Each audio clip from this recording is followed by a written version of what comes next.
I want everybody from this moment on to recognize me as the scholar of boxing.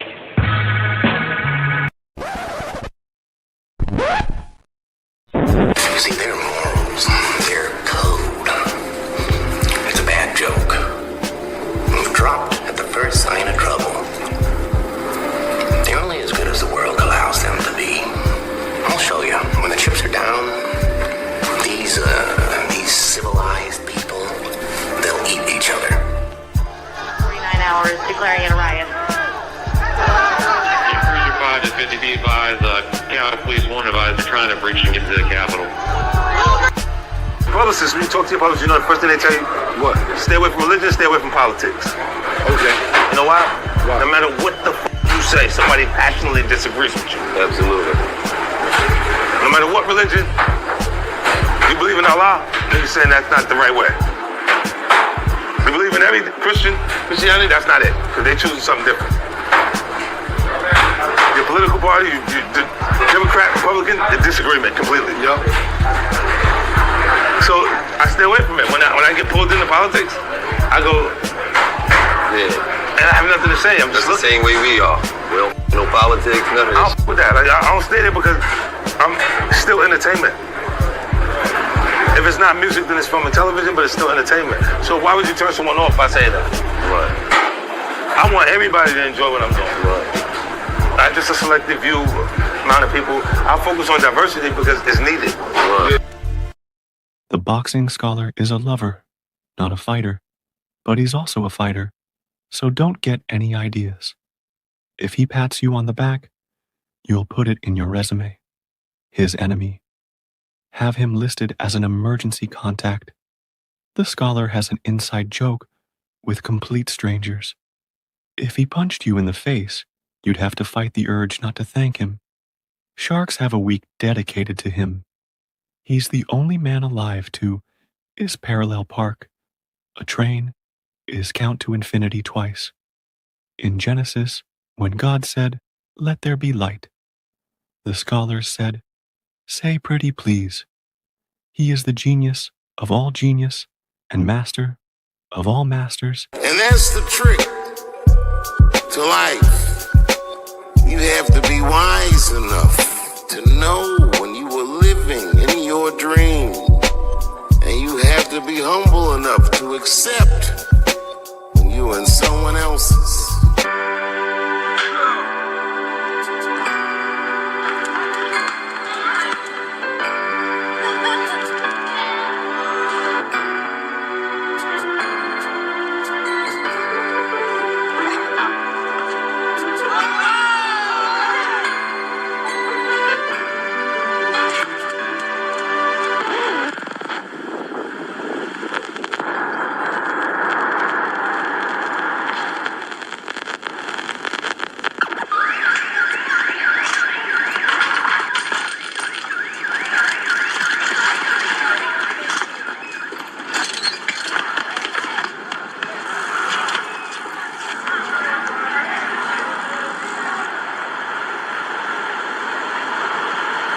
Yo, the Boxing Scholar's on.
My bad, my bad.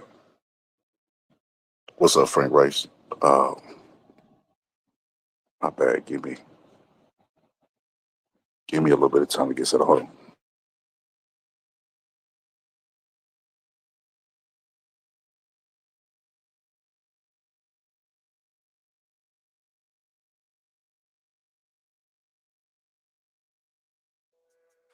Boom, we ready.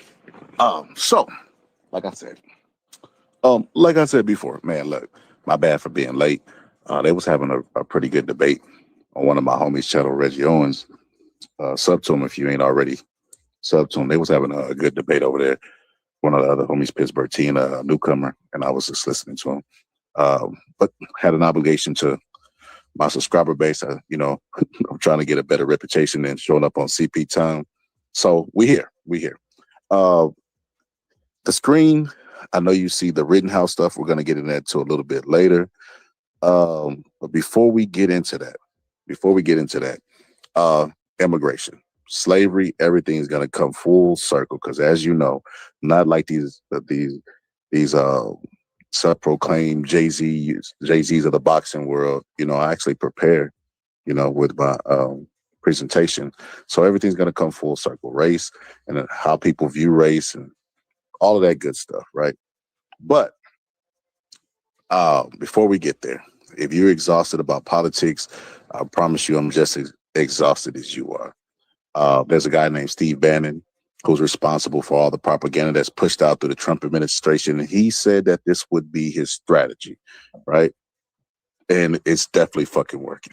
Because it's definitely working, right? People are burnt out on politics. Every time they turn around, it's a new story, new headline, Trump a third term, et cetera, et cetera. But with the American citizen, right? He was an American citizen through marriage, right? Which is what Donald Trump's wife is through marriage, right? Um, the American citizen that was deported. And everybody was saying, they ain't got nothing to do with us. I heard a lot of people say they ain't got nothing to do with us. And I couldn't wrap my mind around Black people knowing the history of what happens to us, right? And how we were treated and how we were otherized. Everybody with access to a history book, a phone, they're aware of this. If they admit that they're second-class citizens, then why in the heck, right? Why in the heck would they be okay with the oppression of anybody, right? Because it'll be them today, us tomorrow. It's just like we lead in everything that's negative. So I don't understand the mindset of Black people to just be like, hey, ain't my problem. You know what I mean? Hey, it's on you. I don't understand that mindset. Like I said, it doesn't lead to anywhere. But to me, I got a little bit more foresight. My favorite subject is history. And I know we learn from history what we don't learn from history, right? So I know that, like I said, it'll be them today, us tomorrow, right? So Donald Trump, with that, the only thing that's holding him back from him just having abuse of an executive branch is the judicial branch, right? The judges, right? And the judges are giving him court orders and he's ignoring them. He's saying, no, I don't have to listen to you. I'm not going to listen to you. And it's insane. It's insane. Those are impeachable offenses. He takes an oath to the Constitution. He puts he didn't. I mean, he did, but he didn't. They zoomed in and seen that he didn't have his hand on the Bible. Maybe this time around he knew that he was going to abuse his powers. But yeah, Donald Trump had a press conference where he said, basically, deporting American citizens shouldn't be off the table. And if you're not committing a crime, you don't have anything to worry about. That's what they've been doing with the Patriot Act. All these acts that they implement, they get more and more power, more and more, take away more and more of your freedoms, and people just let it happen. Because it's their guy, that they elected or whatever the case may be. And this is the fucking this is the repercussions that I was trying to explain to y'all that were coming with Donald Trump. This right here, the deportation of American citizens. But like I said, you don't have to believe me. Everybody know I prepare for this. I do my research, I do my Googles, etc. But here we go.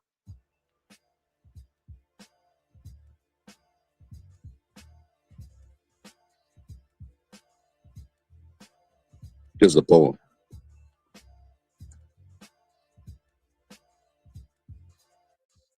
So make this clear. This is a poem that was written by a priest, I believe, and he wrote it in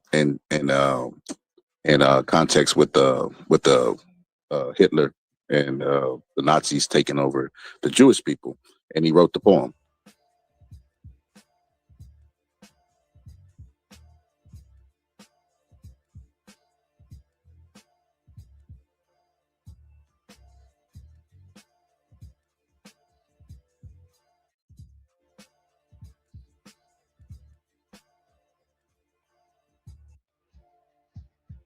you would never abuse power as retribution against anybody. Except for day one. If I happen to be president and I see somebody who's doing well and beating me very badly, I say, go down and indict them. Mostly what that would be, they would be out of business. They'd be out. They'd be out of the election. Are we close to seeing Mr. Kim here at the White House? Could happen. I mean, we talked about that yesterday. I think it's something that could happen. Yeah. Hey, he's the head of a country, and I mean, he's the strongest. Don't let anyone think anything different. Right. He speaks and his people sit up at attention. I want my people to do the same.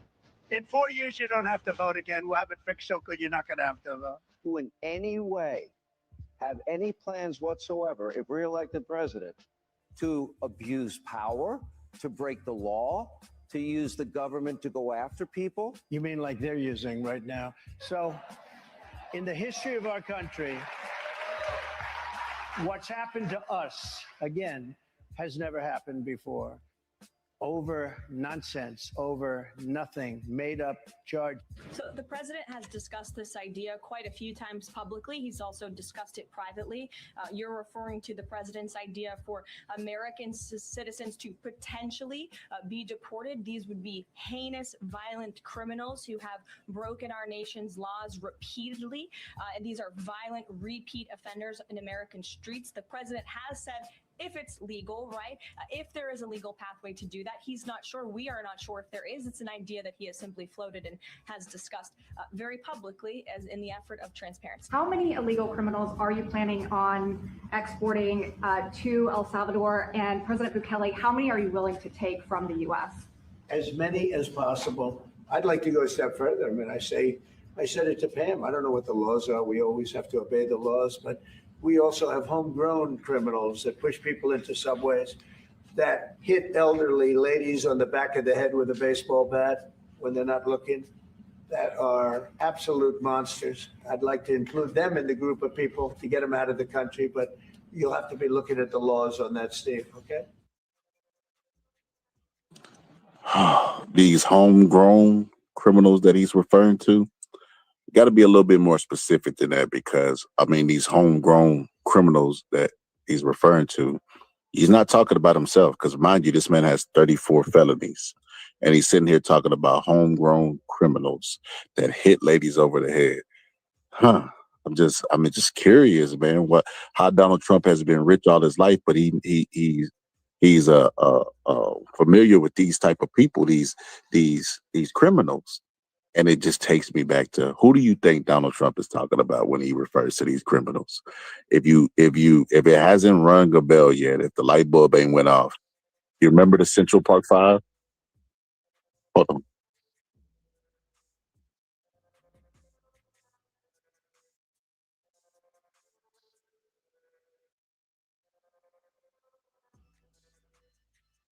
Okay, my bad. I'll take you back to the Central Park Five, right? The Central Park Five, where five teens, right, went to the park, and lady accused them of sexually assaulting her. I'm trying to be careful with my language, right? Because like I said, I want to keep this green monetization. I'm even working on my cussing. Y'all should be proud of me. But Donald Trump intervened in that. He had nothing to do with it. He went and took his money, you know what I mean, his stable geniusness, and went over there and tried to seek the death penalty for these kids. And it turns out, oops, they were actually innocent of the crime that they were accused of committing. And you take that, right? That history, because Donald Trump has been president, doubled down. Everybody makes mistakes, right? There's no person that does not make mistakes. Donald Trump, as the president of the United States, has still doubled down on that, even though the justice system has admitted that they were wrong in that situation. Donald Trump has still doubles down that he was right in that situation, which is absolutely absurd, right? Double down on it, hasn't apologized for it. And you take that, right? Because he's an older guy. You know, I don't want to hear this redemption story, forgiveness. He's not the same man stuff, because he still doubles down when they ask him comments about it, right? So when he's talking about these people that's hitting people over the head, what people do you think he's referring to? What optics do you think he's providing? What dog whistles do you hear? Yeah, it's probably going to more than likely be black people. If black people are getting exonerated at 56% of the population for wrongful crimes, and Donald Trump is going to be in charge of deciding if black people were criminals, what the hell? He already said he wanted to seek the death penalty for drug dealers. That's a real clip that's out there. That's a real thing that he said. I didn't make that up. He said that. And it's like, black people, like, when are you going to admit that you made a mistake? When are you going to admit that, selfishness has never been about us progressing, because we're the natural leaders. We lead, like we always say, well, they're not like us. We lead the culture. We do this, we do that. And it's like, okay, we the leaders, then the leaders, life ain't fair for leaders. You know what I mean? And in our own households, we know, man, Father's Day, you're going to get maybe a T-shirt and a card. Mother's Day, you're going to blow the mother up for having your kids. We already know this, and we've already accepted this. So I don't know why we act like, us being the leaders of society is supposed to be fair. If we've already accepted it's not going to be fair in our own homes. And us being the leaders, they got coons just like we got coons. They got their Candace Owenses just like we got our Candace Owens. You know what I mean? So you can't look at the voice of a few and say, well, that's how they really feel about us. Let's just get rid of everybody. No. We've made major progresses in America when we fought for not just us, everybody. That's just the reality of the situation. So, like I said, fast forward here, Donald Trump talking about getting rid of these homegrown criminals and the ones that hit people over the head, et cetera, et cetera. And it sounds like if you know what I might do? I might put a clip of him saying that and put a clip of him talking about the Central Park 5 and put them side by side and let black people decipher which color he's talking about. Because a lot of that rhetoric sounds exactly the same rhetoric that he used to try to get those kids the death penalty, the Central Park 5. And like I said, if we're 56% of exonerations, that should be alarming for black people as a whole. Like I said, black people need to just admit they made a mistake, but they'll never do that. They'll never do that. And Republicans, right? There's not one Republican who has a backbone to stand up to him. It's like, bro, Republicans, see, everybody always try to identify themselves as independents. I'm a true independent. I look at like, okay, like I said, I voted for Ron Paul. When he ran against Barack Obama, that right there just says everything I need to say. That's exhibit A, B, C, and D. You know what I mean? Like, yes, I voted for Ron Paul. You know what I mean? I was a real big libertarian, especially when I was younger. So Ron Paul was speaking the truth. Like, even when he was talking about build the wall, that they was talking about build the wall. He was like, what if they use the wall to keep you guys in? The same thing with the Berlin Wall. You know what I mean? Like, what if they wanted to keep you guys in? Like, nobody ever thinks about stuff like that. That was a good point that he made. So, I'm a true independent. But the Republicans now, they don't have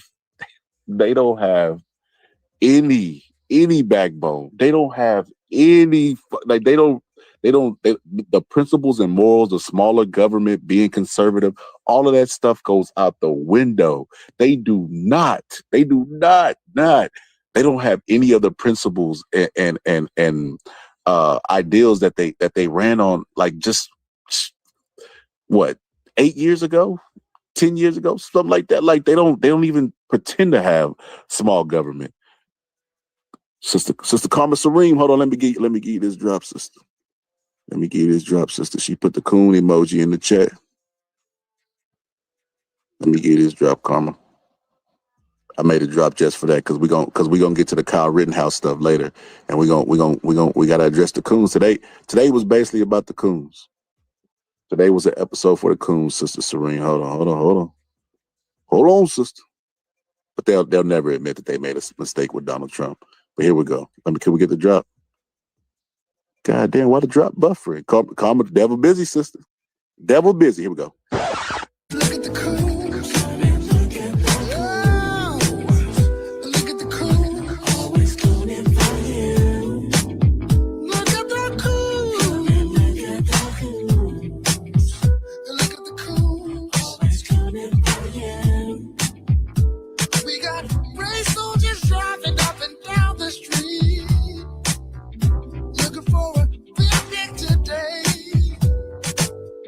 Will it be you?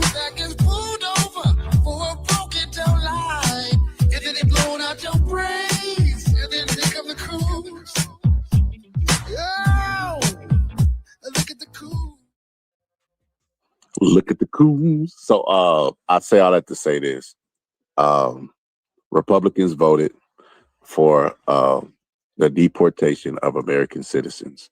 When Donald Trump fancied the idea of deporting American citizens, and I always hear, you know, it's just rhetoric. He says a lot of stuff. Well, shit, a lot of shit that he said that I told y'all that was part of Project 2025. He's definitely implementing it now. You know what I mean? They said that was rhetoric, and it's like, when will people realize that this motherfucker be brainstorming real time, and he really wants to try these ideas? And there's nobody there to stop him. In the first term, there were actual competent people that were around that was like, yeah, you probably shouldn't do that, Trump, or maybe you shouldn't do that. Now he's replaced them with soldiers that's just going to agree with whatever he says to do.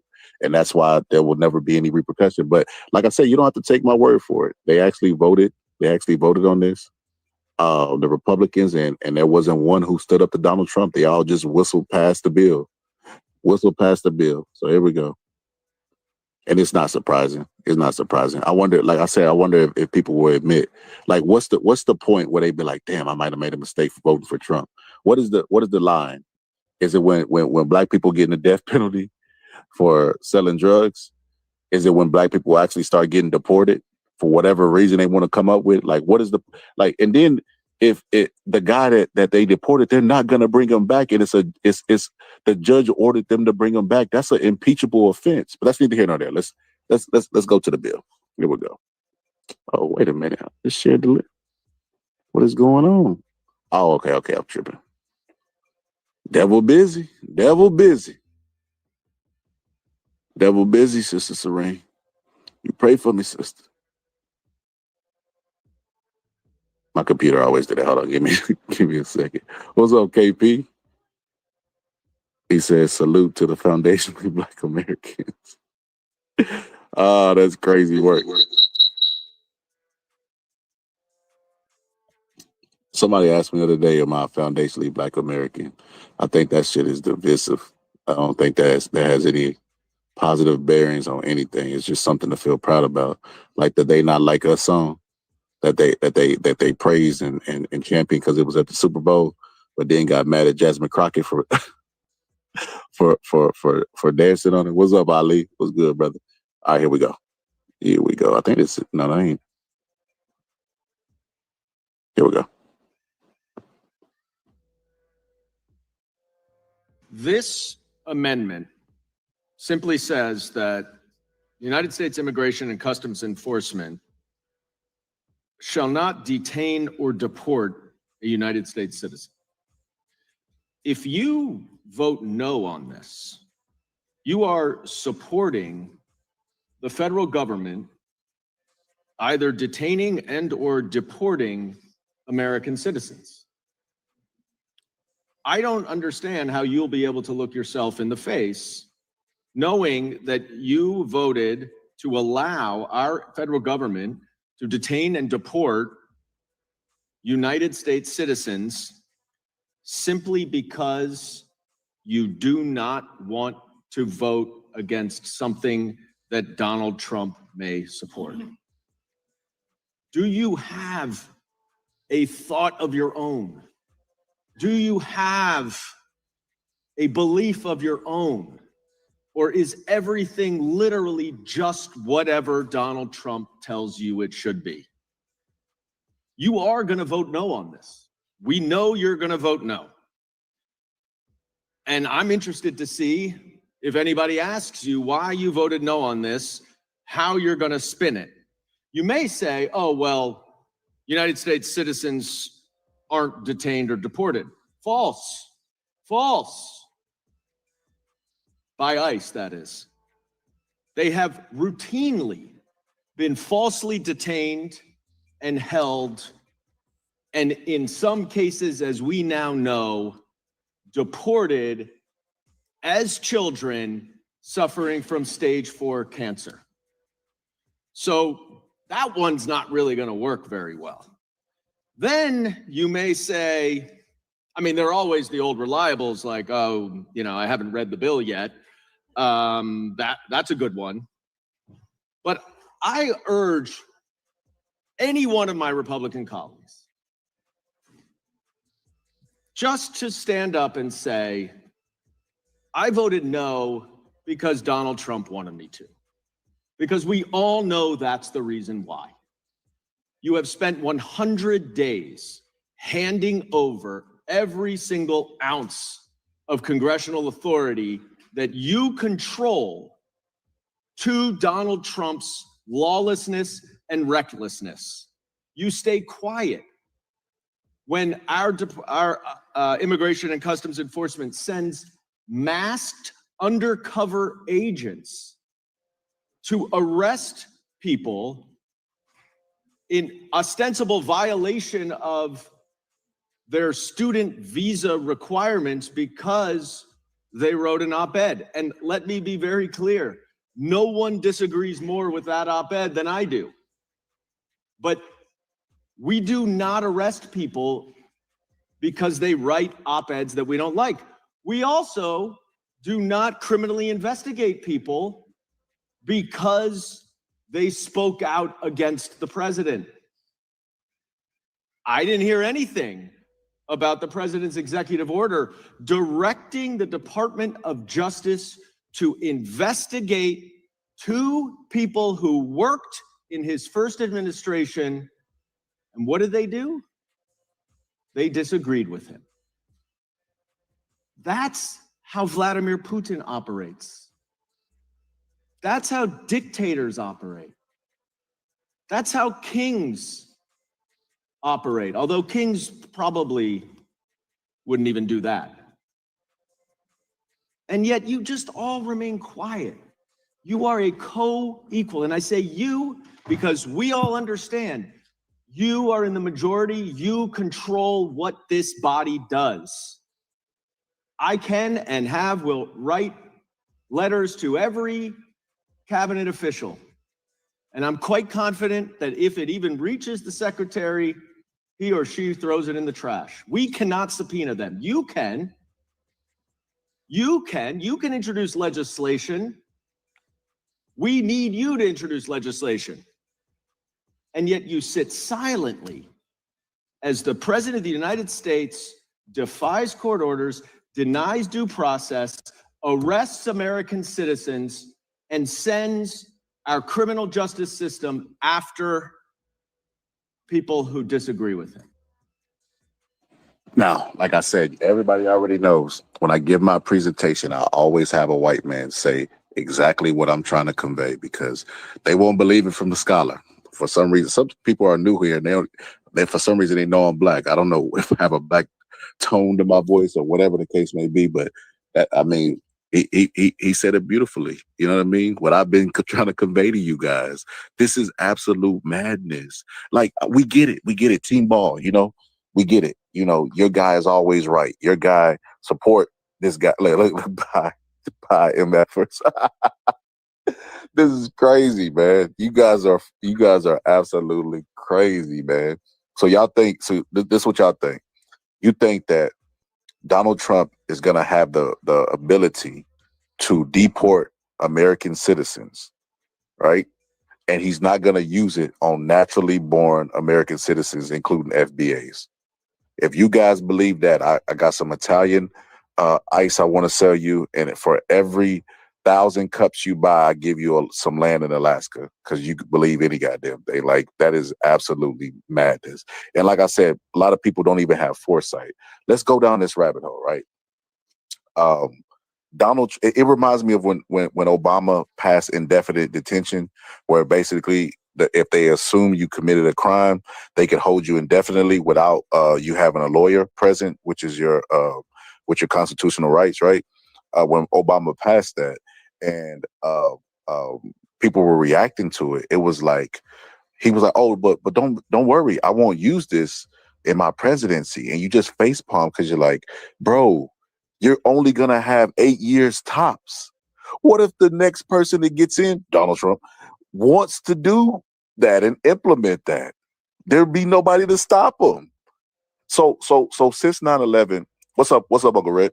Since 9/11, you know, they've been getting a little bit of power, Patriot Act, a little bit of power, a little bit of power. Now the executive branch is out of control. I hope that at least this, these people that are going to double down with this Trump support and Trump love, what Uncle Reg call them knee walkers.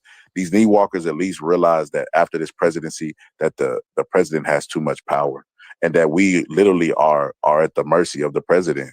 The Congress keeps giving more and more power to the executive branch to where there is no checks and balances. And then what is the repercussions for them not following the judicial branch? Nothing. They ordered Donald Trump to bring the guy back, and he said no. Impeachable offense, and there's nothing that's happening. This administration is running wild, doing whatever they want to do, and there's nobody to stop them. Like, I hope that's a wake-up call for America, that if we get somebody in there that's like a Kim Jong-un, then they're going to keep passing it to the kids. And like I said, okay, for the people in there who worship Donald Trump and is a part of his cult, let's just say, for the sake of arguments, you're right. Donald Trump is not going to use this on American citizens and FBAs, because these FBAs are out of control. But he's not going to use it against American citizens and FBAs. Suppose the guy that comes after Donald Trump, Don Jr., let's say Don Jr. runs. Suppose Don Jr. runs and becomes president and uses this. Then what? And starts deporting everybody. Then what? This is why you don't give this type of power to no branch, no constitutional rights. I thought Republicans were the party of the Constitution, the party of get your hand off my guns, my Second Amendment rights. I want to be the right to defend my house, the right to defend my family, protect my family. I thought that was the party. It's like, what? So you want to fight and protest to preserve your right to carry your gun, but give Donald Trump the ability to deport you for carrying your gun or disagreeing with him? Like I said, listen, man, and listen, I'm not a political justice major or anything, but I mean, I got a PhD in common sense, bro.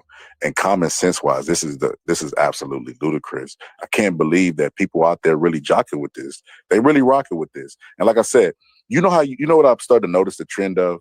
When people have made a mistake, they just get quiet. and it's a lot of people that's quiet on Donald Trump right now because they know that they've made a mistake. They made a mistake by electing this guy. He ain't did nothing. He tariff everybody but Israel and Russia. You know what I mean? Like, America first, but he's still giving aid to Israel and want Israel enemies to become our enemies. But that's another tangent that I get on for another day. Let me get through this, because I want to get on that Kyle Rittenhouse stuff as well. But the people that y'all hate, it's funny because Donald Trump addressed Jasmine Crockett in the last interview he did. He was like, yeah, she's really a low IQ person, a very low IQ person. So here, let me get Donald Trump addressing her, and then we'll go to actually what she said. Here we go. Other thing Trump also said he does not know, and that pertains to the Democratic Party. Take a listen. I look at the Democrats, they're in total disarray. They have a new person named Crockett. I watched her speak the other day. She's definitely a low IQ person. And they said, she's the future of the party. I said, you have to be kidding. I don't know what they're going to do. Oh my God, that was golden. Donald Trump calling somebody a low IQ person. Mr. Stable Genius, Mr. Drill Baby Drill, Mr. I'm going to bring the economy back day one, egg prices back day one. That guy is saying Jasmine Crockett is low IQ. You know what that shows me? They fear Jasmine Crockett. They fear her a lot. Because why would he even address her? I've never even heard a Biden wouldn't address Marjorie Taylor Greene, and she's been around longer than Jasmine Crockett. You know what I mean? He wouldn't address her. Well, not long. Hey, y'all. So I'm jumping on really quick. He's been around longer, but it shows me that they're threatened by her. People do recognize potential in her. They recognize the following. They recognize that she's Donald Trump if Donald Trump was honest. But yeah, it's pretty funny that Donald Trump, the stable genius, called Jasmine Crockett low IQ. Hilarious. First of all, it's too cold in this building. So yes, excuse me. I know I look tacky, but this is my jacket because I'm about to head out for a second to do votes. But I wanted to make sure that I told y'all what just happened. So I've been in oversight forever today, but now we are in our markup and it is in judiciary. And let me tell y'all what they just voted for. I want y'all to take a guess. Okay. y'all probably not gonna guess it because it don't make sense. But if you think of the most ridiculous thing that they could do, okay, I know that that's really hard too because everything that they do is quite ridiculous. But literally, they just voted. They being the other ones, not us, because we were all on the right side of history. They just voted to give Trump the ability, legally, to give him the ability to deport U.S. citizens. That is what they voted for. A bunch of elected U.S. representatives. That is how they voted. Am I telling a lie, Eric, or no? No, I got my salad here. Mouthful. No, I'm stunned. I'm not. But I'm glad that you. Oh, okay. Eric been here longer than me, but like. So what we said was, we even said, you know what? Many of us will not offer any more amendments tonight. We won't vote for the overall bill. But if you agree to this, we'll drop any other amendments. We'll take the win that this would be in the bill, that you would agree U.S. citizens can't be deported. They voted to allow Donald Trump to deport U.S. citizens. And they did it during the week that we learned that a 4-year-old little girl fighting cancer, a U.S. citizen, has been deported, separated from her U.S. citizen father and her cancer treatment. So, yeah, it's kind of shocking. Well, he's shocked. Y'all, listen now. I came in with nothing but fools. So he been here long. So a couple things. Number one, like she said, I'm not surprised. This is the surprising thing. Like, Doge came in, ran by immigrant from a party that say that they're anti-immigrants, right? And fired American citizens, right? And they didn't bat an eye at any of that, right? So I mean, this right here is just like if there's nothing that they could do in this administration that would shock me. They've already showed that they could do whatever they want to. There's no repercussions. And what are people willing to do if he doesn't listen? If Donald Trump says, like the judges start giving him more orders and he says, no, I'm not going to follow it, what are they prepared to do? They're used to people just listening to him. What if somebody does it? Ain't that literally how the Civil War started? I don't think America's going to do anything. I don't think there'll be any repercussions, or he would already be impeached for not following the lawful order of a judge. That is crazy. So, but yes, I absolutely. I don't think Jasmine Crockett feared. I know she's feared. If the president of the United States is addressing her, why? He didn't address Cory Booker when Cory Booker stood in front of Congress and broke the record. He didn't address Cory Booker. Why did he address Jasmine Crockett? Trump also said he addressed her because she's a threat. And absolutely, yes. And it's because she's responded with this shit. Well, I'll play it all the way through. Here we go.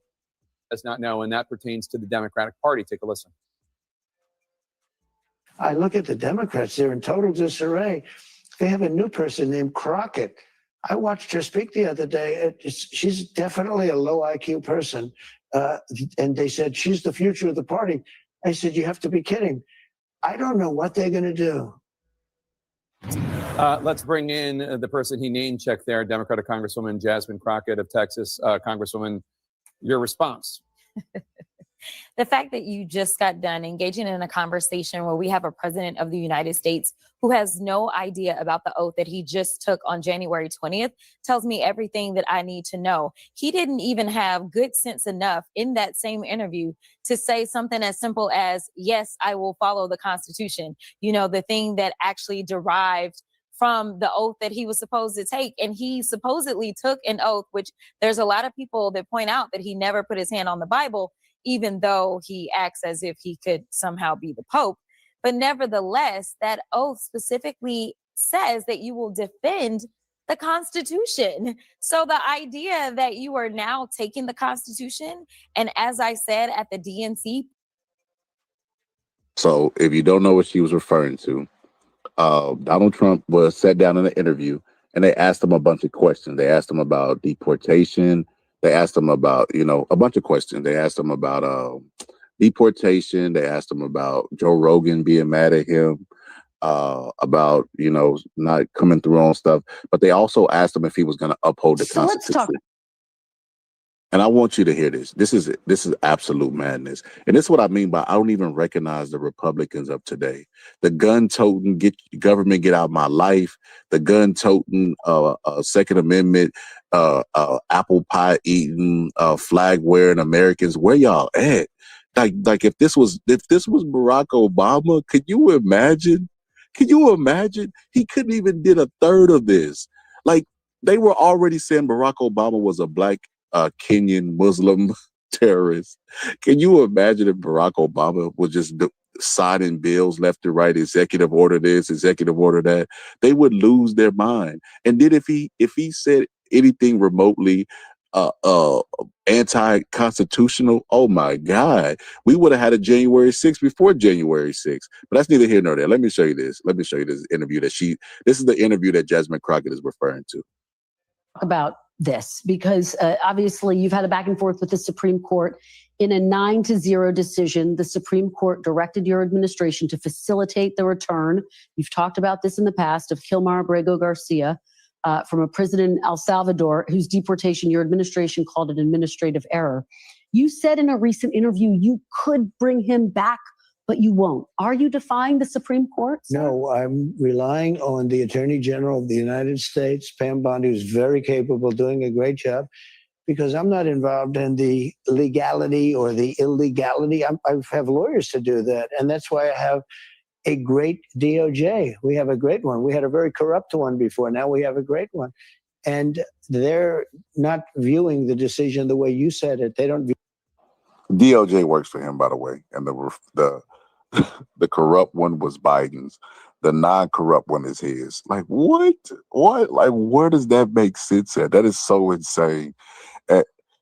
At one point of the interview, he literally said Biden's administration was bad, my administration good. Like caveman talking. It's just like you just facepalm because you're like, is Donald Trump talking to you like he knows that you're dumb, or he's dumb himself? I'm willing to bet it's the other one. I mean, talking with these folks, listening to them, it probably leaned more towards the other side, that he knows that they're dumb. But here we go.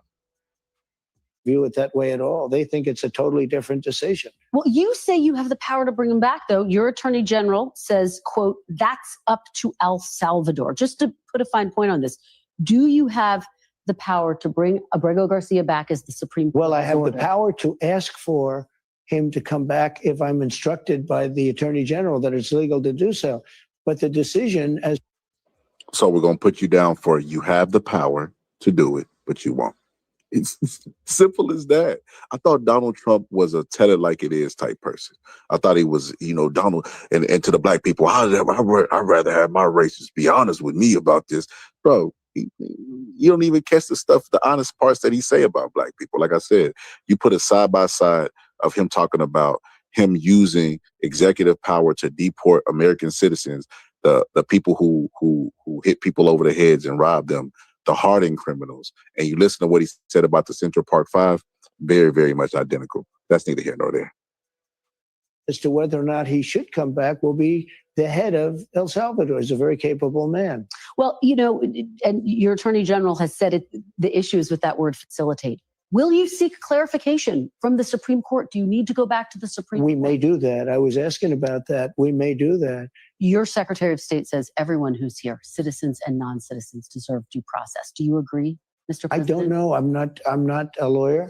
I don't know. Well, the Fifth Amendment says I don't know. It seems it might say that, but if you're talking, there's no buts. There's no fucking buts. Damn, I gotta stop cussing. There's no buts. If that's what the Constitution says and that's what you swore by, then why aren't you following the Constitution? There's no buts. There is no buts. In the military, he would be dishonorably discharged, and they would seek. He might go to military court for taking an oath to the Constitution. There would be repercussions. Why isn't there repercussions for him? The judges gave him an order, and he's defying it. He's not listening to it. You can't even speak out in court without getting held in contempt in court. You know what I mean? It's like that's crazy to me. Like I don't understand the logic of his. I know the mindset of him. We already know. I already told you before he ran. I told you about Project 2025. I told you about all the dictators that he was praising. Kamala even told you in a debate that Vladimir Putin would use Donald Trump and play off of his ego and use him to get exactly what they want. Then you fast forward, you see Donald Trump arguing with Zelensky in the Oval Office and talking about pulling his federal funds if he doesn't shut up and do whatever he tell him. He's in no position to bargain, no position. And Vladimir Putin hadn't did anything that he agreed with. He's still calling for ceasefire. He's not doing any of the ceasefire. And then you know what Donald Trump's response to that? He's starting to piss me off. He's starting to piss me off. Like, okay, get pissed on. He don't care about you. He doesn't fear you, orange man. Talking about that, then we'd have to have 1 million or 2 million or 3 million trials. We have thousands of people that are some murderers and some drug dealers and some of the worst people on earth. But some of the worst. But how do you know that without due process? This is what I'm saying. Your investigation is not enough. A police officer's investigation is not enough, right? A police officer investigates, they put the charges on the American. The American he has legal defense, he goes to court, he goes through our judicial system to determine if the charges were right? There were a whole bunch of people that were accused of espionage that actually did not do what they accused them of. To the people that know, right, that actually don't like read into the Black Panthers and know how they were targeted by the FBI and stuff, they got trumped up on a whole bunch of charges they were not guilty of. You know what I mean? And I mean, just look at the American justice system where it's 56% of Black people that get accused from murder are exonerated. How do you know without due process? Like, I thought we were a nation of laws. I thought that's what we were. When did it change? When you joined the cult? So you're okay with laws as long as they're for everybody else, not for you and your part. That's insane. First most dangerous people on earth. And I was elected to get them the hell out of here. And the courts are holding me from doing it. But even given those numbers that you're talking about, don't you need to uphold the Constitution of the United States as president? I don't know. I have to respond. Let's go back. This is what Jasmine Crockett was referring to. I don't know. You know, it's like, what don't you know? That is crazy. Here we go. Holding me from doing it. But even given those. Pay attention. I'm just curious. The party that chanted, "We built it. We built it," when Mitt Romney ran.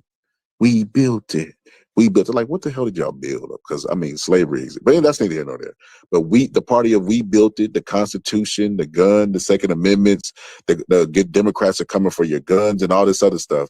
Listen, Donald Trump is trying to get executive power to where he don't have to come for your guns. He could send you to another country if he deems you to be a threat to the government. You don't think that that's a possibility? I don't understand how we live in an age where everybody believes in the conspiracies. They are conspiracy out. They believe in every conspiracy to where we're going all the way back to Christopher Columbus's dumbass. You know, like, we're going all the way back that far where people think the earth is flat and they're trying to use the Bible to prove it. Conspiracy theorists. Well, the government has been lying to you all these years, even though the cell phone is based off of round earth. All of the evidence shows that earth is round. And they're talking from a phone that's based off of math, that's based off of round earth, and telling us the earth is flat. You have all these conspiracies, but they don't believe in Big Brother. It's the same people that told me Big Brother was watching them and Big Brother's coming to get them and they got our phones tapped. Edward Snowden is a hero. All of that rhetoric, only for Donald Trump and the Republicans to try to pass a bill that they could send off American citizens, and they don't even bat an eye or even flinch. That is some cults-like stuff. That is crazy. It's crazy. And I completely agree with this statement right there. So I've never seen Bush, Bill Clinton, or Obama or Biden supporters go all over social media defending them like the Trump cultists do. And I couldn't agree with it more, brother, because they were saying that Obama was the Antichrist and that he wasn't even an American citizen. And you know who started that rumor, brother? Donald Trump. Never apologized for it or anything. You know what to add insult to injury, Donald Trump, after all of that, Barack Obama shows his birth certificate, right? Which I thought was foolish. I'm like, you're the sitting president. I wish I would show it to a guy who's a scrub at the time. He wasn't even president yet, right? Just a rich guy with a skunk on his head, you know what I mean? And an orange rich guy with a skunk on his head, right? I definitely wouldn't have answered him, right? And an ugly wife, an ugly immigrant wife and he claims to hate immigrants. And his great granddaddy was an immigrant. So he's third generation. This is the guy that Barack Obama answered, right? Barack Obama shows his birth certificate. Donald Trump, who said he had some really powerful people, I got some really powerful people working on this. Very powerful people that are working on this. Hey, you know, I got them working like kids in a sweatshop working on this, right? He had all these people working on it. When Barack Obama revealed he was an American citizen, you know what Donald Trump's response to that was? His response was, well, at least I got him to show his birth certificate. And that's been the tone for Donald Trump's entire presidency, right? He starts the tariff war, right? Which doesn't make any sense because he implemented the tariffs the first presidency and implemented the taxes that we're currently under now. So if the economy is jacked up, it's based off of all of those things that he implemented. But the people voted for him thinking that he was going to somehow change the things that he already implemented. Like all the deals that we have with Canada, he implemented those deals in his presidency, and Joe Biden didn't change them. And he said it when he was running, but Joe Biden still has my tariffs. Donald Trump said all this stuff, right? So Donald Trump implements the tariffs and then comes back, says that was a bad deal that was done, the tariffs that he implemented, and then implements more tariffs. You know what I mean? More extreme tariffs, right? Then the stock market crashes, right? Crashes. Well, I ain't gonna say crash. Well, dropped, not crash. That's the wrong word. It dropped significantly. The Dow Jones by 1,200 points, right? And you know what he does? He repeals the tariffs that he implemented and says, look, you know, look what I did. He's a guy that will go up, throw a match on the building or throw a bottle that's lit, right, in the building, set it on fire and put out the fire and say, thank God I came when I came and put out this fire. Because if I had not came, the building would still be on fire. And that is the entire presidency summed up. But that's neither here nor there. They asked him an open and direct question about the Constitution and that he swore to, that there should be real ramifications for not following. Impeachment. That's literally what's supposed to follow that, right? And he acted like there was gray area. Those numbers that you're talking about, don't you need to uphold the Constitution of the United States as president? I don't know. I have to respond by saying again, I have brilliant lawyers that work for me, and they are going to obviously follow what the Supreme Court said. What you said is not what I heard the Supreme Court said. They have a different interpretation. Is anyone in your administration right now in contact with El Salvador about returning Abrego Garcia to the United States? I don't know. You'd have to ask the Attorney General that question. Thanks for watching. Stay up. Absolutely insane. Absolutely insane. Oh, I can't even believe it. Somebody in the comments said that. Let me address this. I'm going to go through the comments now before I jump into the next video. We moving at good pace. I prepared for my lives. I actually got probably 2-3 hours worth of material. I might not even do it. I might split it up in episodes because I wanted one of my homies to be here to react to the next topic that we're doing. But he said, let me go to the comment. Here we go. Said, coats don't allow you to disagree with them. He said, similar to how Democrats discard you. He said, the only real debates take place in the Republican Party. What? And I'm not even a Republican. Sure you're not. Sure you're not. So I just showed you a clip of Republicans, of a guy getting on Republicans, right, for voting for giving the executive branch power to deport American citizens. And your response to that is, well, you know, that's the only party that allows real debate. You have lost your mind, brother. Brother, you have lost your mind. You have lost your mind and you can't find it on some Gorilla Zoe stuff. I know, Boxer, you can't take it no more, brother.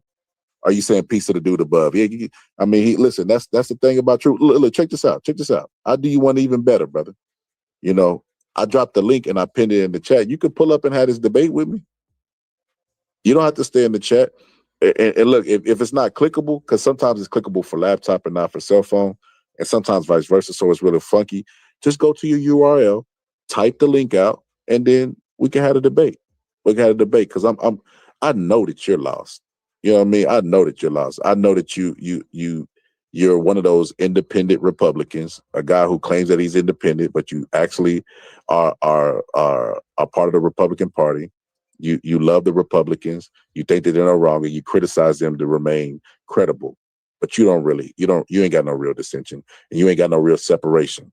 Bro, I did a whole episode on a Democratic plantation and how Republicans say, you know, Black Republicans speaking such great arrogance about how we on the plantation and how they off. We did a whole episode about this. No, like it's insane.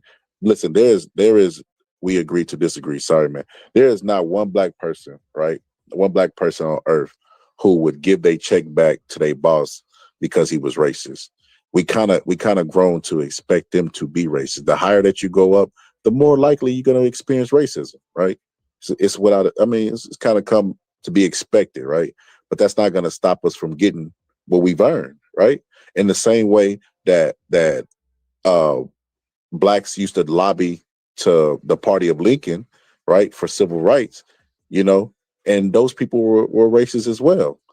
You know, they were just saying, let's treat these people civil, but that didn't mean they like Black people. I mean, treating somebody civil, there's laws against mistreating your animals, your pets and your dogs, right? That didn't mean, and they understood that, but they wanted to be treated civil. They went to the party where they could lobby and get something best for them, their family, and their future generations.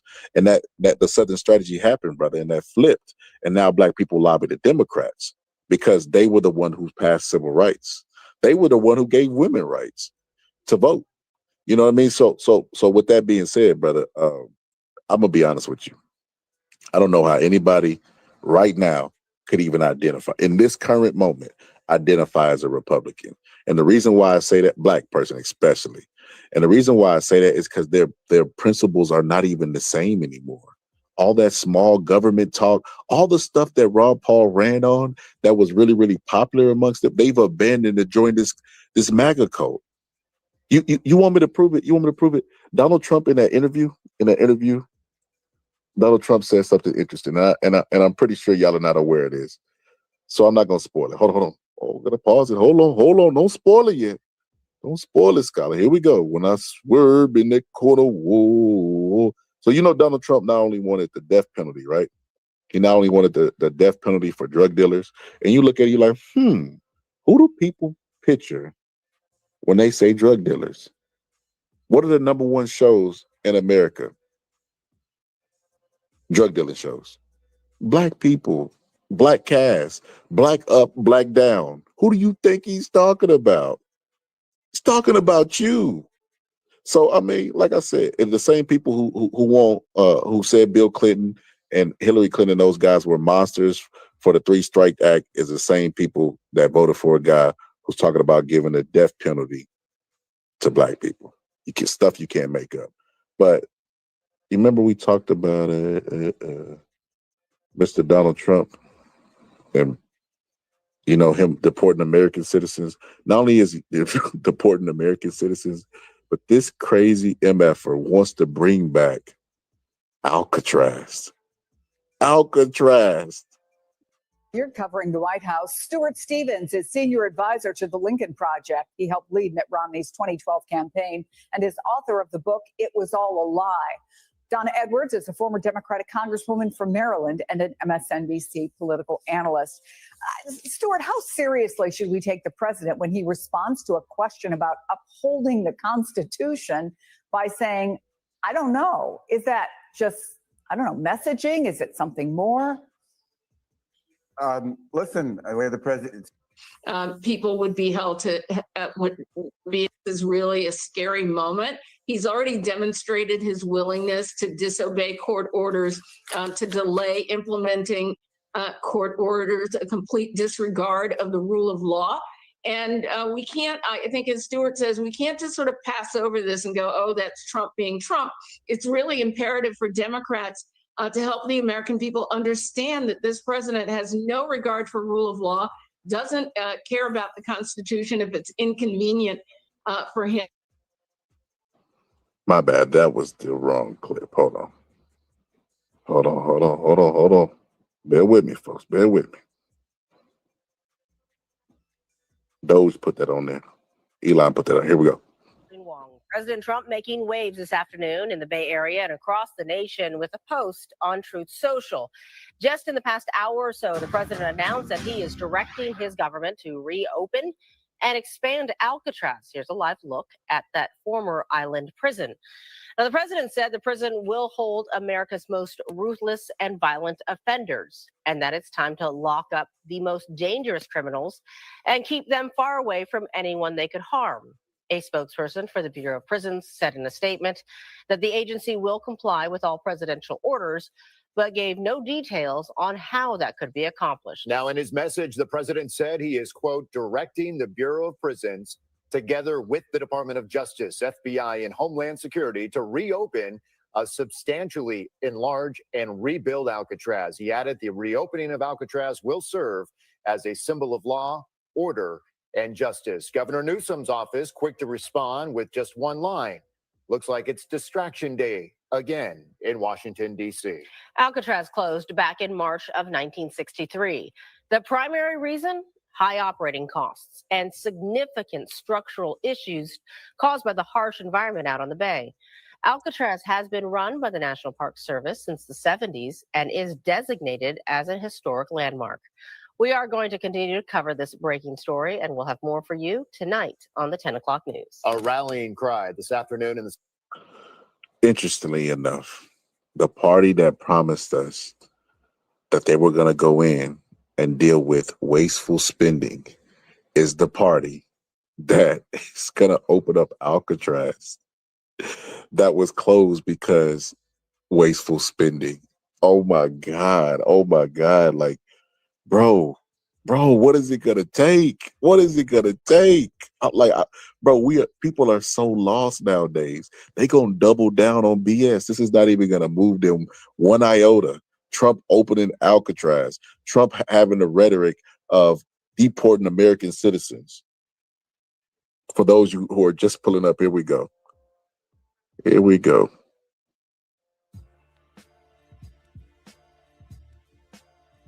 So for context, this is the poet. This is the preacher who wrote a poem about the Nazis, doing stuff to people and nobody reacted. So he basically said, when they first came for the socialists, I did not speak out because I was not a socialist.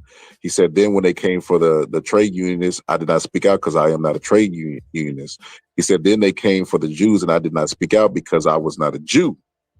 Said, then when they came for me, and there was no one left to speak for me. Said, then they came for me and there was no one left to speak for me. Power as retribution against anybody. Except for day one. If I happen to be president and I see somebody who's doing well and beating me very badly, I say, go down and indict them. Mostly that would be, they would be out of business. They'd be out of the election. Are we close to seeing Mr. Kim here at the White House? Could happen. I mean, they talked about that yesterday. I think it's something that could happen. Yeah. Hey, he's the head of a country, and I mean, he's the stronghold. Don't let anyone think anything different. He speaks and his people sit up at attention. I want my people to do the same. In 4 years, you don't have to vote again. We'll have it fixed so good you're not going to have to vote. Who in any way have any plans whatsoever, if reelected president, to abuse power, to break the law, to use the government to go after people? You mean like they're using right now? So, in the history of our country, what's happened to us, again, has never happened before. Over nonsense, over nothing, made up charge. So the president has discussed this idea quite a few times publicly. He's also discussed it privately. You're referring to the president's idea for American citizens to potentially be deported. These would be heinous, violent criminals who have broken our nation's laws repeatedly. And these are violent repeat offenders in American streets. The president has said if it's legal, right? If there is a legal pathway to do that, he's not sure. We are not sure if there is. It's an idea that he has simply floated and has discussed very publicly as in the effort of transparency. How many illegal criminals are you planning on exporting to El Salvador? And President Bukele, how many are you willing to take from the U.S.? As many as possible. I'd like to go a step further. I mean, I said it to Pam. I don't know what the laws are. We always have to obey the laws, but we also have homegrown criminals that push people into subways, that hit elderly ladies on the back of the head with a baseball bat when they're not looking, that are absolute monsters. I'd like to include them in the group of people to get them out of the country, but you'll have to be looking at the laws on that, Steve, okay? So, like I said, he's talking about you. He's talking about you. And like I said, you want proof? Here we go. Let's go to courtroom. You heard that? You heard that rhetoric that he just spit, right? You heard the rhetoric that he spit. You tell me this that it don't sound like this. Here we go.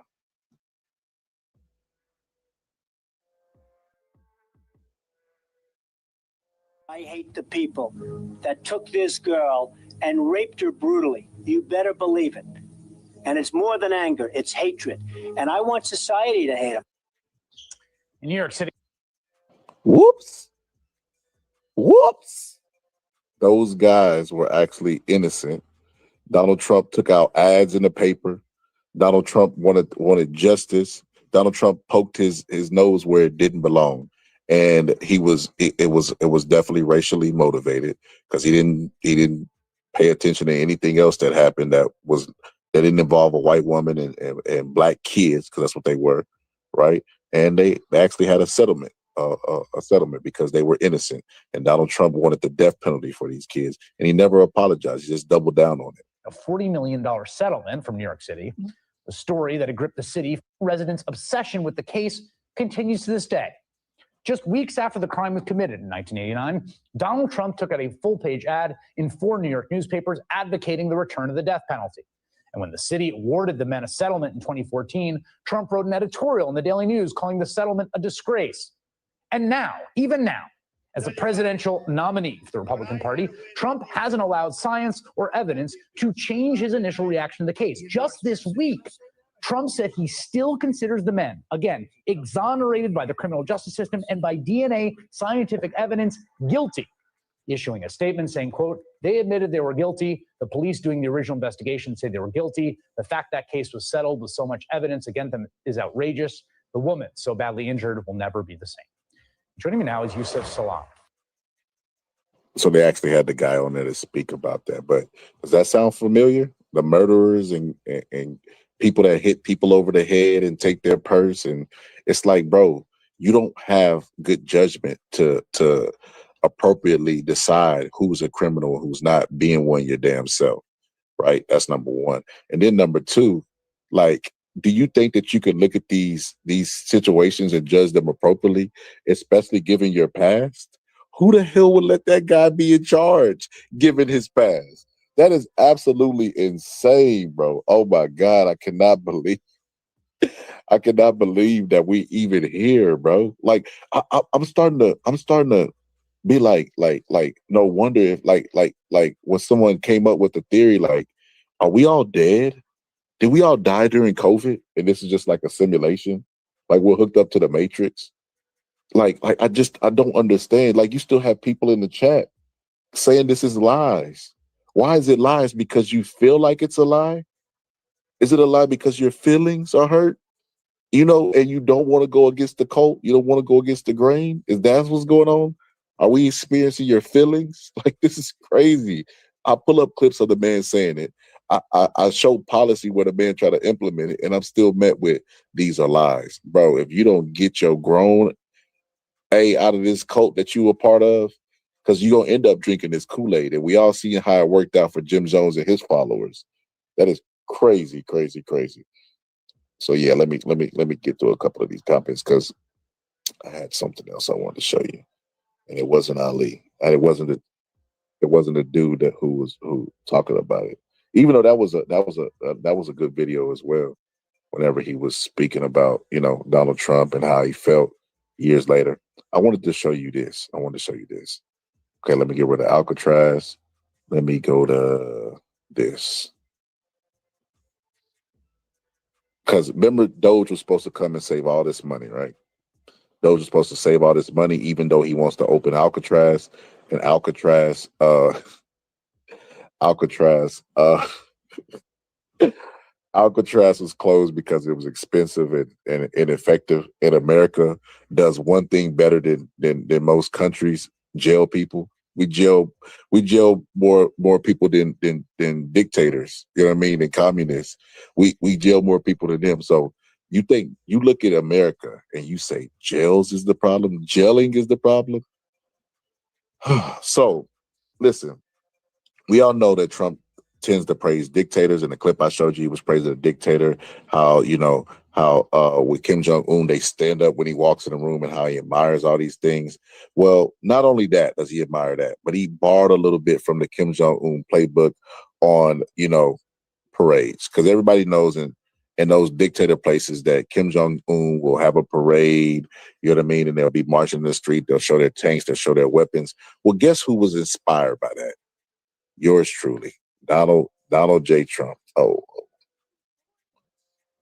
I don't know if you guys can see my picture. My picture is the guy in a sunken place. That is prolific right now because most people are in a sunken place. But here we go. House confirming to Fox 5 there will be a military-style parade in D.C. next month. It will coincide with two big birthdays, the U.S. Army's and President Trump's. For more details on how this will all go down, let's go to Fox 5's Bob Barnard live for us in Northwest. Bob? Hey there, Sharon. The parade route will likely come down Constitution Avenue along the National Mall right in front of the White House. The date, June 14th. Yes, that is President Trump's 79th birthday, the 250th birthday of the U.S. Army. Now, the White House says, look, this is a celebration of our active duty service members and veterans. But you talk to people here in D.C. and they say, no. This is a celebration of President Trump. It's more for his ego than it is for the American people. I think it's bullshit. I'm just being real. It's bullshit. You worrying about the wrong thing. You worrying about your birthday. So I don't support anything that Donald Trump supports ever. Now, President Trump says he got the idea for a big military-style parade years ago during his first term when he witnessed a Bastille Day parade in France. According to the White House, the parade here would recognize all past wars and include reenactors and equipment from all of our wars, the Revolutionary to the global war on terrorism. The Associated Press tonight says it's seen planning documents that indicate the parade would consist of more than 6,000 soldiers, at least 150 vehicles, 50 helicopters, and 7 marching bands. The White House says it's coordinating with the Pentagon, Department of Homeland Security, and National Park Service. A similar plan for a Trump birthday parade was shot down during his first term as president. Reaction now from D.C. Mayor Muriel Bowser and a member of the D.C. Council. Listen, we like parades in the district. They bring a lot of spectators. The hotels get used. We like restaurants to be filled. So we hope that that's the spirit that people will come to DC and enjoy the city. We've got to focus on our country, right? And I don't think most people have the impression that this parade is about our country. There's been a lot of discussion from the federal government about cost savings. This is going to cost us a lot of money. And it's going to tear up DC streets. So it's gratuitous.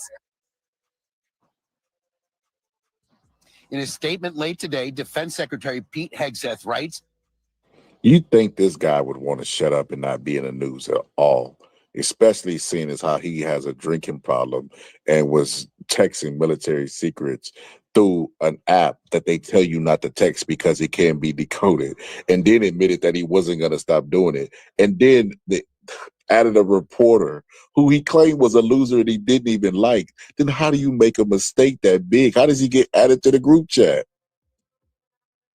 in celebration of 250 years of the U.S. Army, we will throw the biggest and most beautiful military parade in our nation's history.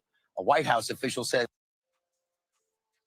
Now, stay with me. Stay with me. Let's see if y'all can connect the dots, right? So we have Doge who's telling us about the wasteful spending, When Elon Musk finds out about this parade, he's gonna lose it. All those millions they helped save for Donald Trump to go out there and want to open up Alcatraz. And see, this is the question that I posed to one of my good brothers and very good friends on YouTube, my brother Deuce, right? I asked him, I said, Brother Deuce, they're saving all this money. What are they going to do with it? Are they going to pocket it? Because ain't no point in pointing out, the wasteful spending if you're just going to pocket the money and enrich yourself. Don't point it out there. He said, no, they're going to give it back to the American people. It looks like they're going to give it to themselves or just go waste on the stuff that they deem non-wasteful spending, which is how government pretty much runs. The stuff that people agree with, it's not wasteful spending. The stuff they disagree with is, wasteful spending. But yes, this parade is going to cost us a lot of money. 2026. It calls for $163 billion in spending cuts, not including defense funding or programs like Social Security, Medicare, and Medicaid. But for now, a different spending plan, one for a military parade to be held on the president's birthday, is drawing closer attention in Washington. Ed O'Keefe now at the White House with the details. Ed. Good evening, guys. The final cost of the parade is still being determined, but one defense official tells CBS News early estimates put it at tens of millions of dollars. Held near the National Mall, it would involve more than 6,000 troops, 50 military aircraft, plus 150 military vehicles like Bradleys and Strykers. Also tanks. The U.S. official tells CBS News they'll likely have to be put on flatbed trucks to distribute their weight to prevent damage to roads. President Trump's been calling for such a parade since his first term. It's scheduled for June 14th, which besides being his 79th birthday, is also the 250th anniversary of the Army. Okay, guys. Ed O'Keefe at the White House. Thank you.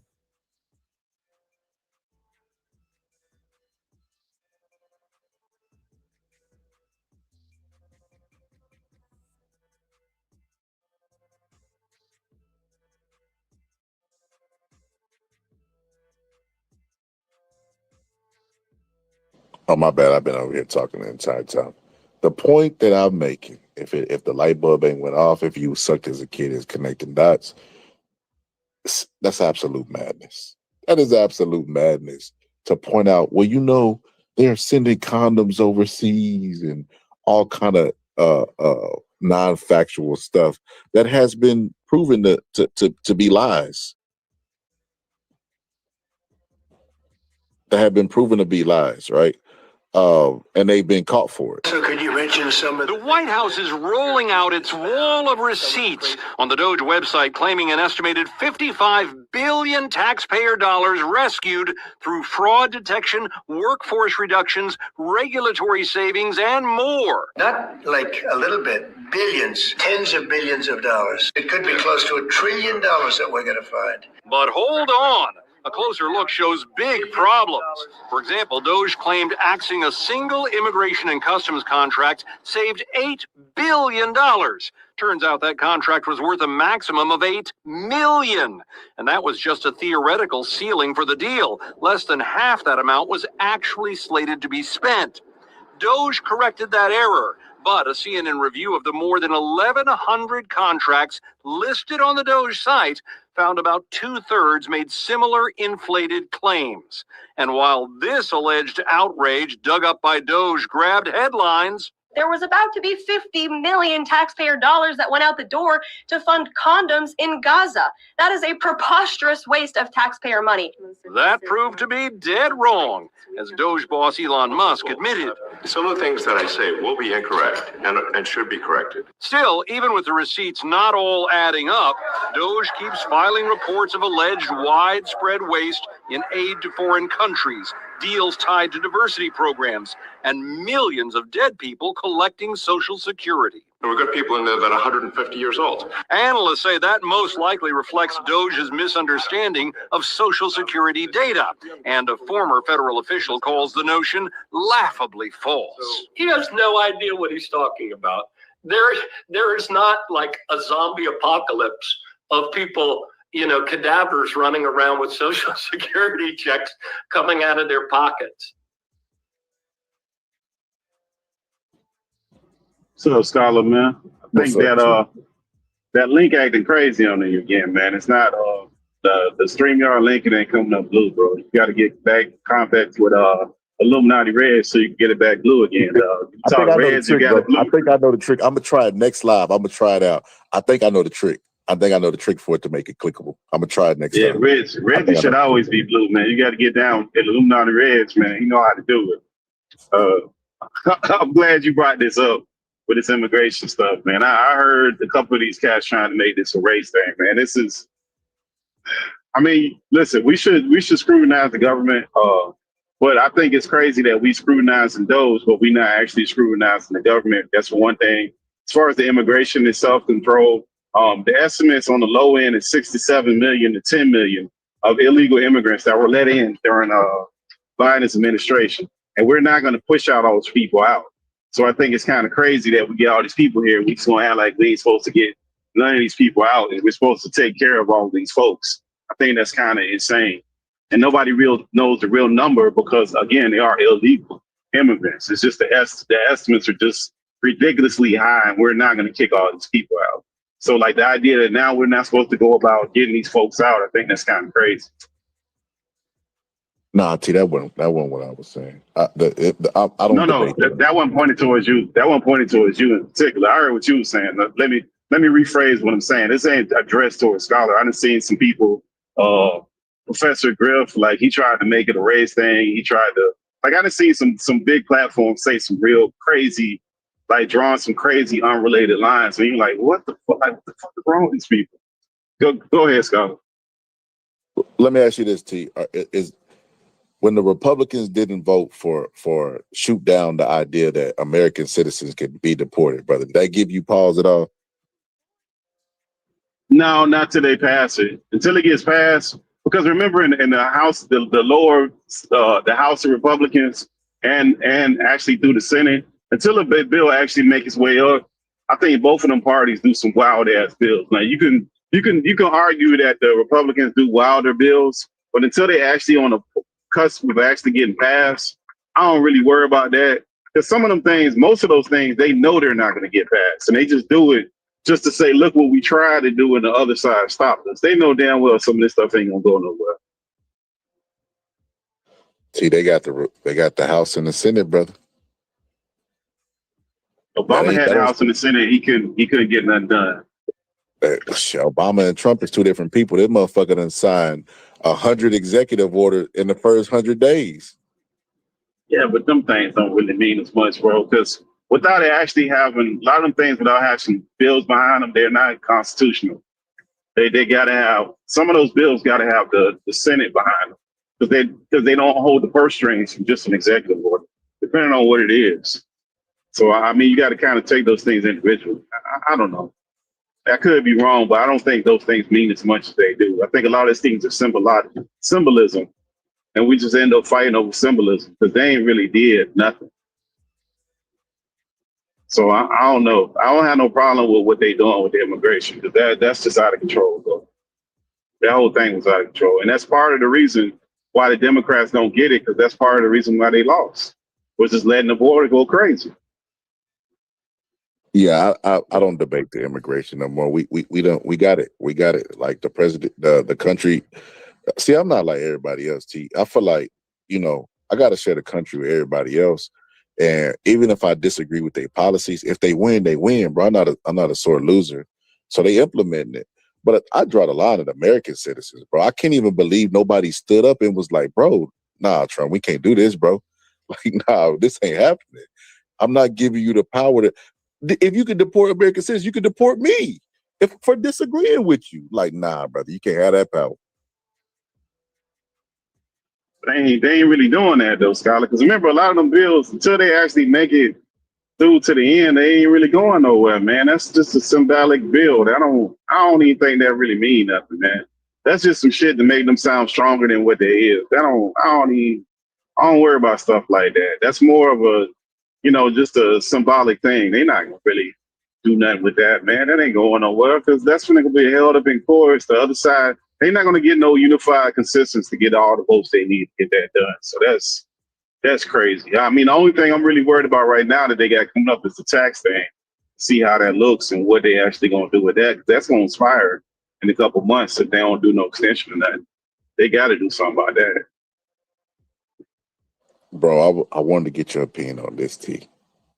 I wanted to switch from politics. I'm glad you joined, brother, because I want to see you change your mind on this, T. I know we was on opposite spectrums on this. Hold on, the what you call it, the Kyle Rittenhouse stuff, right?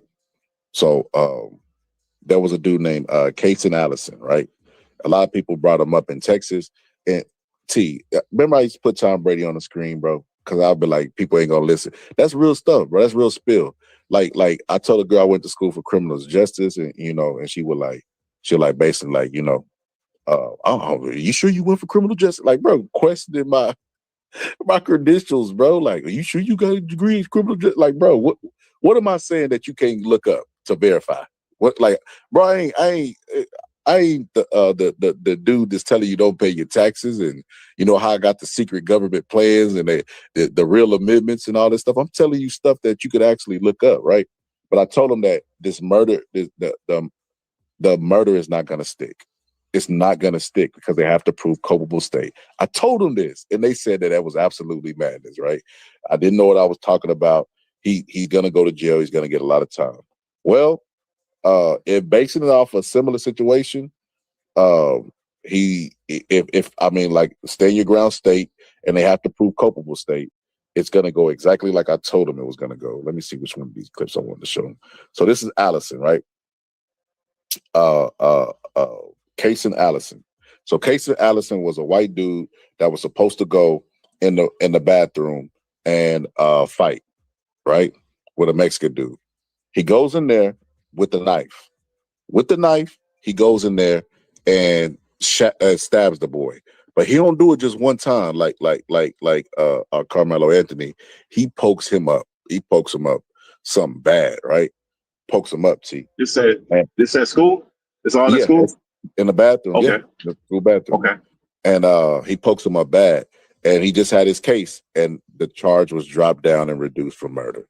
Like, because they hate the culpable state. But like I said, I'll show it. I think it's, hold on, let me get this up the screen. Allison, who is charged with murder in the stabbing of Joe Ramirez at Belton High School back in May of 2022. News 10's Isabella Quintanilla was in the courtroom all day today. She joins us now outside the Bell County Justice Center with more from the first day of the trial. Isabella. Yes, that's right, Lauren and Gordon. The 156th District Court was packed today with families, friends, witnesses, and others, all who have been waiting nearly 3 years to learn the fate of now 21-year-old Casey Allison. We first heard from the state prosecutors who are charging Casey Allison with murder, saying he was intentionally cutting and stabbing Joe Ramirez, to which Allison pleaded not guilty. His defense attorneys then gave their opening statement implying it was self-defense. Defense attorney Zachary Boyd told the jury, quote, Casey was in the fight for his life, where he was jumped by 5 friends, end quote. We heard from 5 state witnesses today, including a 911 record custodian, the Belton ISD Director of Safety and Security, 2 teachers who saw the aftermath of the stabbing, and the school nurse. At the start of the trial, they played 5 911 calls from 2 staff members, 2 students, and a parent. In one of those calls, a girl identified Casey, claiming she saw him running through the parking lot with a bloody nose. They then played security footage from several cameras showing Joe and 3 others walking into a bathroom, Casey and another boy walking in shortly after. 5 boys, including Joe, then ran out of the bathroom and split up, with Casey once again running out shortly after. We also saw footage of Joe running down the main hallway, bleeding onto the floor and then collapsing. Blood immediately began to pool as teachers and staff quickly surrounded him. Many of Joe's family and friends were in tears as they watched this all play out. One witness, the first to get to Joe, said, quote, his breathing was rapid and shallow. So that's the details of the case. Got a couple, I think like a minute left, but that's not going to change the fact of the matter, right? So this is what I wanted to show y'all. So that's exactly what happened, details of the case. And here's what the result of that was. They just recently reduced the charge. Like I said, when I said it, I was saying that, oh, you don't know what you're talking about. This is madness. Are you sure you went for criminal justice? Because this is the internet where you could be an astronaut and not really be an astronaut. That's all crazy ass stuff, bro, with stuff that they can look up themselves. But here we go. Here we go. That's the same girl, if you can't tell. Breaking news.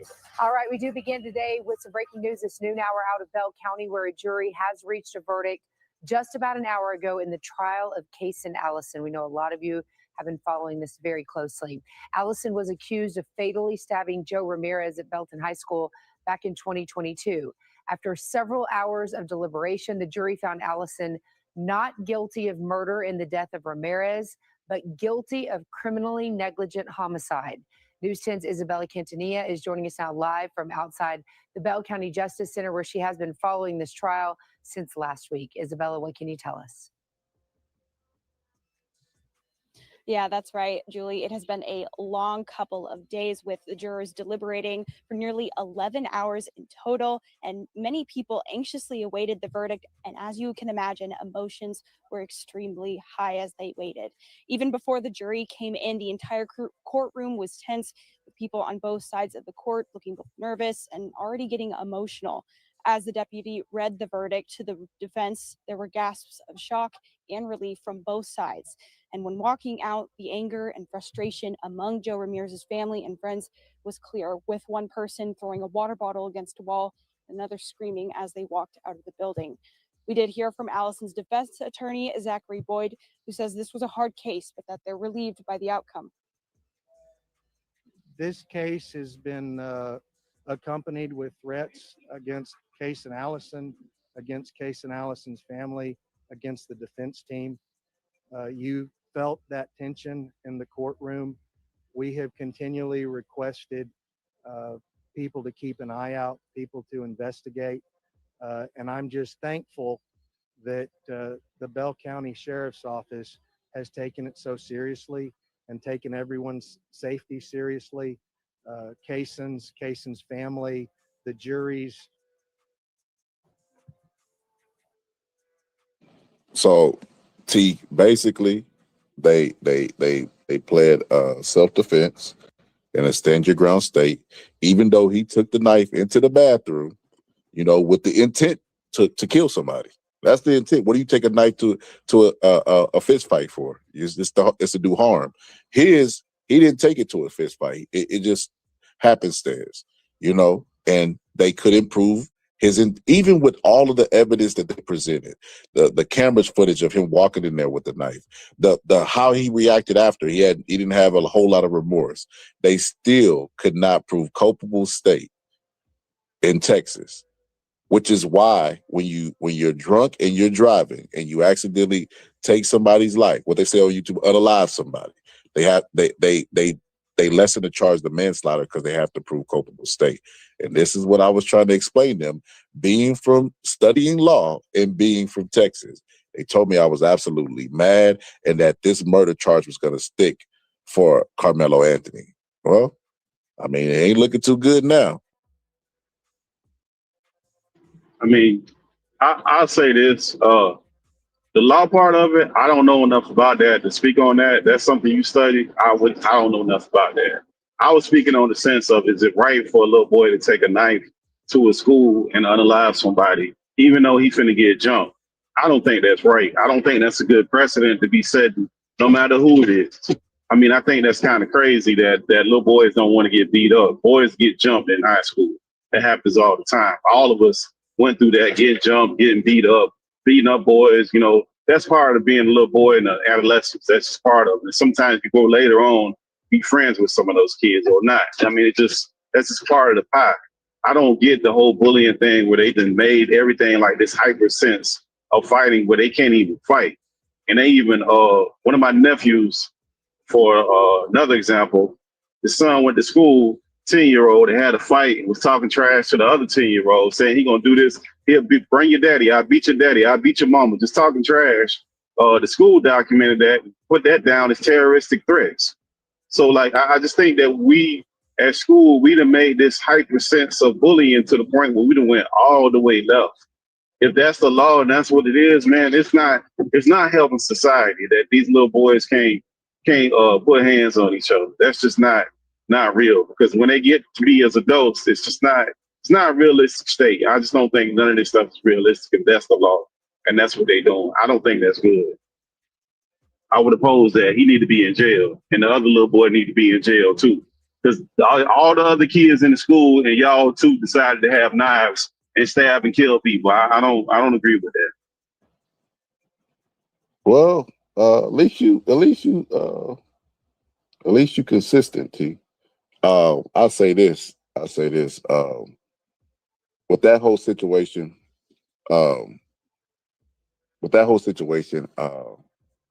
I felt like, what we always say, T, feelings don't really matter. So let me not say I feel like. I was just listing out the facts of the case and us being in a stand your ground state. And I knew that those charges wouldn't stick. And I felt like, on this part, I feel like this is besides the case. It was racial. Like America always play in our face. They always tell us, well, this ain't about race. Well, then why y'all going and digging up this guy's past? What about Casey Allison's past? Nobody dug into that. And it's because the guy who did the stabbing was white. Like that, this is as clear racism as Tom and Jerry the cartoon with no sound that spoke volumes. Like, we know what it is. It's because Carmelo Anthony is black and the guy that he killed was white. And they can't look at these two situations. Like I said, at least you got consistency.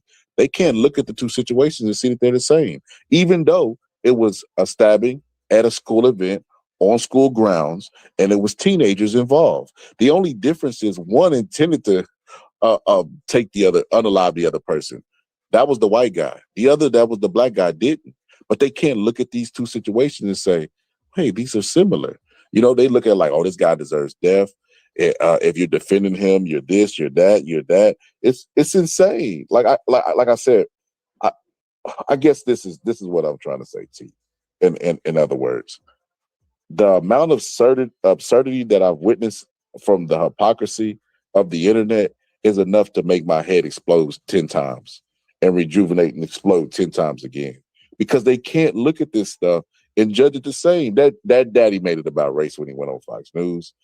It's been about race because of public perception. Even if let's say his intentions were pure, he didn't design for it to be racist, right? The climate in America, when cases go public, they automatically become racist by default because America's racist. This is what it is. We know this. We talk about the dog whistles all the time about how they say certain stuff and use certain language. We already know this, right?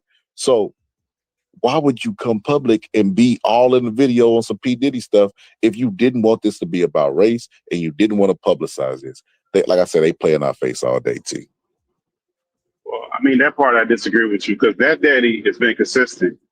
They even had like a white guy who found his way over there that was racist as hell and went over there and tried to make a public phone call to the dad of the young boy white boy that was killed.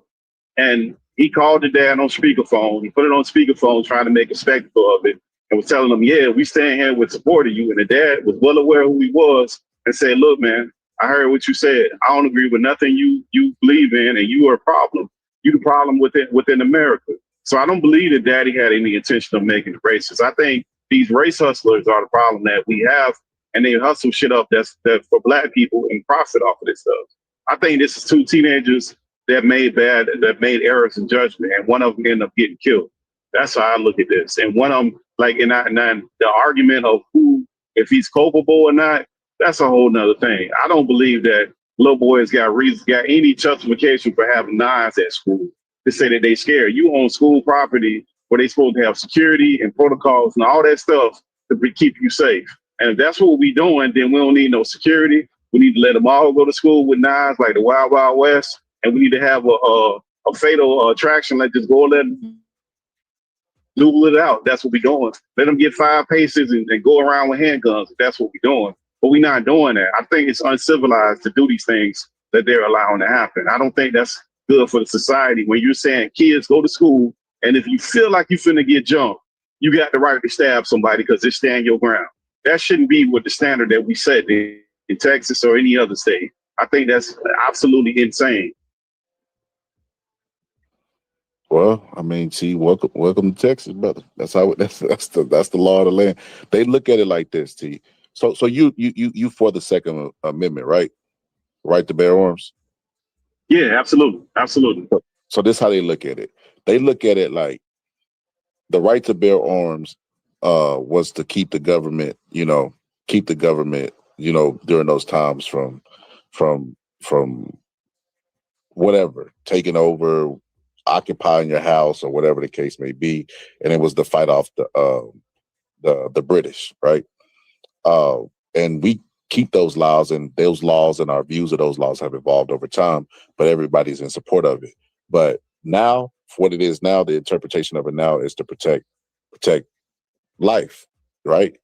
If you try to kill me, I have the right to kill you, or if I feel a threat, I can kill you. That's the angle that they're going with stand your ground.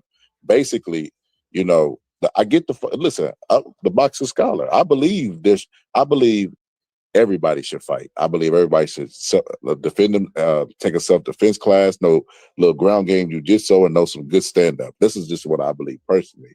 But everybody don't fight. Listen, the worst you get from a fight is a broken nose, maybe. You know what I mean? Street fights don't last that long because there's a whole bunch of anxiety involved. Minute tops, you know what I mean? And a lot of times people walk away from those type of things. A lot of times. In some cases they don't, it just depends. But a gun is going to increase the chances of death. So I agree that people should fight, but that's just my personal feeling. And like I said, the law is completely different than what I feel. The law says, hey, you threaten somebody's life, they have the right to take yours or defend themselves. And if they happen to take yours in the course of defending themselves, then hey, that's the law. And that's why I'm like, okay, so like I said, my personal feelings on the law, like I didn't come up with the laws. I wasn't there when they wrote them. Yeah, I disagree with them, but that's the law of the land. And it's like, okay, well, that's the law that we all adhere to. He didn't do nothing wrong according to the law. Yeah, and I think that's wrong. Because like the problem is like if they were free, like walking around any place other than school, I think that's fine. But you're talking about school campus where you got adults and these kids got to adhere to all these rules. And like, what do we pay security and all have all these rules and protections for? And we're telling kids that it's okay to go to school, stab somebody if you fear your life, and you can possibly kill them, and you won't be culpable. I think that's nuts. I think that's worse than the school shooters because there's more kids at school scared of Billy that he gonna jump on them than it is of a school shooter, and he gonna be able to carry that pocket knife around and say, "Hey, he was picking on me. Look at how many times he picked on me in class. It's documented. They didn't send him to detention 4 times already for picking on me, and I just couldn't take it no more. And I ain't know what was going on. And you end up stabbing and killing the kid because of the bully. There's plenty of bullies in school, and them kids grow up like every other kid. And some kids play both roles. 1 minute they a bully, 1 minute they a victim, depending on where they is. They either victim or they prey. That happens all the time. So I think kids in their unadult-like manner with their undeveloped mind trying to figure this stuff out, for them to pay that kind of price, I think that's crazy. And I think if they're going to let that go on, they need to increase the security where they should make sure it shouldn't be no weapons in school, because it shouldn't be no weapons in school, period, point anyway. It's like there should never be weapons floating around in the school. This ain't prison, the Shawshank Redemption. They shouldn't have no weapons in school like this. Like that should, none of that should have happened.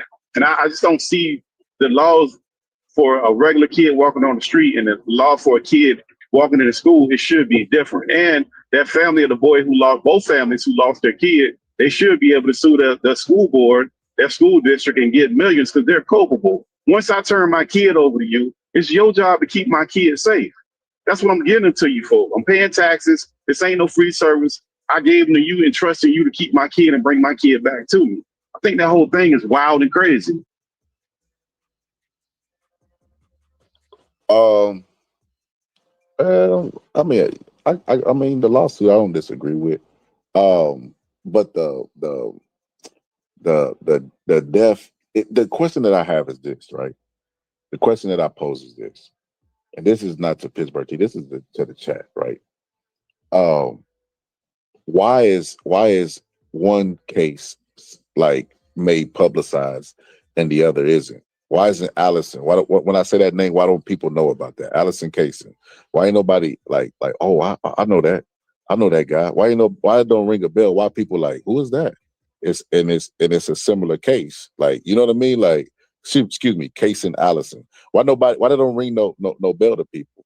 Like, nobody knows. And it's a similar case. You have teenage kids, you know what I mean, who didn't want to be bullied or didn't want to be hit or whatever the case may be in Texas, stood their ground, but nobody knows about that case. Why is this one being publicized? And that's what I was trying to say. By nature, the reason that it's publicized is because of the race.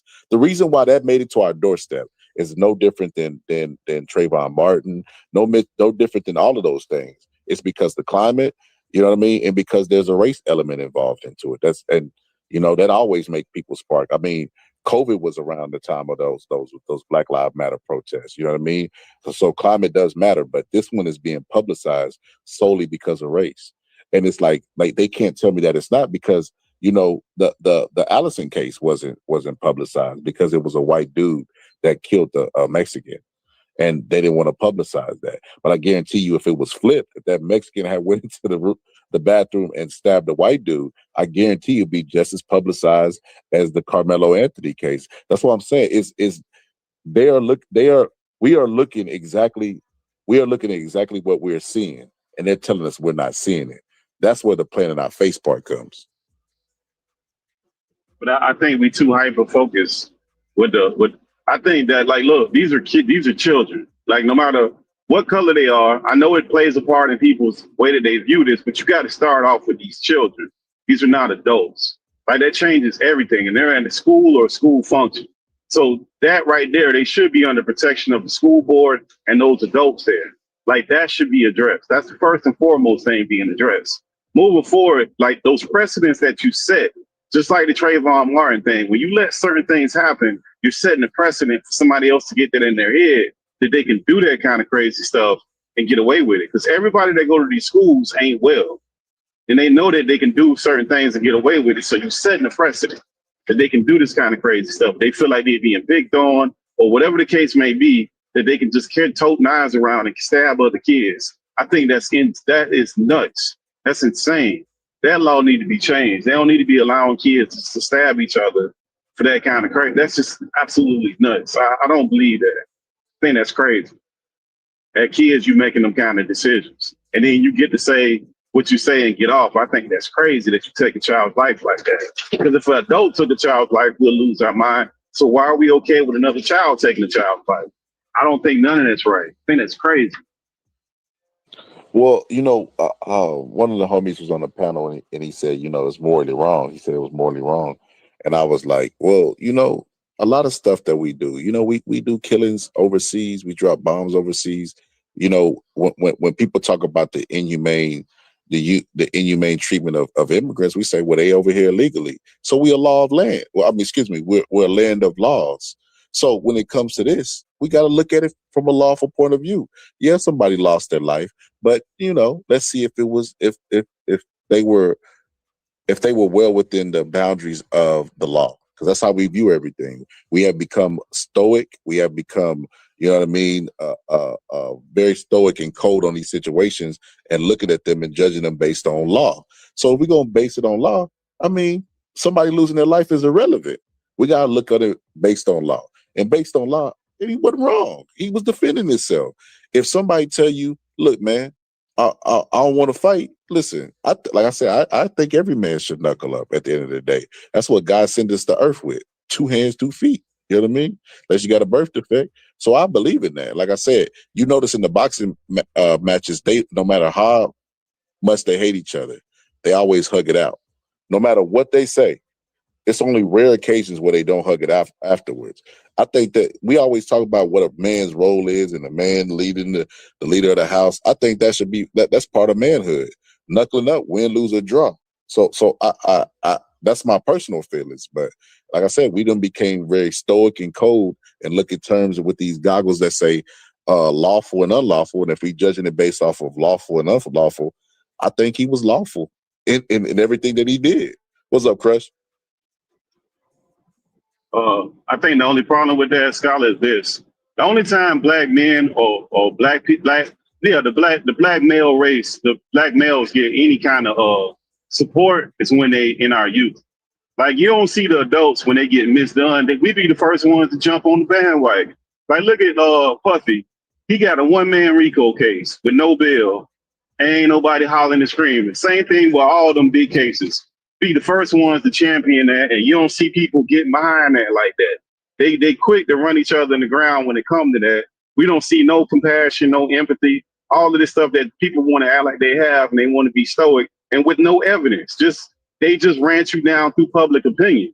And that's the other strategy that we done figured out that they're doing now. It's just beat you down in public opinion, quash your word, take you to court and tell you they can have an order where you can't make no kind of public announcements or keep you in jail and just beat you down every day, your public opinion. And that's the game.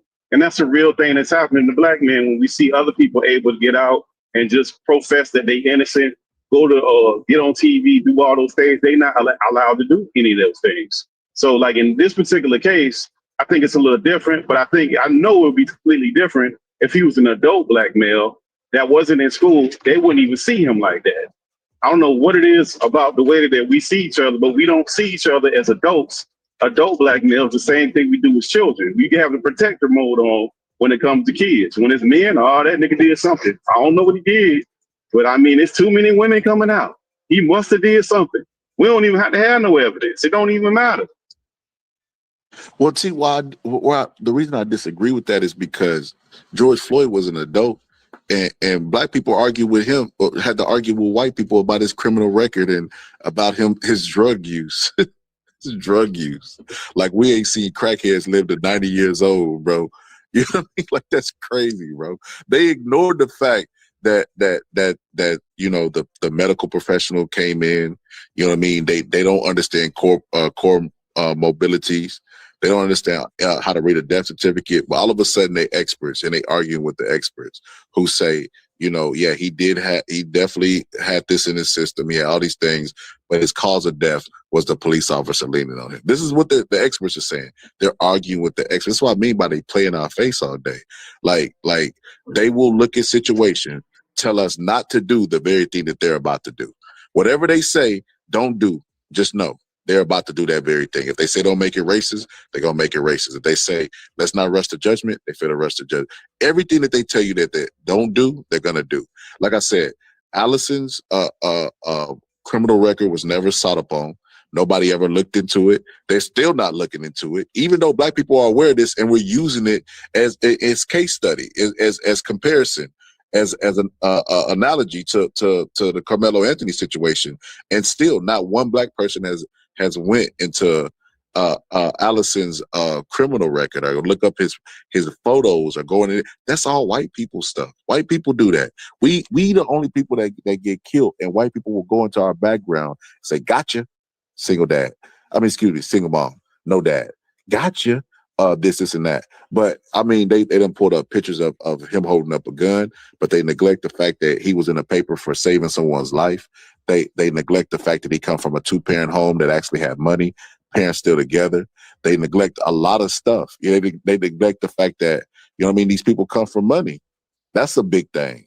Coming from money, not having to go steal or do anything from that stuff matters. These people this nuclear family that they always champion and say, what happened to the nuclear family?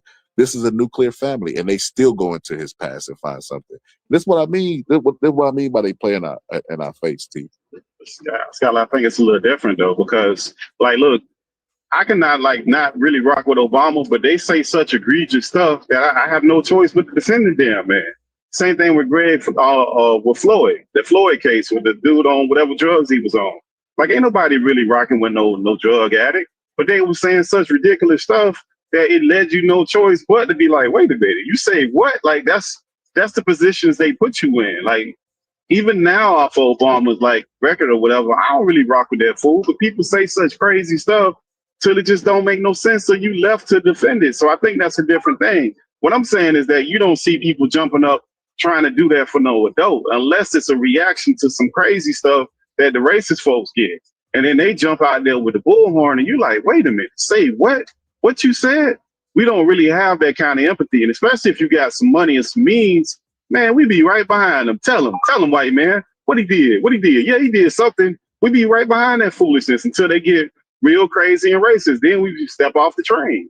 But we be championing that stuff because we allow them to do that stuff because we supposed to be fighting against these stupid laws that they have. Because I still can't understand how they get all these celebrity Negroes on the RICO case, and it's only them in the RICO case.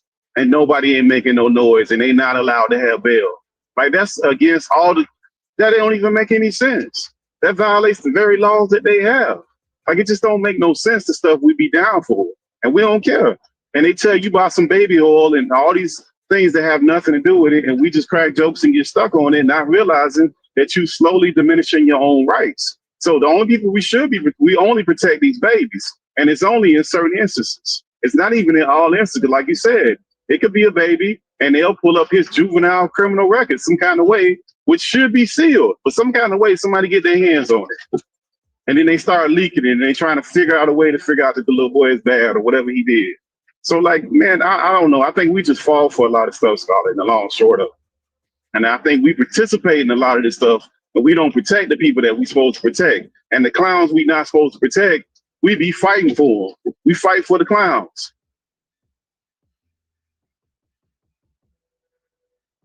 Oh, this person said, son of a man said, the experts said there was no evidence. Brother, I'm not going to argue with something that you can look up. The expert said asphyxiation. You know what I mean? Google that, because I'm pretty sure you don't know what that means.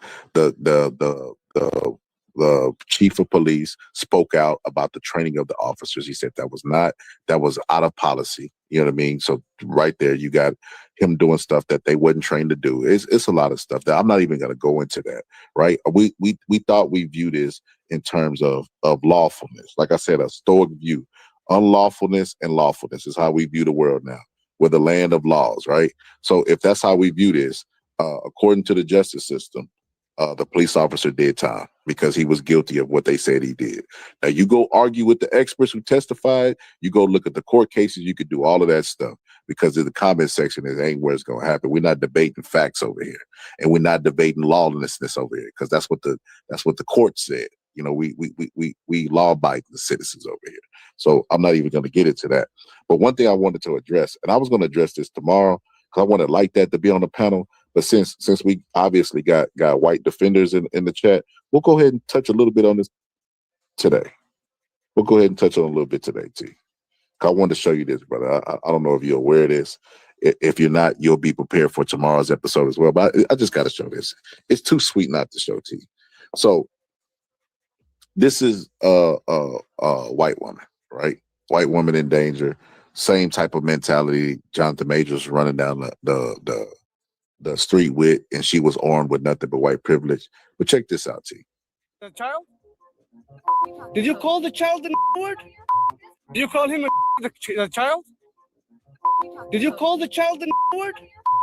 It is my own business. You call him a Okay, why don't you have the boss to say it right now again? Okay. All right, that's what you say.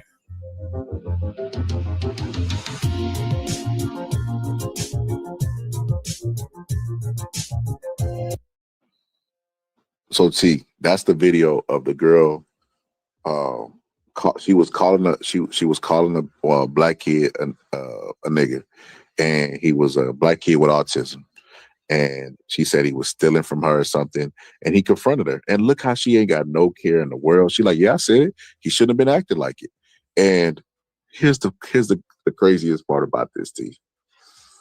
That woman started a GoFundMe and raised $100,000. $100,000, Pittsburgh T, just for being white. No other reason. And like I told you, they say the silent part out loud. They will say, don't make it about race. Let's not make this about race. And then get mad at us. When I say us, I mean black people, for raising money for Carmelo Anthony's legal defense. Get mad at that. Oh, you can't do that. But then we'll give money to a woman who's calling a 5-year-old nigga. You can't make this up. Excuse me, she raised 500,000 in 2 days. Excuse me, I thought it was 100,000. Excuse me. And you know what's really, really crazy? She, in 2 days, raised what it took Carmelo Anthony, what, months? That is insane. And like I said, they will play in our face. They will make everything about race. They will get mad at us for raising money so that we could get or we could see that the black kid has justice in a stand your ground state because his case has been made publicized. Meanwhile, Allison's hasn't been publicized because he's a white person that stabbed somebody. They'll get mad at us for things like that. But then we'll raise $500,000 in 2 days. Some shit you can't make up. But I mean, as far as that's concerned, that's not surprising. The KKK ain't never had no government funding. They always had private people getting the money to do all that stuff they've been doing, and all them other hate groups. They've always had private funding. That ain't nothing crazy. I mean, I think what's crazy is that we had like we ain't seeing this stuff, and then when we see it, we got to do the appropriate actions. We need to figure out where this person work at. Make sure we call up there to get this person up out of there. If they got some government contracts or something, get them things terminated. Like, I think that's the more appropriate action. Like, man, ain't none of this stuff shocking that these people doing. Now it's just words because they can't physically do anything no more because we got fired like they got fired. So they ain't finna do nothing to you. That's all that best they can do to you. So they can't really do anything to it. And a lot of it, they do that stuff because they know that they bank on you being emotionally unintelligent and you reacting, and then they can call the police and get you locked up for real. They call them boys on you. Now you got all kind of problems depending on what the situation happened and what happened. Then they gonna throw them she white, so she gonna throw them white lady tears, and you got all kind of problems going on.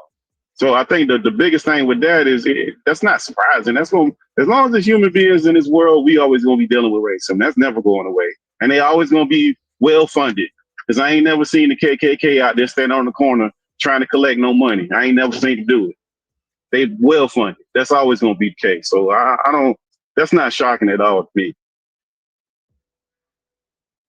Yo, didn't the KKK Pittsburgh T sent Charleston White a jacket? That's neither here nor there. That's when you know you're doing a good job at Cooning. When the KKK find your address and send you a jacket, that is crazy. Charleston White proud of this shit. But no, I wanted to make that point because, like I said, the old dude I just put in time out. You know what I mean, for spread misinformation in my chat. You know what I mean? Talking about look it up. Why we gotta look up something that's already been decided in court by professionals? You don't have any degree. You're not a judge. You're not a police officer. You're not any of that. You didn't study law. So while of a sudden you're an expert, and I gotta trust your opinion. They had doctors come and testify. You're not a doctor. So I got to believe your word over there. We're not doing this. I'm not going. Listen, we didn't have episodes where we already did the back and forth on this. There's no reason to have a back and forth. We're arguing too long about something that's already fact. Look at the facts of the case, not the stuff that makes you feel good. But no, I'm not going back and forth about that. I already did that. But with this, explain this. Let's address this. You know what I mean? Because like that's why I put them in timeout, T. So they got to sit through the looking glass like Alice. But let's address this. This woman, right, is no victim. The kid is the real victim, right? Black kids are not even allowed to be kids, bro. I'm pretty sure Pittsburgh T, you did some, I don't even know if you can remember, but I'm pretty sure at 5 you did some things you're like, oh man, I don't even know why I did that. I'm embarrassed I did that. I run into people that I went to school with that I was like, I might have teased about certain stuff. I'd be embarrassed that I even said some stuff. And this is well past the age of 5. 5-year-olds are not even allowed to be 5-year-olds in America. They raise money for her for justice. For what? Then Pittsburgh T, when they looked into her past, they found out this white girl got all kind of charges, all type of criminals that they was trying to pay out Carmelo Anthony as. And you just face palm. It's like, bro, the only thing that they seen was the obvious was her white skin. They heard her white tears and her white cry. And all of a sudden they just start throwing dollars over there. So don't get mad when black people do the same thing. When black people see Carmelo Anthony, they don't got to look at none of the facts. Just throw money in it because that's what they teaching us. When we said that y'all taught us it, no, we didn't teach y'all that. It's completely different. You comparing the oranges to apples, blah, blah, blah, blah, blah, blah. No, that's exactly what y'all are doing. We see it every day. Like I said, y'all play in our face. Yeah, but I mean, That stuff been going on for a long time. I see some people in the comments trying to associate this with MAGA and politics. KKK ain't got no black members. So like that don't even make sense. If MAGA's got black people in it, that ain't the same thing. And that's the other part. Like we got to get away from this where we can't have these one opinion that everybody agree. That ain't. You think all them people that go to the KKK meeting, you think they all agree in politics and religion and all that other stuff? No. They come together and they don't be sitting there doing all this stupid stuff. Even in their hatred or their love or whatever you want to call it, they figure out a way to work through that stuff. We don't. We don't listen to people that we don't agree with. And I think that's the more teachable moment of this. They unite when they have a cause. We argue about shit that we shouldn't even be arguing about. That'd be the crazy part. I don't get my people, man. We argue about shit that's evident and obvious. We'll argue the shit out about it just to be different and try to be some genius and tell you to go look some shit up just because you want to be this great philosopher with no actual information and tell somebody else to look up your damn dumbass point. Like the shit don't be making no sense what they do, and they frustrate the hell out of me, Scholar. Because like you said, like I was saying about them boys, all boys and even little girls, they go through different phases where they might be good, they might be bad, they might be a bully, they might not be a bully. So I mean that's just part of the whole situation with children. With adults, you don't have that luxury. Once you do something as an adult, that ain't finna get squashed to go away. You are looked at a completely different light. So the standard is completely different. So with this white lady and what she did, like it's like I said, it's not shocking that these people gave her a bunch of money. The shocking part ain't none of that shocking. That's what they do. They've been doing that since the KKK and all them other groups. So ain't none of that to me like no real shock to us. I don't really care about it too tough, to be honest with you, Scholar, because it's nothing that's going to surprise me. We see the numbers of the hiring rates. We see the numbers of the CEOs, Fortune 500. It's over 85% white men that run the largest companies in the United States. We see the numbers of the Senate. What's that? The same number. 85% white men that run the Senate and the House. And they're over 50. It's the same numbers. So like all them old white men, you think they just universally love the rainbow of all these different people? Hell no. That's not the reality of it. So I just don't. I'm not surprised by any of this. Pittsburgh, I'm not surprised either, but I'm using this episode as a statement, and it's more so a statement of we shouldn't look at the situation of that boy lost a life and a child lost his life if they're not going to look at that situation as that woman, adult woman, is talking to that kid in a manner that he should not be talked to because he's a kid. They're going to throw money at the situation. We should start throwing money at every situation that has anything to do with black.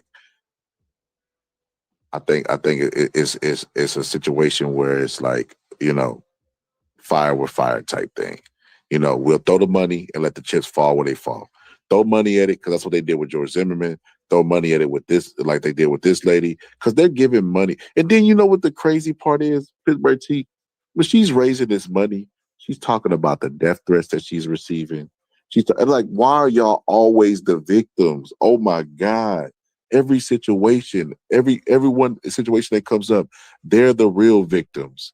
So you went out there and harassed a 5-year-old as an adult, and somehow you become the victim.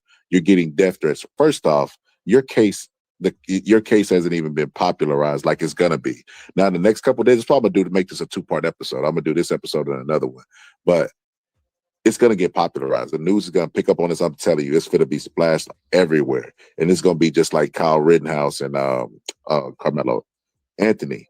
But it's crazy. It's crazy to me that like I say, they criticize us for doing all the stuff that they do. It doesn't make any sense. They'll show up Pittsburgh T and tell us how to be. Hey, if you wouldn't get shot if you just pick your pants up. Hey, you wouldn't do this. They tell us spend their entire lives telling us how to be black, and we've only been black our entire life, right? And tell us what to do to not get shot by police, all this other stuff, right? And then when we mimic them, whenever they give money to somebody for a publicized case, they get mad at it. This is stuff that you can't make up. What's up, sir, foul player? Oh, he up here? Nah. He said he was. Okay. But yeah, that's crazy that they spend their entire lives, Pittsburgh T, telling us how to be, how to act, how to wear our clothes, and all this other stuff, only to when we mimic them and behave like them and donate to people that we think that we want to have a good representation and good fair chance, they get mad.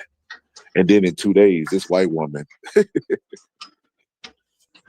the look on her face, oh my God, Pittsburgh T, she didn't have a care in the world. Like, that's so crazy. It used to be a time where it's so funny to me because they claim that we live in a cancel culture, right? And in this cancel culture, you can't say anything or you're automatic.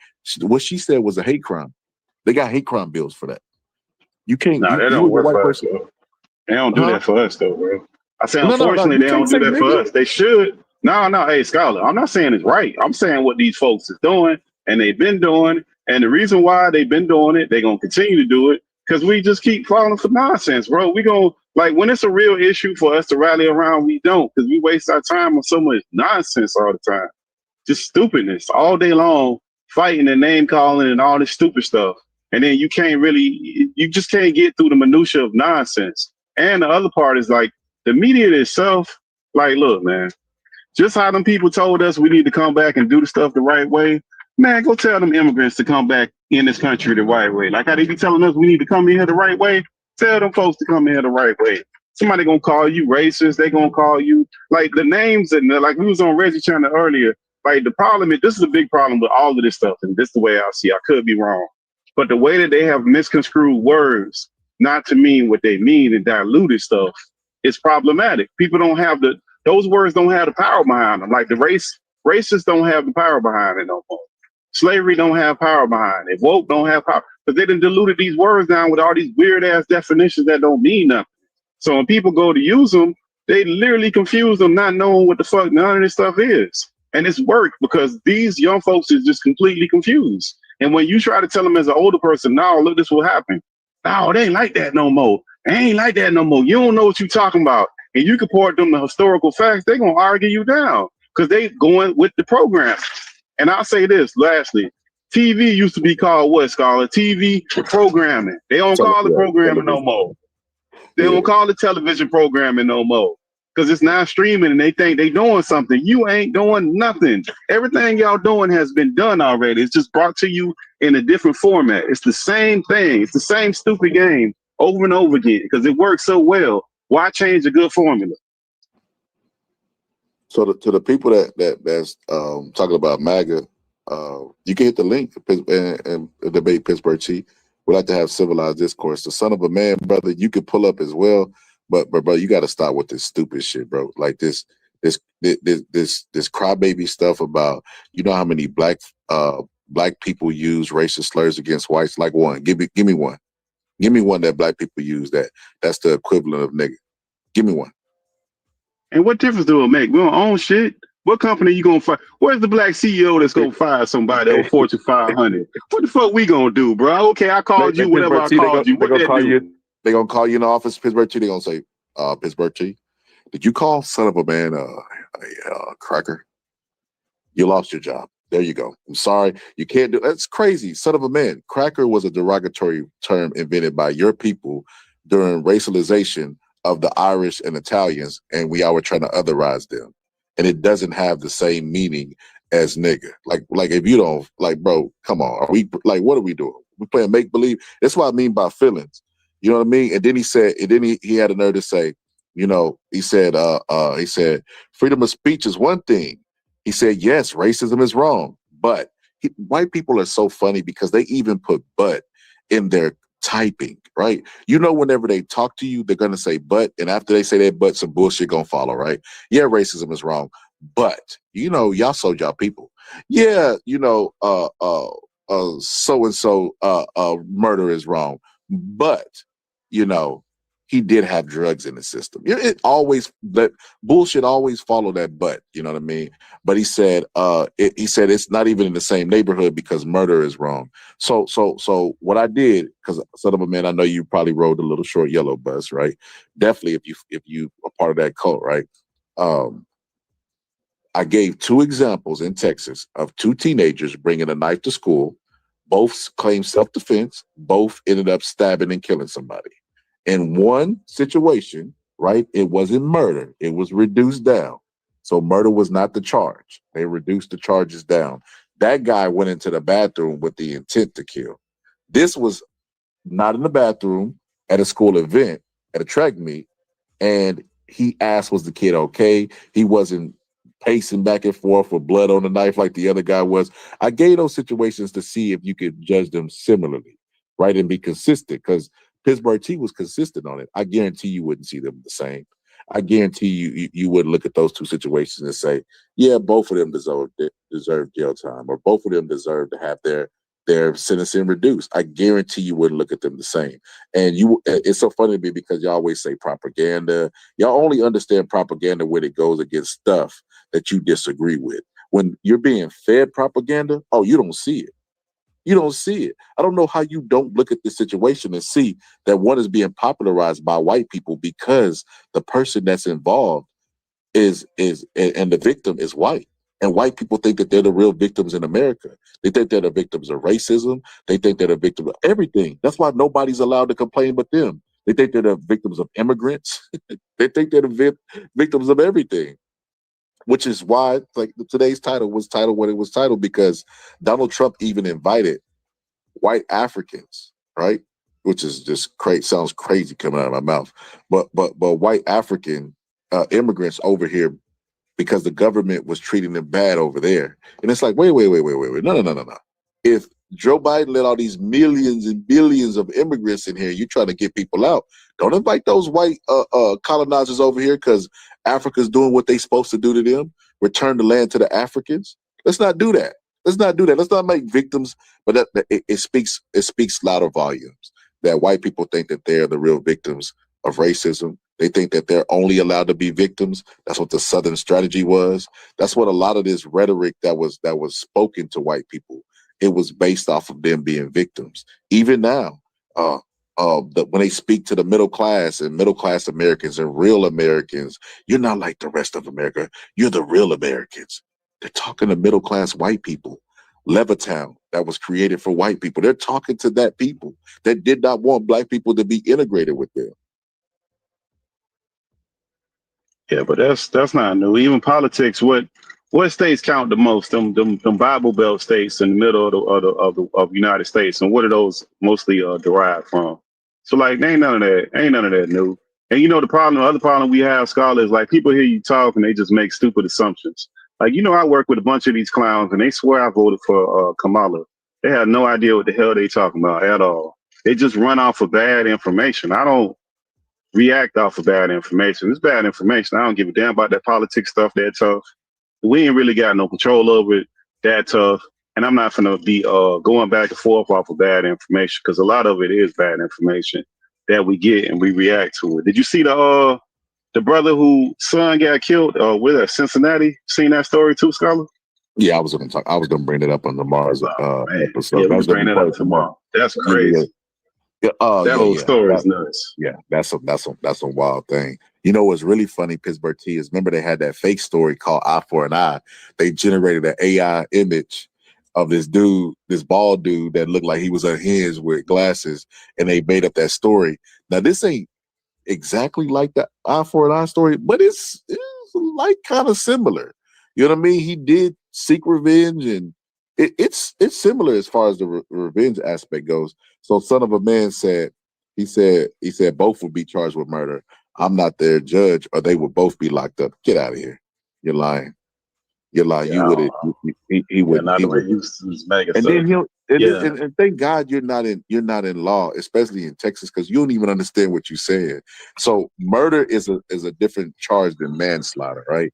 Manslaughter, it implies that, you know, the culpable state was you know, he didn't do it intentionally. He didn't intentionally go out there with you know, trying to cause somebody to be unalive. You know, his culpable state or whatever.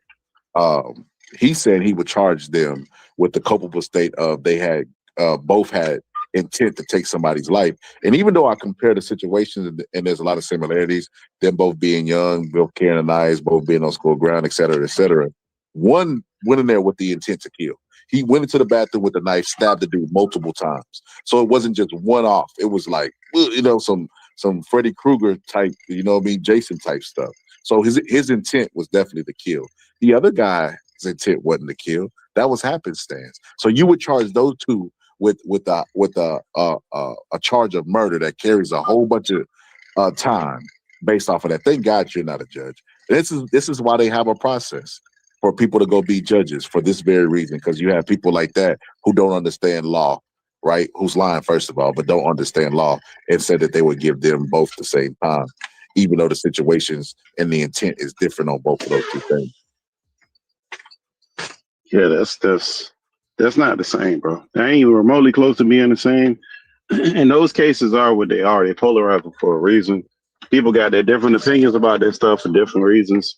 I just think a lot of people have disingenuous conversations where they're not even making the right kind of comparison. They just be playing games with this stuff, and they play gamesmanship with it. And I think that's kind of crazy, because a lot of these cases are not even the same, in my opinion. Hey, but what I look for is consistency, T. If people are mad that black people are raising money for Carmelo Anthony, even though Kyle Rittenhouse is raising money as well. Ain't nobody worried about where the money is going with Kyle Rittenhouse. Nobody's looking into the where was the father at with Kyle Rittenhouse. Nobody's doing all this racist stuff. Pittsburgh T, do you know the only coup d'etat that ever happened on U.S. soil, it was in North Carolina, and they buried the story. And then when they found articles and stuff from that time, when they finally went into the vaults, they found that those people said that the protesters were like agitators, and they blamed the protesters for what happened to them. And you're just like, you just face palm and you look through history. They do that. They do that like Emmett Till, you know, he was lusted after a white woman. He disrespected a white woman. They put the blame on the victim because they think that they are real victims. And nothing's changed. Nothing's changed. If you look at the headlines from then, where they made themselves the victims and everybody else is trying to attack them, it's nothing different than today's times. They do the exact same thing. They are the victims of everything. This woman has been made a victim by them. And she was definitely the aggressor. She was definitely wrong in the situation, but somehow she's the victim and they need to raise money for her. Kyle Rittenhouse, you know, his family, they need to raise money for them because black people are raising money for the black person. Like, what? We need to raise money for George Zimmerman. We got to raise money for them. Excuse me. They got to raise money for everything that's publicized as black and white. And they always go the opposite of black. And they say it's not about race. But like I said, they play in our face all day. It's definitely about race. And if we are in courtroom, Mr. Son of a Man, and I had Exhibit A would be this white woman who called a little boy nigger, an autistic little boy on top of being a little boy, right? Called him nigger and raised money. She raised money. What is the purpose of her raising money? Did y'all look into her criminal record? Was there people investigating her situation? Did she have a father in her? Like, what did they get a toxicology report on her like they did Trayvon Martin? Where is the consistency? That's all I ask. I don't think the Kyle Rittenhouse got anything to do with this one, though. I think that Kyle Rittenhouse thing, that dude was innocent, bro. For he was just defending himself. Now, you could say that he had no business having a weapon, but when he popped their ass, they was all coming at him. From the dude with the gun to the dude hitting him. Not the guilty. I'm focusing on the money that was raised. The money. I'm bringing that up to say like all of these situations, they don't get none of the facts. They run with their wallet and sort out the rest of the stuff later. And I'm like, okay, if that's what y'all gonna do, don't be mad when other people do it as well. Like if I don't why we don't do that, Scholar? But think about it, Scholar. We don't do that. Like Puffy finna start his trial. Where's the black outrage for that, bro? You got to be like perfect, man, and then they not realistic. These people, like our people, are so unrealistic. They think that they're gonna live the same life that they living now as a billionaire. They think they ain't finna have no sex parties. They ain't finna have no crazy. You can do whatever you want as a billionaire, and they done transported their little life right now into being billionaire status. So we don't support them because we low key jealous. We hate on it, and we don't want to support that. So we don't get behind it. They do. They look at white no matter what. We the only group that can't do it. You got to be black and meet all these stupid criteria. You got to be part of a certain religion. You got to be part of a certain political thing, you got to meet all this criteria for people to get behind you, which I think is crazy. He said, "I'm not helping no Diddy, brother. I ain't gonna lie to you, brother. I echo those sentiments, bro. I'm not rallying behind no Diddy. I give you a couple different reasons, Chris Bertie, why I don't care what happens to Diddy. Number one, Diddy has been richer longer than I've been alive. That's number one. Diddy has been richer longer than I've been alive, brother. Number two, Diddy got to a place where he was doing the puppy stuff, the bait and switch. Revolt is for us. It's black entertainment. Ciroc is for us.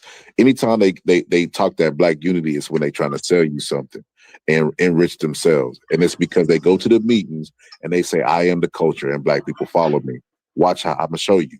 And I'm gonna show you how I make money off them. And then they go out there and lobby and the black people come with their dollars and say, I told you how I can corral them and get them to spend their money.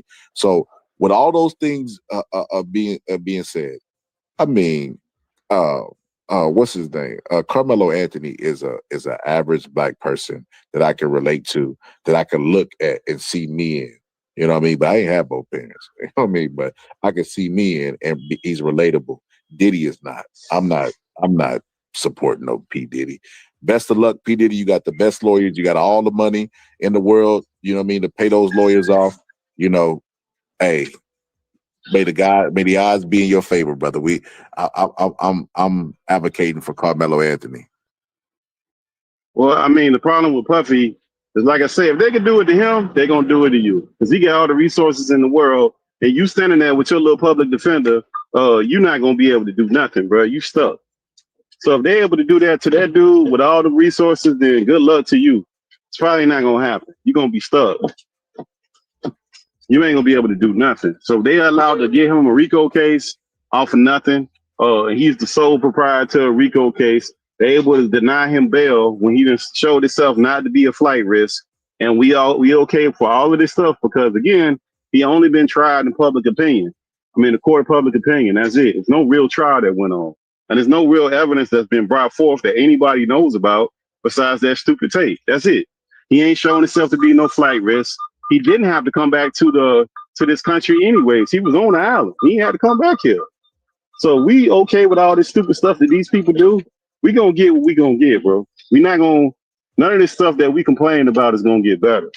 I just don't really see it. I see it getting worse because we use the celebrities on one end when it's convenient. When it's another end, we just play crazy when it doesn't fit with the model that we want. And they use them just like how they're using all these rappers' lyrics to prosecute them. They're using the lyrics for the rappers to prosecute their ass when they feel like it, which is a whole nother thing.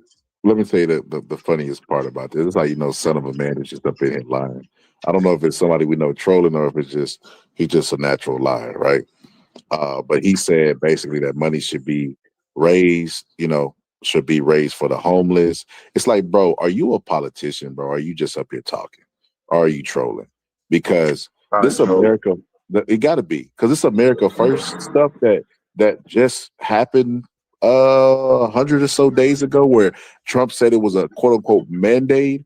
Like the idea of that was, hey, we're gonna get rid of these programs that feed kids, that are hungry. The idea that we're gonna get rid of all these homeless shelters, all this stuff, because it's wasteful spending, and that showed up. If Trump said it's a mandate on America, his policies, wouldn't it be a mandate that people don't give a fuck about the homeless or the poor or all that stuff that you talking about? Like, bro, get out of here with this. He reading that shit off a Hallmark card to try to, speak to the humanity in this conversation. But like I said, we looking at this stuff stoically, and we're gonna look at it, we're gonna judge it coldly. And if we're doing that, well then, hey, the law of the land. The law of the land is what we're governed by. The law of the land is going to preside over all, right? And if now we got RICO cases, though. That's what I'm saying, Scholar. Now we got RICO cases against single persons that's only look like us. We the only people that get that craziness on these high-profile cases. That's insane, and we be okay with it. And we okay with them violating statutes of limitation. We okay with a lot of stuff, bro. It's just nonsense. The but stuff Diddy a criminal, bro. Diddy a criminal. He ain't never get convicted of nothing, bro. Diddy put the hit out to kill Pac, man. Come on, we've been knowing this for years. Man, we don't know that, Scholar. Who says who? Man, come on. Everybody involved. Vlad. Is Vlad the only Nah, voice that man. matter? Vlad the only Man, voice that matter in hip hop. him and Whack 100 is not no credible sources, bro. Can't believe them two, man. Whack 100 and Vlad, man, them two over there setting them cases, man. I can't believe them two, man. Hell no. Shit, you don't believe Charleston White, but you believe Vlad. Come on, man. We ain't doing that. Fuck no. We ain't gonna do that. Man, look. We ain't gonna believe none of them dudes, man. Look, Pity. I can't make Diddy know. Let me address for Sir Foul Player. Sir Foul Player said it sounds like we're arguing over who the victim is.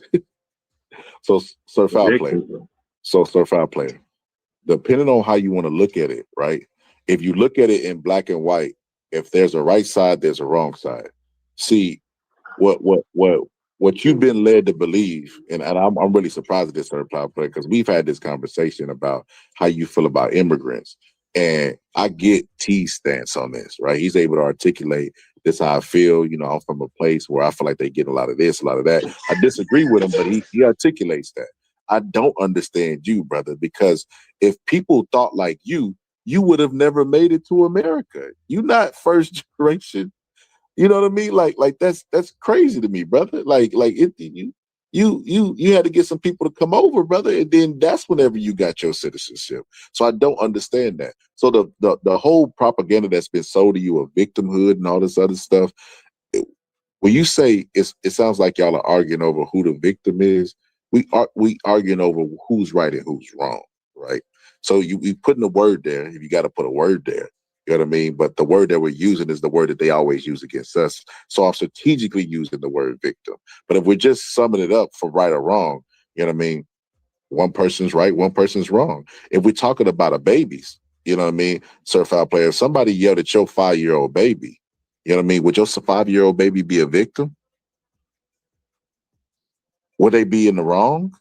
Would they be in the right? Like I'm trying to understand your mindset. Like I said, we had these conversations, Sir Foul Player, and I rock with you, brother. But I strongly disagree with a lot of stuff what you say. I can't follow your train of thought because it leads me to a place where I'd be like, what the? That don't even make any sense. Yeah, I mean, most of these dudes we can't even listen to. And the link, you got the link posted, so if they want to, they come up. But they ain't saying nothing, man. So I don't even pay them no attention. Because you should be able to elaborate what you're saying. Yeah, he said that way earlier. I just wanted to address that. But yeah, to anybody, Ant Jams, you can hit the link, brother, and pull up. SF, brother, we got to get you on one day, brother. But yeah, man, we wind it down anyway. I gotta go in a little bit. But I just wanted to make that point. I was gonna say this for yesterday, but it was just so golden. It was just such a golden opportunity because I seen them in the chat. I seen White Lives Matter. I seen all of this stuff. When you look at the comments, of this, and this is why listen, one of the young sister that pulled up that time and almost got ran off, right? She almost got ran off. She was saying, you know, he's a criminal. She's read this paper that you know, and she looked at the police record and he was up there holding a gun. And I just wanted to get her opinion. I wish she would pull up. I want to get her opinion on this. Is this woman a criminal? Because calling a kid a nigga is a hate crime. You know what I mean? She could have criminal charges. She could be brought to court for that. That is a hate crime, right? So what do they have to say about this criminal that's having money raised for her? Are they going to keep the same energy? Is she going to keep the same energy? Because she was saying, why does everybody see everything in terms of race? This is not a race issue. Well, that woman made it about race when she said nigga. So I wanted to see if she looked at this and judged it the same, which I know she won't. I'm wasting my time. But I just wanted to see. I wanted to see that. Nah, but that's why we don't need to be part of no DEI stuff, because when it comes time for people to rally around us, man, they get missing, man. They got stuff to do. They ain't got time to do nothing when it comes to us, man. So I don't be studying all that groupism. We need to be focused on us and kick all these other people out of like collectively trying to do stuff for other people. Because when it comes time for us to do stuff, ain't nobody around. Everybody missing. Where all these people at that want us to be rallying for the immigrants and all that stuff, man? Where they at? Because I don't see none of them when we be having our issues. I don't see nobody out there marching with no Trayvon. I ain't see them. I didn't see the immigrants out there marching when Trayvon Martin was going on. No, they was. They was. Nah, bro. Hell no. Shit, no. Definitely was, T. No, bro. Them 1 or 2. No, man. No, even when Kyle Rittenhouse shot at Black Lives Matter, everybody he shot wasn't black. No, he shot white people. He ain't shooting. I don't think he shot no black person. No, he shot because it was a black dad on TV crying. He definitely shot a black person. You talking about that next dude that had the gun? Probably the guy who had that gun. That's probably who you talking about who he caught. But no, man, no. Kyle Rittenhouse didn't do nothing wrong. I don't even think that's a race issue because the first guy he popped was a white guy to try to hit him with a skateboard, which is stupid. That definitely was racist. Man. No, because he wasn't the only one to out. A Black Lives Matter protest. What were they protesting, T? No, he didn't go to the protest. He went to, look, this is what happened. He went to some property where all these white folks got together and said, we gonna protect this property. And they came from wherever they came from to protect this property. Some kind of way he got detached from the property and the other people that was there carrying their AR-15s or whatever guns they had, because remember those protests was violent. They was tearing up that city.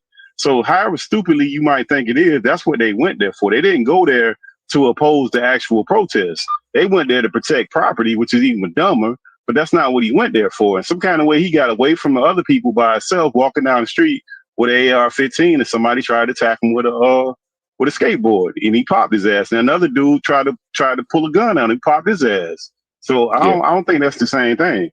So a dude showing up to a protest that he deemed violent with a gun, he definitely was. No, he wasn't at the protest though, Scholar. So that would be like, so the way that I would look at that is like if he showed up on the other side of the street, just standing there looking at him with an AR-15. That's not what he did. He went to some property that they were trying to protect. That's not the same thing. It's stupid, but it's not the same thing. All right, I'm not too sure on that, so let me look it up. Yeah, look it up. It was him and a group of white people that showed up to protect this stupid property. In some kind of way, because remember they were saying that he was there to render first aid, and they did all these stupid stories that didn't have nothing to do with it. Because the long or the short is that they was there to protect property. That's what they was there for. They wasn't there for nothing else. I think that's dumb as hell, but that don't give them people the right to do what they was trying to do. So I don't think that's the same situation. New drone footage and wait, hold on, T. Why he ain't show up with hands and feet like Carmelo Anthony was expected to do? Nah, they showed up like a militia. Like if you could see the real footage of that on that property, it wasn't just him. It was a bunch of them. Yeah, it was a bunch of them showing up with AR-15s to protect that property, which is crazy. Let me see. I think it was just him. That's all I remember. Let's see. Listen. A medical examiner's explanation may have enhanced the case against Kyle Rittenhouse in his homicide trial, according to USA Today, with the drone footage suggesting that although Joseph Rosenbaum had chased Rittenhouse, he was not as close to him during the chase as previous footage indicated, and the medical examiner suggesting Rittenhouse shot Rosenbaum twice before firing a lethal shot into his back as he reached a horizontal position.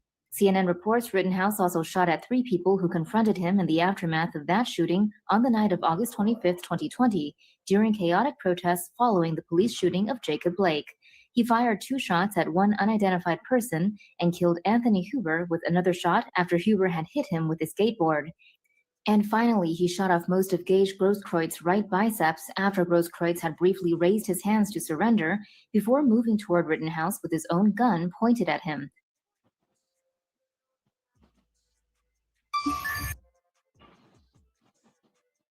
Let me see. I'm gonna find the actual footage.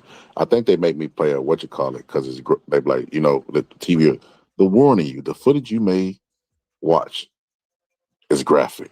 I think I got it. Hold on. So let me give the warning. The footage that you may watch is graphic. If you're a kid, stare harder into the TV. Now just play. If you're a kid, step away. Viewer discretion is advised. So I watched a lot of TV. Detective in the Kyle Rittenhouse double homicide case, Martin Howard, took the stand Wednesday. He was on duty August 25th when Rittenhouse opened fire with his AR-15. At that time, we initially got a report that there were 4 homicide victims. 2 died that night. Joseph Rosenbaum and Anthony Huber. Gage Grosskreutz was shot but survived.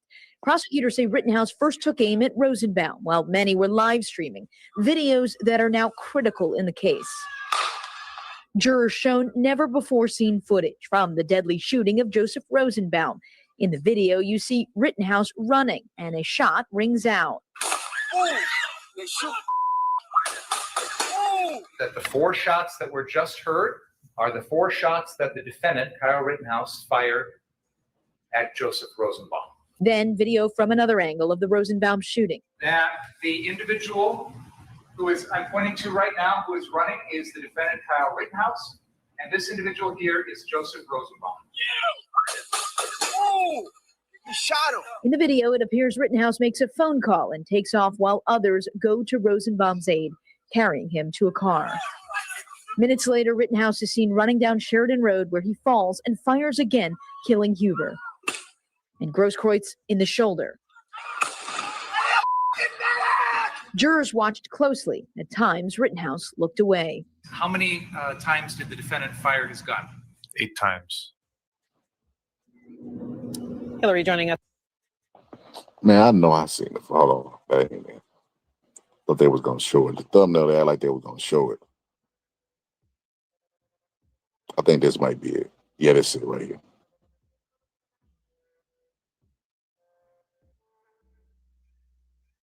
Hold on, this is it.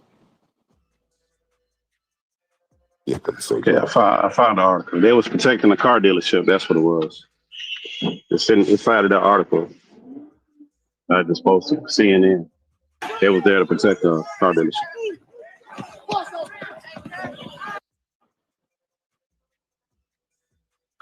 So what you saying is they was on a crossing road or something where the protest was gonna go through?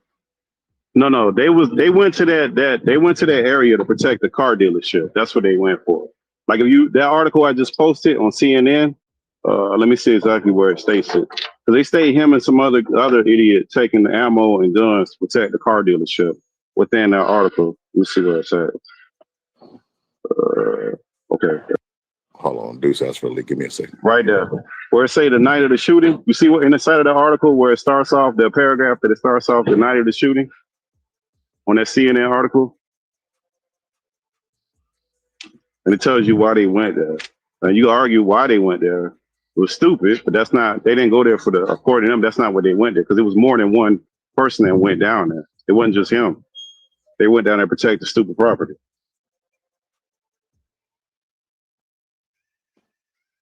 Okay, let's see what this shows. I don't know. Let me see.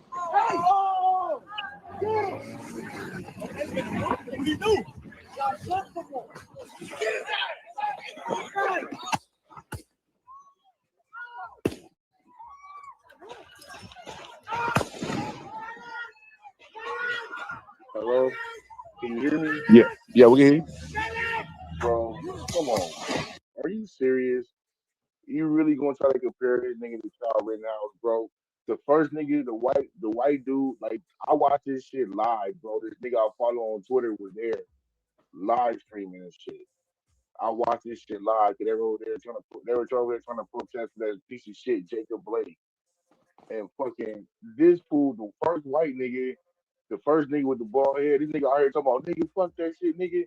He out here talking about this shit. He a white boy. He tried to take the gun from Kyle. Kyle, like, don't try to take my gun. He tried to pull the gun from him, and they smoked that nigga. Wow. Then everybody started. Then those 4 or 5 shots you heard, there was some people shooting at him. That article lied Dude, to you. we got the video right here. Yes, bro. Yeah, you hear shots, you don't see it. No, when it first happened, you hear that 4 or 5 shots. No, that was people shooting at him. Bro, you lost your mind, bro. I'm telling you, bro. I watched the shit You see that on live stream. Did you see that article I sent you with CNN where it say at the night of, where it tell you why he was there? Yeah, Pittsburgh's right. That's what I'm saying. He got hired. Yeah, they was there for the car dealership. Yeah, there was a bunch of them now. With the first aid medication, he was out there trying to help people, and then when they were they were trying to set that car light on fire. Deuce, and he was like, "Nah, bro, that's why I'm at, bro. I watched this shit. You can't see." Hold on. This is where we disagree at, and the reason why, I think you missed the point I was making with Rittenhouse, Deuce. I brought up Rittenhouse to say that before white people even got the facts, they threw money at the situation. That was bro. the whole point. And then No, the when I whole brought facts was out there, bro. It was all out there on Twitter. Like the whole shit got live streamed. Like, is this motherfucker I follow Elijah Schaefer? This nigga done went way racist. I don't really fuck with him like that no more. But he was in all the protests. He was at January 6th. He was in um Nancy Pelosi's office and all kind of shit. And he was there at that shit because they were found out like that's when the shit was all the Black Lives Matter shit was going on. When that piece of shit Jacob Blake uh got popped on. He got $15 million. They should have killed that nigga. But that's besides the point. yo, So what he the was fuck like, my minds be doing, man? Y'all be letting white people drop niggas in the chat. That's crazy work. But my bad. Go ahead. no, I'm saying Yeah, but they you should see have killed the that nigga. the CNN article where it tell you what the reason they was I there can to see it. protect that stupid car dealership. It won't let me click on it. Oh, Yeah, okay. Yeah, but it's but right. he was there They for a was car there. dealership. Yeah, but Yeah, I he mean, was you could part of a say it was group. stupid, but he wasn't there like an anti-protester to show up to go against the protesters. That's not why he They was got there. They paid to paid be him there. money to show up. Yeah, it was a Yeah, bunch they of them got paid to showed be up. It was stupid as hell, but that's what they came there for. They didn't come there to go against the protests. That's not what they came there for. there. And They came everybody there in as the a group shot for tried some to other shit. attack him. Well, Every and this they, is where I disagree with y'all. White people tell us all the time they intentions, but they motives, but they always show us their intentions. Dog whistles are true, right? They'll say but one thing. you can't skip over the fact that everybody he shot tried to attack him. Listen. You can't skip He over that had no shit. business being there. Bro, did Deuce, you understand hold do up, you Deuce. understand that he got paid to be there? Do you understand that? Like you can't skip Ain't over nobody that shit, paid dog. that. Deuce, ain't Man, nobody you paid that crazy, dude. bro. I've never heard one Bro, he was interview. part of a group. He was part, not just him. Yeah, it's there. It's in the article, Scholar. Look at the article. It's there. Then why he God never said this in damn, court? man. They Why did he say never? that in Why he court. never? Listen. Yeah, I'm not. Listen, we're not even gonna look at the Kyle Rittenhouse. This is the point. Y'all moving. Y'all derailing the train. The point is Nah, this. bro, you can't The point is bring in this. I apples to don't give a oranges, fuck bro. about Kyle Rittenhouse, bro. You making this about a white man. I'm making this about No, black people throwing money at this kid who they think who they want good legal representation. And you making this about Kyle Rittenhouse. I don't give a fuck about Kyle Rittenhouse. no, but we gotta speak truth though. We just can't make up facts and shit. Okay, We gotta well speak let's truth. let's go with the facts. Did Kyle Rittenhouse receive money for his legal defense? Did people give him crowdfunding? I know it took a while. he got money. He got Did he money. get He got money? fundraisers. Yes or no? Yeah, he got money. Yeah, he got Okay. money. Yes. Did George Zimmerman Yes. get money? Yes or no? Yes. I don't know. Absolutely. Okay. Did this Yeah. white bitch get money? Yes or no? Yeah. KKK always get money. So the They takeaway heavily funded. the takeaway of this is white people will see a situation, see it in white and black, throw money at the situation. But why is that a surprise to you or like a shock that white people are on cold? We talk about this shit all the time. And that's the point I'm making, Deuce. Now we getting back on track. We need to be on code too. We need to give money. Oh, No matter now we what. need to be on cold. When have I ever when have I ever said not be on code? How long have I been saying that shit? You just some treaty cheese shit. I've been telling you that shit forever. We need to get a real code. I think your code. I think your own code and my own code might be different That's what I'm saying. definitions. We need to get a right code. We need to get Okay, none of that stupid street shit. None of that no snitching shit. Not real shit. Yeah, we need to stand up for Puffy. We need to be out there marching for Puffy. That's what we need to be doing. See what I mean? I'm not marching for no millionaire, brother. I'm gonna tell you Why about not? that shit. How long we've been arguing about R. Kelly? Why not? Scholar. R. Kelly too. March for a Bill billionaire? Cosby. Would he march for Who me? cares? He's still black though. What difference do it make? He don't start being black because he's a millionaire. No. On code, they be in different circles. They meet with different people. They when you get money, the more money you get, the more whitewash you become. The more you start to get No, you get out of line especially and in check you. entertainment. Nah, especially in So entertainment. think about getting on code. No one's trying to go out here and march for these niggas, but we shouldn't be involved in tearing them down either and propagating all the lies they say about these niggas and shit and making that shit fact. That's what on code should be. We should have been seeing that Puffy shit was bullshit. We should have been seeing the R. Kelly shit was bullshit. Like I've been telling you forever. We Well, should let have me ask you seen. this, We had Bruce. seen. How do you We feel should have about been Kyle said that Rittenhouse, the shit. non-millionaire? What do you mean? I I'm thought he not was Kyle. so Excuse me, good. not Kyle Rittenhouse. Carmelo Anthony. How you feel about the non-millionaire black person, black kid? How you feel about him? I know how I work with the kids. I know how ruthless it is. The nigga lucky he didn't get shot. You know what I mean? These kids ain't about Deuce, fighting no Deuce. more. Oh my God, bro! You call yourself pro-black? You just said justice for Puffy, justice for Diddy, billionaire grown-ass men, right? Who are sick, sexual No, okay, deviants. so I meant the white boy. That's why I said nigga. I meant the white boy who Oh got my shot. God, you scared me He there for a lucky. second. Dude, I was He about to lucky. say, He bro. lucky he didn't get shot. Okay, He whew, lucky he didn't thank, get shot. thank God. Whew, you scared me, bro. Like I said, Scared I me. work with the kids. I work around kids. I know how ruthless these niggas carry guns. These niggas having sex, having babies, jumping niggas, all that shit. He lucky he didn't get shot. Well, I guess he ain't lucky because he got killed. But that's a walk in the park, man. These kids shoot each other, mace each other, jump each other every fucking day, kill each other, all that shit. Kids. So that's par for the course. And we don't get these celebrity entertainers promoting a more positive lifestyle. Is all it's gonna lead to these kids killing each other. There you Yeah, go. but Good segue. why we penalizing these degenerate celebrities that they need to be in jail? Because all these judges, all these prosecutors, all these other celebrities that are non-blacks, they performing way more. Degeneracy is not illegal. You shouldn't be locked up for degeneracy. That ain't how that Yeah. goes. So like the whole puffy thing, that's crazy. Like people been degenerate from the beginning of time. That ain't been new. But they have all And these we see weird things that they into. we That's seen not it when they illegal. pulled back the curtain a little As bit long with as it's two with adults. Hunter Biden. With Hunter Biden, you see Yeah. the degenerate shit he was into. And Yeah. he's a drug addict. This motherfucker Yeah, they having got so high. What they say, Deuce, they get him and his daughter sister-in-law got so high on crack that they had the kids in the car and didn't know what he was. They had to call Joe Biden and them come get him. That's what they testified to. He didn't go to jail for his cocaine. I mean, what was it, crack cocaine and degeneracy.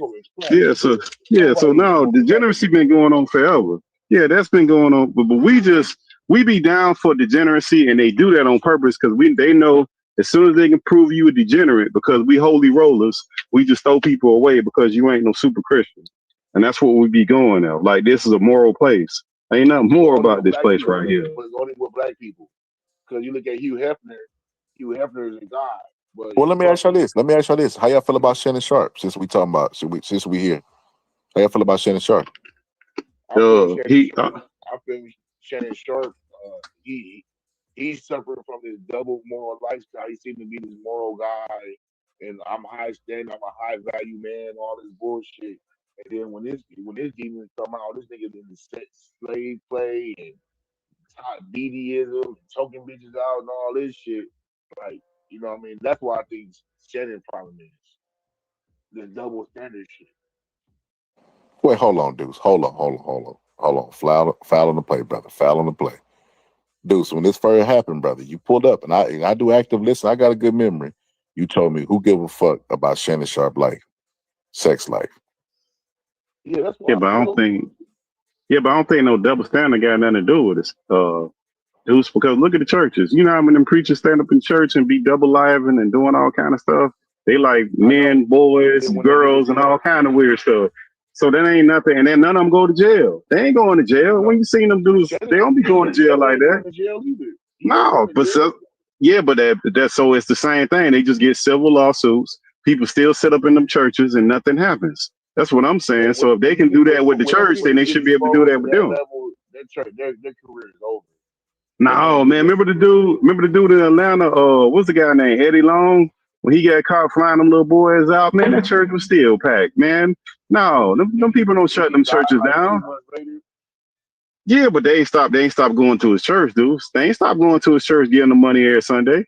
They ain't stopped that. You have people fighting and look at the dude that just asked for 40,000. You have people arguing and he said, shut the door, not close the door. Like, no, man, people like when they come to church, man, people get insane. No, man.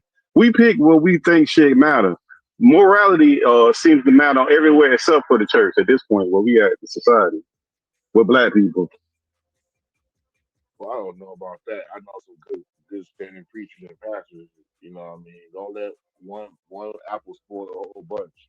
'Cause I know personally good preachers and pastors and all that stuff. You know what I mean? To do community and work, and they get some side pussy, whatever. You know what I mean? But the nigga ain't flying no private planes and alligator shoes and shit. You know what I mean? So I know good preachers. So I won't say that about all of them or the majority of them. Oh, there she go. There go Palmer. Palmer, pull up. Hit that link, Palmer. Type that link into your URL. Because, sister, I got to ask you about this. Being a woman of color, you know what I mean? How you feel about this? Because you said that they were giving money. They were giving money to Carmelo Anthony, and that he was a criminal, and you brought up his past and stuff. How you feel about this woman who was out there calling this 5-year-old kid with autism nigger a hate crime? How do you feel about that? And she raised $500,000. That's a lot of money, right? In 2 days. And she, Nigger. Hey, Scholar, don't do Nah, that, nigga, man. Last time she came up here cooking like Chef Boyardee, dog. Don't do that, Scholar. Man, it ain't gonna man, be she good. better not hit that link today. She better be consistent. I think it's much Don't do to it, do dog. about She nothing. cooking. I think it's much to do about nothing. But did she say nigger or nigger? It Nigger. looked like she swirled. She said the ER. Yeah. I didn't watch it. So she And looked then like she she said, swirled. and then she said he shouldn't have been acting like one when she was pressed about it. You know how most people be like, I ain't said it. You know what I mean? When the camera, I ain't said it. She pull up and she say, yeah, I say it. I said it.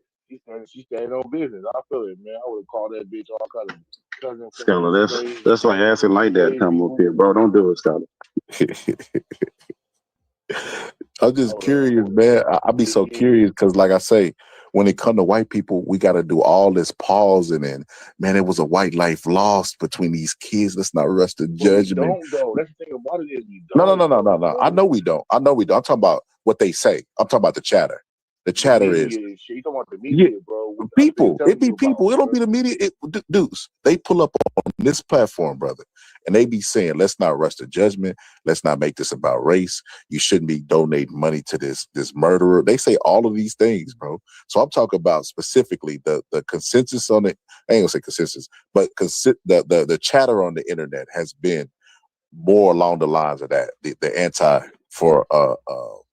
anti rhetoric for Carmelo Anthony has been, let's not rush to judgment. This guy's a murderer. He should be in jail. He should be under the jail. He's a criminal. He's holding guns. They go into his history. They're doing all of this stuff. How much validity do you hold any people online opinions? That's another thing. Oh, I think it's pretty strong. I think this is what I see happen, Deuce. You know how you was telling me about the people that used to go to the protests that people used to follow, but now they're now racist. What I noticed with people is they will have somebody online that they give validity to and that they trust. Their opinion is trusted, right? And they will not Google any of the facts they present because they trust them, whether it be a Tucker Carlson, a Ben Shapiro, whoever the case may be, right? But they trust those people. And Dr. Umar. Yeah, exactly. They take them at face value. You will have people debating me with facts that Umar Johnson said that I know not to be true. So, Umar gave a whole a presentation about how Deontay Wilder was drugged in a fight and how he had proof. And I know boxing. I know he's full of shit whenever he's saying these things. You know what I mean? But people will go out and echo those sentiments because they trust him. So, with that being said, the people online are the loudest voices. The people online started a debate, 100 gorillas versus, one man versus, one gorilla versus 100 men. And that started online. It started online and made it to the media, like the national news, you know what I mean? The big time. And it's like, because Online the chatter. is the new national news. You said what? Online is the new national news. Exactly. So when you ask me, how do I perceive the information I'm receiving from them, or how serious do I take them? I take them as serious as the news do because they're leading the trends in what the debate is. I seen a new anchor like reporting on this, and he was actually like visibly like I could be talking about so much other stuff, but I have to talk about this because he was giving marching orders because that was the topic of conversation and the news ratings are down. So the news ratings are controlled by the conversation at hand. And a lot of times it be dumb stuff like gorillas or a TikTok being banned or whatever the case may be. So the presence online should never be underestimated. I don't think the online presence is estimated. I just don't believe people act out the things they say online.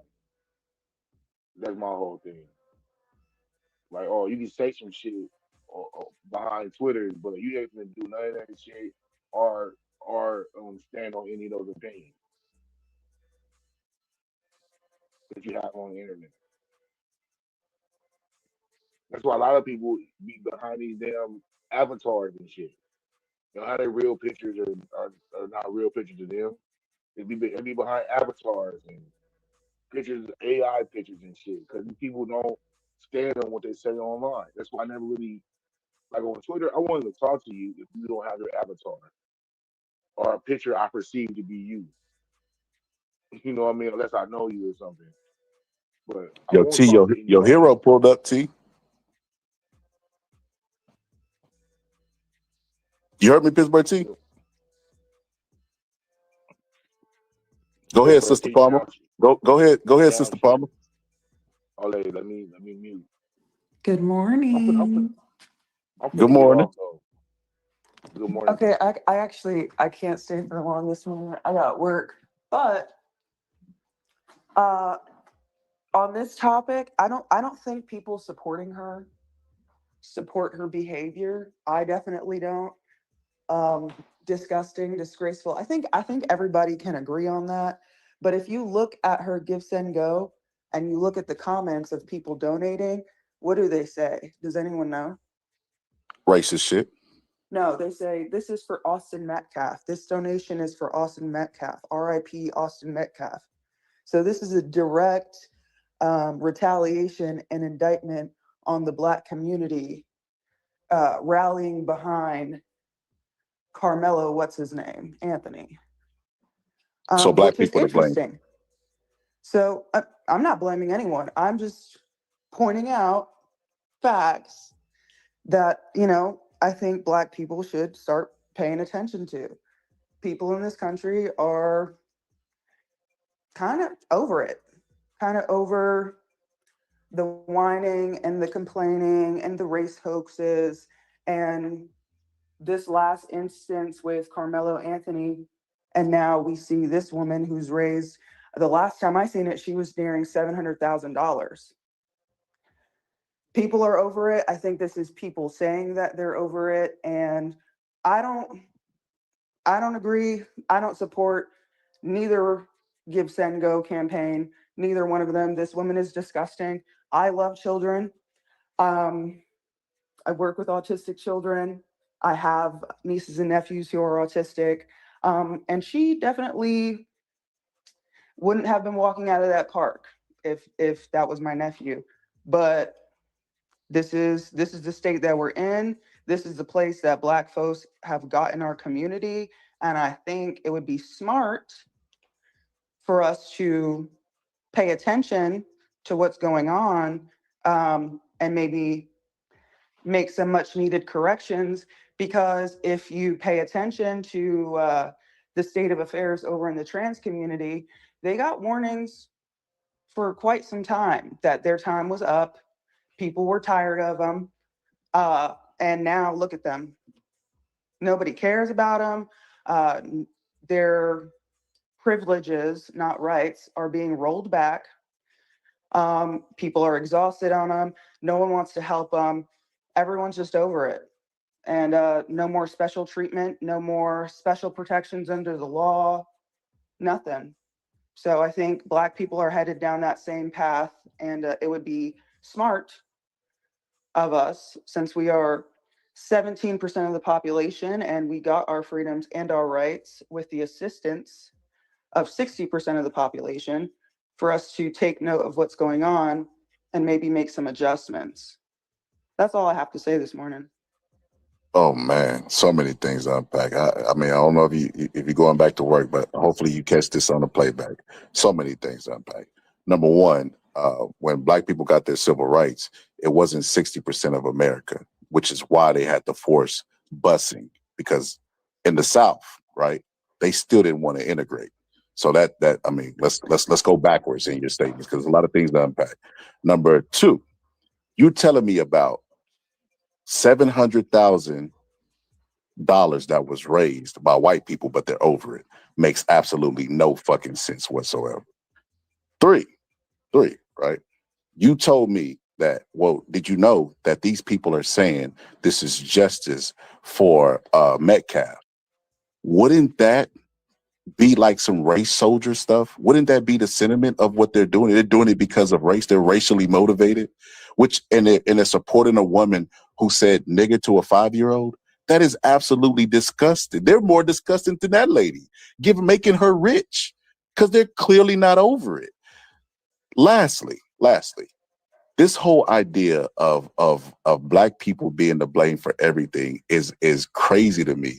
Like I thought, and I had hope for you. I thought you were gonna look at this situation and just call it for what it is down the middle. But like, that woman's disgusting. I can't believe America is at such a fucked up mental state that they would even raise money for her at this point. But no, you find a way to blame black people for this woman calling a black kid nigger. Like, what the fuck? We're not even over the Metcalf stuff. And I don't know if you knew this, because I remember you questioned my credentials, right? Oh, are you sure you're a criminal justice major? They reduced Allison's charge down for murder, and he got a lesser charge because of the culpable state, even though his was a lot easier to prove, because they got video footage of him going in the bathroom, that, you know, him going in the bathroom with the knife, he stabbed him multiple times. They had more of a case to make with him for murder, and he still got his charge reduced. And I told you that that's going to happen to Carmelo Anthony, and you said no, it absolutely is not going to happen. So that's I unpacked everything. Now you get it. Okay, so to rebut your points, the first one being when I said we're 17% of the population and we got here because of 60%, that 60% was not referring to the entire 60% of white people helped us. No, it was just a generalized white people are 60% of the population, ish, obviously not exact numbers, and we are 17-ish. So we couldn't have gotten where we're at without the help and support of, yes, some white people who are representative of a larger group. So if we lose the support of a larger group who got us where we're at, and you can deny and you can say, we were just so strong and we did everything by force, and that's not true. It's not true. If we lose that support, just like trans people lost the support of women and they lost the support of gay men. And they are in the gutter right now, crying and screaming and kicking and shouting, and don't nobody fuck with them. Government don't fuck with them. General public don't fuck with them. That's right where the Black community is about to be. And that's the point that I was making, not that the entirety of white people supported us. That's obviously not true. I think you know that I know that's not true. Your second point, what was your second point?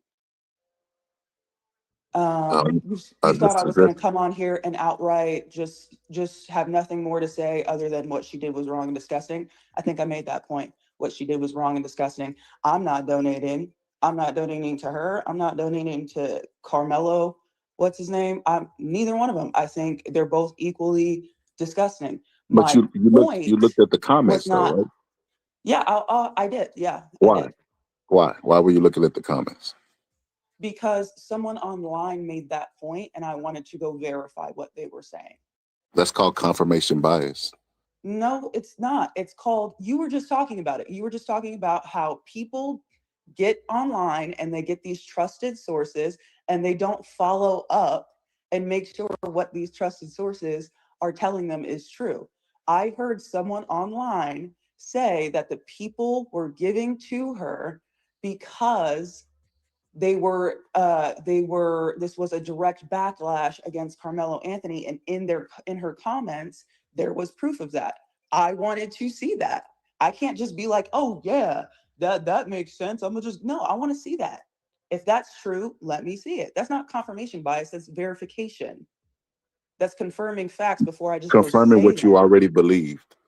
You went Okay, there you looking can't for have it. something. Here's the thing, you can't have it both ways. You cannot indict people for not verifying the information they're given online, and then when they go verify Sister, the information online, they're you're now educated. practicing Sister, confirmation bias. sister, you're educated. That is not how you verify anything based off a Okay, comment. so I if can hold on, hold on, someone hold on, hold on, says hold on, this is hold on, happening hold on, in hold on, her hold on, comments, where hold do on. you go to If prove I that it's listen, happening in her listen. comments? If I say right now that this is about race and that Rittenhouse's dad is responsible for this, and you go to the comments section and you see somebody with a fake profile that says Rittenhouse dad, is that proof? Is that proof that what I said is true? Yeah, that's not what's going on here. Is that proof to That's what not I what's said is going true? on. But You that's didn't not what's answer that. going You didn't on. answer that. That's I not just what's used the going same on. process that you used to Oh verify my what you gosh. already believed. Is that enough proof for It's you? really not. You're just not having an honest, genuine conversation. What I Oh, said it's not honest and is genuine. true, that people are in her comments saying this is for Austin Metcalf. That is fact. I had to verify that that is fact. That's not confirmation bias. If I'm going to build an opinion on something, I'm going to make sure every part of it is true. So you looked at It the is opposite. So you true looked that at the people are donating opposite. to her. So did No. you look at the opposite? So you did look at so that's confirmation Wait, bias. what are you talking about? So Looking at the opposite. so the opposite What to would see be if the that wasn't opposite? true. The opposite would be other comments to why people donated. Hey, hang that N-word. Hey, you're doing it. White Lives Matter. The same people that are in my comment section. So based on your level of proof, if I was to just read my comment section and I wanted to believe something, I could believe it. That's what confirmation bias is. You don't look at anything that goes against what you believe. You went Here's the there thing. with a specific agenda and you found exactly what you were looking for. Said, oh, got it. It's black people. It's because y'all supported Carmelo Anthony. First of all, no one's blaming black people for this. That's not what I'm saying. If you listen to what I'm saying and not what you want me to be saying, it would be nice. What I'm saying, I'm not blaming black people. She's at fault for where she's at. And white people are at fault for where they're at. Same on the black side.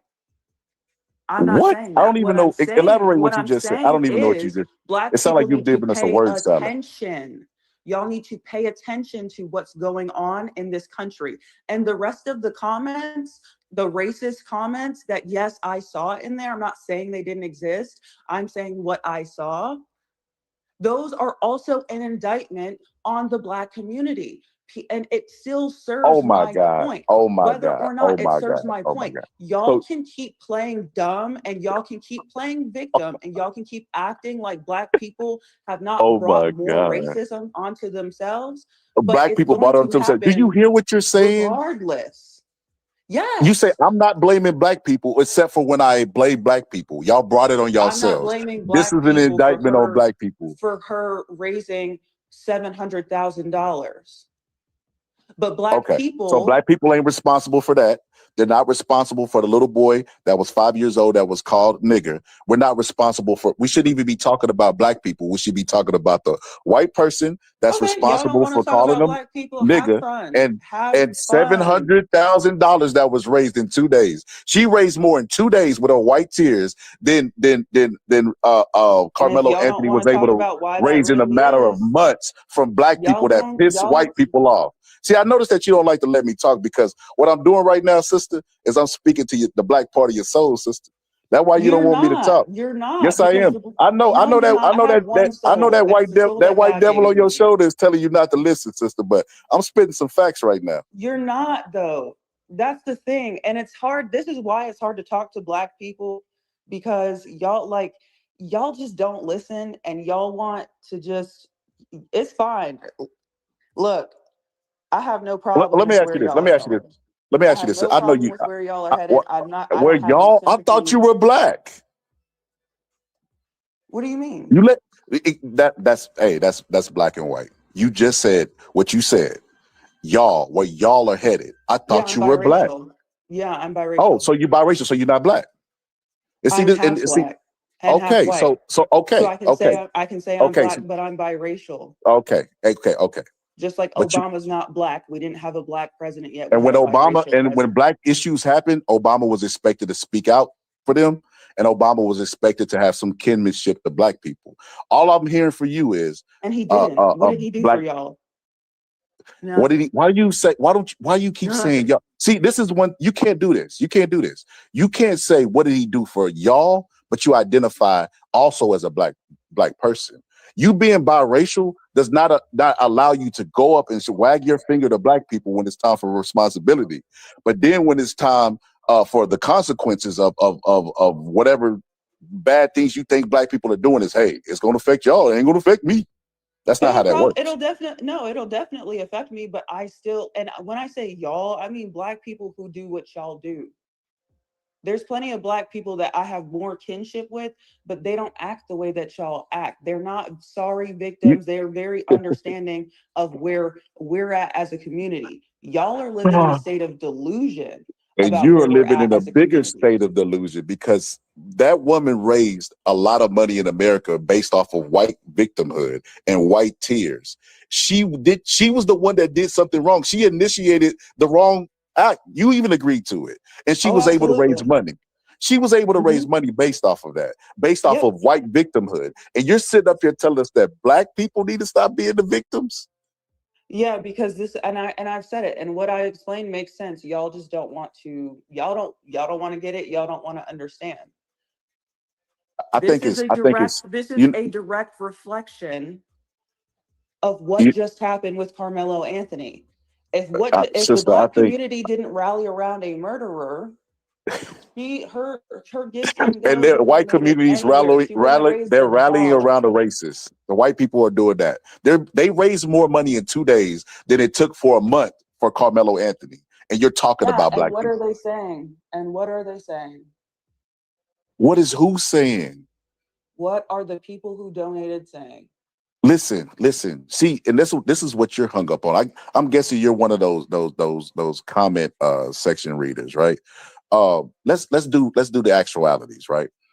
So you agreed that this woman was wrong, right? She was wrong. Okay. She shouldn't have did what she did.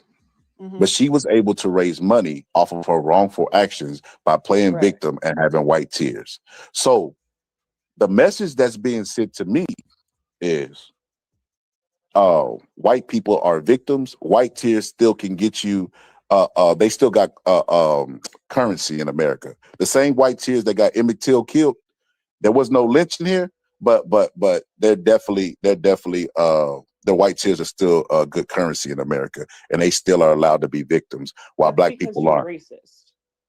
Oh yeah, absolutely. You wouldn't believe how racist I get. You wouldn't believe. I wake up every day thinking about white people. I show up to white spaces. I even go to KKK meetings to see what they're doing. White people are obsessed with us. We don't go to their spaces. We don't give a fuck about them. That's the issue. Y'all think that white people are obsessed with you. And for a long time, we've been straight. You can walk around in this country and almost never meet a white person that's going to mess with you or have anything bad to say about you pertaining to your race. Where are you from? But there has been and the fact that black people don't want to acknowledge the racism Are you within the from community Kansas by any chance? Am I from where? Kansas. No. Is your name Dorothy? Like I don't know what world that you live in where white people just leave black people alone and don't care about them. They spend every that's aspect of their life America. telling us how to be. America. What world do you live in where white people are just discriminating Okay, against you and harassing you 24/7 because you're black? Let me tell you how I know that you're full of it, right? Because the last episode, and see, I listen, I have a good memory. You got to be careful what you say around me. You said that Donald Trump is not getting credit for pointing out the injustices in the justice system and how black people are being treated unfair, which means that black people are being victimized by the justice system. So when the leader of the cult that you're probably in, Donald Trump says it got to be true, which would make black people the victims. First of all, here's how I know you're lying and you don't remember me saying that, because I never said that. Because what I would have said, no, let's be all the way for real, because I'm not going to allow you to put words in my mouth. I'll clip it up. You want to make a bet before I clip it up? You can 100% clip it up, because if I was talking about Donald Trump and his effort in the justice system regarding Black people, I would have brought up the program that he started in his first term. The First Step Act, ma'am. And We've heard this in repeatedly his from first term, you and I other would have brought it up. Republicans. So Yes. that's not even a belief Oh, of mine. okay. All right. Listen, like I said, it's funny to me because even there's always a level of Y'all can arrogance. be mad There's at it. always Y'all a can be level mad of at it. arrogance, But in a not only decade from when not Black only people are sitting right back in the 50s, it's y'all's fault. It's your yeah, fault. no, it'll be y'all's fault because Donald Trump is repealing a lot of the legislation that we got from Look at the from LBJ legislation. Look at and civil and rights. again, Like that's an example of my point. That's an example of my point. Y'all have gotten out of hand who is with this y'all? DEI Who is y'all? crap. Who is y'all? Left-wing Black people. Left-wing Black Black people people. on the left who think that we should be raised up above everybody else because of what happened to our ancestors, who think that we deserve special treatment, who think that we deserve special programs. So what do you who think think? that What do you think we deserve? equality, Okay, and we elaborate. have that, and we're Elaborate. straight, and we should probably just work Oh, on our elaborate community. because according to Donald Trump, we don't get equality in the justice system. According to the numbers, we don't get equality in the healthcare system. So this equality that you want for Black people, we First of don't all, get. I have comments about that. There's a reason that 2/3 of Black men are felons, and it has nothing to do with white people. I didn't bring. Listen, sister, listen. We went over this already, and we didn't agree on the stats because we brought up 56% of Black men get exonerated. We brought That's up all not of this, true. and that 60% of absolutely is true. exonerations, not Yes. Black What is men an exoneration? convicted. What is an exoneration?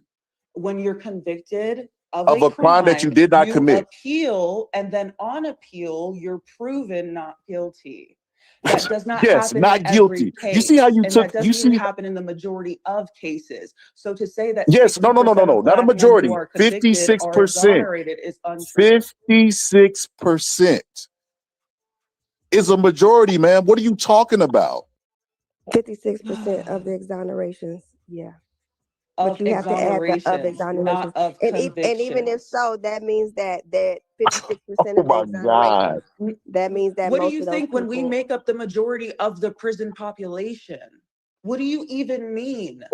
And the So, people who make ma'am, it up, they go back and investigate their case, and they find out that 56% of them did not do the crime that they were convicted of. And see, this is what. And listen, If the there's last time that we were 2.5 on. million people in who Oh are my currently God. incarcerated and have Listen, been but convicted ma'am, of their when we you, crimes. ma'am, when you think of it that way, you have to know that there are others that are there that have not had the chance to be exonerated.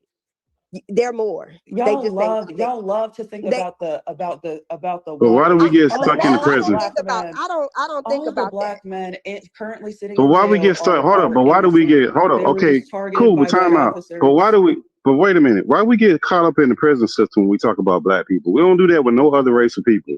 Why do we That's gotta argue y'all. these stupid stats? That's No, you brought y'all. that up. Why we even? You brought that up. He We brought shouldn't even up be talking he about this brought up the stuff. justice system. He brought up the justice We should. system. I did Yeah, not. but then you went into the stats. Yeah, but then you went into I the stats did, that because are if you're gonna bogus. bring up the justice system, talk No, about it. because so if Talk the about justice it. system is bad, why are we using the justice system stats? That don't make any sense. We don't do that with no other race of people. What's the stats for the white people? See how this works? We shouldn't be arguing about this at all if we know it's not right. That's my point to it. It just goes into a weed of nothing. But if you're no, going T, to no, bring up it the no, justice T, system, then we're gonna it talk speaks, about the justice system. no, it speaks to a larger point that we all know about. Everybody on this panel except for her would agree, including Donald Trump, that Black people are treated unjustly by the justice system. And that's why I brought that point up. But see, she's gonna argue, well, Blacks are committing crimes, and I don't even know what her argument is. Her argument is that, yeah, there's 56% of people that get exonerated, but that's not the conviction rate. What the fuck does that even mean? You're just making stuff up.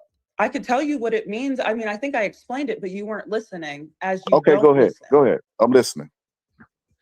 If there are 100,000 convictions in a year of Black men, and then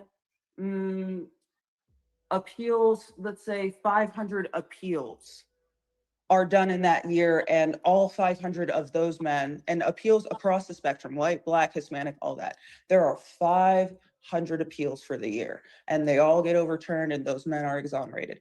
56% of the 500 are Black. Guess what? There's still 95,000, 95,000 that have not appealed their conviction yet. What are you talking about? See, this is the thing. This is my problem with Black folks is y'all are like, You got an echo somewhere. Somebody got to mute when they're talking. Hold on, Big Dog Willie. I'm gonna try to fix your mic. 95,000. You think 95,000 Black, all of them, every last one of them innocent. But sister, you can't use that because the problem is the people that the people that are being exonerated, they're part of the Innocent Project and those projects where it takes money that they're paying for lawyers because these people have public attorneys. Yeah. But wait, hold up, time out. You can't use those stats like I said in the beginning because the injustice system is not just. So we're all going to act like we got. I was clarifying what those stats mean. Cool. That's fine. No matter who brought it up, we shouldn't be using it at all. To prove that Black Just let me experience injustice, and I'm telling you why you can't use the stats. I heard you. You and I agree.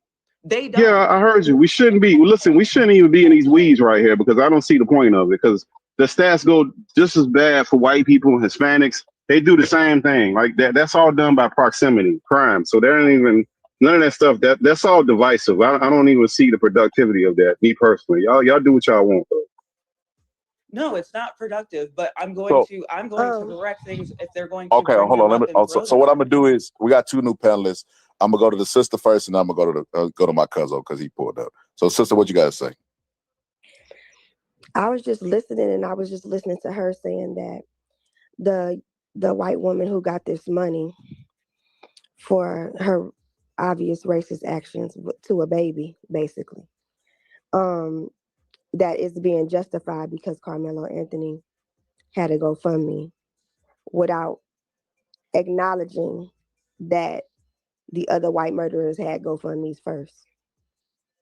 And see, like I told them the last time, or like I stated before, that they taught us how to make sure that our people have the money so that they can fight the justice system, just like Kyle Rittenhouse and everybody else in the past who had their GoFundMes.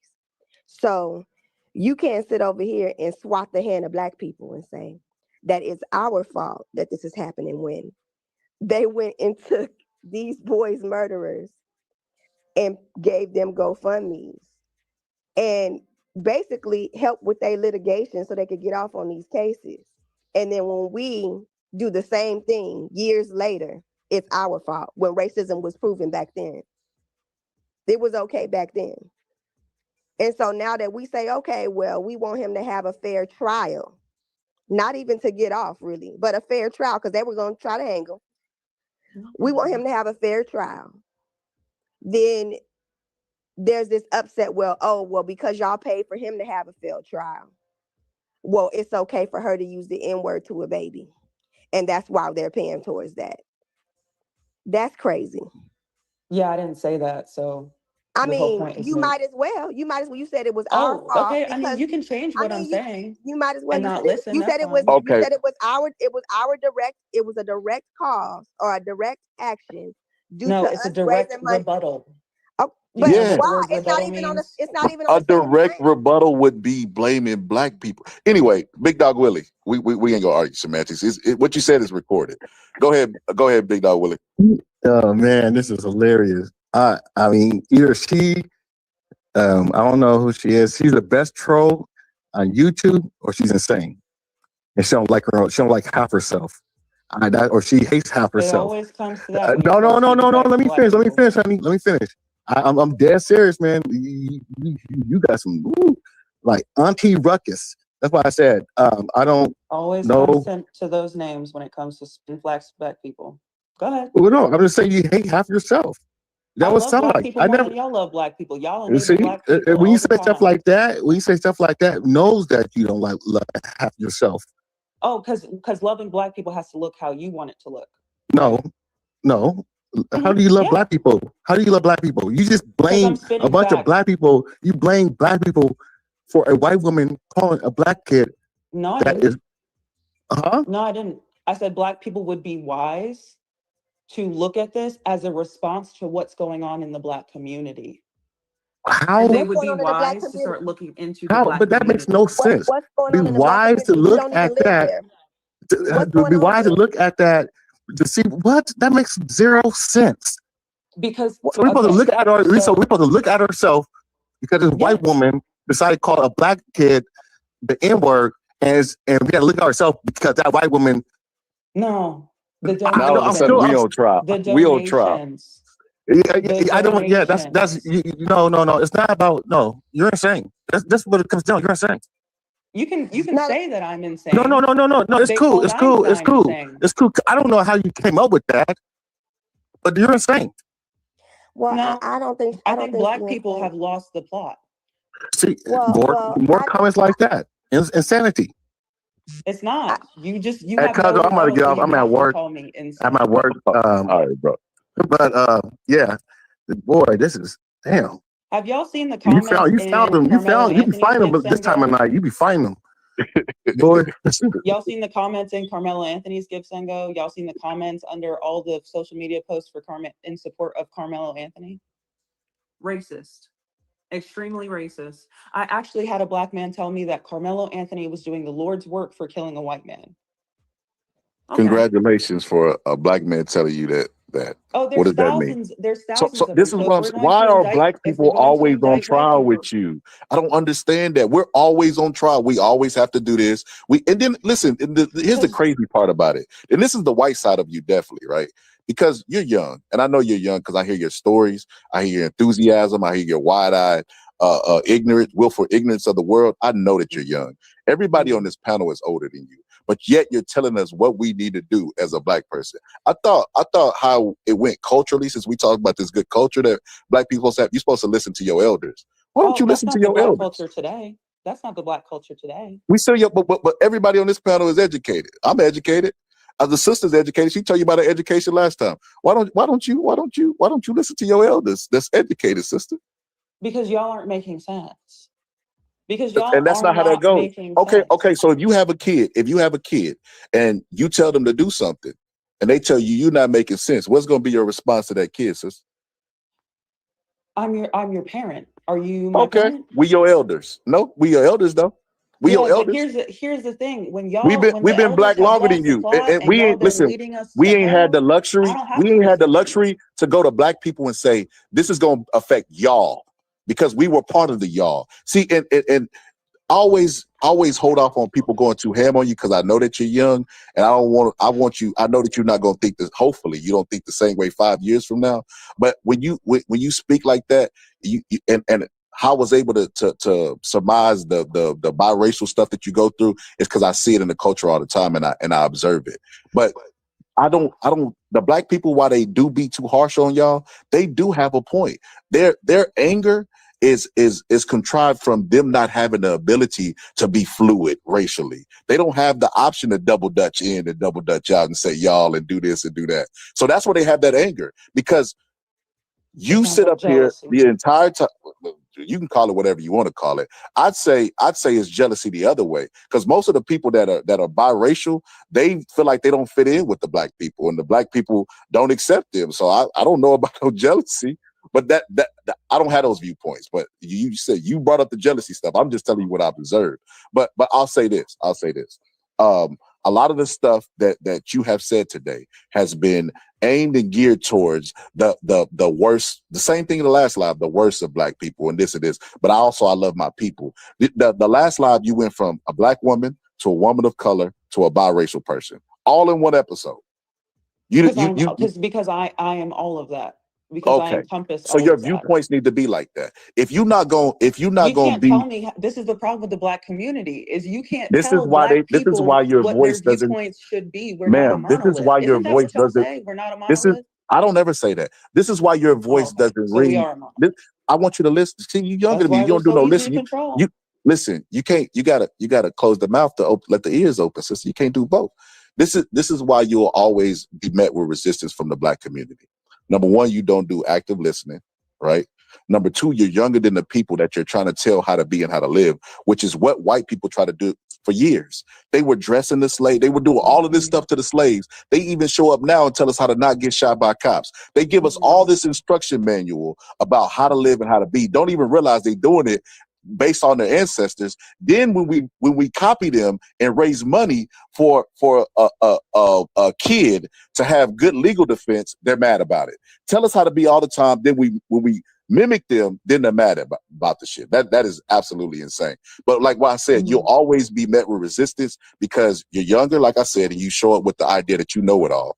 That is absolutely insane. How you know more than the people that's older than you and been black longer than you? How you know more? How you know more than them? Like you come across as the exceptional Negro and smartest Negro in the room, and that's gonna always rub people the wrong way. You're not open to hear what they have to say. You feel like you know all of them. You throw all of them into a box. They're all victims. They don't have any credible points or any of that stuff. This is why you're gonna always be met with resistance, and this is why biracial people don't be allowed to be the voice of black people for this very reason. They have an internal conflict where they're battling with themselves. They're kind of similar to the dude from Split, where he had all them personalities. Are you trying to trick me, etc.? Miss Patricia What was do you mean biracial people are not allowed to be the voice for black people? I can point to plenty of biracial people in the black activist movement. I never said biracial people. I'm gonna tell you, them biracial people said what? They never said they was biracial. What did they say? I'm black first. None of them. No. Yeah, all of them. No, I think y'all have a specific way that y'all want black people to be, and when they're not, it's a problem. Our leaders were in our hoods with us. I bet you don't live in our hood. You can't even relate. You visit and leave. Why would I want to? So how would you know how we live? Black people don't even want to live in the hood. People in the hood don't want to live in the hood. They spend their entire lives trying to get out. What are you talking about? How do you know? This is what I'm trying to tell. Our hood better. You crazy? Maybe back then, like I said, the tides are changing. Which people are you around? We not leaving our hoods no more. We staying. We coming back. We fixing. Oh, is that so? One example. Yeah, we coming back. See, now you want examples. Why are black people always on trial with you? I'm an example. She's saying the things that are not true. I'm just that is not that the man across the street from me. Hold on, sister. She said she worked for an outreach program to have this negative mindset and work for an outreach program. What is the purpose of an outreach program in the black youth? It is to provide them services and resources. And part of what I do is to convert black people to conservatism. And are y'all failing? Are y'all failing? Are we what? Are y'all failing? No. Okay, so you're doing it. There's an example. There's an example. They're right there. You said, where are they doing it at? It's not happening. It don't happen with black people. Well, you're the change that you're being the change that you say you want to see. There you go. Case in point. No, that's not case in point. She said black people are not leaving the hoods anymore. That's not the goal. She said they're trying to make them better, and you said that's not true. We're trying to make them better. We're not trying to leave them, is what I said. Yes, so that's my point. That's not true. No, it is true. Just because you don't live here and don't see it, don't mean it's not true. It's true. It's true. You don't live there. So I can tell you every time I go through the hoods out here, it's trash everywhere, people loitering around, people all over the streets, homeless, butt naked, bars on all the windows, trash everywhere. No, that's a city problem, man. That's a city. That would be a city problem, man. No, it's not. Black people. That's not a black people problem. That absolutely is a city problem. That what are you talking about? Trash on the ground. That don't happen in the suburbs. So every black. This is why I say every viewpoint you have of black people is negative, and then you'll patch it up with, but I love black people. But those they just throw trash. So what you're saying is black people are barbarians. When they eat, they just throw something on the ground. I love so with black. So hold on. The blacks that you know, when they eat, they just throw something on the ground. Not the blacks that I know, but when I go to the hood where all the black people be at, yeah, the hood is. So you stay there long enough to observe them eat something and throw it on the ground. Yes, I seen it, dude. And then hold on. No, this is hilarious to me. So what do you do afterwards? I leave. This I is hilarious. leave. Oh You yeah, you proved no, definitely you know. proved to hold up, you proved to me that white people are obsessed with black people because you observe black people in their natural habitats.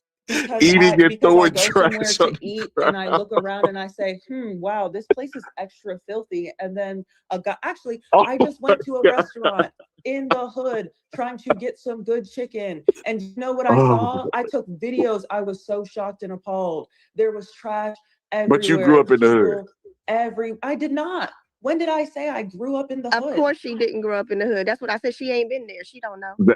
Yeah, she never. She She don't can't. know. Oh, okay. So I'm She ain't been there. not black, and I don't know anything about the hood because I I didn't didn't grow say up nothing about there. you not being black, baby. I said We you did said. not We grow said. up in We the said hood. your viewpoint of the hood will never be a proper one because you don't. The You hood's didn't not grow a up good around it. place, babe. The hood's not a good place. No one should have a good perspective on the hood. It's not a good Well, place. I tell you what, it must be It good must enough be because the good white because people they be running their trying ass to come back, get it. Yes, they do. They be gentrifying trying like to a come and motherfucker. gentrify. Yes, it's a lot of potential in the hood. That's why I said that people are not leaving the hood anymore. They used to do that flight shit, but they're trying to change their communities, at least the black communities where I'm at. Now, I mean, that's an issue over there that I can't relate to because I don't live where you live and I'm not over there. But in our hood over here, there ain't no trash in our hoods. I mean, what there is a lot of old houses because these people don't have the money to upkeep their. Otherwise, as far as it being trashy, a lot of these people took pride in their houses and stuff like that, even their yards and stuff like that. So a lot of the You're neighborhoods from are Texas, old. right? Yes, a lot of the I neighborhoods drove are through old. some of the hoods out in Houston and in I Austin, don't and live in Houston. those yards looked crazy. So what Okay, are you and I don't talking live in about? Houston, so I can't relate. Like I said, So and so so you Houston, saw a couple of fucked up yards and you was mad, No, and I that's saw where entire she probably everybody neighborhoods came else that I is. was after there like, was a in a flood and third didn't know world it because she's not country. from Texas. I don't have to be from Texas to observe. You would have to be from You Texas to understand that when there's a flood in Houston, there would be a bunch of debris and junk There were in the no yard because floods. there was a There were flood. no floods. There were How no do you floods know at that? this time. How do you know When that? I was there were no floods. I wouldn't know that when I was there were no floods. I wouldn't know How do that you know they right wasn't before I got recovering? there They was have no really floods. bad floods and they have to rebuild. It don't just happen in the course of a day. So what I'm saying is you could have been during the transition period. How do you know that you wasn't? What do you No, bro. All right. Y'all be All right. white knighting so hard for the degeneracy. It's White knighting. crazy. White It's knighting. If I'm crazy. anything, I'm gonna be black knighting, sister. I don't know about degeneracy because I don't equate poor with degeneracy, and I don't, you know what I'm saying? I don't equate. And she shouldn't. Hold on. Let me pause you right there. Let me pause you right there. Let me make this point. Because I know she. So the idea, what you just said was really, really good. You don't equate bad with being poor, right? Because when Italians and Jews came over and they were considered crackers, they called them crackers. They were otherized by white people. They went to crime. They resorted to crime, right? And then whenever they were accepted as white and racialized as white, the crime went away. The crime element went away. But go ahead, sister. My bad. I didn't mean to cut you off. So I don't equate the poor to degeneracy or that. The difference between me and you is if I watched somebody in my hood throw some shit on the ground, you can't be black because that's when you say, hey, why you throw that on the ground? Pick that up. You tripping. Nah, See, ain't no you was one tripping. of the ones that was lying last time about not knowing a single Bitch, person how who you gonna listens to say I Cardi was B. lying? Come on now. You were don't one of even know those. me You to were know one if of those I'm ones lying. lying last time, talking about you don't know anyone who listens to female rappers.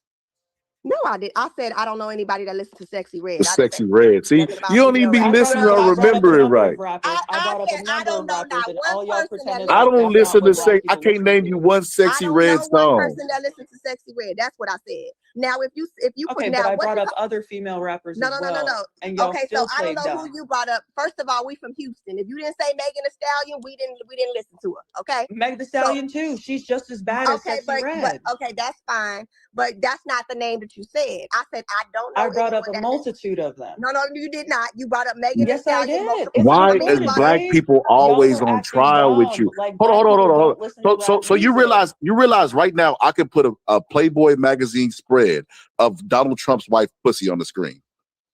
There we go. I thought it was white people who are obsessed with black people, but here we are talking about white people again. When Oh, we're because trying to we know address your our soft spot, community. sister. We know who's always on trial. Black people.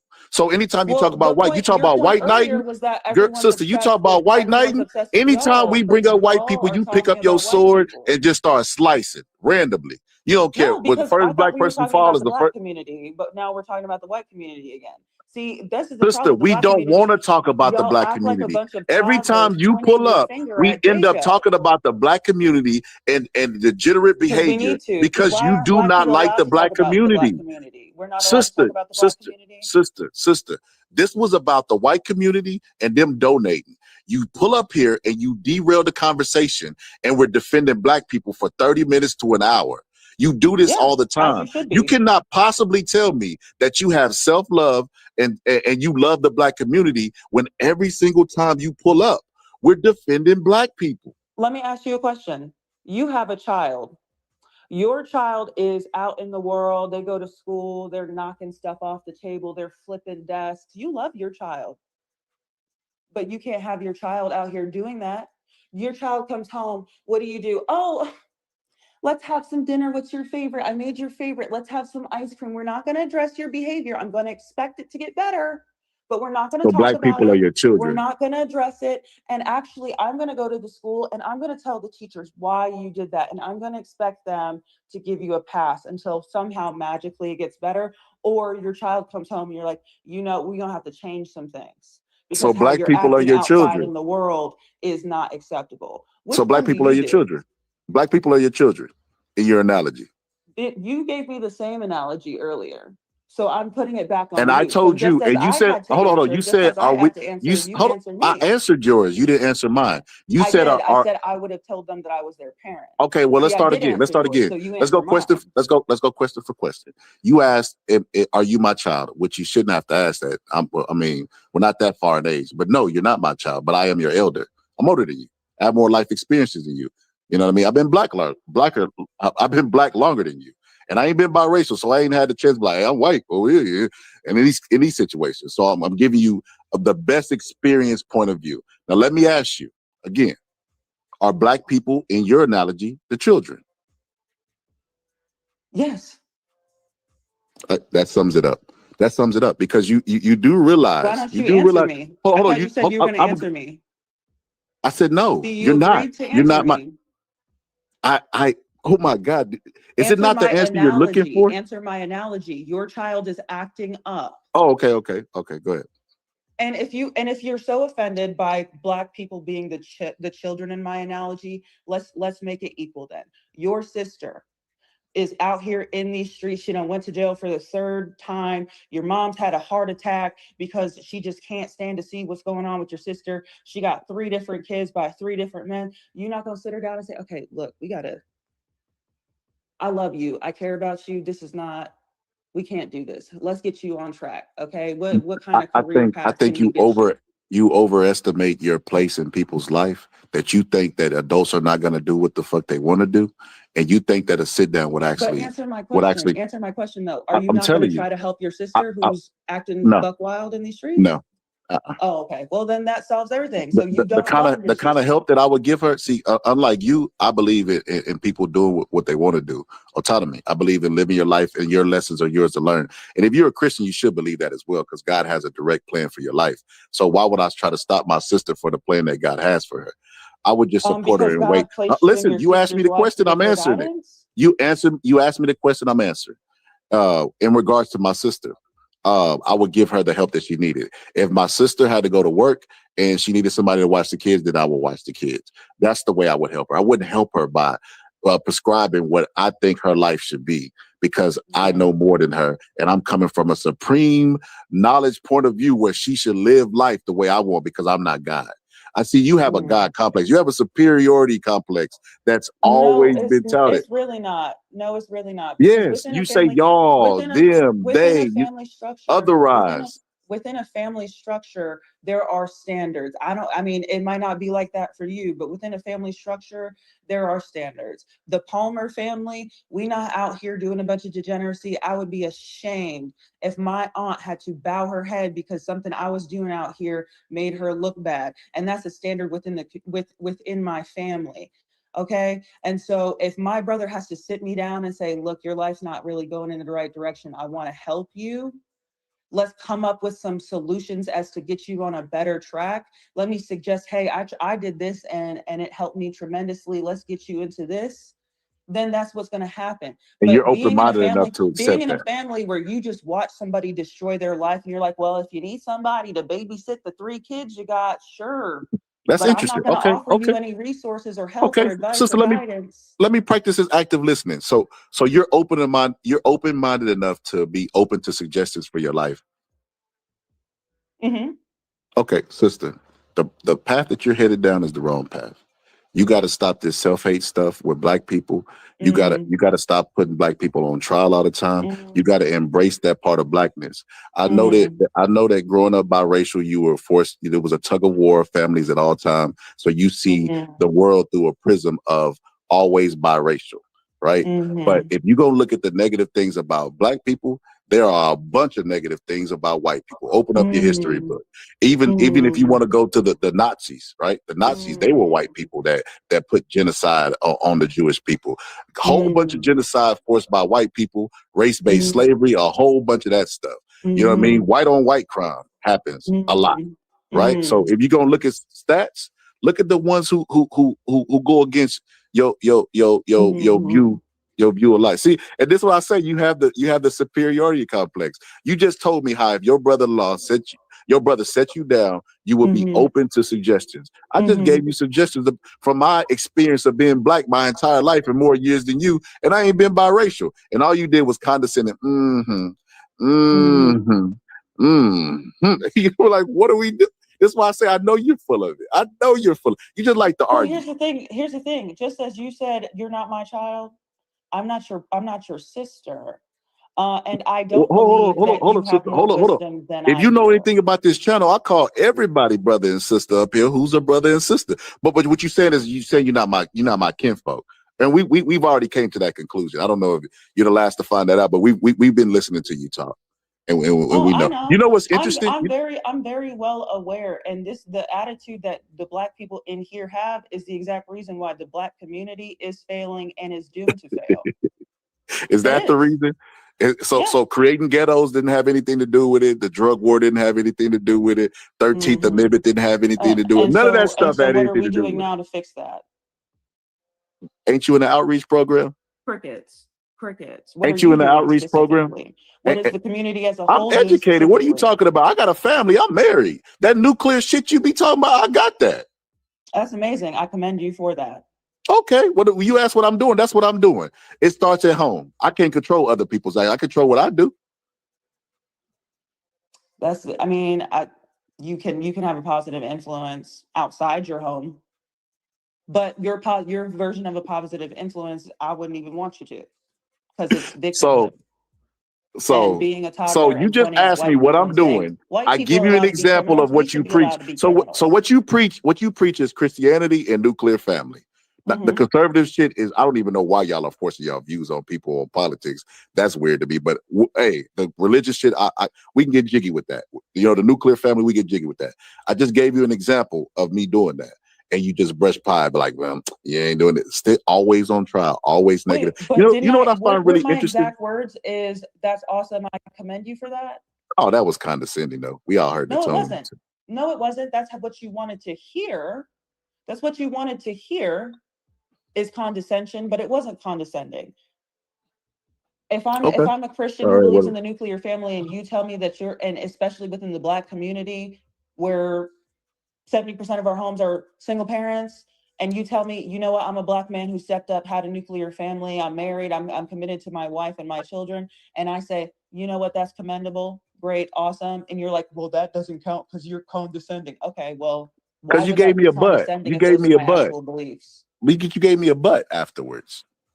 You gave me a but. That but follows with Because you went bullshit on up. to say I can't control what other people do, and so I No, no, said, no, but no, you no, can no, have a sister. positive I definitely. impact on the rest That's of a your fact. But that's community. a fact. I am. I'm having a positive impact on the people that are around me.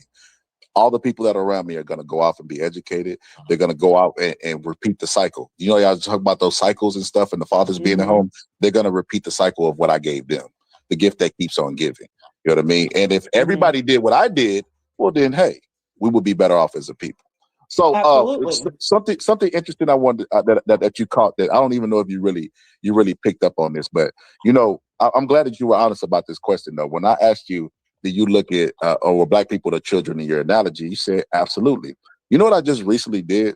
I recently watched a documentary on the Hezekiah News. I'm pretty sure everybody knows who that is. He posts a lot of old documentaries of the southern the whatever southern states and all this kind of stuff, right? Well, interestingly enough, one of the documentaries I watched was whenever slavery ended, right, and it was Reconstruction. A lot of the people in the South, right, was telling the slaves like, look, you know, I can't feed you. You know what I mean? I can't feed you no more. Y'all my children, but I gotta get rid of y'all.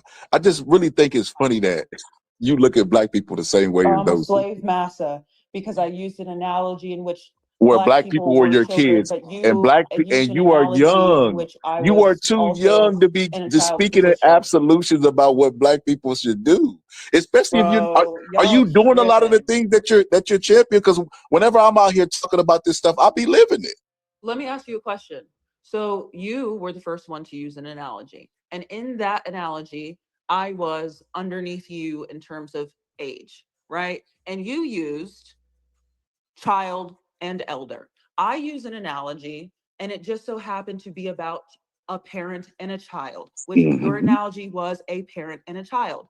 When I use the parent and a child analogy, it's racist. I'm a slave massa, so I give you a different comparable analogy to make you feel better, where you're equals, brother and sister. No, you're still Your a first slave analogy, massa and racist because your you first. decided to use a I mean, you parent and called me child racist a analogy long that time I ago. So first we're not used. going to do this victimhood stuff. You called me racist a long time ago. So I mean, since we with the name calling, I'm gonna give you what I think about your opinion. And I think your first analogy was deep rooted. And I think you telling black people that's older than you. So you remember there were black people who were 60 years old who had to call a 12-year-old boy sir. You remember that was a real time. Oh, did you And grow in up your calling analogy, 12-year-old white boys, sir? Is that what you're telling me? You grew up what calling I'm telling 12-year-old you, white boys, sir? is the mentality of that exists within you. Because when you show up to these debates, you talk to people that are well older than you, people that are 60 years old, 50 years old, and I know you ain't touching that. You probably no more than older than 25. You probably 24 at the most, maybe 26, maybe Incorrect. around that age. Well, how old are you? I don't tell people my age. Okay, well, there ain't no point in saying incorrect. I'm just assuming you that age because you won't tell us. Like, how we gonna find you Fine. based on your age, man? Like that you keeping it secret, let me know that I'm on the money. But anyway, that's I'm neither a here. woman from the South. You don't ask us our age, but I am closer to 30. Okay, still 30. You're still younger than everybody on the panel. The people we call YNs over here that pull up, they be older than 30 years old. But that's neither here nor there. It's neither here nor there. The people that pull up that's older than you show up with the exceptional Negro complex. Well, y'all need to listen to what I say because I know more about the black community than y'all. Are you even qualified? What is your highest level of education? Everybody on here that comes in contact that has a debate with you is on trial. Black people as a whole is on trial in every scenario that we bring up to where we get derailed, where we don't even talk about the subject at hand because we got to defend black people. We on trial. And what I'm saying is, you don't think that that's a larger issue? You don't think that that's some internal conflict going on, sister? No. Could it possibly be, and you just don't see it? No. I'm There's telling no you way. 100. I'm There's telling no you way. 100%. You are perfect. So you're perfect. No. I didn't say I was perfect. I never claimed So to then be it perfect. could be. It can be. Those things are mutually No, but exclusive. here's the thing. We don't have aligning perspectives. So anyone who criticizes black people to you is a racist and putting black people on trial. For me, criticism within our community is beneficial and good and what we should be doing because that's how you improve. But to y'all, it's negative and racist and you're not allowed to do it. You should only be criticizing white people because they're the problems for everything. I use the analogy in the stream prior to an individual who has all of these internal issues, who points the finger outward at every single turn, will eventually fail in life and remain the exact same as they were. But an individual who says, I am jobless, I am overweight, I'm out of shape, I can't do anything and I'm not progressing, let me figure out why. And they go to the gym and they start eating clean and they go to church and they reach out to their community and they build friendships and relationships and they get a better job and they go to school, will eventually become successful. It's the same thing, my Black same women are perspective are on the the Black are the community. highest That's educated the group. same way that you improve a community and you Yes, get growth and we within are a doing those community. things, and we are doing those things, But you and, don't get it by and pointing the finger outwards. we are getting those. We are doing all those things that you're talking about, and like I said, the fact that we even have to defend Black people when the picture on the screen is the white woman, right? The white woman who raised 500,000. You said she done raised 700,000, so even more. It's keep She's going gonna up. raise about $1 million. Go, she a mill ticket, and she has no reason to even be drawing money. What are you drawing money for? They didn't even get her for a hate crime. She just really robbing people. You talk about race hustlers. The race hustlers that they claim Jesse Jackson is, she's race hustling right now, and nobody bats an Why eye is at she her able to race hustle? because white people are racist. That's why you have to mark it on your application. My whole point of coming on here was to offer a perspective that could have been helpful. But if every single solution is just white people are racist and y'all refuse to give any perspective from the other side, which is something that I offer as a biracial person, because full Black people, y'all don't have that perspective. Y'all don't want that perspective. You don't care about that perspective. You hate white people. You're not trying to hear from them or about them, which is fine, but that's not how we're going to progress as a community, and that's not how we're going to But progress that's as a not country. true either. We don't hate I white mean, people. it is true because I came on I here listen. offering I a don't different care. Listen, perspective, if she and it was thinks that I hate can I white say people, something? and I was I'll allow called a that. But look, I racist. just want to say this. I'm gonna say one thing. I'll let you go. I promise it's gonna be quick too. Sister, if you went to the doctor, right, and you were getting surgery performed on you, you would probably want the doctor who worked and did surgery full time, not part time. The analogy I just gave is basically on you. You Black sometimes, not all the time. You identify as both, biracial too. We don't have that luxury. So the experience that we giving you is based off of being full-time Black, get pulled over by the cops. They definitely gonna identify as Black, all of that stuff, right? So I'll just say that, but go ahead, sis. I listened to what you said, and I feel like it goes further back than that. Everything is a direct correlation from the racist prior. And until that is addressed, that's why we have these issues. The thing is, you want Black people to fix racism that they didn't create. They can't fix it. I want Black people to fix the issues in our community. No. You want them. No, you want them to fix that, because this is the thing, and that's why I keep telling you, we not the first person to raise money for somebody to that was a criminal. I know we keep talking about white people. No, we're not. So what I'm saying is this: Why you get so annoyed? We've been talking about Black people and the problems for 8 hours now. No, I'm just making a point. We're pointing our finger back at white people as to why we do. But go ahead. My bad. I didn't mean to cut you out. Go ahead.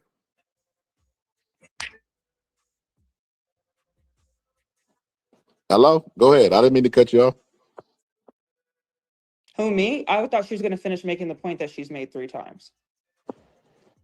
And now she mad at the that white people taught us how to raise You don't money. even know what point. You don't even know what point she was gonna make. No, I know. I got exactly what she was saying. White people taught us how to raise money for No. our criminals. No. So that's why we should be allowed to raise money for our criminals. No, that's what I'm going to say. What I was going to say is, that it goes further back than that, and that until you address those issues, none of this stuff will be. You have to understand that when people ask for the stuff that they need, such as reparations, We're not getting reparations, babe.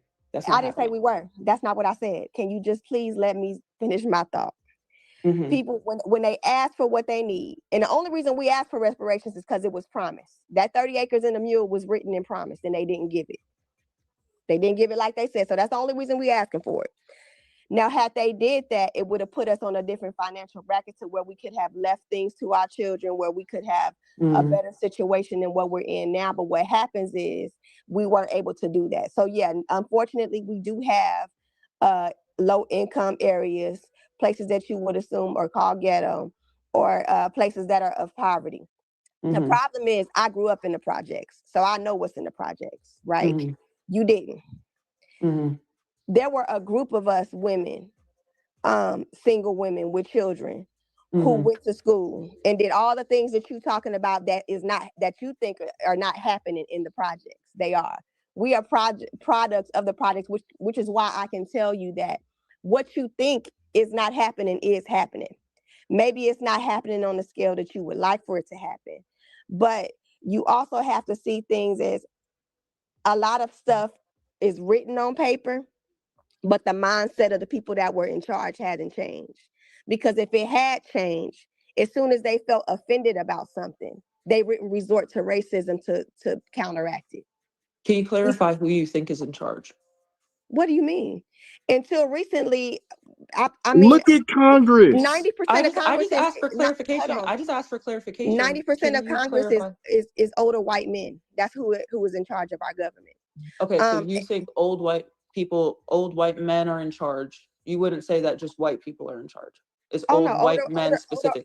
Older 90% is older white men. Yeah. Okay. I just want a clarification.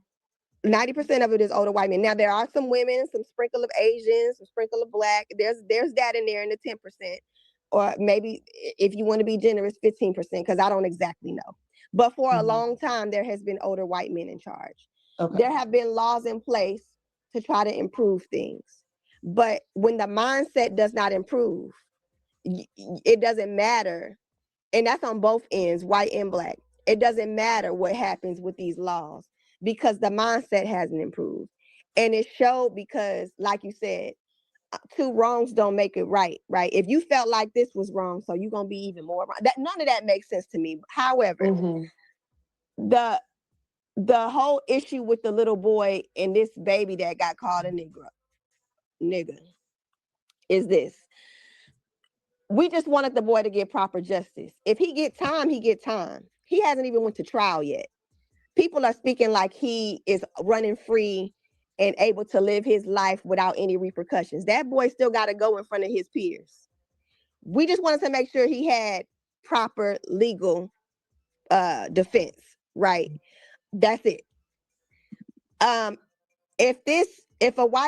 If a black man go and beat a man or go to a white child and call that, do something to that white child, we're not gonna stand behind that. It's a baby. It's a baby. I think that you have it confused when these boys go and there was a boy recently a couple boys that killed this girl, right? They murdered this girl. They finally got one of the boys. The other boy was murdered himself. We celebrated that. I think you feel like we want our communities to be these negative type of communities, or these communities where we trying to run away from them. We're not doing that anymore. We want to fix our community. And I think that you wouldn't know that because you are outsider looking in. Who would want to live there? You already see nobody bats an eye at the trailer park. Nobody. They got the same. I wouldn't want to live in the trailer park either. What I'm saying is they have the same issues we have because we people. Well, if you look at crime rates in the trailer park, I mean, we can talk about that too. We have the same. The issue is when they go in front of the judge that does not look like them, that's putting the sentencing. But doesn't Carmelo Anthony's judge look like him? Hold on. When black boys say that black boy go and steal a car, and he go in front of that judge that makes his sentencing because he is guilty, the penalization that he is receiving is higher than the white boy. That's what it has been historically. So you're right. We are over occupying the jails because the white boy is getting probation. And we've seen this many times before. And so now that we actually have judges of color who can also say, you know what, let's give him a second chance, it's a problem. And that's where it's finally starting to get equal. And it seems like they don't like it. They don't like it because now we have a foot in it. Now we are getting educated. How do you think that black judge got there? She educated herself. How do you think these people have gotten into these positions? They took their butt to college. Most of these people, I'm pretty sure that woman is married. I'm pretty sure she has children that have never been in trouble. So what I'm saying is we are doing it. What happens is though, when we get into these positions, now they saying, oh shoot, too many of them get into these positions. Let's make financial aid a little harder for them to get.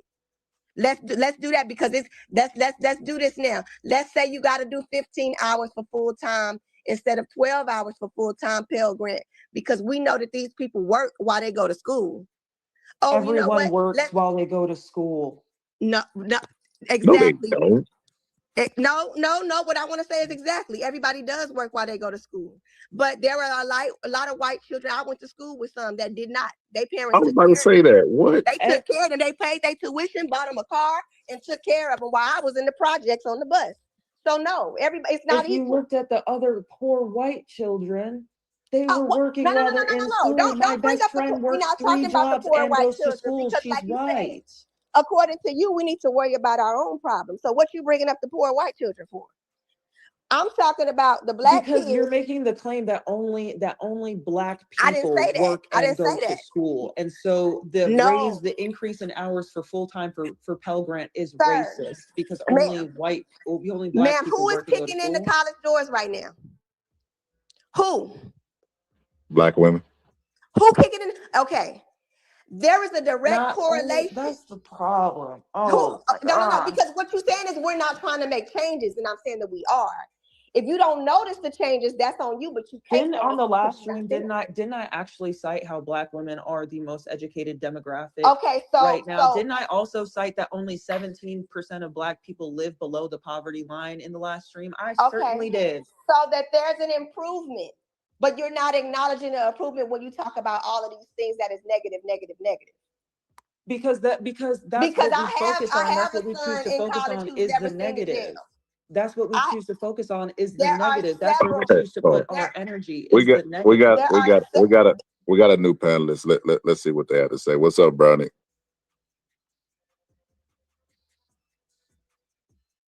We can't hear you if you're talking.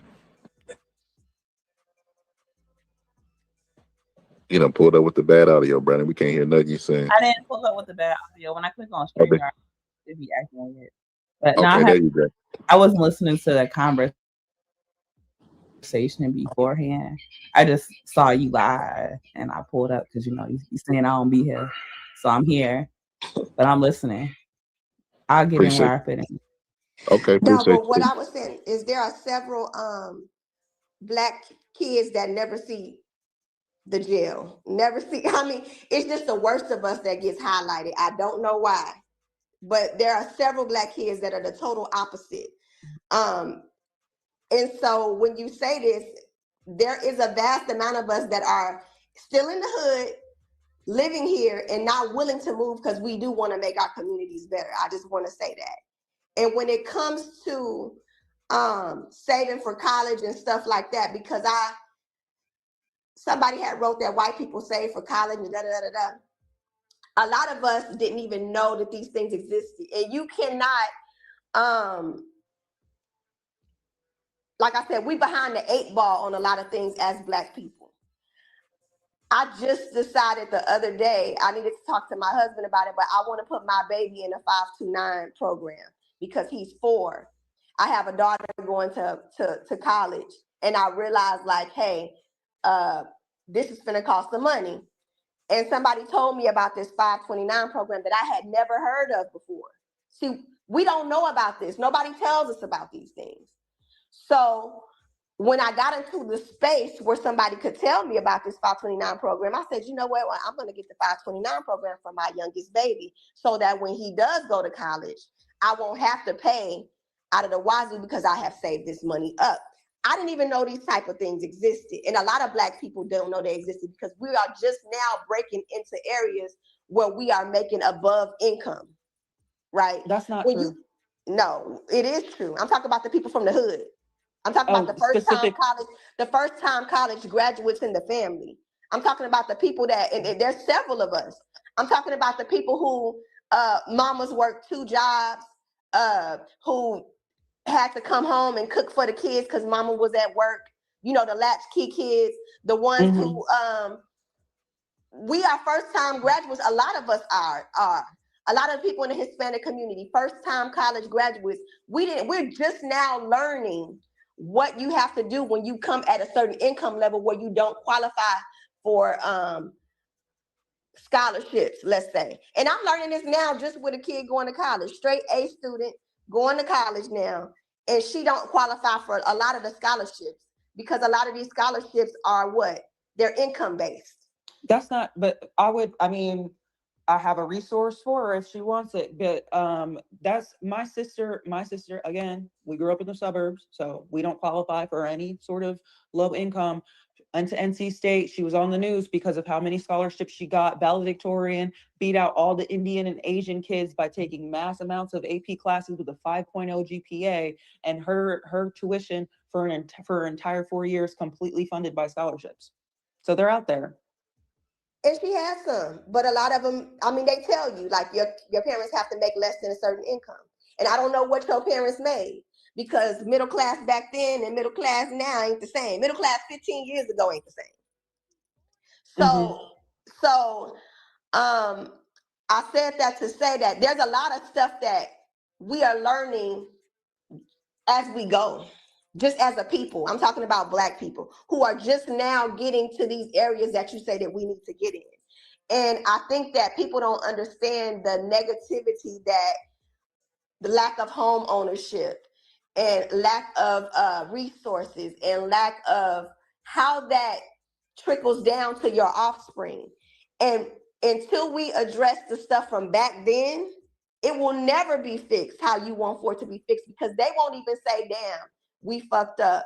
Let's see how we can do that. And then when we do have something where we can get a foot in, they say, oh, well, you know what? You're not qualified, right? Or DEI, see the DEI. Even though you did take your Black ass to school and pass the bar exam and all of that, you still DEI. It don't matter. It don't matter. You still a DEI hire. You still ain't qualified. We don't think you're supposed to be in this space. And that's where I say that's where the racism comes in because it's a whistle word, as if Black folks was the main ones benefiting from DEI in the first place. But we the picture for it. We the face for it. And I don't understand that. I honestly because they're trying to use y'all. Can I just point out that one you're speaking about, so Black people in the hood, that's a minority of Black people. Most Black people are not in the hood. Most Black people are not living below the poverty line. It's a very minute percent of Black people. To your point, Black people are extremely educated. Women just surpass men in home ownership. You know, a lot of those women are Black women. Black women are out here getting educated. They hold one of the top ranks for people who hold higher degrees, masters, doctorates, PhDs, all that. So so to say, like, to highlight this again, to your point, why we keep highlighting the minority of Black people when most Black people are not out here struggling, are not out here just uneducated, experienced, they're ignorant, they're going to crappy schools. That's the minority of Black people who are experiencing what you're experiencing. Most Black people are doing just fine. So they're not going to jail either, though, right? Are they not? Are you going to refute So the wait, fact that hold most on. Black people are If a not? majority of Black people are educated, how could they be both educated and in jail? Are they getting the education in jail? Most Black people are unable to go to school. You see how you argue with yourself? You just talked about how black people are kicking open the doors, how majority of them are going to go get educated. And then on the other hand, you say, well, they're in jail and they're on the poverty line. You see, that's what I'm brought talking up about. The battle justice within yourself. system. You brought up the justice system, and I so brought we up were talking because I about knew you were stats gonna in the argue with justice yourself. system. I knew you was capping and you was gonna argue with yourself, sister. That's why I brought that up. First of all, if you bring up the justice system specifically, we're going to talk about stats in the justice system specifically. If you talk about poverty within the community, the black It's black community, on we're black. going to It's talk about black on black poverty crime within the is black black people as a community. whole, correct? Pardon? Black on black crime is a statement generalizing black people as a whole, correct? I would say black on black crime is an indictment on the hood because that's where it occurs. Black on black crime is a generalization that the news use to sweep everybody with black people playing with a broad brush. Yes or no? No. Oh, well, you lost there. You're not I'm being not honest. lost. You're being disingenuous. The news right now. doesn't even cover black on black crime anymore. You're not allowed to do that. You're literally not allowed to do that. Most news stations that are losing their viewership, obviously, but most news stations, they do not report on Except for black Fox on black News. crime. Except for Fox News. That's one of like 20. That's Who one of like created black 20. on black crime? What is black on black crime? Like, let's get to it. Exactly. Like, The what does that 200 mean? black men that die at the hands of other black men every single day. The fact that my It's car not just got black broken men. into by black teenagers twice in the last year. The fact that my car was vandalized by black teenagers twice in the last year. That's black How on do you black know crime. that? I saw them. I have a How Ring did you? doorbell camera. So I have so cameras. so. I have cameras on my cars. Oh my God. So black people, the black people that you always putting on trial, is definitely is criminal. She asked for It's criminal. examples of black on black crime. I gave it to her. What do you mean? Vandalizing your car is not black on black crime, man. Okay, so it's not a crime to vandalize. They It's not a didn't know crime to you were black, vandalize and your car people's is an cars. inanimate object. That's not the same thing. Oh, okay. So a crime done to me does not count as black on black There you crime, go with even the though I'm victim a black stuff. person. There No you such go with thing the as victim stuff. black crime. That's the thing. It's no such thing as that. Like, what the Oh, fuck? there's no such thing. Okay. Crimes that people are Okay. there in proximity with. Got If it. black So people live I and was never in a seen on neighborhood full Hold on, let her of talk. all Hold on, black let her people, talk. but they She ain't were said. they I were ain't She ain't said said, that the unaware. whole sister. time. She ain't said that. She ain't said that this whole time. Let her talk. It's no Y'all such thing as black on black and crime. okay, People that's commit fine. crime against people that are. Okay. So Are you gonna 200, so you 200 you white men just die every day at the hands of other white did men. right. Let me talk. Thank you. Mm. It's no such thing as black on black crime Okay, because yeah. people commit crime in proximity.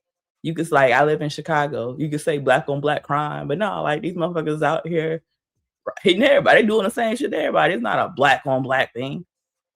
Mm. And it's not like so you can't black. It's just proximity. Who you closest to, who you around. If people, black people live in a community, then they're probably gonna commit like crime against the community that look like them. If you live in a different area, it's gonna be that. Like, and most of this shit come from poverty, anyways. So if you have an impoverished area, That's not true. Criminality is not it's not caused by poverty. so there's not more criminal. It's not more criminal activity in an impoverished area. You can say that, but that's not true. Why do It's people not. commit It's crime? not true Okay. that poverty Why do causes people commit crime. crime? Typically, when you're talking about certain crimes, like you're talking about people committing them for a purpose. So, what is the purpose of these crimes that they're committing? Well, the crimes committed against me had no purpose. There's no purpose.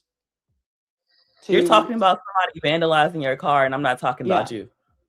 I'm not talking about you. Okay, I don't count. Got it. Okay, so what's the No, I'm purpose not of like talking about murdering event. You're someone talking. else? You said black on black crime. What's the So, purpose of murdering why someone? do people commit crimes?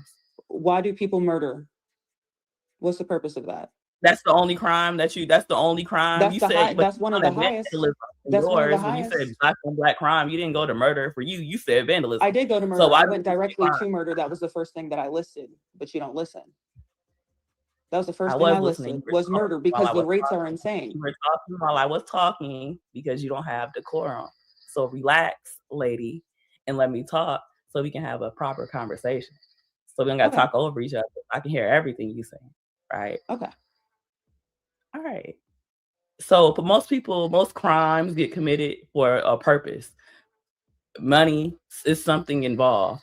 If I have a personal gripe against you and you got a personal issue against me and something happens, that would be a crime committed. That would be a personal thing. That wouldn't be a black on black thing. That would be a personal thing, right? But I wouldn't do that because that's not the type of person that I am, right? Now, you have some people, they go out and they commit crimes for money. They rob, steal, even delete people because people do that for money too. Most of that stuff has to do with some type of impoverished environment. Yes, it can stem to emotional and personal things and things like that, but most impoverished environments, people are committing crimes, they're robbing, they're looting, they're stealing because they're trying to get money. If they had money, they wouldn't do those things if they didn't have a reason to do those things, right? So most of it does come from impoverished areas. I can look at a map in Chicago and see where all the crime gets plotted at in Chicago. And most of it is in impoverished areas. And if it's not in impoverished areas, it's in wealthy areas where the impoverished people are going to get money. Like it's not just as simple as, most crime comes from impoverished things, like unless it's a personal thing.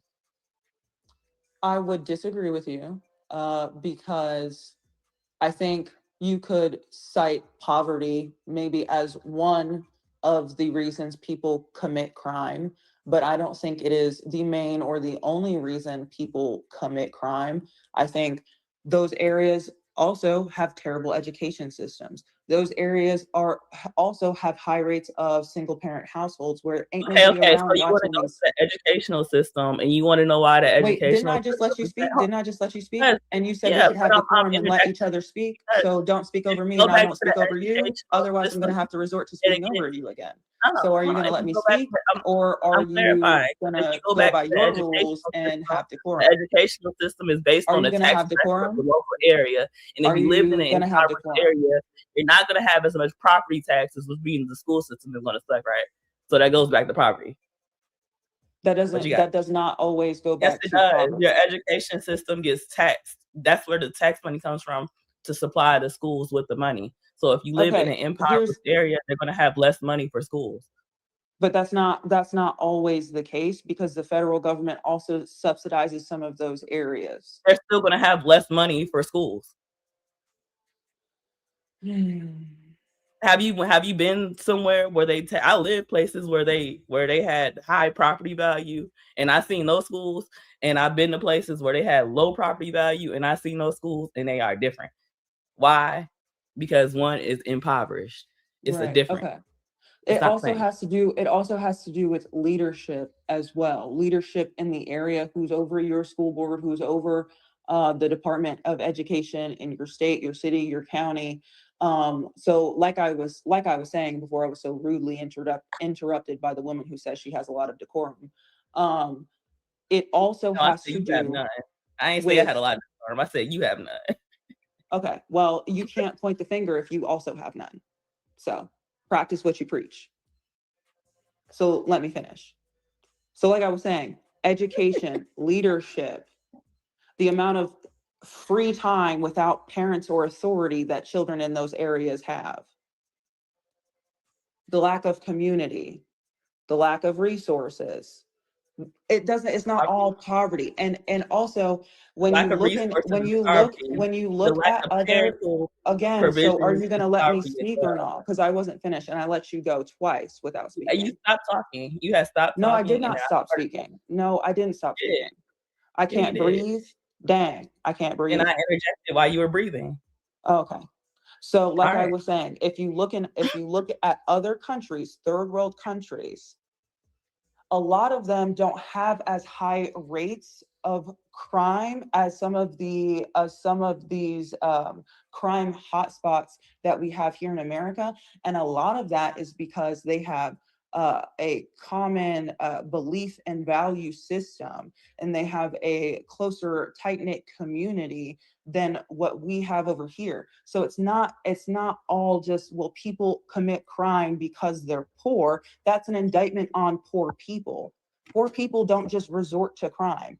Criminals People with criminal mentality, people who lack value systems, people who lack structure, people who lack authority commit crime. That's my point. Can I say something? Can I interject? Go ahead. So I totally agree with you, but the difference between these third world countries and us is they're not walking 2 blocks ahead or 2 exits ahead and seeing the gated community down the street from them and what they could have. The whole area is impoverished. In these type of areas, they all have the same thing. So they're not taking nothing from others because the other ones don't have anything to take. They in the same boat. They in the same boat. South Africa that is right across the river from one of the wealthiest neighborhoods in South Africa. Again, try again. And yeah, you know what happened in South Africa? South Africa had uprisings. I know a South African, and she got her throat sliced. I know a South African that got her home broken into in a home invasion and got her throat sliced. And she's a white woman. She's a white woman from South Africa. Why? Because she was having and people wanted what she had. Okay, so I use that as an example. You're saying that people in these third world countries have no concept of wealth and they're not walking by wealthy places. They don't know wealthy people. They don't see wealthy things, and that's why they're not committing crime. So I use that as one example. But that's not. That's what she just said. But that's what she just said, and I pointed out that that's not true. People commit. People. So South Africa to me is not a third world country. Okay, Jamaica. Jamaica crime. They kidnap tourists, man. What are you talking about? Yes, I was going to say yes. That's why they kidnap that tourists. People in these third world countries have no concept of wealth, and they ain't never seen No. they don't see gated communities. So that's why what they're I'm not committing saying crime. is they're not The committing crimes. Philippines. They're not committing crimes against their neighbors. Like you could. This is the thing. In these third world countries, these communities that you speak of, where they don't have the crime numbers that we have, you can be in the hood and somebody could have, I guess, more than what you have, perceive more than what you have. They can have the Jordan. They can have some Jordans, Sega, all of that. They will kill for that because it's right in their door. Where in these other neighborhoods, nobody has the Sega Genesis. Nobody has the Jordan. So there's not they all working in community together because they don't have none of them have any of those things that you're talking about, the materialistic things that we have in America. So I think it's not a fair comparison. That's not even true. And they don't live in a capitalistic society. America is based off of people in these third America is based off of don't have things like capitalism, Jordans theft, and crime. If you want to be real and you want to keep it 100%, crime, capitalism, theft, and taking people's shit is part of American culture. So it's not surprising that it happens here because that's how the country was founded. It's not, that's not tripping at all. Throughout history, the financial crimes that have happened so people can get leverage up on things, even the amount of time, if you want to talk about criminality, let's talk about how these people be pulling these financial crimes and be going to federal prison for 5 years and stealing $30 million. But how if somebody go rob a grocery store or a gas station, they'll get 10, 15 years and all they got is $20. Apples to apples, though. There was no time handed out for Wall Street. It's not. They hand out fines, and you know what? If you they could go and commit a financial crime right now that make them $100 million, and they'll have to pay a $300,000 fine on that hoe. Can I ask you a question? What about the kids in Chicago who are also equally as poor as the children who choose to commit crimes and they choose not to? What's the difference between them and it doesn't even have to be children. The people in Chicago, since you say you're from Chicago, what's the difference between the people who are poor and have absolutely nothing and decide, you know what, I'm gonna go run these streets and commit crimes, and the people who are poor and have absolutely nothing and decide, yeah, that's not what I'm gonna do. I'm gonna try to figure out how I can go to college and leave this place. What's the difference between them?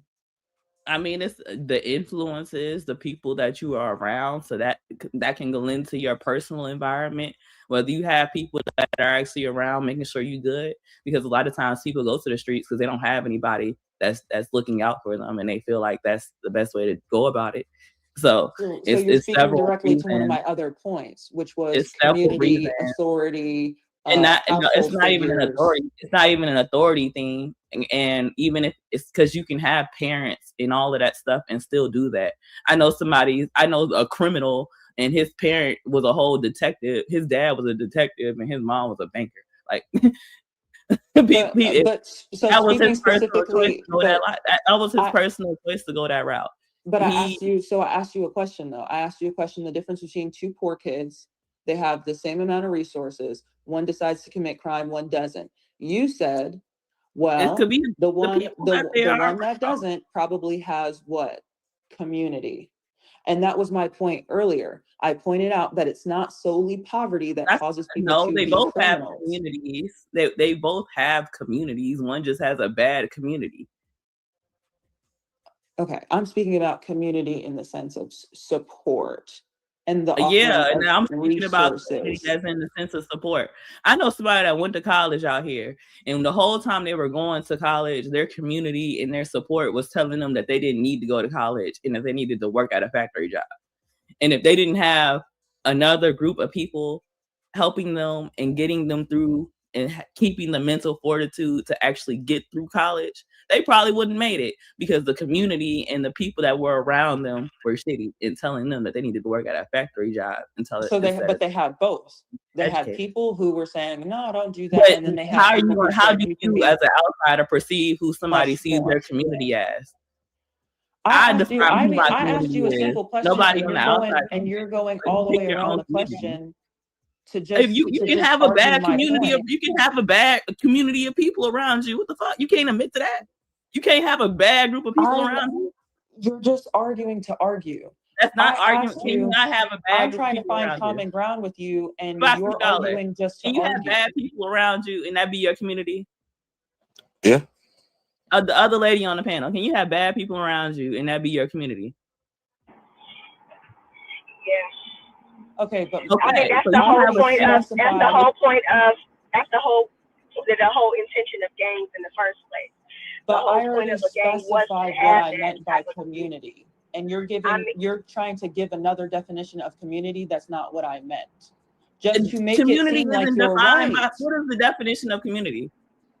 I told you when I was referencing community that I was referencing a support system that uplifts you and gives you resources. And you said, well, there could be communities that don't. Well, obviously, I'm not Okay, talking so that's about not that. a community. So a community is a social group of people with a shared socially significant characteristics such as place, set of norms, culture, religion, values, customs, or identity. It was none of the stuff you said. So do I when have I'm to? going off community, I'm Let me going go off the back and actual specify. definition of community. And Positive when you're going off the actual definition community. of community, when you're going off the actual Positive. definition, when you're going off the a actual lot of definition, that, I think that a lot of that is that, like I told you before, access. Like a lot of us don't know.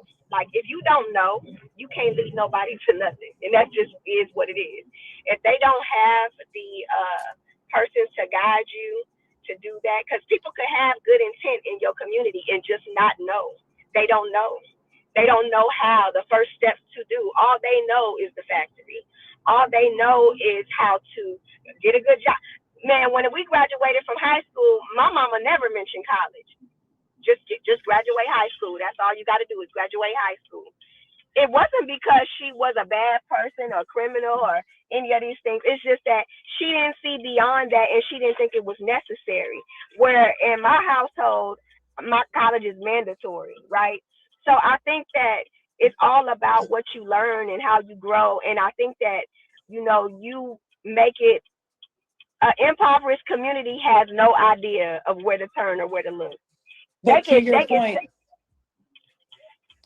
your point, your mom didn't know. She didn't even suggest college. Did she suggest that you go to the streets and commit crime? Some parents do. Okay, but that's what I'm saying. Hold on. There are mothers. make a point. Wait. There are mothers and fathers. who are in the street life themselves, who produce children in the street life, and they are families. So it's all about the mindset of that family. Because right, but there are varying, what I'm trying to get at is that it is not just poverty that pushes people towards criminality, that there can be two kids from the same neighborhood who go two different paths, and there are other factors outside of the fact that they're poor that determine their path. And even the example where she said, well, one community was negative because they were saying just go work a factory job, and one community was pushing them to go to college.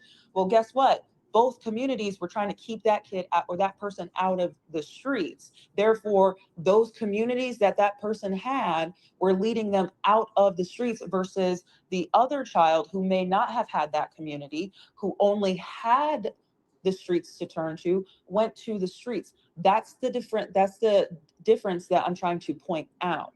I'm not saying. I understand. I get exactly what you're saying. I'm just saying that it's not just white and black or red and yellow. I don't even want to use white and black because that's the issue. But red and yellow, or it's not just one defined line as to why these things are happening. There is a group of things that's happening. I'm looking at this. I'm looking at this right now. Kat, let me tell you something. Hold on. This is what I noticed what my sister do. You know what I mean? And I respect her for pulling up and voicing her opinion. I don't hate her because I disagree with her. I just disagree with her on damn near everything. But we do have some common ground. But what she will do, and I will realize this, is she will pull up and have black people defending so much to where we're not even talking about race anymore. Who's in charge in America? I don't Negro splain, so I can't be moved out of my square. White people are in charge. So when you turn and put black people on trial who are not in charge, right? And you put them on trial and everything they do has to be brought up. You got to examine every atom of their actions. But you don't want to give none of the blame to white people. You don't examine nothing with white people. Even when you acknowledge the wrongdoing of white people, it's coupled with black people's wrongdoing. So this woman is wrong. Oh, just as nasty and disgusting. But those people raise that money because of the actions of black people. Like I bet you think black people are responsible for slavery too, huh? Nope. Well, I mean, if you look at where it started, and what's going on in those areas, I told you how I know that. And that's why I said America is built off of crime, robbing, taking shit, and capitalism. You do realize that the slaves were purchased. Well, that's exactly what the fuck slavery. If you want, like, that's exactly what the fuck slavery was. Not a crime. That's why they were handing out blankets with diseases in them to Indians and Native Americans to clear out land. Like, what are you talking about? It's a lot of crimes that were committed. America is funded off of that. That's American culture. Like, that's not culture is different. Act oblivious to it. But when you know history and you know what it is, y'all talk about slavery so much. What how you think Trump got? How you think that they overlooked all of the things that Trump did and still elected him? Because that's American culture, is getting the fuck ahead and getting your shit how you can. Okay. The fuck? But what I was gonna say is I have twins in my family and they're 4 years old. And one of them is a little bit more rambunctious than the other one. And he always gets in trouble and suspended and stuff at school. They in the same house. They are being raised the same way. But one of them is a little bit more rambunctious. One of them gets in trouble all the time. Just crazy stuff up.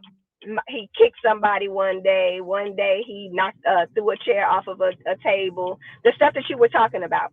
2 children, same situation, and they have some outside factors too, but same situation. But what I will say is, what I saw from observing their situation was that they just didn't like him. They favoritized the other one. They favoritized the other twin, and it don't matter what he do, they are looking for something for him to do wrong.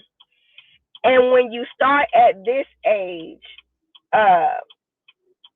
treating babies like that, over time, the community has a direct effect of how that child turns out, even when there are supposedly the good community. Do you get what I'm saying? A lot of it is biasness. It's so much into it that affects these kids to where they become where they become. And I understand now the pre-K to prison pipeline and stuff like that, because I can see it in these two kids who are in the same house, who just one is just, he's just busier. He's busier than the other one. And They I might just be look at doing it a as, disservice to that child because that child might need resources that they're not getting him, and that's why he's behaving that way. understood, which is Hold on. So why resources matter now. Poverty. See, that's the money. argument, the argument that you made That's earlier not is that money. Those resources are free. Free Everything's to who? free. And resources are just If a four-year-old, resources. if a You four-year-old can has go a out. neurological disorder somebody's that's causing paying him for to it. misbehave, the They four-year-old You sure goes pluck are it on off paying the for it. Medicaid. tree. The You four-year-old gotta goes pluck on it off the Medicaid, and tree. Medicaid pays for all the resources. A 501, a 504 So, plan so, is so free. An hold IEP on, is And wait a minute, free. wait a Medicaid minute, don't hold on, pay for all the wait. resources. So I have a speech delayed child, right, who has a five, or who we are attempting to get this plan for. The schools make it hard to get that plan. The Mm-hmm. doctor wrote a whole note. You act like you could just walk in with the letter and they follow the orders. It don't work like that. It No, don't it work doesn't. like I that. know very well that it doesn't work like Okay, that, so but as a what I'm parent, you saying, follow up. And so what I'm Medicaid saying is, provides the basic needs. It doesn't well, provide anything that's going to be extra, anything that's going to Medicaid help provides continue therapy, to ABA therapy. it, for but free. not okay. So depending on where you go, wherever accepts Medicaid. So when you're talking now about There are places, plenty of resources and therapist offices, especially in certain areas, that provide ABA therapy to people with Medicaid. and it also I'm not depends on saying where I live at. Is too many. Texas has too many areas where there are not a lot of resources, like resource deserts. Like they have a lot of how would you say it? Areas where there is not even a damn hospital in the damn area. So it's very underserved. hard for they're deserts when it comes to healthcare in Texas. Texas is like number 47 or something in healthcare in the United States. It's bad in some areas. But what I was saying is it's not that easy, especially for somebody who does not know. See, because I know and I'm in the medical field, I have a way of like, for my son, advocating for things that I know about. But when it comes to an average girl who is 20 years old with twins, who don't have that, don't know anything about it, don't know about developmental delayed kids, they don't know anything. They just going with and only what you got them. You can take these kids to the doctor. The doctor won't even tell you. You have to ask.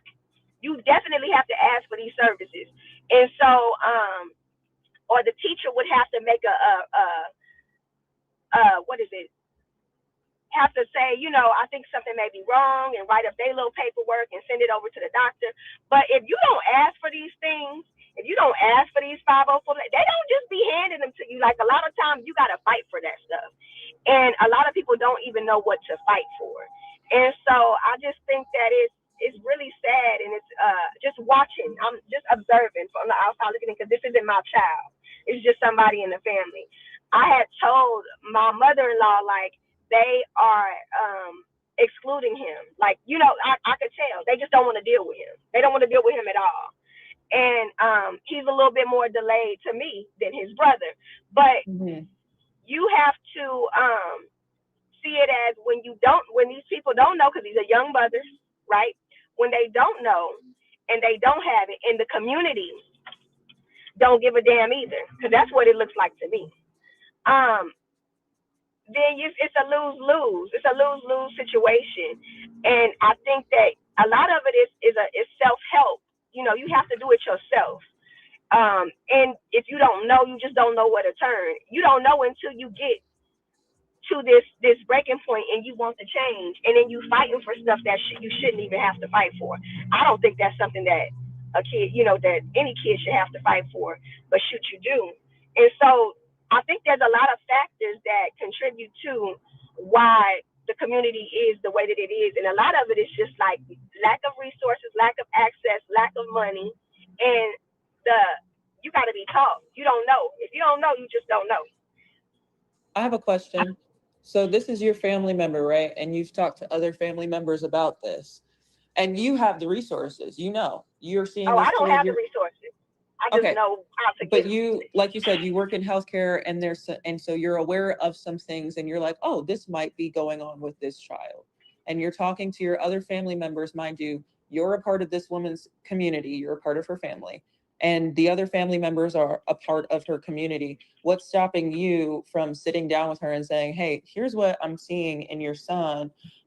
You know, I don't exactly know. I did go on Google and I found some things, and we can find some resources together and get him some help. What's stopping you from doing that? And two, what do you think her response to that would be? I don't think she's ready. She's in denial. I don't think she's ready for that. I mean, you could tell her. Some people, you could tell them whatever you need to tell them, but they have to actually take it. And these are people in every community. That's why I said it's not just a black people issue. It's a people issue. You can tell them what you want to tell them about their kids.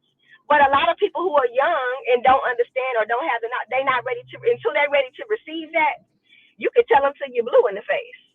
It's not like I can physically take him to the doctor. I don't have the legal right to do so. So I mean, all you can do is let them know and point them in a direction, and they have to do it from there. That's all you can do. Right. And so to your point, when we talk about how other communities besides us are getting ahead, and they're sharing their resources with each other and they're helping each other out, that's a pitfall that I see in our community and it happens a lot, even back to the trash on the street thing. A lot of times within our community, it is very much, well, I could say something and I could help her, but it's not going to go well for me, so I'm just not going to do that. Oh no, a lot of the times when I see people throw trash on the, because I've seen it, a lot of the times it's kids, and they redirect them. Get that trash up and put it in the trash, and they do it. Yeah, I'm speaking in general. That was just another thing that I was saying, and you're one example. But I know a lot of people who are like, I ain't saying nothing to that kid because their mama gonna come out that store and be mad and yelling at me and want to fight me. So no, we gonna every time I see a kid get out of line, whether I know him or not, I correct them. Every time. That's wonderful. I don't give a shit. I don't give a shit about them because when they Most mama black come out, I'm moms gonna say, do that. yeah, That's what our community do. That's why I was trying to tell you, sister. I don't know this notion that you have of what hood you to win by, but it ain't what you think it is. It's almost like, well, I'm pretty sure you watch conservative news when Bill O'Reilly went to a restaurant in the hood and he was like, they had decorum and they did this and they did that. It's because he had been told all the things to believe. What do they call it? Propaganda. He had been fed propaganda. Sister, you've been fed propaganda. I don't watch Bill O'Reilly, but y'all can pretend that y'all don't know what I'm talking about when I say that it is an issue in our community, that there is a fear to reach out, offer resources, and correct other people within our community because you don't know how they're going to respond. You can pretend that's I not can agree with that because you're not a part of the community. Because when you in it, you can. You're comfortable with doing it. You see these kids every day. You around kids. And whether I know them or not, I'm gonna tell your mama. Are you throwing that on the ground? Why cursing? You know what I'm saying? You say these things to these kids because you part of the community and you want to correct them. And so why are y'all pretending that's going on a consistent basis? Because even people who I know it is because I'm consistent have taught in schools where these kids are out of control, and you say something to them or you say something to their parents, and their parents are looking at you like, why are you telling me about my kid? Who want to sit up and argue with you? And they can say, why are you telling me about it? And this never happens with white people. This what you the problem you're talking about never happens with white people. Because this white lady couldn't even be corrected by another adult who was telling her, don't call a 5-year-old nigger. We back at pointing at white people. Because white people do no wrong in your eyes. How dare I talk about white people? To be honest, what's the point of talking about our community? What's the point of talking about our community if we're always going to be like, but white people do it too, so no, it's okay. see, that white woman told that baby, get out that bag. Hey, why are you in that bag? That's my bag. What you trying to get? Get out that bag. It wouldn't have had the response that it had. Like, No, we come all on agree now. that what she did was wrong. Okay, We all agree so with what that. I'm saying is, so if a baby came to my, hold up. So I gotta say this. I gotta say this. See, what you just did is you brought up the black community and how you don't tell them anything because you're out of fear that the mom's gonna come I out didn't and get say in your I face. said, why are y'all pretending like there is not an atmosphere in the black community where a lot of people don't say nothing to anybody when they're wrong because you don't know That's how they're not the going to respond. case. It is the That's what we're case. trying to tell I you. mean, I'll say this. It may be the case for some people, but it ain't the case for the people I know. Most black people gonna correct you right where you stand and not give a damn. In the black community, in All the this hood, black they on don't black care, crime and you that's speak because of, we in the community, so we know. Oh, I don't know Of any course, black no people. outsider can come and say it, but I mean, we do know when I see a child acting up, that's 12, 13, 14, 15, 16, 17. Most of the time, these kids say yes, ma'am, and they go. They don't do it in your eye shot. They'll say okay, you know what I'm saying, and move around. But again, like I said, I'm from the South, and if like I said, I'm in the hood right now. I wish I could show you the thing. There ain't not one piece of trash in the hood. I mean, I can go The out houses and drive are 30 old. minutes to the hood and show you. Yeah, the houses are old, but it ain't no trash in the yard. It ain't no trash in the streets. None of that. And so my kids and listen, hold on. Who is responsible for picking up the trash? Who put it there? Let's go down the pecking order. The people, right? The people who put it there. Because I don't even know who these black people are that just eat food like savages and store it up. You just made that up. But let's go with your little made up scenario. I can hop in my car right now and drive to every hood in Do it. Atlanta. It's trash all over these parking Do lots. do It's do it. filthy. Do it. It's chicken Go. wings on the ground from 5 days ago. Like, First off, that's stop. how I know you're Y'all are full of so it. disingenuous. So y'all ain't got no stray dogs in Atlanta that eat bones? You got to stop this. You got to stop this. Listen, the worst place for black people to exist is in white people's imagination. That % of you that's white is where the black people exist that's bad in your imagination. Because you Let's get basing on this. FaceTime and I'll drive you all around downtown Atlanta. You don't got to do that. All you got to do is stay on the panel. Turn your camera up, reverse it, and go show us these black people that are just eating trash and just throwing it on the ground. Because what I was going to go through is the pecking order. Because hold up. So you are aware of this? States get money for that very thing, to pay people to go around neighborhoods picking up trash to get the big sweep, street sweeper to go through and pick up trash. Why isn't that being addressed or handled by the state? You do understand that she's responding to a question I had. Like, it took a little while, sister. You weren't prepared for that, but go ahead. It's not something that is just automatically done by the state. In a certain, like a suburb, first of all, where I live, it's all Black people, Africans, and Indians. Where my brother lives 10 minutes up the road, it's all Black people, Africans, and Indians, and Caribbean people. And we're in the suburbs, and it ain't dirty, number one. But people, the HOA over here, hires the street cleaners, and the businesses up the road, when they're in that little plaza, whoever they pay their rent to, they hire people to go out and clean up their plazas. The businesses have employees that go out and clean up in front of the stores. Can I tell you something, sister? Now, when you're talking about roads, when you're talking about the middle of the road, that's the city's jurisdiction, and they do have street sweepers. What I'm speaking about is I'm going to these restaurants in these plazas, and they are filthy. And they're filthy. And it is because the people who loiter around So there you go to do not restaurants care in about Atlanta their that are community. filthy. That's what you just said. So what you're telling me is that because they have people to go in there and check this filthiness that you're talking about, right? Like you have to meet certain quotas. You have to have you can't have a dead rat. There's I'm not actually talking news. about inside the restaurants. You keep misconstruing the things that I said. I'm going to these areas where these restaurants are. What did I just say? The plazas, who these restaurants pay rent to, hire cleaners to keep their lot clean. The restaurants themselves hire people that go out and pick up the trash. But First when I off, go the to these road areas, is a public way, sister. And I literally just said that. I literally just said, when it comes to the roads, that's the city. When it comes to these properties owned by whoever rents to these businesses in these plazas, that's their responsibility. And it's the business's responsibility to keep in front of their store clean. It Okay, is let me not try a the different city's angle. responsibility to clean a plaza that is privately owned. It is I don't not the know why city's she keeps going to these responsibility. businesses that are dirty. Are you eat? Hold on. Do you eat there after you see that they're dirty? I leave. Or are you just driving around just looking for dirty businesses? Like, why are you trying to make it seem like, first of all, the restaurant, the area that I'm speaking to, first of all, one of them was an ice cream shop that was on TikTok that I really wanted to go to because it looked cool. I go there and I'm walking around in the plaza talking to my friend on the phone, and it's just dirt after dirt. I got my dog and I'm trying to have her not eat these dirty old chicken bones.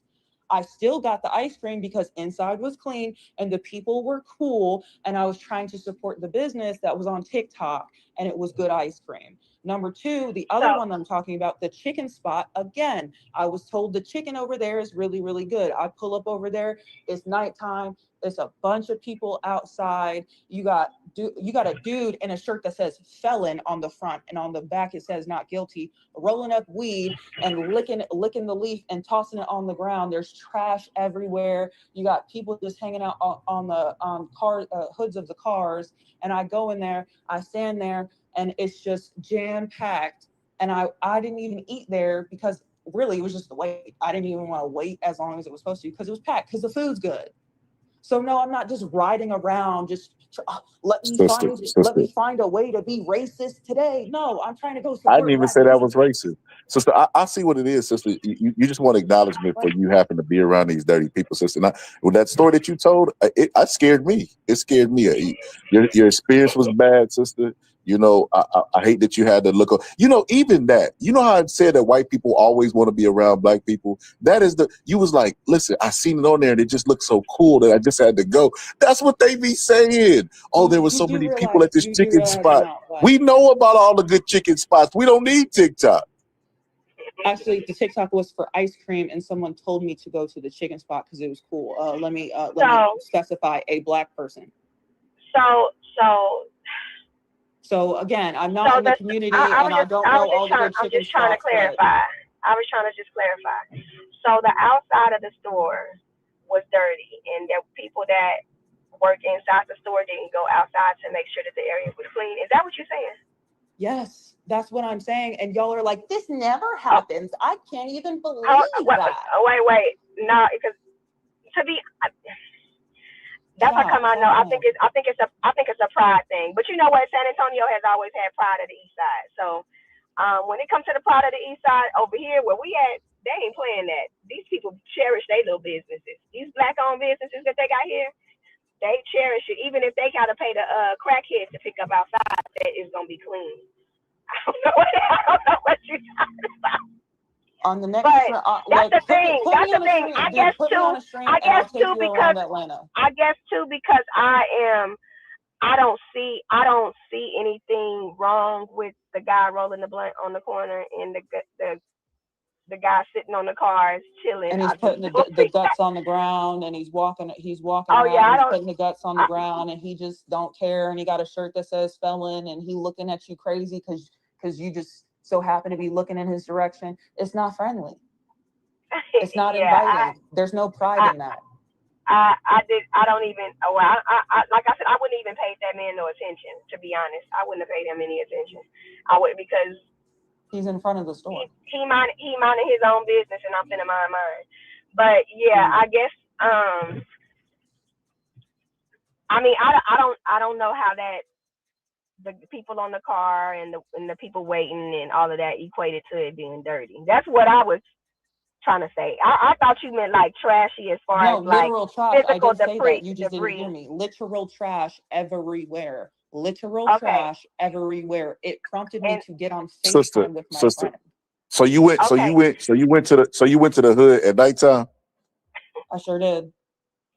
And so you have this negative viewpoint about the killings. You scared to talk to kids or correct them because of the parents. I But said you that went to there's the an air hood. in the Black community that people don't say nothing to each other because they don't know how they're going to respond. So they don't correct nobody and they don't reprimand nobody. Stop putting words in my mouth.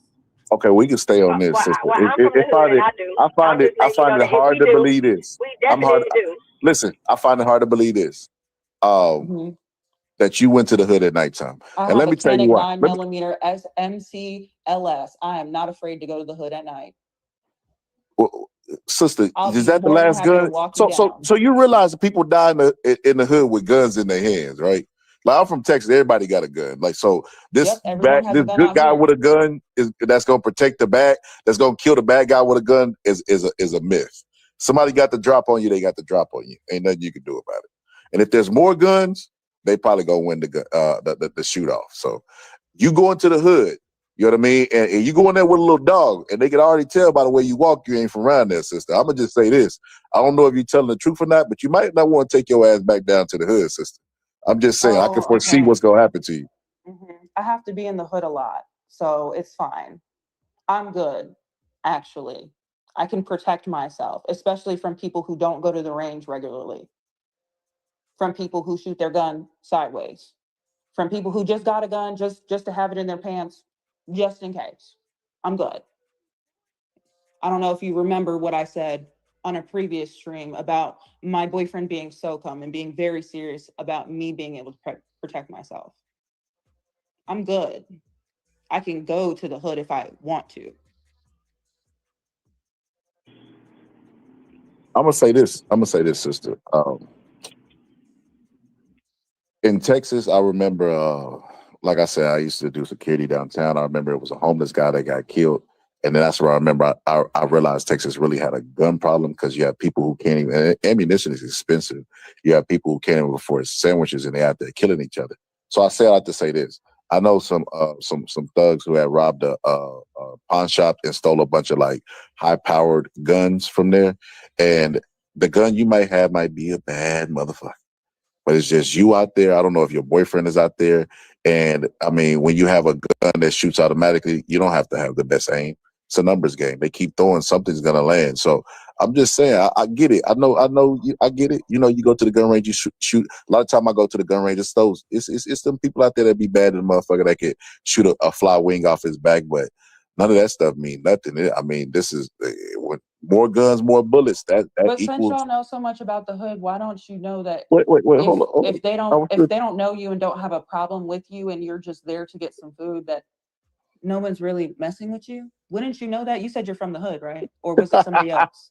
This is oh my God! You listen. You know If I that? let you talk long enough, you always contradict yourself. So these same people that are impoverished, right, that are not ostracized or are committing these crimes because they're poor. Those same people that are in jail, right, in jail in the hoods because they are committing these crimes at the same time of day because they impoverished. If they see you, you wouldn't be a lick to them. They would just leave you alone because that's how normal, because I rational-minded don't have a criminals bunch of are. jewelry on. I'm not walking around with Jordans. My hair's not all. But you're I don't not have that from there. They know $300 you're bust there to get down. food. You're a tourist, basically. Tourists always got money. First of all, you wouldn't even know that I'm mixed race looking at me. You wouldn't even know that I'm mixed race looking at me. And I don't walk around. If I have to go to the hood, I'm not walking around like everything's great. No, I'm walking around with a mean mug on me. I'm So you the problem, concealed, sister. and You them also thugs I'm that you be 6 talking feet about. tall. I'm 6 feet tall, close to 300 pounds. Okay, muscle. Okay, people don't mess with me, and when I If you mean don't mug, I stop, mean now I mug. know you stressed it too. Now I know what type of kid you was. You was them kids that be like, my dad got airplane. I'm telling you, you ain't no 300 pounds. And you definitely ain't no 6 foot tall. I said almost. I am. Oh, please. Yes, I am. First of all, I'm Jamaican. Everyone in 300 my pounds family. of solid muscle. That what you just said? I didn't say, okay.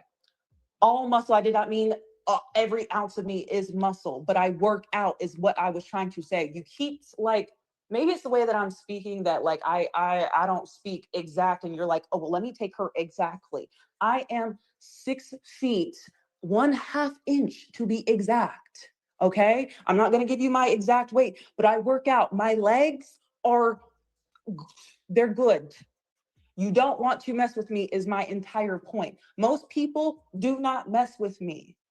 And if I mean mug you, you're good. I know how to behave. You take me for a fool. You take me for someone who's never been to the hood. You take me for someone who's not aware. Just because I grew up in the suburbs doesn't mean I don't know a single Black person. Doesn't mean that I don't know how to behave when I'm in the hood. You think I'm walking around here like I don't know that these people are dangerous. But when you look at these crime stats and when you look at why people are getting shot in the hood, most of the time it's because people don't have emotional intelligence and their baby daddy was cheating on them or their baby mama was cheating on them or you stole something from my grandma or I don't like you. If I don't know none of these people in here, they don't have a problem with me. I can get in and get out. That's the point. And you telling me I shouldn't go to the hood because they see me as a tourist, looking at me, you wouldn't even know I'm biracial. And I don't So think cut it. I don't think that matters in black on black crime, right? Address what I said. I'm gonna take them crickets as you wasn't prepared for the answer. But I'll address what you said. I said So something that wasn't crickets. Address what I said though. I'll address exactly Because what you you were said. just trying to make And it this is sound. why You were just trying to make it sound you want me to answer? like I would be a lick in the hood. You definitely would be a look. I don't know why that offends you. Listen, let me tell you something. Like I said, I would not listen to be. you. First of all, I got to Hold be up. there. I don't listen. You got to stop being so emotional. You can't be so attached. It's my I got opinion. to be there. The facts Like, are still you going to be the tripping. facts. Just listen to me. So when we were talking last time, I remember what you said. We talked about, you taking a psychology class. We talked about you and you were talking about transgenders and how their brain is, body chemistry is similar to that of a woman. We talked about all these different things. The reason why we talked about transgenders is because we talked about transgenders in sports and how that would not be fair. Do you recall that conversation? So the reason why that wouldn't be fair is because obviously a man would beat the shit out of a woman. So you agree with that. So why you get mad when I say you would be a lick and you start throwing about all these stats? You played a wide receiver for Michael Vick and all this old crazy stuff when you know that would mean nothing if you came up to a man. You've agreed to this already. I also said that no one is bothering me in the hood. And that's why people don't bother me in the hood. They don't even know me. They don't know me to bother me. I don't go over their starting problems. I'm not walking around in trash and feel, oh, you guys need to clean this up. This is disgusting. No, I'm walking past it. I'm not saying anything. I'm going to get my food and I'm out. And I might get in my car and get on FaceTime and be like, look at this shit. Look at this shit right here. Okay. But I'm not talking to people in the hood. And most of the time, if you're getting shot in the hood, you're either at some sort of function where you're catching a straight bullet because someone's uncle is mad at fucking Buki or something. You at a function somewhere and something Like an ice cream place. going down and they're fighting. So Like an ice cream place. So yeah, Yes. Or a chicken spot. I think that's what it is, because when you are in that hood, you will tell them, it's some trash outside on the side. Y'all should clean that up. Yeah, when you're from the hood, you tell them. So why didn't any of these people who clearly live there, who clearly are familiar with that place, they're hanging out, why didn't they tell them? I don't know what they telling them. So if you in that hood and all these people live in the hood, and to your point, No, you're I'm saying that people in the hood tell each other and they pick up the trash. Yeah, I'm saying in my hood, yeah, we do. Your hood is not representative of the entire United States, babe. And neither is It's not even yours. That's my representative point. of all of Texas. That's my exact point. It's not.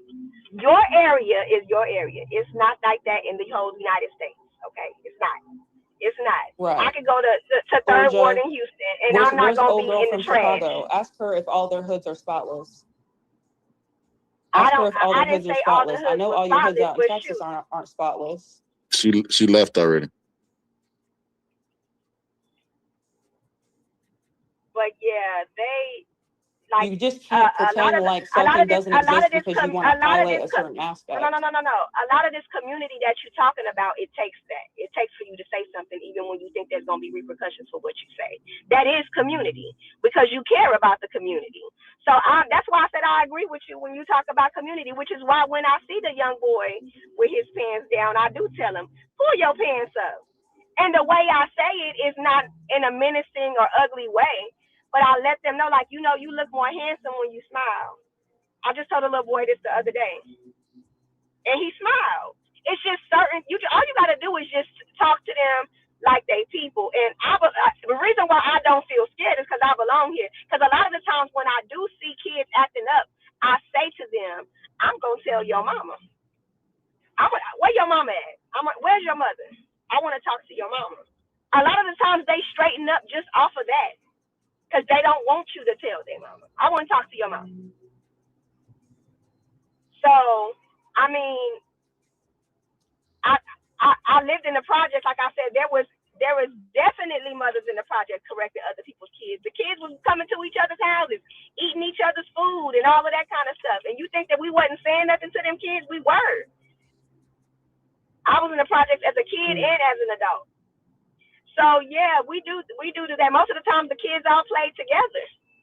They were all one community, like you said. My question is then why do I go to these communities and they look like that? Why do I go to these communities and experience something different? You try just because you specifically and the baby. few people that you know. Just the other day, your old ladies in the apartment had them kids with a trash bag picking up trash. So I mean, what it is you not there though. You walk in, you stay for 20, 30 minutes, you eat your food and you leave. When you there day in and day out, it's not every day because it can't be done every day. Some of these people get sick. Some of these people go to work because they do work even though they in the projects. They have jobs. When's your next stream? Because I'll be sure to be in these places in Atlanta. And I'll be sure to show y'all that like y'all think I'm lying, and I really just don't know why y'all act so naive. No. I never said you were lying. You the one that called me a liar. I never said you were lying. You disrespected me and called me a liar. I didn't call you a liar because I'm not going to minimize your no. I'm not going to minimize your experience. All I ask is that you don't minimize mine. I never said it wasn't real. We went to New York. We saw trash in the trees. I ain't never seen no shit like that before. I was in fucking utter disbelief at all the fucking trash that was in Brooklyn. I had never seen no shit like that. Why has it taken you this long to admit that? Because you didn't give me a chance. What I said is every hood is not like that. We are trying to correct our hoods. That's what I said. We are trying to stay here. Everybody's not trying to leave. We see that there is some things in our hoods that need to be changed, and we're trying to correct them. The thing is, you bring us all with the same brush. I'm not. There's some fucking ghetto people in the ghetto, and then there's people that want to change it. You make it like we are in our communities, and we are not trying to make any changes, and we're watching all of these things happen, and we're not doing any corrections, and we're not trying to make changes that we call generational curses out of our family. There's a reason why this is trending, because we realize that there are generational curses in our family and that we want to improve them and in our communities. So we can't leave to change them. Number one, you have to stay. You have to stay. And that's one of the things that we have acknowledged. We can't keep leaving. When we get our money, we got to stay. The kids need to see more doctors in the community. The kids need to see more lawyers in the community. You need to put your tax dollars in that community. Now your taxes will go towards that low-income community. So you can't leave. You have to stay. And so there's a switch in the mindset and in the mind frame of that. I mean, you over here talking about how Black people and Indian people and all of these people, minorities, live in the community that you live in. So you live in a Black community, right? Yep. Mm-hmm. So you live in a Black community. So you do know that there are ways that you can improve your community because you're living amongst them. You're living amongst people, Black people that it don't matter. Some of them people came from the hood though, didn't they? I mean, most of them did they come from there? So probably. Okay, so which means that we are capable and able to do that. We are capable and able to be from the hood and make changes, right? There is a change. There is a change in the hood where we're not trying to leave anymore. I'm telling you that because I'm in the Black community. We're not trying to leave. Didn't you just say I'm in the Black community too? We wanted to fix it. We wanted to fix it. So we're not trying to leave and outsource our resources to other communities. We're trying to stay. That's what I'm telling you. Now, it might not be at the pace that you want it to be at, but there are changes happening, but you can't see them because you're on the outside. You're not in the hood. But didn't You you can't just see the but hood didn't you changes. just say that I'm in the Black community? I live in No, a but Black you're not in, but community. didn't you just say that you were not in the hood? No, I don't live in the hood. Okay, so you don't know the changes that are being made in the hood because you're not there. Right. You're not at that Okay. meeting. You're not at that meeting. You're not there. You ain't at the church in the hood seeing what the church is trying to do for that hood. You're not there. Okay. So You're I'm not. not allowed. I'm So not allowed to drive through these places I didn't and say see what's nothing about going you on. not And being allowed to drive through these spaces. I said that you cannot criticize the change that you are not a part of. You're not a part of it. You're not a what do part you of the mean? hood. What do you see? And that's You what that's you what doing is pisses you me doing off your because you don't have resources to and live you in the hood to be a part of the change. I didn't say you had to live being in the hood. I said you can't criticize it when you're not a part of that change in that hood. But You're not there to see the changes into fruition. You're not seeing it because you're not there. All you're seeing is the negative. You're seeing the same shit that people see on I the bring news. resources to people in the hood. I don't have to be Okay. in the hood. I don't have to live amongst You these bring people. resources to them in the hood, so that means that they are trying to make a change. The people who are getting your resources are trying to make the changes that you say need to be made, correct? Correct. And some of them, a lot of them are not. And that's my Okay, and whole point. okay, and like you said, you got to worry about the ones that are. Right. Exactly. Okay, so what's the Exactly. problem? You can't give nothing to somebody that don't want it, whether you in the hood or out of the hood. And there's a lot of people that don't want it. Yeah, and a lot of them got 3 teeth in their mouth from wearing MAGA cap. Whatever. The majority of the country voted for Trump, so I guess Okay. everybody is just racist. Listen. Every time I say something about white people, you just go into racism. Because you know why? Because it's dismissive of everything that I'm saying. You called me a racist a while ago because I didn't agree with you. No, And because it's you were so being fun. outwardly racist. Explain how I was being racist, man. I don't even remember that part of the conversation. And you Okay, said, yes, but I I'm just am so racist. I'm just so racist, but you can't think specifically what I said that was racist. This That's how I conversation know. been like That's an how. hour long. And I can remember. You Listen, jump I in could to go. throw Listen. straw mans and to call me Listen, sister. I racist could go and back. Look, I whatever. could go Like back. I I when like the you could. women better than you because you're Oh, not that's trying to fine. find no common ground. You're That's not fine. trying to talk about things. No. You're just See, like, and the you're MAGA smart. cap people. The MAGA cap people is the majority of the country. So what are Sister. you talking about? Not everything has gray area. Martin Luther King wasn't like, well, those racists got a point. What I do is I take a ground and I stand my ground. I'm not gonna be persuaded or guilted in anything. I've noticed every little trick that you try today, and you're really clever. You're really smart. Thank And but I realized everything that you did today. I noticed how you said, "Hey, man, let's find some common ground. Let's talk about what Black people need to do." So we ignore what the topic was, which is what white people are doing, raising $500,000 in 2 days. That was the whole thing that I asked you, but we derailed and we ended up talking about Black people and what they need to do and them being I on mean, trial. according to you, I don't care about Black people. I don't love Black people, but I'm sitting here trying to talk about ways that Sister, what I think is Black this, people can be sister. better. So I think that 50% in you, you got a little bit of ancestors in you, and they be speaking that they speak through me. I They think be you're trying to racist as awaken. fuck. See what I mean? Now I'm saying stuff, and now I'm racist. I'll say That is the racist ancestors. to continue to bring up my race, No, as to you're why I just believe certain sensitive things. about it. You're just It's sensitive so about it. So annoying. look, It's so this is what I want you to annoying. do. This is what I want you to do. I don't I even want you to think work. y'all hear the ancestors. I To talk want you about the listen. I ancestors, want you y'all don't listen. hear the ancestors. I want you to Y'all practice on don't hear this. the ancestors at I all. want you as These a people person went that through supports a actual party of atrocities, and y'all are free like, my speech. ancestors would be proud of me. No, they Okay, I'll wouldn't. let you go. We can't talk at the same time. We can sing at the same time, but we can't talk. So I'll let you go. Go ahead. I said what I had to say. You keep bringing up my Black ancestors, and you keep bringing up my race as to why I believe what I believe, and it really has nothing to do with it. So And this when what you I reference the what I would like you ancestors, to stop practice. referencing like they would be on your side. These people They definitely will be experience on my real side, racism. sister. No, they Sister, wouldn't. Sister, No, they sister, wouldn't. Y'all are not a great sister, representation as to how sister. far we have And let me come. guess, And you y'all are are. not This is grateful what for I our was trying to tell ancestors you with either. the exceptional Negro, the Negro that's gonna corral the rest of the Negroes up and tell them how to be, even though I'm younger than all the Negroes that I'm corralling. This is what I was trying to tell you at the What did beginning. Martin Luther King do? He didn't gather us at Martin Luther churches and tell King us, went and lobbied on the behalf of black people to racist white people to get them civil rights. That's what oh, he did. and he didn't speak to us directly as a community. He wasn't Martin speaking to Luther us in King, churches. Martin Luther King spoke to black people about the injustices that white people was doing to them. And when we try to do that, you tell us the white people is not the problem and stop being the victim.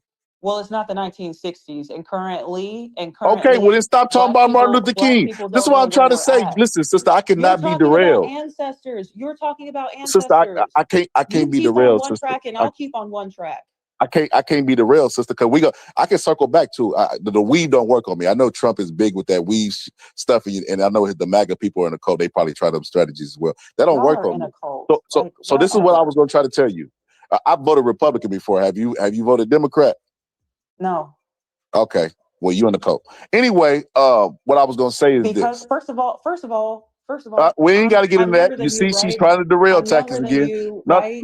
no, sister. This is what we're going to do. This is what we How will many talk about, elections sister. could I have really voted in?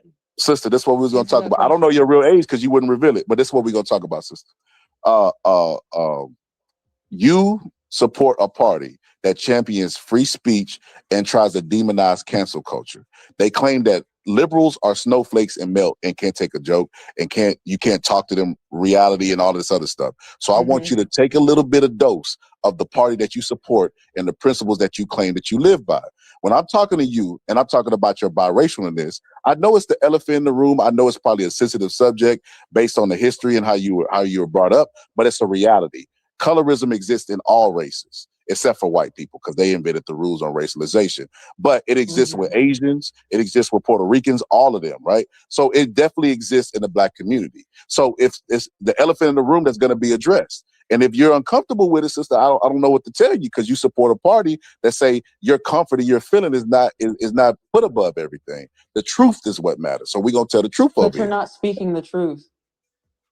Sister, You're not did you? speaking the truth. Okay, well let me ask you then, and you can say yes or no, or be sensitive and hurl insults.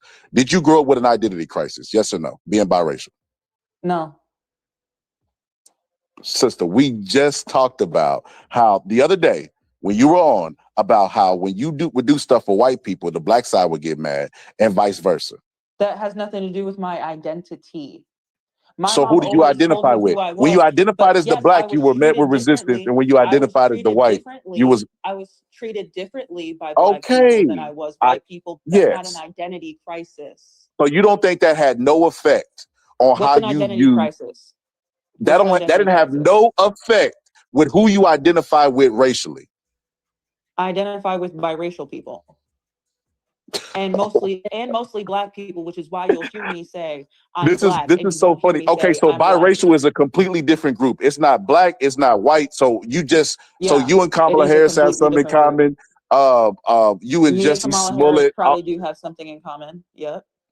Me and Okay, Barack so y'all are Obama just a have whole something in different group. common. So when we talk about black Yeah, we issues, are. could y'all stop showing up to the debate table because y'all don't identify as black?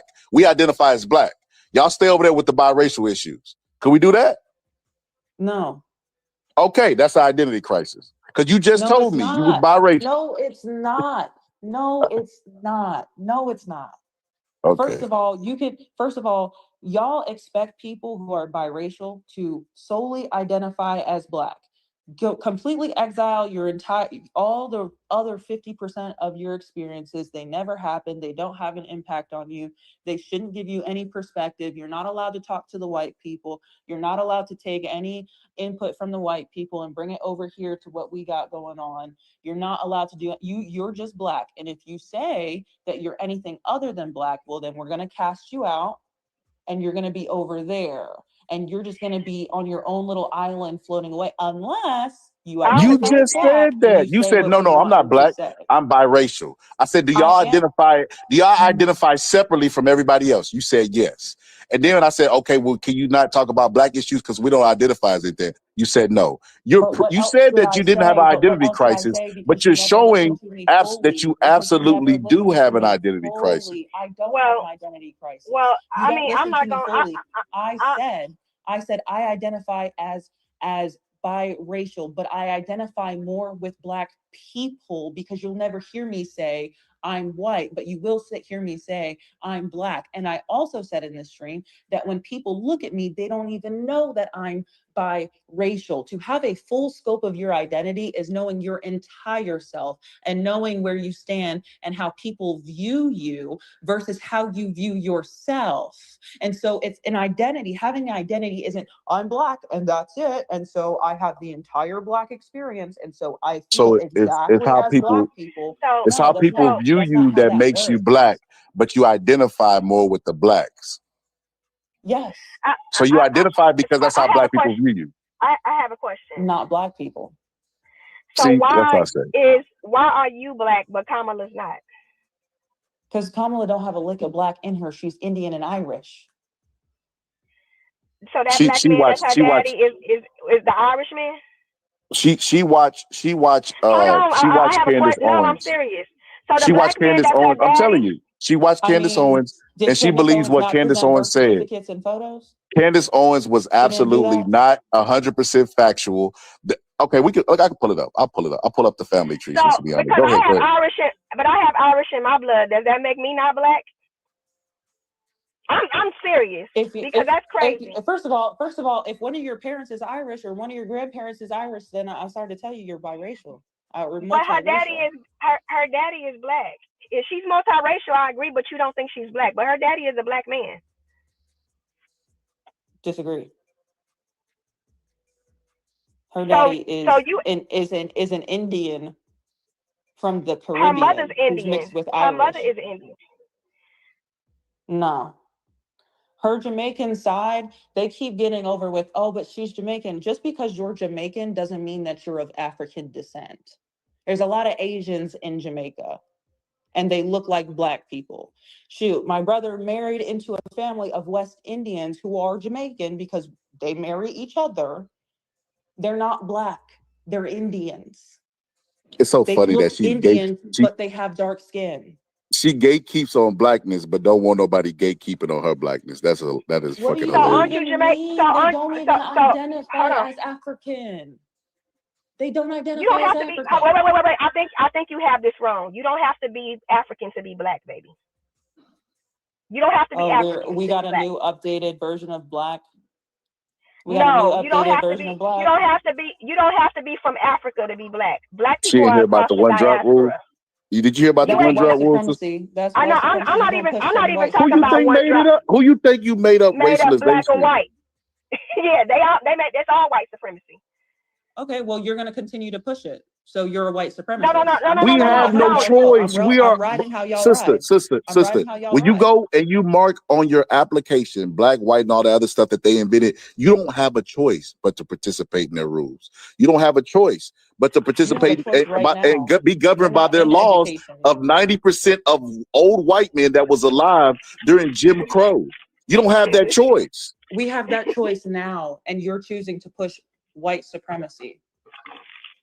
You have that choice on your stream, on your YouTube, on God's free internet, and you're choosing to push white supremacy. I'm gonna see. This isn't the Department of Education. We ain't filling out no tax forms on here. Let's see how open your mind is. Family tree of Kamala Harris, a prominent U.S. politician from a mixed race family. Let me speed it up. I'll also be talking about the terms race and ethnicity and how they come into play when researching one's family tree.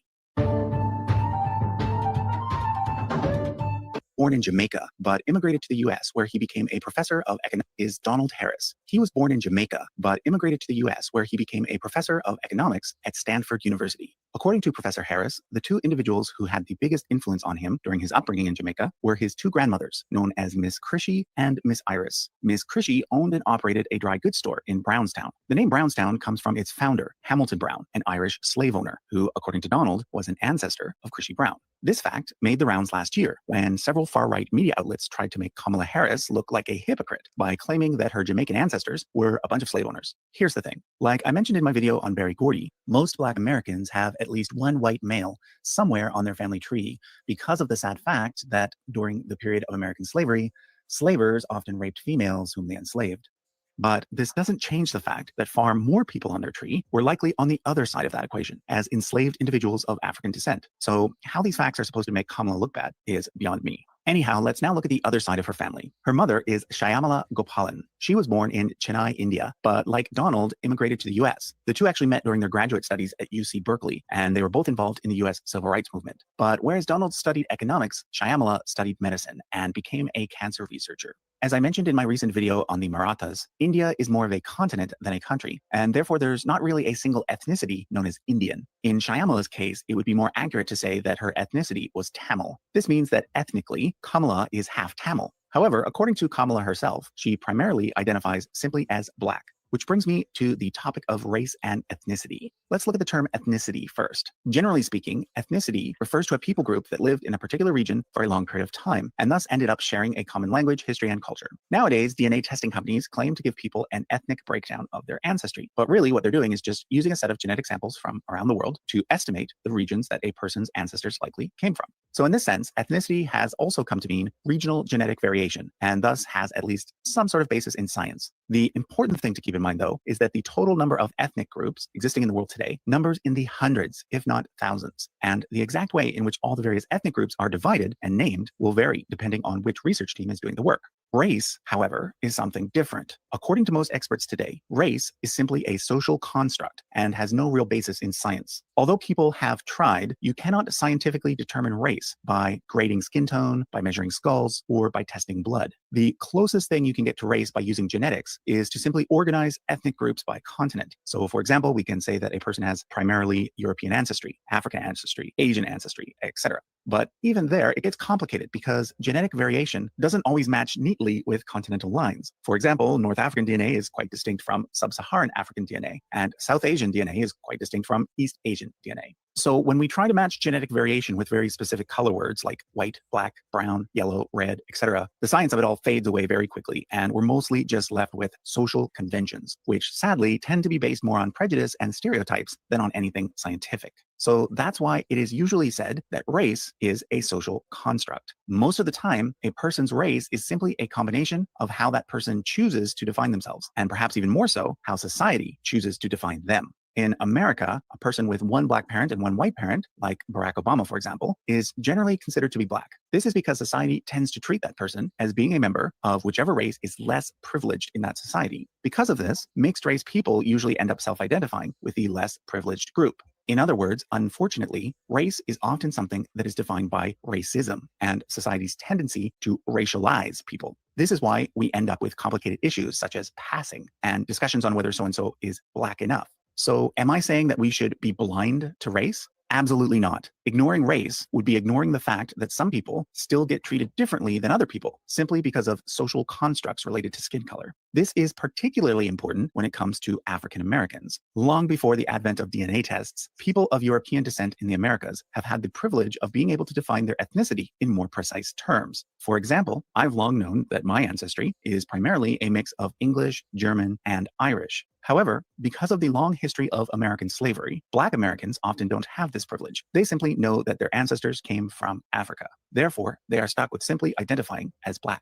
So the bottom line is that race is still an important concept when it comes to understanding history and for making policy decisions today. But don't think that it can be determined simply by looking at a person's family tree or their DNA results. It's just not that simple. Anyway, back to Kamala Harris's tree. Her maternal grandfather was named P.V. Gopalan. He was a lifelong civil servant, holding major government positions in both India and Zambia. He, along with his wife and children, were Hindus, and therefore Kamala grew up attending a Hindu temple as well as a Black Baptist church. Today, Kamala identifies primarily as Christian. However, she also has ties to Judaism. That's because in 2014, she married Douglas Emhoff, a Jewish lawyer. He has a son and a daughter from a previous marriage. And so although Kamala has not had any children of her own, she does have 2 stepchildren. As for siblings, Kamala has one sister named Maya, who is married to Tony West. Maya, like Kamala, became a lawyer and is currently also an MSNBC contributor. Tony, also a lawyer, was Associate Attorney General under Barack Obama and currently is the Chief Legal Officer for Uber.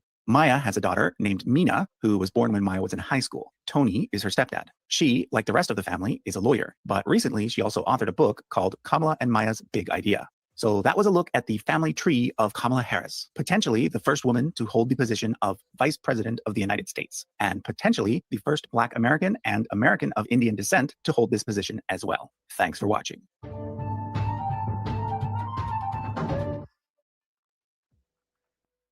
Good enough? Or No. no, she's still not So black. my question is, how are you going to say videos that went far more in depth into her family tree are No, that's a white inaccurate, man though, and sister. then We don't argue with you white hold on, men, sister. let me finish, and then you pull this video that doesn't go in depth at all into who these people are. How are you going to say that the information that you have is superior to the information that I have viewed when the information you have is not in depth at all? Well, I would say white. I would say This woman pulled birth I don't think certificates, she pulled marriage licenses, she pulled ship records and showed it on screen. And you got a video up here, and half these people that she found photos of have little Microsoft Office icons. Stop playing with me. Okay, so none of that even matters to me, what he said or what the other person said. What matters is she's what taking hold on, secondhand information from Candace Owens. She didn't Google any of that. She's just basically saying, how you gonna put your source up against mine? And listen, give me the white man over the cockeyed coon any day, but that's okay. Anyway, no, so I will say, hold on, wait a minute, wait. So my thing is this: no matter what y'all believe or what Candace believes or he believes, it really has to do with her self-identification, what she believes. She gets to identify herself as what she is, just like you get to identify yourself as what you are. That's it. That's my thoughts on it, and that's why. Hold on, let me finish saying what I'm saying. That's why I asked you that, because I remember you saying that Kamala wasn't black, but we all have ancestors of white men in our blood due to slavery. I do. I know I have. Like I said, I have Irish in my blood because of going down the list of my ancestors. There were children born from the slave master. So does that make me not black because my great grandmother's father was? Well, according to you, you can be white if you want. Oh no, I don't want to be white. I would never. There's no. It's all. I don't even know. So you can be white if you'd like. You can be Indian if you'd like. Or no, that's even, ethnicity. Yeah, you can be white or black if you'd like. It's self-ID. I don't want to be either one. I don't even think that. I don't even know a person that would want to be white. I don't. I honestly don't know a black person that said they want to be white. I just don't know anybody. But no, that's not true. Candace, hold up. Candace Owens just entered the chat. So I want to show you this. So that was the wrong video. It was the same guy, but the wrong video. So this is the video because he had to do a re-video to that video because of people like you who was like, what are these credentials? Candace Owens is right. So this is what he responded to that. For example, Frederick Douglass, Booker T. Washington, and Bob Marley all had white fathers, but all 3 of them were considered black, never white. Okay, let me introduce you to Donald Harris's parents. According to Donald himself, his father was Oscar Joseph Harris, and his mother was Beryl Christie Finnegan. However, in his article, Reflections of a Jamaican Father, Donald states that the 2 most influential women in his life were his 2 grandmothers, Christiana Brown and Iris Finnegan. Now, it's unclear whether or not he was actually raised by these 2 grandmothers, but that certainly seems like a possibility. Because, as Candace Owen points out, there is no record of a marriage between Oscar and Beryl. However, there is a record of a marriage between Oscar and a white woman named Vioris Cambridge when Donald was 14, as well as a marriage between Beryl and a man named Lawford Newland. when Donald was 6. So either Oscar and Beryl divorced very early on in Donald's life, or they were simply never married at all. Now, the first mistake that Candace Owens makes is that she claims that Beryl died in 1960, based on this death registration here. If true, she says, that would mean that Kamala Harris is lying about this photo, which shows her with her grandmother Beryl in 1990. But here's the thing. Harris's grandmother didn't die in 1960. She died in 1995. This is the correct death registration. We know that this one is the correct one for several reasons. First and foremost is the fact that the Beryl on this registration is named Beryl Finnegan, which was the grandmother's last name, whereas the Beryl on this one is named Beryl Christie. Now, the reason why Candace got confused is because Harris's grandmother Beryl had Christie as a middle name, but the form asks for the full name. I think it's very unlikely that they would put the first and middle name rather than the first and last name. Also, this Beryl died in 1960 at the age of 39, meaning that she was born in 1921, whereas this Beryl died in 1995 at the age of 81, meaning that she was born in 1914. That's a pretty big difference that can be settled very easily by looking at Grandma Beryl's birth certificate. Even Candace Owen admits that this is the correct birth certificate for Grandma Beryl. At first glance, it seems to indicate that the birth was in 1917, but that 7 could also be a 4, which would make it 1914, fitting perfectly with what we'd expect based on the correct death certificate. But there's more. Candace makes a big deal over this name here, Douglas Finnegan, the person who reported the death. She says, we don't know of any Douglas Finnegan in the family. Well, that may be, but her last name was in fact Finnegan. So it's not hard to imagine that there was some nephew or cousin out there named Douglas Finnegan who was in charge of reporting the death. In contrast, this one lists Muriel Murray. We don't know of any family members with the last name Murray. So that one makes even less sense. Finally, there's the fact that this Beryl died in St. Anne Parish, which is where Grandma Beryl was known to have lived her entire life, whereas this one has her being born in St. Anne but dying in Kingston. Now, the second mistake that Candace Owen makes is that she claims, or at least strongly insinuates, that Donald Harris's real mother is actually Vioris Cambridge, and that the woman in this photo is just the help that Kamala was passing off as her grandmother in order to seem more black. This is where things start to get really ridiculous, because Vioris was born in 1927 and Donald in 1938. So are we to believe that Vioris had Donald when she was only 11? Oh, wait, I get it. She wants to see Donald Harris's birth certificate, because obviously he's lying. Gee, that sounds familiar. What I think is really going on is that Candace Owens is just throwing out a bunch of crazy stuff because she knows that people who want a reason to hate Kamala Harris will believe it. But that's just plain irresponsible, to put it lightly. Look, I take family trees seriously, so let me show you what I've learned and what I think the best explanation is for all the facts. Let's start with Joseph Alexander Harris, Oscar Harris's father. He's the most recent fully white person on Kamala Harris's family tree. So out of her 8 great-grandparents in total, only one of them was white. That's actually about average for Black people from the Americas. Then there's Oscar Harris's mother, Christiana Brown. She's the one that Donald Harris said was a descendant of Hamilton Brown, the Irish slave owner. But she's obviously mixed race, so what this means is that a white slaver probably impregnated an enslaved Black woman at some point. Or at best, it means that a descendant of a white slaver married a descendant of an enslaved Black woman.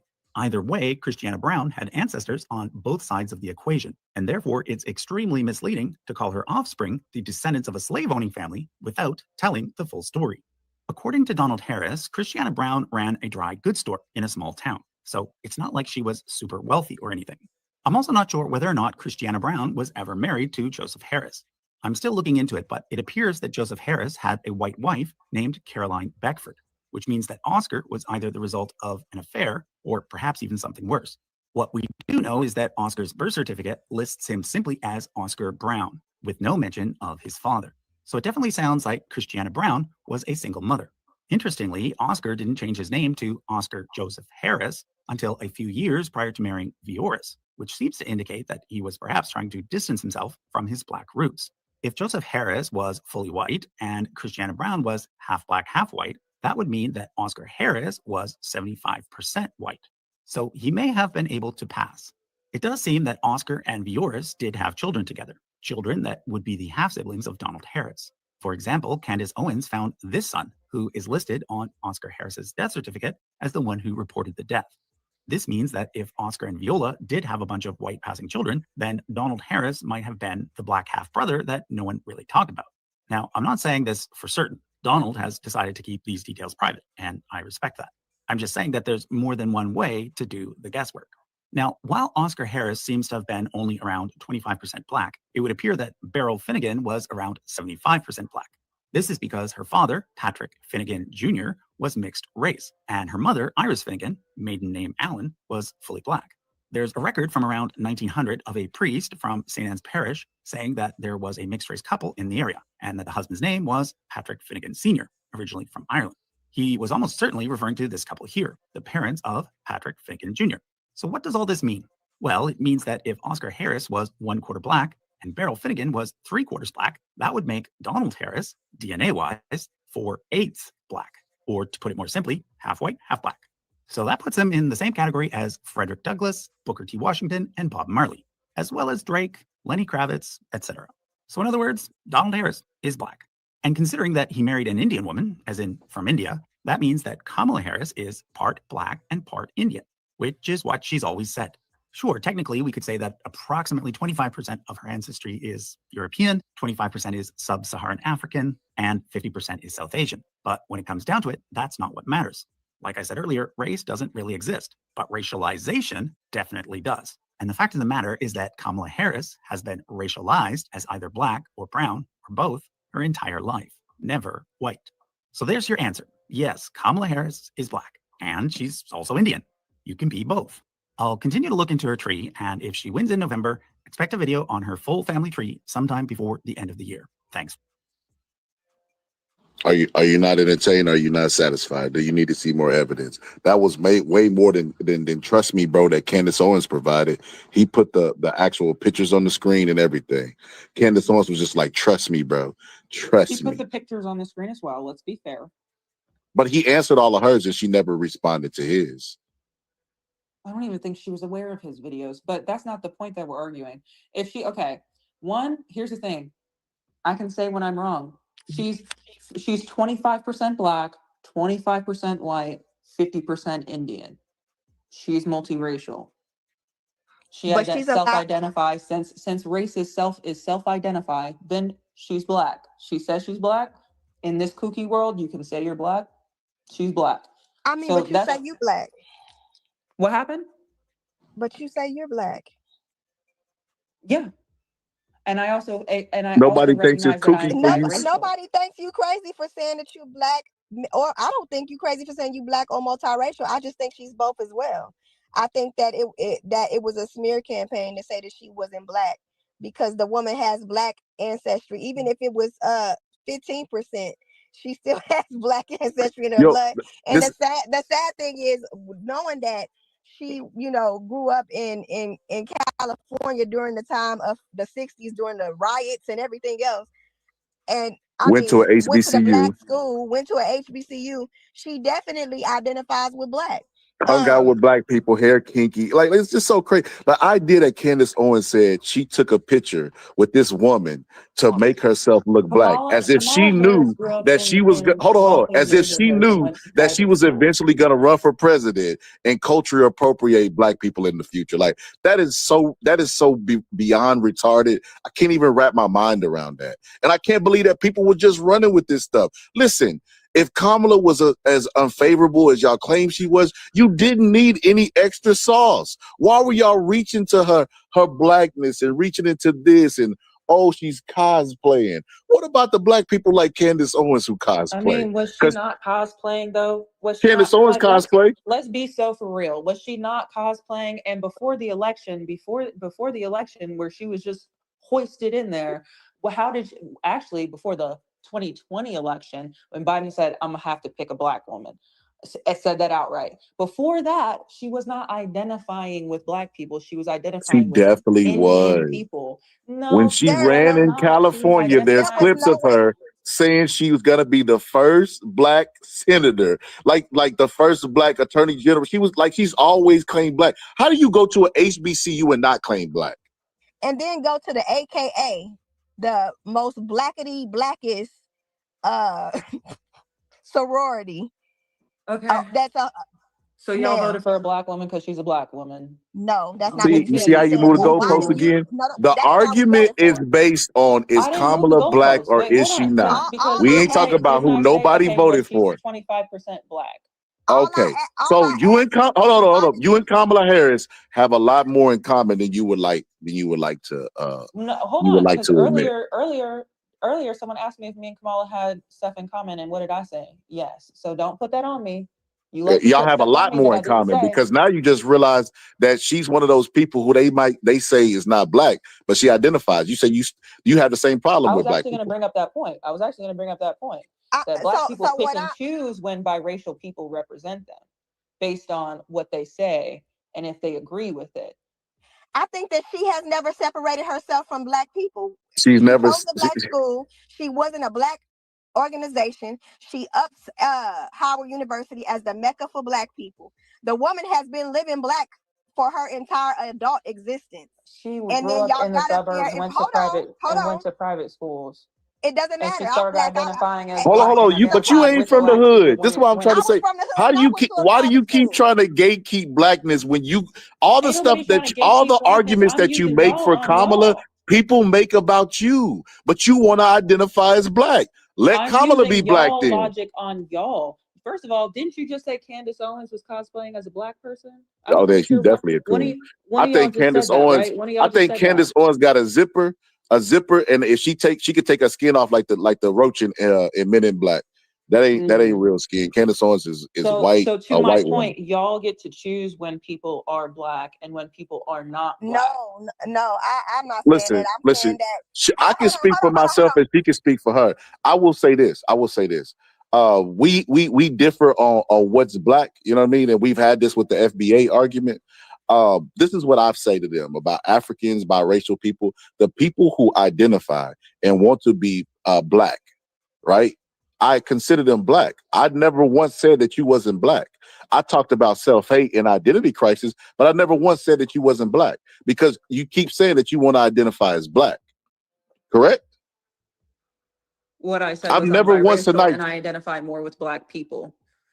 and I've never once said that you can't. It was you who said that biracial was a separate group, and I'm like, Because it okay. is. Okay, if it's a completely separate group that I can't have access to, right, and I can't speak on the issues for biracial, who's the leader of the biracial Who said people? you couldn't? I could be the leader of the biracial clan. You can speak on whatever Well, shit, sister, injustices sign you me up. perceive that biracial people go through Sign because me you up, can sister. see it. We're gonna put Jesse Smollett on our t-shirt, sister. But no, I'll seriousness. I mean, y'all would love to do that. Y'all love supporting race hoaxes. Is that what we love doing? Yeah. Okay, well, let me ask you this: when you look into that audience, sister, where you see them Confederate flags? What party got them Confederate flags in the audience? Uh-oh. What do you mean? That's I've been to that's plenty open and of direct Republican question, sister. conventions, and I don't see Confederate flags. So because you don't You see know it, where it I doesn't see exist. Confederate That's flags why, in and the Deep South. This is why You I ain't never say seen that. you ain't never seen a black man hop out of a pickup truck with a Confederate flag on it. You ain't from the South. And this is why I say, sister, that you don't understand, or you have willful ignorance, because your experience is not the experience. Like you just talked about us trying to gatekeep blackness and deciding when it's black and all that. You try to call us out for that, but you do that in every aspect of your life, even in your politics. Well, when I went to the comments section, I seen some comments that said that they're doing this because y'all are giving money to Carmelo Anthony. So that gotta be the truth, because that's what I've seen. Your argument is not tracking. You just said that you don't gatekeep blackness, but in the same, just 2 minutes ago, you said Candace Owens is not a black woman. She's cosplaying blackness. You derail, and you distract. That's what you like to do, sister. No, I'm Instead of keeping you on focusing, track because what you like to on do what is I you like just to said.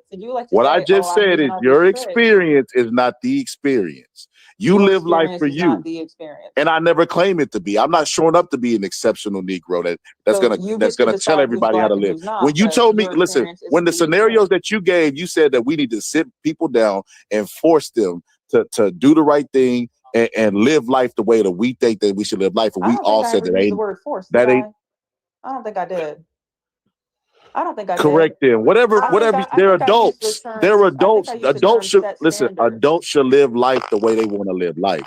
And see, this is where we differ because I'm pretty sure in the outreach program that you're a part of, this is what y'all do. Y'all indoctrinate and tell people that they're living wrong. Y'all use guilt tactics, whatever y'all got to use to get them to see the world the way y'all want to see the world. And that's just not what I'm on. I believe that people should live life the way they want to live. I don't hate people because they view the world different than me. I don't think that I know anything. If I asked you a question earlier, I was like, you know, could your perception on race, could you experience identity crisis and not know it? You said absolutely not. 100% that you couldn't do it. Absolutely not. So that makes me think that you think that your worldview is perfect. There's no way that you could be led astray. There's no way you're going to think exactly the same way when you're 50 years old because what you believe is absolutely 100% correct. And that's that exceptional Negro mindset. First of all, you're asking me about my specific identity. When I ask you, hey, you've done a lot of work on yourself, you're firm in your identity right now. But I think you're wrong about your identity. I think you're going through an identity crisis, and you're like, I've been me for 50 years. I think I'm good on that, sir. But thank you. I'm good. I know who I am. Well, do you think you can be wrong? Well, I've been black for 50 years. I've been black 20 years longer than you've been black. So I think that I'm good. Then I turn around and say, well, see, that's that exceptional Negro in you. That's that exceptional Negro. You've been black longer than me. You think you know yourself better than me. What No, sense does that make? that's that Of FBA course, Negro you that know they be your talking about. identity better than me. Of course, you know your identity better than me. Who am I to tell you that you, as a black man, Sister, who, we as you said listen. a We million could times, have been listen, black for 50-something years or sister, whatever, how old you are? and you know what I Who dealt am I with? to I say dealt that with. you're having an Listen, identity crisis? because And there's then no call you an identity crisis. exceptional Negro There's because you no don't think you're having identity crisis to be identity had. crisis. There's definitely one to be had with you. Everything that you say about black people is negative. We spent No, it's we've been not. at Y'all 4 keep bringing hours. this up. Y'all 4 keep bringing hours this up. defending Y'all black keep people and bringing this black up, people but it's being on on trial. screen. Listen, But you it's say on every time you talk to a screen. black person, they It's call you on. coon. You say every time you talk to black people, they try to disown you. You talked about your When did I personal say every experiences. time? When did I say every time? And You this is talked what about you your like to personal do. experiences at But your this is what house. you You talked like to about your do. personal experiences at your house with your family having a tug of war and how your family makes jokes about the white dude and it doesn't happen in reverse. You talked about all of this stuff that led me to believe that you have an identity crisis. See, what you're experiencing has been around since forever. Because the people that invented That's because you racialization and yourself are in and you have charge, admitted and yourself that kids you like lack you have nuance. existed. You And don't you know what's understand crazy? The complexity or kids nuance. that Everything's were black like you and that were white to you. biracial still had to go out there and pick cotton with the Negroes. And And a here we matter are of right fact, they back in slavery in 2025. started passing legislation that if you had one drop rule that you couldn't inherit anything to try to promote interracial. Interracial marriage was outlawed for a long time. So let that sink in. So like I said, Is it you outlawed definitely right now? Is it outlawed right now? it has an effect. Is it So outlawed right now? you think Is it history has outlawed right no now? effect on the current state? What marriages actually do the best? Do you think is forever? Because the people that invented That's because you racialization and yourself are in and you have charge, admitted yourself and that you kids like lack you have nuance. existed. You And don't you know what's understand crazy? complexity or nuance. The kids Everything that is were black like you and that were white to you. biracial still had to go out there and pick cotton with the Negroes. And And here a we matter are of right fact, back in slavery in 2025. they started passing legislation that if you had one drop rule that you couldn't inherit anything to try to promote interracial. Interracial marriage was outlawed for a long time. So let that sink in. So like I said, Is it you outlawed definitely right now? Is it outlawed right now? it has an effect. Is it So outlawed right now? you think Is it history has outlawed right no now? effect on the current state? What marriages actually do the best? Do you think, What marriages do the sister, I best? know you looked in the statistics because What marriages do the best? Because it's outlawed, it's been outlawed, and Asian that's what we're marriages. focusing on. We don't focus on things really funny. You know Asian what's really funny, marriages do the sister? best. You was trying to gatekeep on Marriages Kamala. amongst Asian And people. if you have kids with the guy that you're with, you're gonna produce a Kamala Harris. A child who's 25% black, 25% white, and 50% Indian. 25% black. You're gonna produce a Kamala Harris. I'm going to produce a child that's 25% You're gonna black and produce a see now 75% you're playing white. semantic. This and you I'm gonna do this produce a me. you're I'm going to disingenuous produce a when you do me. this.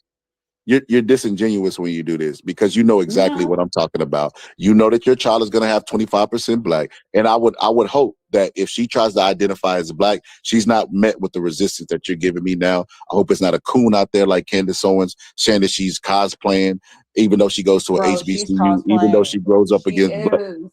Okay, well then you She is. cosplaying. And I would hope that there's That's not how a that coon works. out there Yeah, you like you that cosplay. would tell my child they're cosplaying because they have a different perspective. I'm the coon. Yeah. I'm the coon. All right. Yes, sir. I've been defending black people all night from the wrath of you, but I'm the coon. Okay. Yep. All right. See, that's what people We do when have they run out different of arguments. They resort to name we have calling. different definitions When they on who's a listen, sellout, when who's you not. listen, when you couldn't play victim, and you couldn't shame me, Who's when I playing stood on my victim script, other than y'all on now it's this name stream? calling. Y'all talking See, about slavery. see, Y'all talking but about see interracial marriage but listen, was you calling illegal me, at one you point, name even calling me, though it's not you calling me a now. coon is fucking gold. I guarantee You everybody in the just chat is called me a losing. coon. Is I'm not allowed. losing I'm their not shit allowed about you to calling hit me a you coon. back. That is golden. You That just is called me golden. a coon. You just called me a When, coon. when did I call you a coon? I He didn't hope call there's you a not a coon. coon. There's not a coon out there that like Candace Owens that would call your child cosplaying black. Okay. Well, Get I to the part agree where I with called you a Candace coon. Owens. But Get to the yes, part because where I I called agree you a with coon. Candace Owens, and I just said that I don't think that But I color didn't is call you a black. coon. I didn't call you a coon, did I? Yes, you did. I called you a coon Yes, by We you didn't calling even did. know. Candace Owens a coon. If you're calling Candace Owens a coon because she said something, and I just said the same thing, then what does that make me? What did she say? That What makes did you say the same thing of her? Wait, what are you talking about? that makes you a Walk it follower. back. Walk it back. That Walk makes it you back a now. follower for grouping yourself with Candace Owens and me calling her a coon for calling out the reason I'm calling her a coon. See, I think you missed the forest for the tree. That's why I say you're too sensitive. So what she was doing is she was lying about documentation. She was trying to paint Kamala Harris out to be a non-black person, and she has 25% black. And the reason why I called her a coon, not just for that statement, she says coon shit all the time, but that's neither here nor there. But I was saying, I hope that if your daughter that's raised around black people, 'cause I don't know who she's going to be raised by, but let's assume she's just like Kamala. She's raised around black people. She goes to a HBCU. She joins a sorority and does all these things, right? And she runs for office, that there's not a Candace Owens out there that pulls her files and say, hey, wait a minute, guys, she's been cosplaying as black.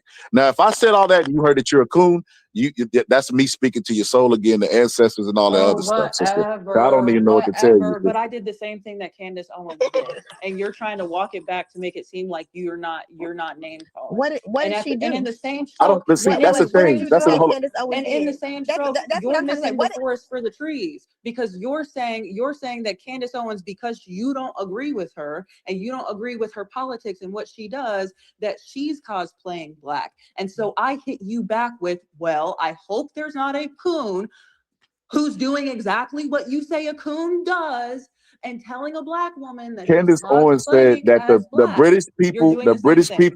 and what You're they doing the did same in thing as Occupy Africa, they taught them well.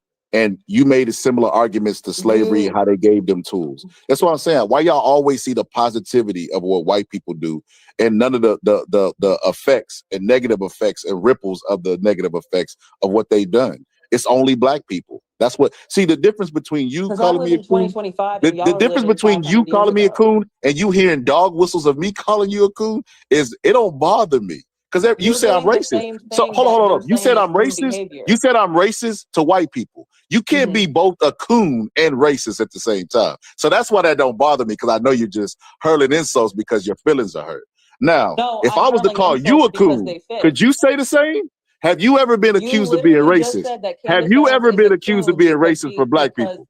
she's saying that people are cosplaying black. You're saying that Candace Owens is cosplaying black. Therefore, you are what Candace Owens is because you guys are exhibiting the same behavior. Therefore, to your point, you're a coon. Like I said again. To your own point. Like I said, I'm gonna say it again, sister. I'm gonna say it again because What's the behavior? I'm so confused. He said Kamala what Harris. He behavior? said that Candace Owens is cosplaying black, and Candace Owens said that Kamala Harris is cosplaying black. So you cannot condemn the behavior that you're exhibiting and then want to be in a part of a different group as that person. If Candace Owens is a coon because she said Kamala Harris is cosplaying black, well then, sir, you're a coon for saying that Candace Owens is cosplaying black. And see, that's where I disagree because I don't think Candace Owens is cosplaying black. I think Candace Owens is just a self. She has self. He literally said she's wearing a skin suit. No, I don't. I'm not. I can't. So the woman who speaks is about being no hold on. No, it need to be addressed. So the woman who speaks about being 300 pounds of pure muscle don't understand jokes and hyperbole all of a sudden. That's what I mean. You're disingenuous. You're disingenuous. You're interested in painting me out with a negative breast because it's dismissive. You can dismiss me if you paint me with this brush. But see, the difference between you and I is I know who I am. I don't have an identity crisis. I'm gonna act like I don't know what you mean because you're doing the same to me. I don't have an identity crisis. There's no, you can call me coon 5 more times. I'll go ahead. I'll be mute up while you call me coon. Now, if I call you a coon, do you say that it rose? Okay, all right. Because last time somebody called you coon, you was like, "Man, why did you call me that?" Like you was really like it wasn't the first time. You calling me a coon is stream? Are you talking about on the other stream? You calling me a coon is definitely the first time. Y'all always just want to call people a coon, and it's pathetic and it's weak. It's pathetic and weak. Why do you think you're always getting called a coon? Therefore, they're a coon. Hold on. You just did that to me. I literally was showing you your hypocrisy. If you say this person's a coon for doing exactly what you're doing, then you, sir, are a coon. That's what I'm trying to say. Candace Owens is a coon. Candace Owens is a coon because Candace Owens was the victim of racism. This is the fact. I don't listen. And anytime I bring up racism, it's painful. But I'm the coon. Candace Owens, this is fact. Yes. When she used the NAACP.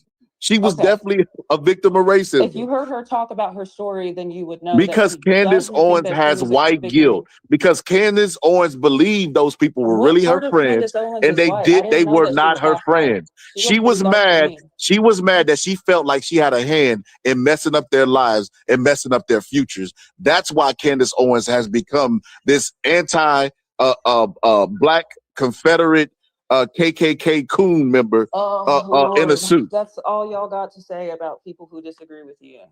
It's pathetic. I hear you. I just gave you all the reasons why I thought Candace Owens was a coon. You've already said on the stream that you don't think in nuance, you don't think in complexities. So it's either black or white. Why is it always y'all? We don't all think the same, man. You know why it's y'all. She be up here echoing white talking points, saying y'all, it's going to affect y'all community. But then all of a sudden she black. She go from black to a woman of color. It's so funny because Kamala said the same thing, and she would bash Kamala for saying that. He talk about hypocrisy. That when I say y'all, it's people who are arguing what y'all are arguing. But you ain't even heard my argument. I mean, you haven't said anything, but so far you've been on that side of the debate. Therefore, it's y'all. No. I never. He says she says the girl's a coon. I don't think she's a coon. I just think that she. I mean, not even that I think you ain't heard enough of her if you don't think she a coon. Well, I don't even listen to her. So I'm gonna just go ahead. You better think she's a coon, or you're not black either. What? That's his stance. If you don't think she's a coon, you better straighten up, because then you're not black. No, I mean, can't nobody define. What did you hold on? So who is the coon to you? Nobody define black. No, she said that earlier. She said that I was my viewpoints is a coon. So give me your definition of a coon. I'll give you mine. When I don't understand why I have to keep re-explaining things to you. You've never explained to me what you thought a coon was. What did I say like 5 or 6 times? That when you call Candace Owens a coon. No. Not why you called me a coon. No. Stop. Let's stop. Let's hold on. Take a breath. Not why you called me a coon. What is your definition of a coon? A sellout. A sellout. Yeah. A sellout. That's simple. Someone who does the bidding for who the.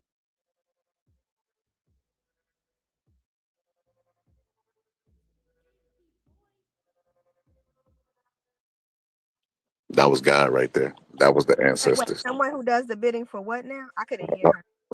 I think her phone died, or she got off, or she was like technical difficulties. Beep beep beep beep beep beep. The question got to her. I don't know what the case was, but that was the ancestors. That wasn't nobody but the spirit of the Mama Oya.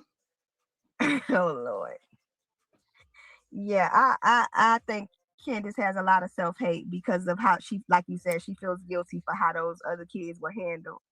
And she was a child at the time that happened. And they probably ostracized the hell out of her afterwards. But that's why I don't want my kids in all white spaces.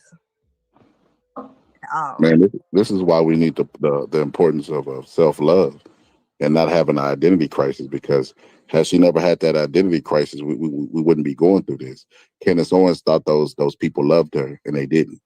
And whenever it happened, she felt betrayed, and that's why she did the right thing initially. But then she doubled back. She doubled back.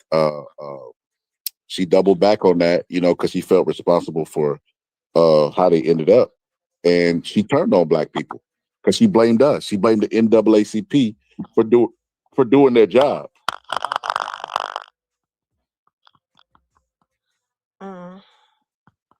Well, like I said, that's why I don't put my kids in all white spaces.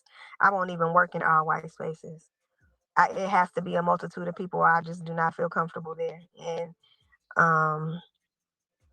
I just don't, because of situations like that.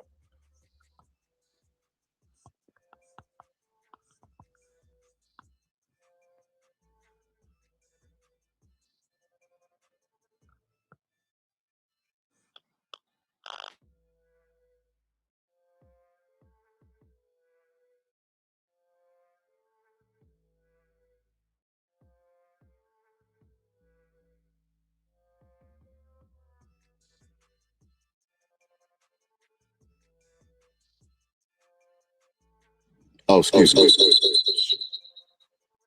All I gotta say to that is, if you really out there and you ain't cooning in life, when somebody call you a coon, that'd be equivalent to somebody calling you a homo. You ain't gotta worry about it. She pulled back up. She pulled back up. She talked to the ancestors. Go ahead, sister.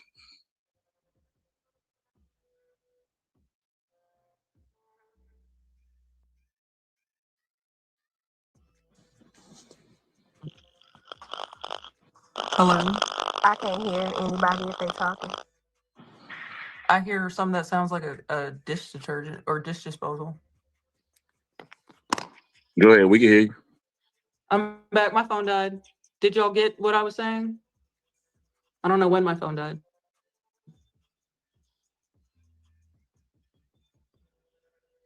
So I was just saying that I just think Candace Owens has a lot of self-hate. That's all I feel. Now, if you want to call that cooning or whatever, it is what it is. But I just think she has a lot of self-hate. And like she said, she don't identify as black. So she not one of us. Candace Owens doesn't identify as black? No, she says she's American. She's not black. She's not black. Well, that's crazy because She is in one of American. her recent streams, she called herself a black woman. Oh, she probably did, but she also said that she don't identify herself as A black. lot of black people say they're People American. be saying. I just find it funny that the black community, y'all keep But we talking black about American. gatekeeping race, but the black community, I'm black American. as soon, well, I can't even say that I'm African American because I'm not. I'm the product of two immigrated families. So, oh well. But I just find it funny that y'all, as soon as someone doesn't agree with y'all, they hate themselves and they're not black. No. The And hate they're a comes coon. from using the system that you know very well helped you because you had this situation occur in your life and then acting like that don't exist. That's where that comes from. Did And I you, think and just like I thinking asked, it was more just like and I asked and I Homeboy, think y'all haven't heard her talk. Y'all haven't heard her talk about that specific situation in depth and why she feels how she feels.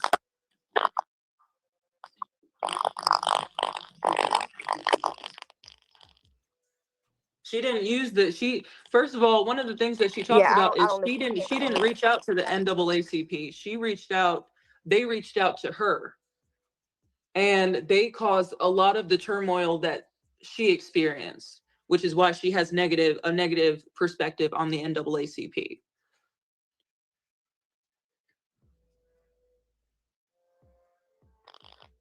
So they reached out to her, What turmoil? and she Wait. accepted. What turmoil did she experience? So when that whole thing happened, apparently the NAACP immediately jumped on the story and offered a bunch of what at the time she thought was support, and because it was given so much attention, she went to homeschool, and she was pulled out of school. And she dealt with a lot of backlash from the people in her community. And she said What something color along were the the people, lines if you don't mind of, me asking? What color huh? were the people? What I color don't were the know. people from the community? She never specified, and I don't know where So she's so from. She's so from New she York. so this was Cambridge, right? And the community, we can say, in that area is majority white. And they got her just due because they obviously won the case, right? Which means something was done wrong to her in the first place. And then they went back and made her feel miserable for complaining about it. That has nothing to do with Black people. That has to do with every time we defend ourselves. See, because That's not what. Okay. hold on. Wait. Y'all talk She forever. feels like the issue should not have been as big as it got, Okay, and that's what that she felt. because of But the when she was online, NAACP, and she could have told them, no, I don't need your help, but she didn't. She also got online and she was a complained about it. child. She also got online and complained about it. No, her mother allowed it. Her parents allowed it.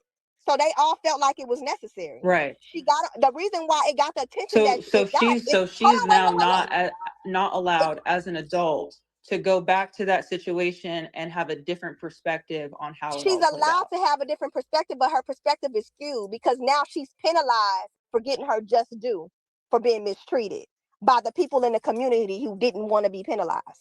So she's allowed to have a different perspective. It's just the wrong perspective. It's not even the wrong or right perspective. Perspective is personal. Perspective is based on how you feel. I'm saying her perspective is not wrong because now she has this situation to where she feels victimized on both sides now. So you got victimized before, you got your just due, and now they mad because you won. Come on now. I mean, just think about it. They mad because you got your just due, and now they making your life miserable for it. And because of that, it's the Black community's fault. I don't think she ever I'm just faulted the saying. Black I mean, community. listen to it. Did she fault the Black community? I think what she said is she doesn't like the NAACP. Okay, who is the NAACP? That's Black folks. They don't represent me.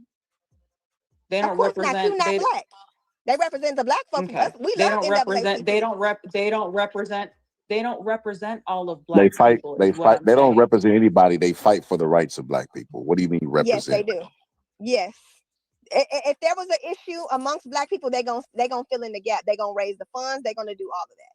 So when you say that she feels some kind of way because of how she was treated for winning her case, that's the same with any case. They don't think we're supposed to fight for our justices, She felt ma'am. like they jumped on her case and made it about a race hustle so that they could profit off of her. When in actuality, her Because family it was about That's race. what she because made it it about doesn't a race hustle, benefit. baby.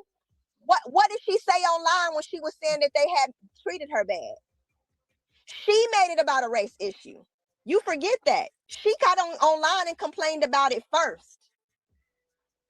They didn't take it up until she complained about it. She stated it out of her own mouth it was a race issue. That's why it made it a race issue. And when they went before the court, it was proven that it was a race issue. we have a certain way of thinking, and then we're not allowed to, only black people, we're not allowed to go back and say, you know what, I actually disagree with that. Here we go with this victim stuff again. Listen, here we go with this victim stuff.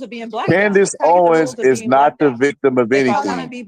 Candace Owens was ridiculed not by Black people, by white people for the actions that she did. She did suffer. Did you? So by chance, when you was doing all this reading, did you read what those kids said to her? It was text messages. Okay. That's all I remember that she said is there were text They said they were going to messages. shoot her in the head and do her like Martin Luther Yeah. King got done and all that. Yeah. So Yeah. that was It was racial. that was racial. Okay. Yes, it was racial. And so Okay. when they when they proved that she wasn't being protected through these racialized threats, and they won that case, it was because it was a racial issue. It was. It just was. So Now, hold on, again, wait. Now she's not okay, mad so because she, hold on, wait. Can let me finish. She wasn't upset when she won. She was upset at how the white people in her community felt about her reporting it and winning. And that's where I said we're not even allowed to win from our injustices. That is an offense to the white masses. Do you understand what I'm saying? Because black people didn't get up and say, "Oh, Candace, you shouldn't have did that." White people made her feel bad. They ostracized her in her own fucking community. They made her feel like she didn't belong because she won, and they kids should be allowed to text her stupid shit as much as they want without any repercussions. And how dare you let our children get in trouble? And how dare you win that money? And how dare you report racism when you being mistreated? Even though you are a child, how come you told? You shouldn't have said nothing. How come the school didn't protect her? They ain't mad at the school. They wasn't mad that the school didn't do what they needed to do to protect her, but they mad that she went and had legal these are text messages from children. The school doesn't have to do anything about that. What do you mean? They have to protect that child in that school. You do understand the school doesn't have to do anything about text messages. That's not. Ma'am. If you go home and you receive a text message from That your is classmate, cap. That is a lie. Okay. It's a lie. That It's is a also lie. like y'all are just exhausting. My kid's teacher right now a bomb threat. What they gonna do? They gonna take that shit serious. That's a lie. If I text If right now, I'm gonna set that if your school on child fire. is texting other children after school outside of children and being a bully, that is a civil matter, if not a criminal matter, depending on where you're at. You cannot then go to the school, hey, this child after school hours on their cell phone decided to get it together with another group of kids and text So why did my they win the kid. case? Why did they win? Yeah, what are you talking about? Why did they win Ma'am, the case? hate crime is a federal crime. Oh my gosh. A crime is a crime, and so who's over that? Who's over that? So no. So what Okay, happened? hold on. Hold on. This is Should it golden. be This is justice? golden. This is golden. This is golden. So when you came up and made the argument This is golden. about This is golden. when you came to argument about Carmelo y'all are just Anthony exhausting. bringing a knife to school, you wasn't talking Y'all are about how exhausting. that was Black that people you are know not that allowed to have their own perspective on their own experience unless it supports your narrative. Anything else, then they're cosplaying black, they're coons, they're not really black. y'all they're came against up the with the black narrative that community. Kamala Harris was cosplaying because she didn't agree with y'all. This is what I say. And this is why you're in the wrong party if you're going to try to point out hypocrisy. Your party is full of it. Matter of fact, Your it's built party is off full of of it. hypocrisy. You've been I nothing don't but have a a party. hypocrite That's the at this difference point. between you and I. I don't have a party. You have a party. You've never voted for a Democrat. You never would vote for a Democrat. You own the Republican plantation. You are part of the cult. I guarantee you could probably got MAGA gear somewhere at your house. I don't. I live in Atlanta. Well, your boyfriend does. He doesn't. Get out of here. He definitely He does. literally So doesn't. hold on. You mean to tell me you went to these rallies and you didn't buy no gear? Surely didn't. See, that's why I say you be disingenuous. You definitely bought the gear. No, I haven't met one MAGA Republican that's black that does not buy the MAGA gear, especially if they go to the rallies. I haven't met one. About me again. Once So, again, so, you're trying to tell me about let me ask you this. Let me ask you this. I'm Why curious are you about trying to this. tell me I'm about me? I'm curious about this because you're in the Atlanta area. You drive around I'm the not trying to spots. tell you about you. I'm just saying You that look. if it was a Hold case up.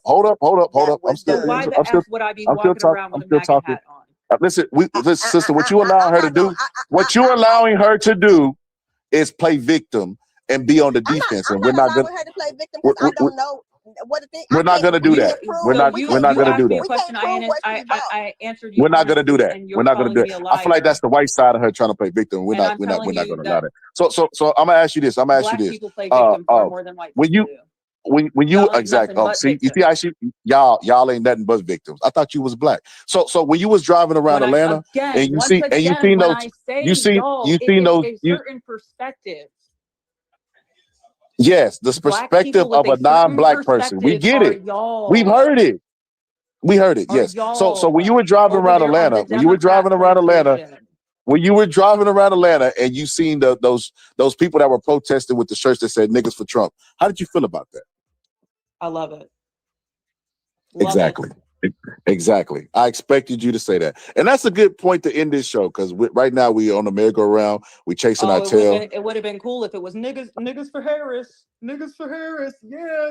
Vote No, for I Harris wouldn't because even she's expect. black and vote Listen, for black I people wouldn't because they're expect black. somebody. I wouldn't expect somebody who said that they're off a Democratic plantation to wear a shirt that says "niggas for Trump." First of It just all, seems counterproductive to me. why are you playing games like black people don't use the word nigga to describe themselves or other black people? They don't put it on a T-shirt Democratic and black go to people the aren't new. don't say nigga. You are lying. You're lying that Democratic black people don't use the word nigga to describe themselves or their peers. Guarantee we have different perspective of what a coon is. Because I asked you what you felt about that, you said absolutely great.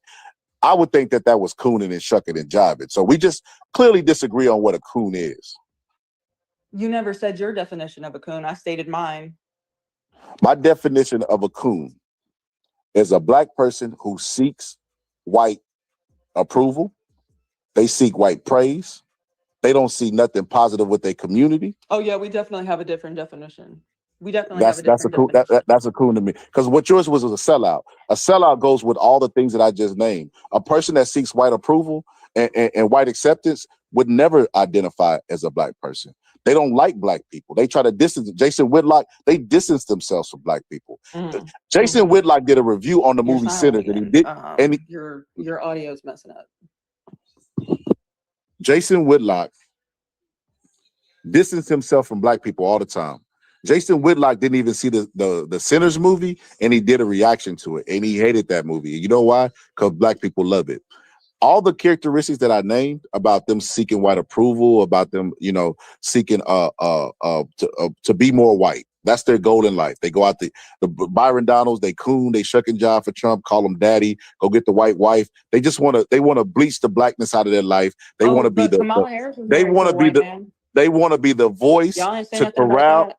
She not Show a me where coon? show me where Kamala Harris is ever corralling black people. You can't do it. Anyway, But you said Byron they get the Donald white come out. wife. She got the Byron white Donalds husband. comes out Oh, all the time she not a corralling coon? black First of all, people, she lied telling and them played in y'all faces all election season.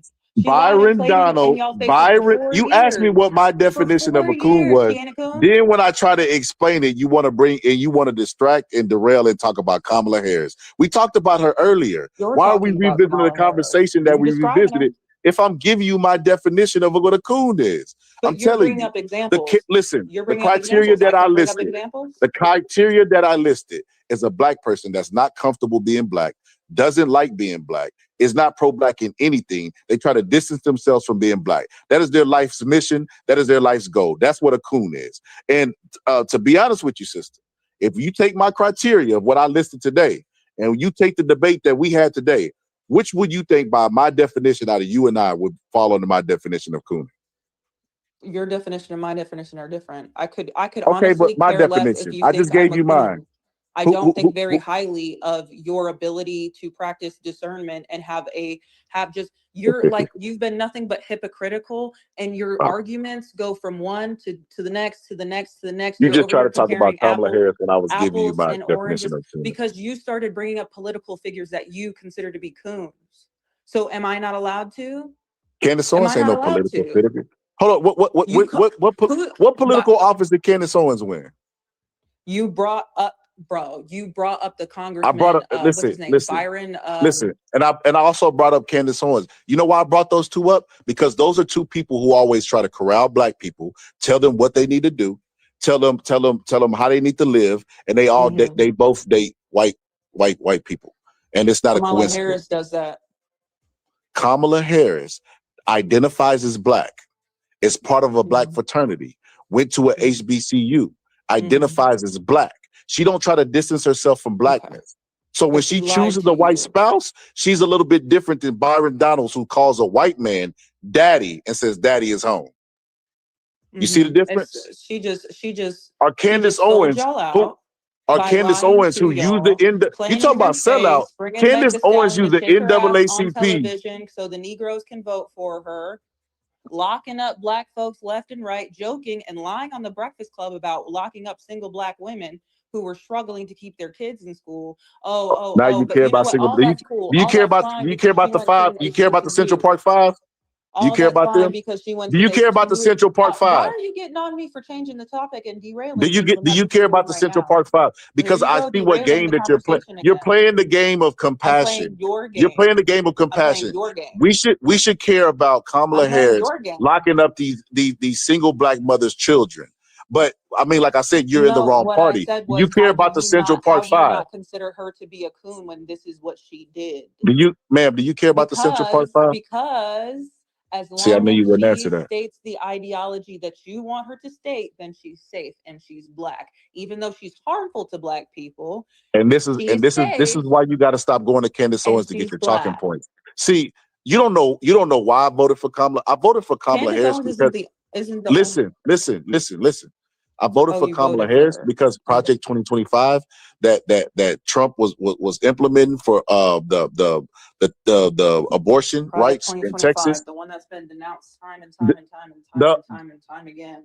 But we who still got to cares do if it's it. being renounced? It's being implemented. That's It's why I been say, implemented now. Did you do read you it? have Everything willful he's doing is ignorance?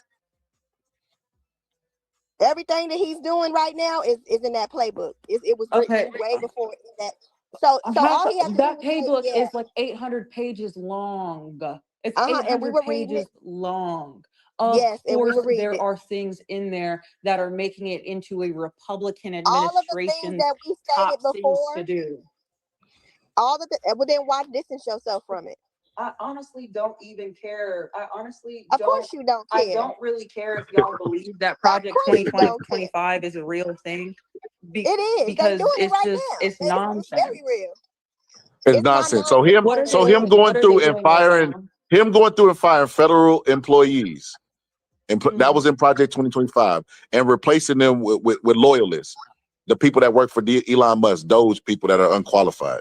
That's in Project 2025. Like, this is what I'm trying to say. Like, do you have willful ignorance, or do you not want to know, or you just don't know? But it makes sense to do. So y'all are mad because it's in a specific That document. now you're making a different argument. Now you're saying No. you're What's saying bad it about makes sense.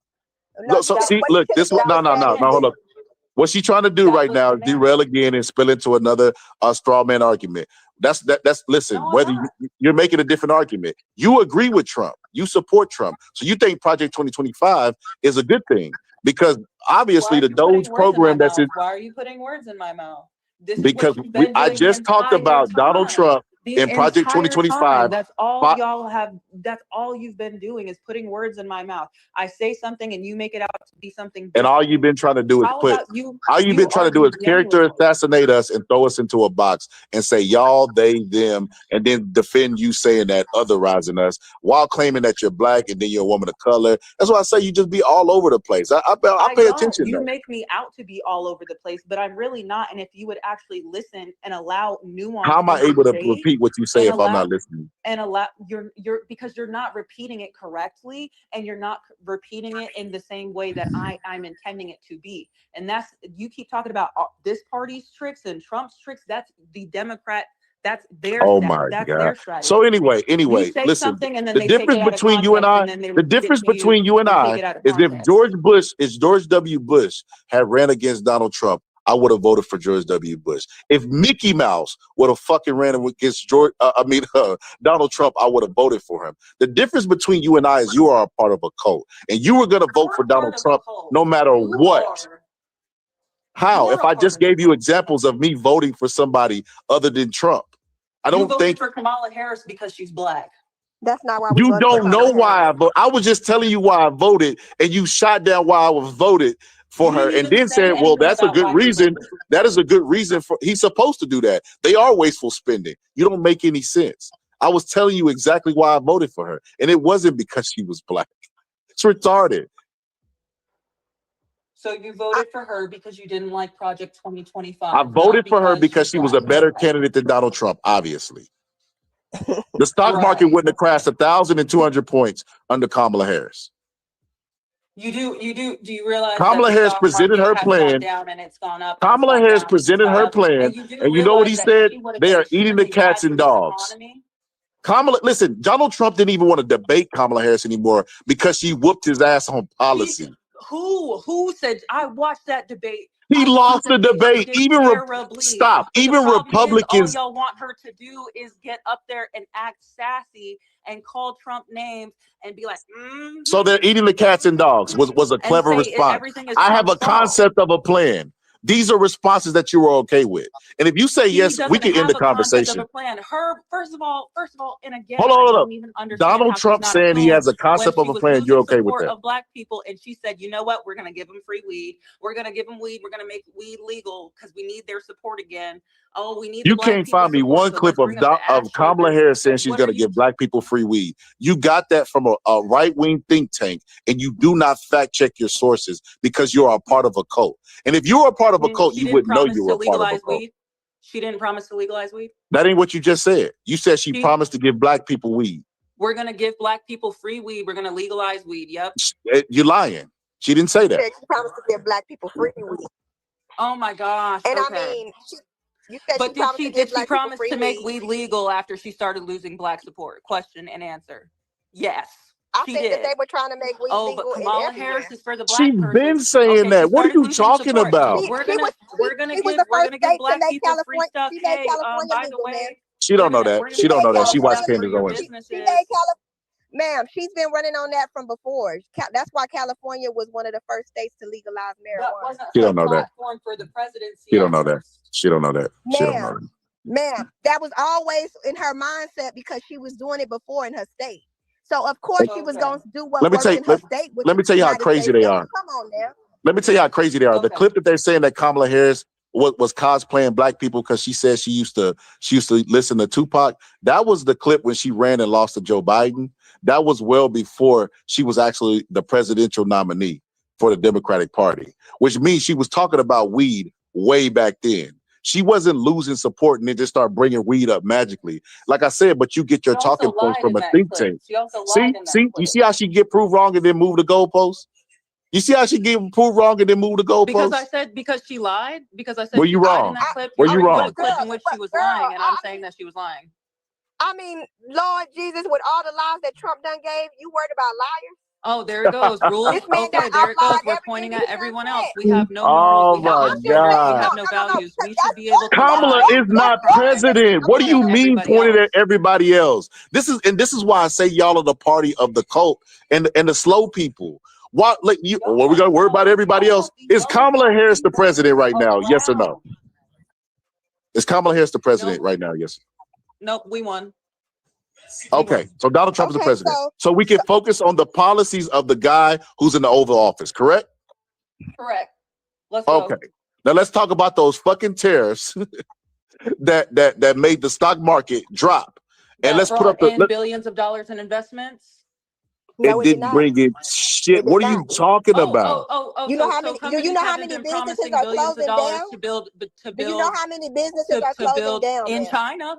It's not equaling out. In It's China? not it's not equaling out. No, they're closing here. They're closing China here. didn't even adhere to their tariffs. They're still they're still quote unquote negotiating. What are you talking about? Y'all think they haven't even came up with a plan. So I don't. What do you even mean? What do you even mean? He hasn't come up with a plan, but he's executing. So how many businesses are closing? How many businesses are closing? You Because seem to have the number. What is it? I'm just saying, how many businesses are closing? How many businesses are closing? What it is it's not averaging you acting out. like you know. His unemployment rate is still the same. It's not averaging It's out. actually So increasing. he's losing It's actually businesses while saying he's the gaining. unemployment. How many businesses are closing? The unemployment rate is going up. I mean, we can look it up. We don't Alcohol have is to that do one of got the your It is. They companies question. that just are laying laid off off people? hundreds of There thousands are, of hold on, people. wait. There are car companies that are laying off people. We just seen I know that not to freaking be true. Big Lots closed down. What do you mean? You know what not to be sure? That there's that the car companies are laying off mass amounts of people. Hold Anyway, on. we could look up. We don't have to do gotcha questions. This is stuff is Google. Go Like ahead. we Go can ahead and Google it. look up the. Go ahead and look up the companies that have promised to bring plants here. Who promised billions of dollars to bring plants here? Y'all think that he can just wave a wand and eggs are No, going to be $1, gas is going to be $1, that's why everybody y'all is going to voted be in for joy. it. Tier 1 auto supplier Adient PLC announced it's closing 2 factories in Tennessee, which result in layoffs for 415 workers. That's just one business. Let me go to another business. You said Pier 1? Hold on. Let me go to another business. Did you say Pier 1? Hold on. Question, did you say Pier 1? She's looking for the information that you have. It was Adient PLC. I had got off of that page, so I have to go back to it. But there's several companies that are laying off the Do you understand what's going on in China right now?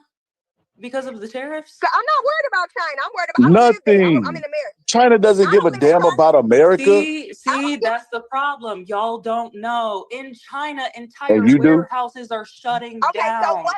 There are What jobs are we working at in entire China? blocks of warehouses. Are we getting laid off in China? Does that affect the American person? Why are It does y'all not. so short? It does not. Okay, so the point of bringing up China, if y'all would let me speak for 10 It don't, seconds. it don't The even point matter. of This is, bringing we up can go ahead and table this because the it point would of not. bringing up why? Because I'm You're about to part make of a a point. cult. Because I'm about to make a point. No, because you're a part Oh, of a then why cult. not let me make a point? Why not There's give me 10 nothing that we seconds to could make the say. point? Anytime Because we y'all say are something about to be about Donald proven Trump, wrong. anytime y'all we are say about to be something proven about Donald wrong. Trump, you're gonna bring up something else. You're about to bring up some factories in China. Hold up before you say Will it. you let I'll me let you tell say it. you how I'll it's let you say it. relevant I'll let to you say it. I'll tariffs let you here say it. in the United Please States? hold up. Please put your source in the chat so we can verify it. I'm doing my hair. Okay. I'm Well, doing then my hair. we I can't have do to go to unverified work sources. soon. Okay. Well, Okay, sister, so I y'all hope been you doing have a all this good day. stuff without verified sources, and the I minute hope I you try have to a say good day at work, something sister. I hope you have a good day at work. okay, yeah, I hope you y'all are have a good retarded. day at work. This is a good place to table it. We can't be bringing up sources out here, sister, without But y'all everybody. been doing that all time. But as soon as I try to Like make with some what? sense of things and prove With y'all what? wrong, you What need specific? verified sources. What We ain't specifically never did had we a do it with? verified source in this. What specifically What? did we do it with? What source did we specifically do that with? This entire conversation, who brought up sources? How many times did someone bring up a source and put it in the chat? Because I know what you're about to do. You're about to talk about China, and you're gonna reference Trump because Trump said this, but you won't have any proof that businesses are shutting down in China. There's no way that you can convince me that people that listen, ma'am. I want you to listen. I want you to listen and use your rationale before you even read the source. They have kids that in China that will work for 10 cents a day. You mean to tell me that factory got closed down because of policy that fucking Trump implemented in America? You have lost your fucking mind.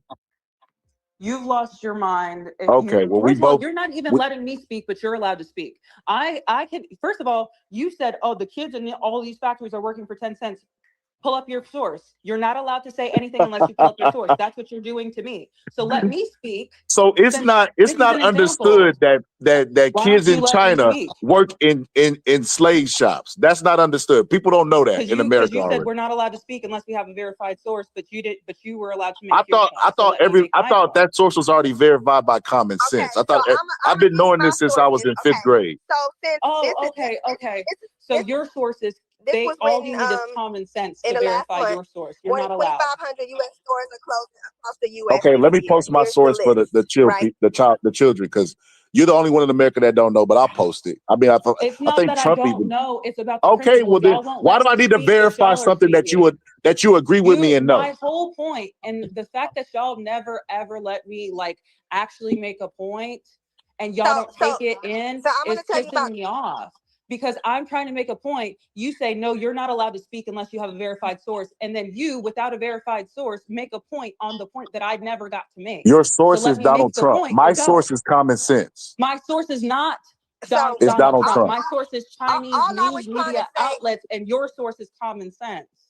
Babe, come on. So you Okay, mean to so tell so me all I was communist saying, China that Chinese. hold on. controls their media in the height of a tariff war with America It's is social media. You showing cannot control everything that coming their out of social plants are media. shutting down? And this is Okay, why I so say there are that no you are Chinese insane. influencers. There's no Chinese influencers. There's no Chinese businesses that Chinese use. influencers have to adhere to what There the are no government says. businesses.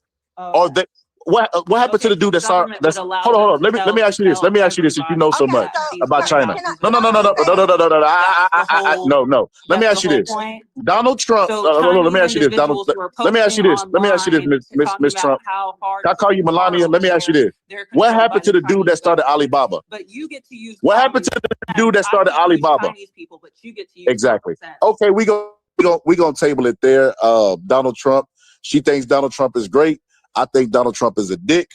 100 days in office, he's already signed executive orders that sending us back to Jim Crow era and tariffs that are ridiculous. That even his own party was turning on him with because they were failing, and his own party would even admit that.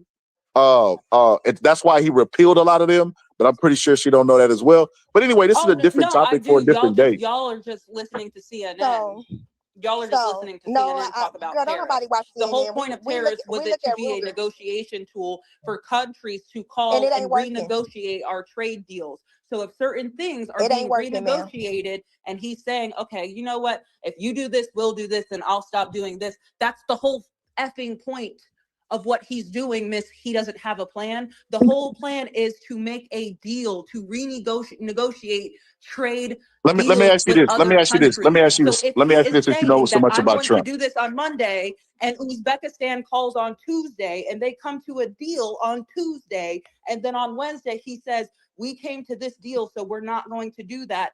That's called a successful negotiation. Trump supporters are hilarious because they become experts. They become experts of tariffs in just what the last 8 years. Let me say this. Let me say this. Who implemented the tariffs that we had before Donald Trump came with these?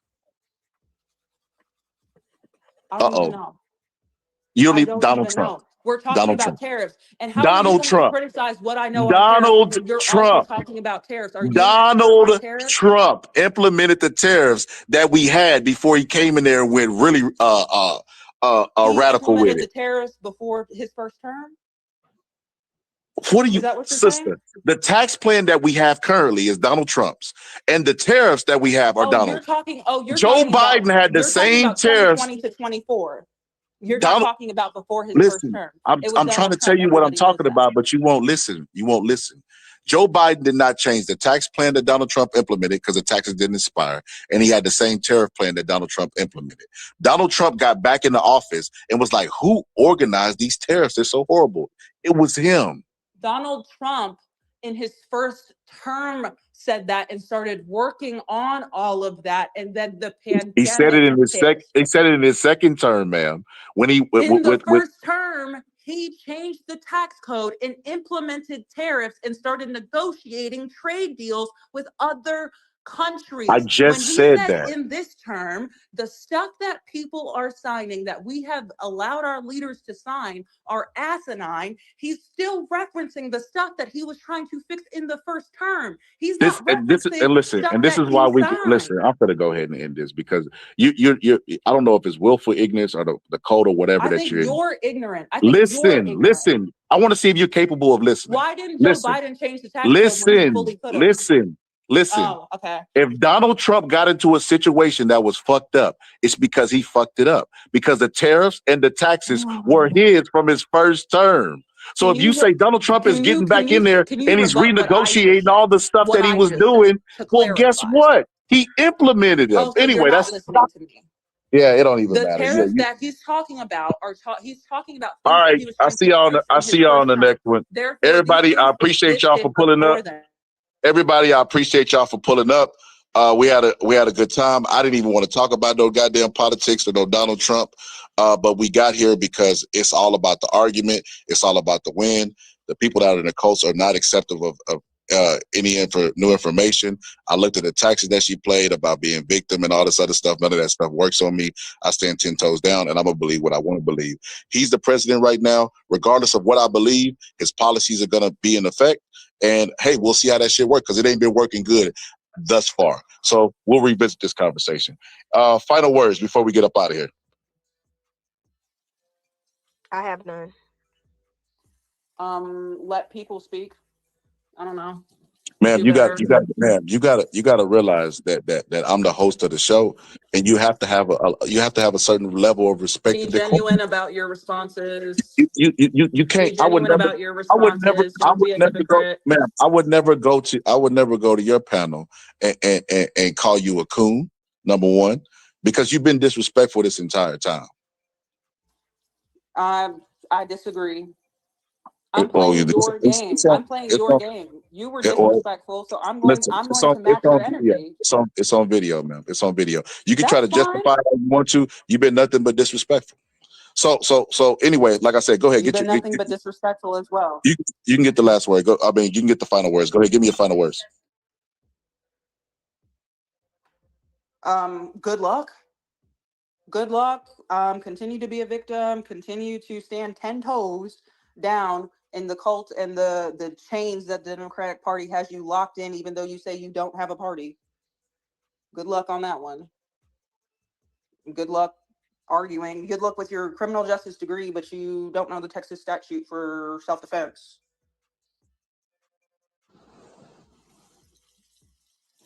Were you fishing for a response or an argument? I don't have to prove anything to you, man. I don't know you personally. What I said was right. What I said about culpable state, Allison got his murder charge reduced because I know what I'm talking about.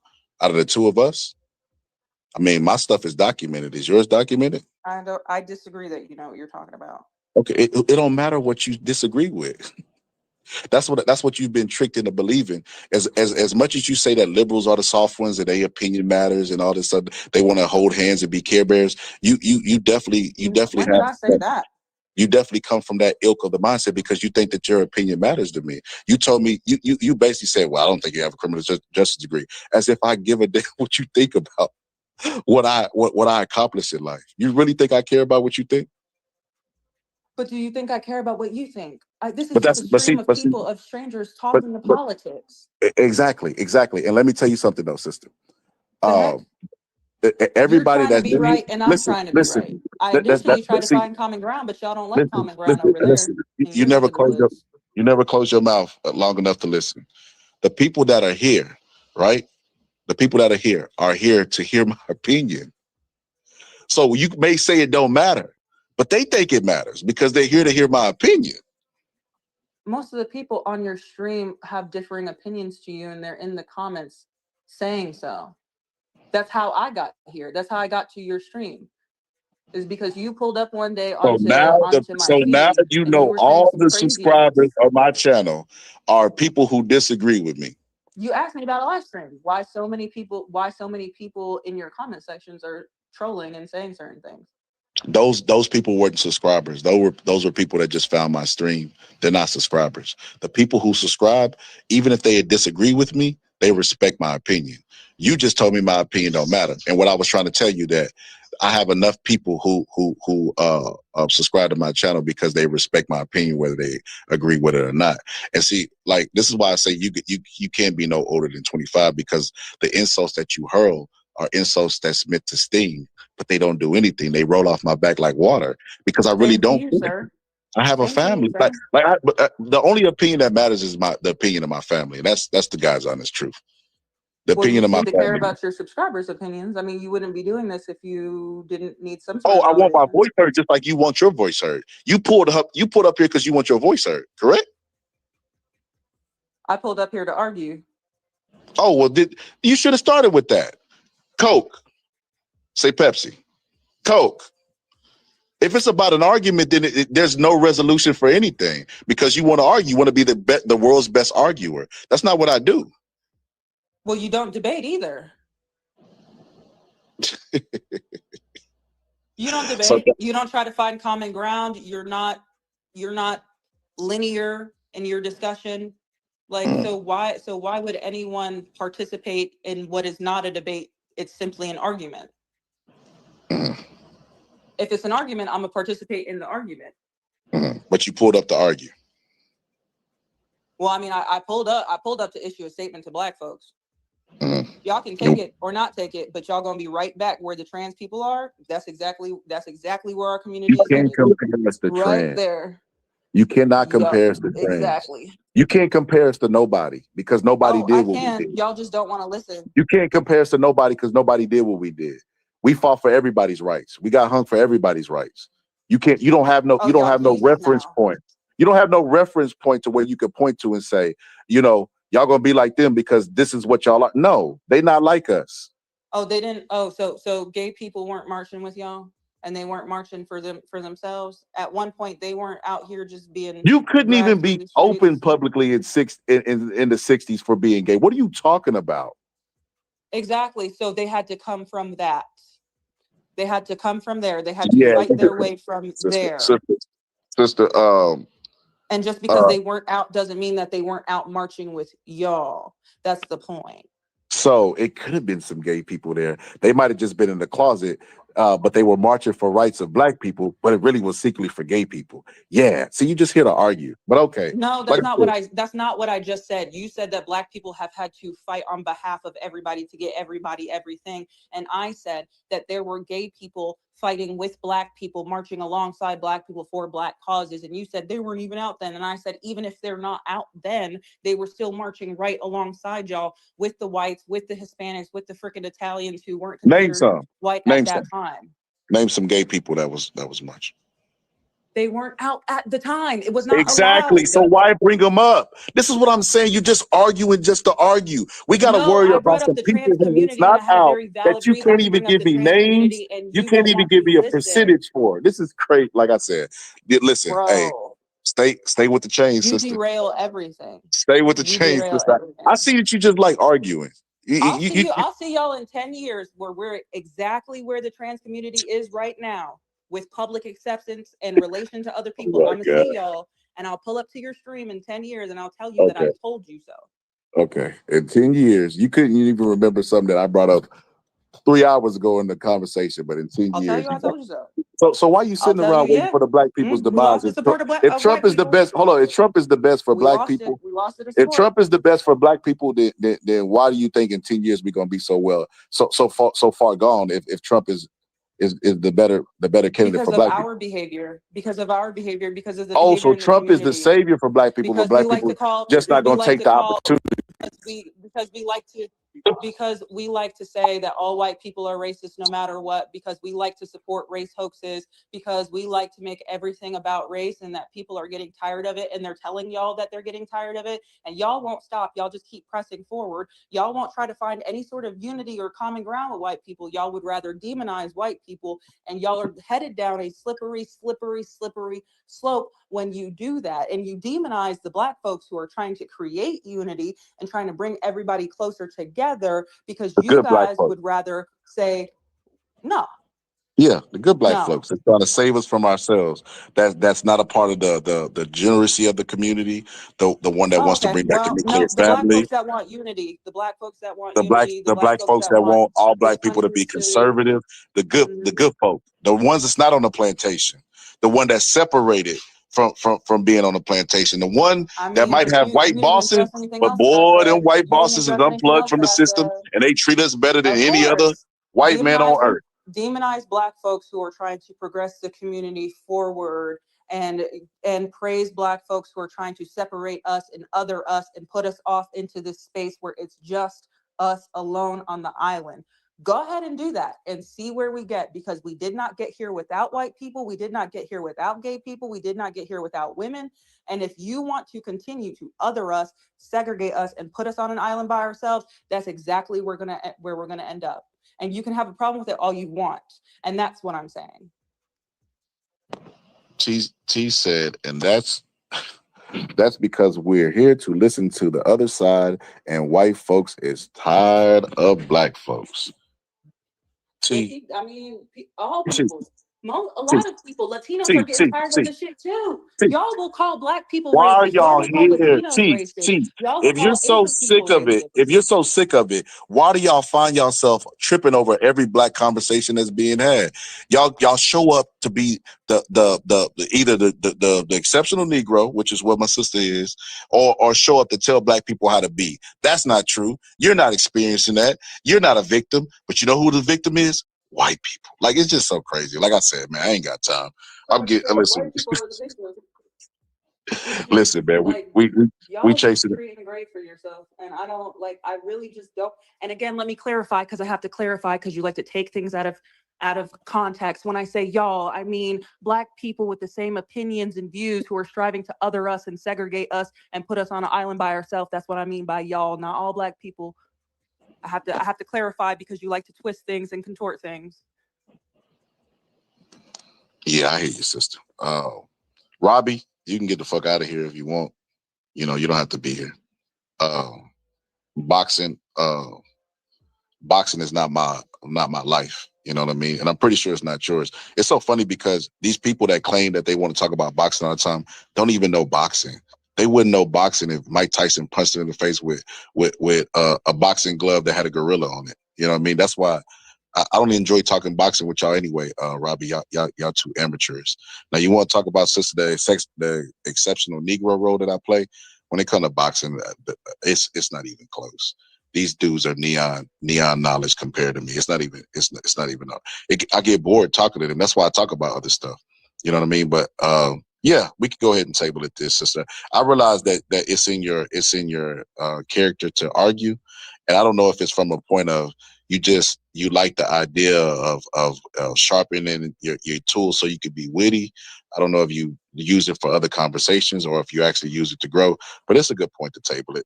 I mean, at this point, it's just Coke, Pepsi, and then we're chasing our tails. So it's a good point. It's a good point to end it.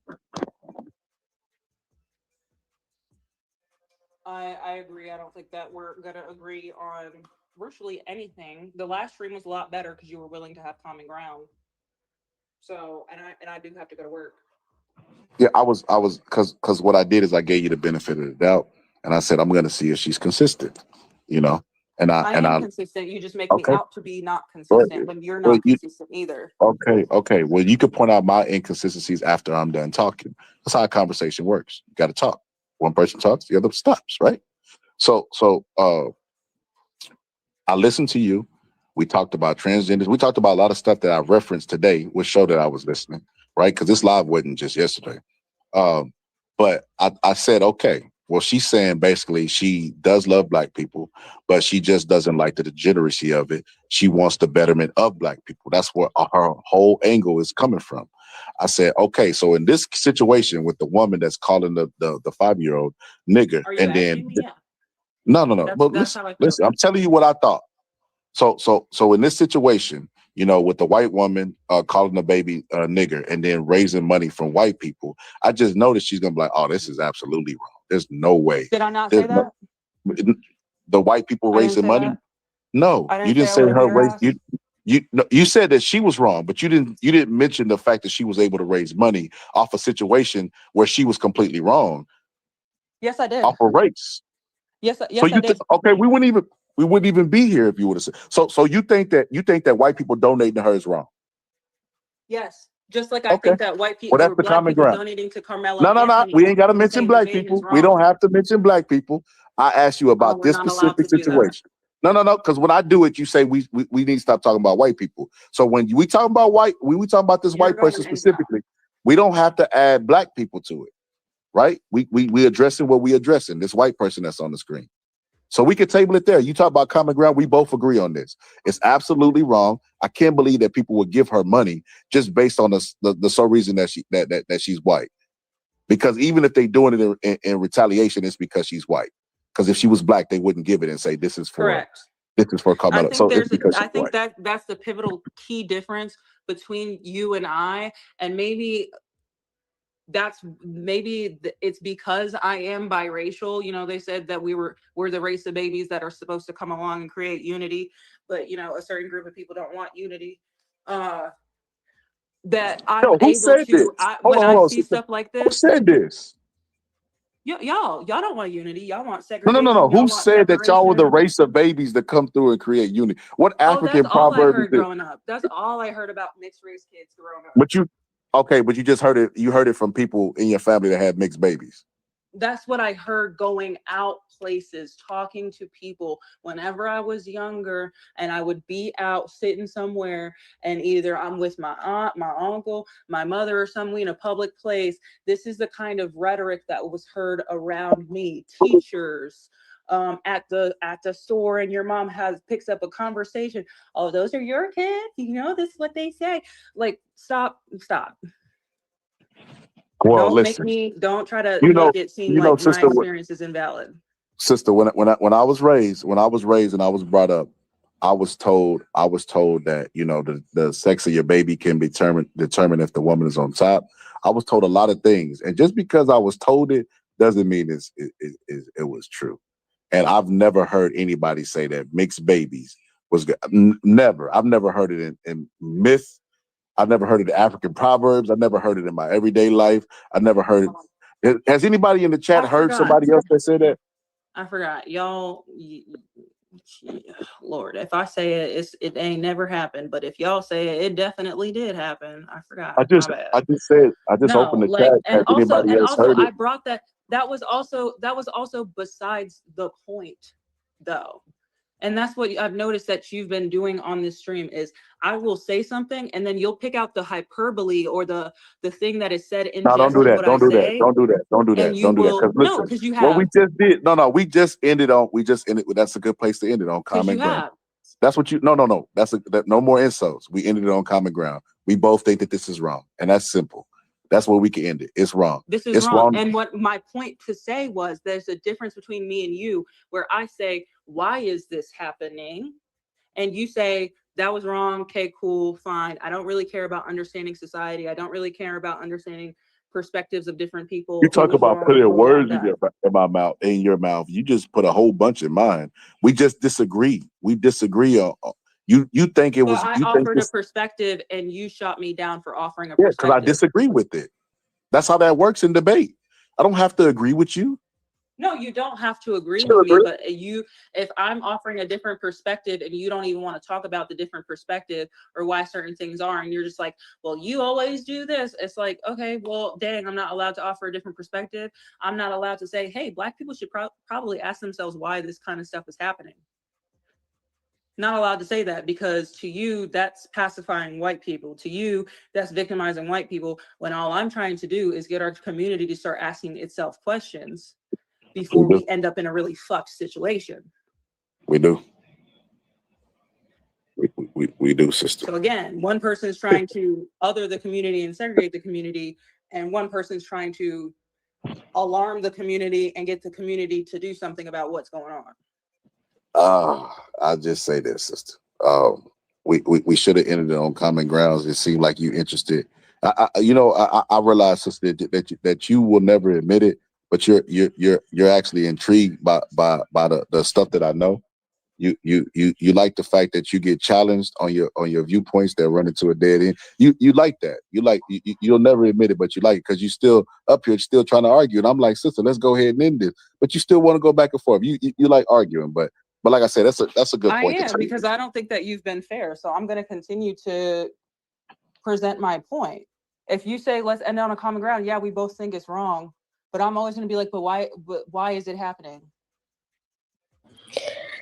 I mean, I don't think that's, and this is just on the outside listening, I don't really think that that's what it is. I honestly think that you believe that we are bringing this up, that we are the reason for this response. And I'm saying that it was here way before Carmelo Anthony.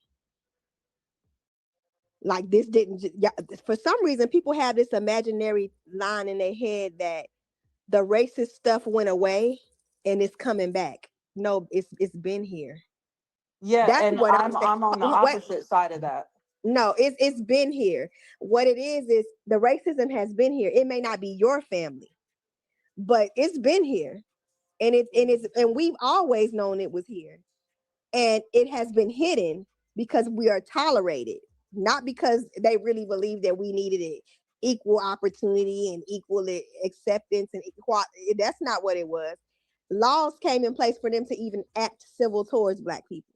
Act civil.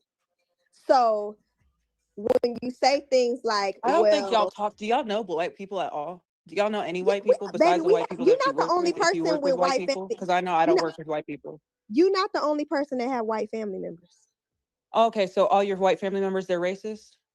They You're hate not black people? baby. I had my white cousin who Mm-hmm. married into the family Mm-hmm. was pregnant by my cousin. Her family disowned her because she was having a black baby. All for that black baby to be a 100% white baby that he raised anyway. This is in my family. My aunt, my When was aunt this? took it. Hold on, wait a minute. My aunt took her in pregnant, and she had a white baby. They thought it was his baby. He took the baby in anyway. He still married the girl. These were teenage pregnancies. He still married the girl, and they had 2 more children after that. So he raised a fully white child that was not his as a teen parent. So yes, we have white. This didn't occur. It was cool while they were friends, but once they saw that she was messing with that black boy, they didn't want her in their family. Okay, and when was this? So what I'm saying is we see it even in our own families. You're not the only mixed race person in a black family. We are more accepting of our mixed babies than any other race. Right. Chinese So here's the thing. You talking about the 90s, the 80s, whatever have you. And also in that same statement, so there's a white person that doesn't practice prejudice, that loves black people and had a baby, well, thought she was having a baby with a black family. And then there's white people who they were like, yeah, nah, you're gonna have to get on up out of here. So that was my whole point, is that you guys, just like y'all say I'm painting black people with a broad brush, y'all are painting other people. And it's not just white people that y'all accuse of racism. Y'all paint everybody with the racist brush, and that's not true. But I'm not painting nobody with a racist brush. And when you have a group of white people who are make not up stuff. racist getting called racist constantly, and you I have a group never of painted Hispanic people who are not racist getting because called my white racist, they're going to cousin get is not tired of it. racist, but her mother was. My white Oh, cousin okay. was not racist, but her mother was. So I don't paint all white people with the same brush. That's y'all. This is the thing. You think that black people think and feel and act like white people. We don't. We don't. We don't have the No, I same don't. I think that mentality. black people act like black people. We do. Which is separate from white people. We don't. Just how come when you said when your boyfriend comes to your black Black family people act and like they black call people him when you don't Chad. act like a black person. Hold You're on, no longer black. You're hold white. on. Black people, when your white boyfriend comes to your black family and they call him Chad or Brad or whatever you said that they call him and they joke with him, I told you that they were really Oh, I accepting. wanted to ask you a question about that. If I go over to his house and his parents are like, "Come on in here, Bonquisha. Come on, Bonquisha. Come on, Jamila. Come on, Watermelon Andrea." I already know what you're And gonna then I say. I'm come to not you, black. You're gonna say I'm and not then black, sir. and then I come to you and I say, "Hey, for some reason I keep going to his house and they keep doing this. I think they're joking." Is your response, "Yeah, girl, they're just joking with you," or is your No. response, So listen. "They're Remember I racist"? asked you, did you even let them know that he was offended? And what did you say? What's your response to that?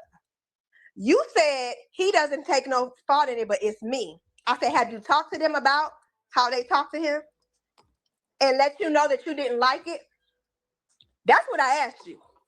And you told me no.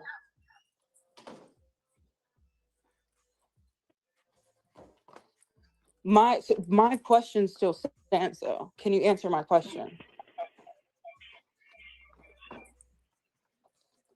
Huh?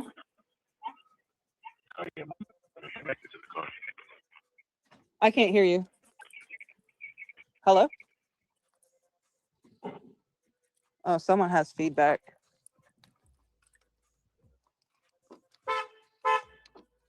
Hello? Am I Oh, it's because I'm leaving Wi-Fi.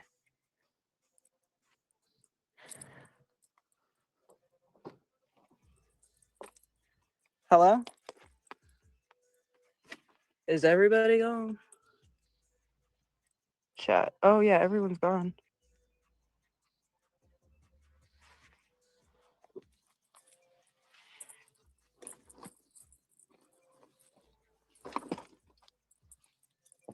We can hear you arguing. Hello?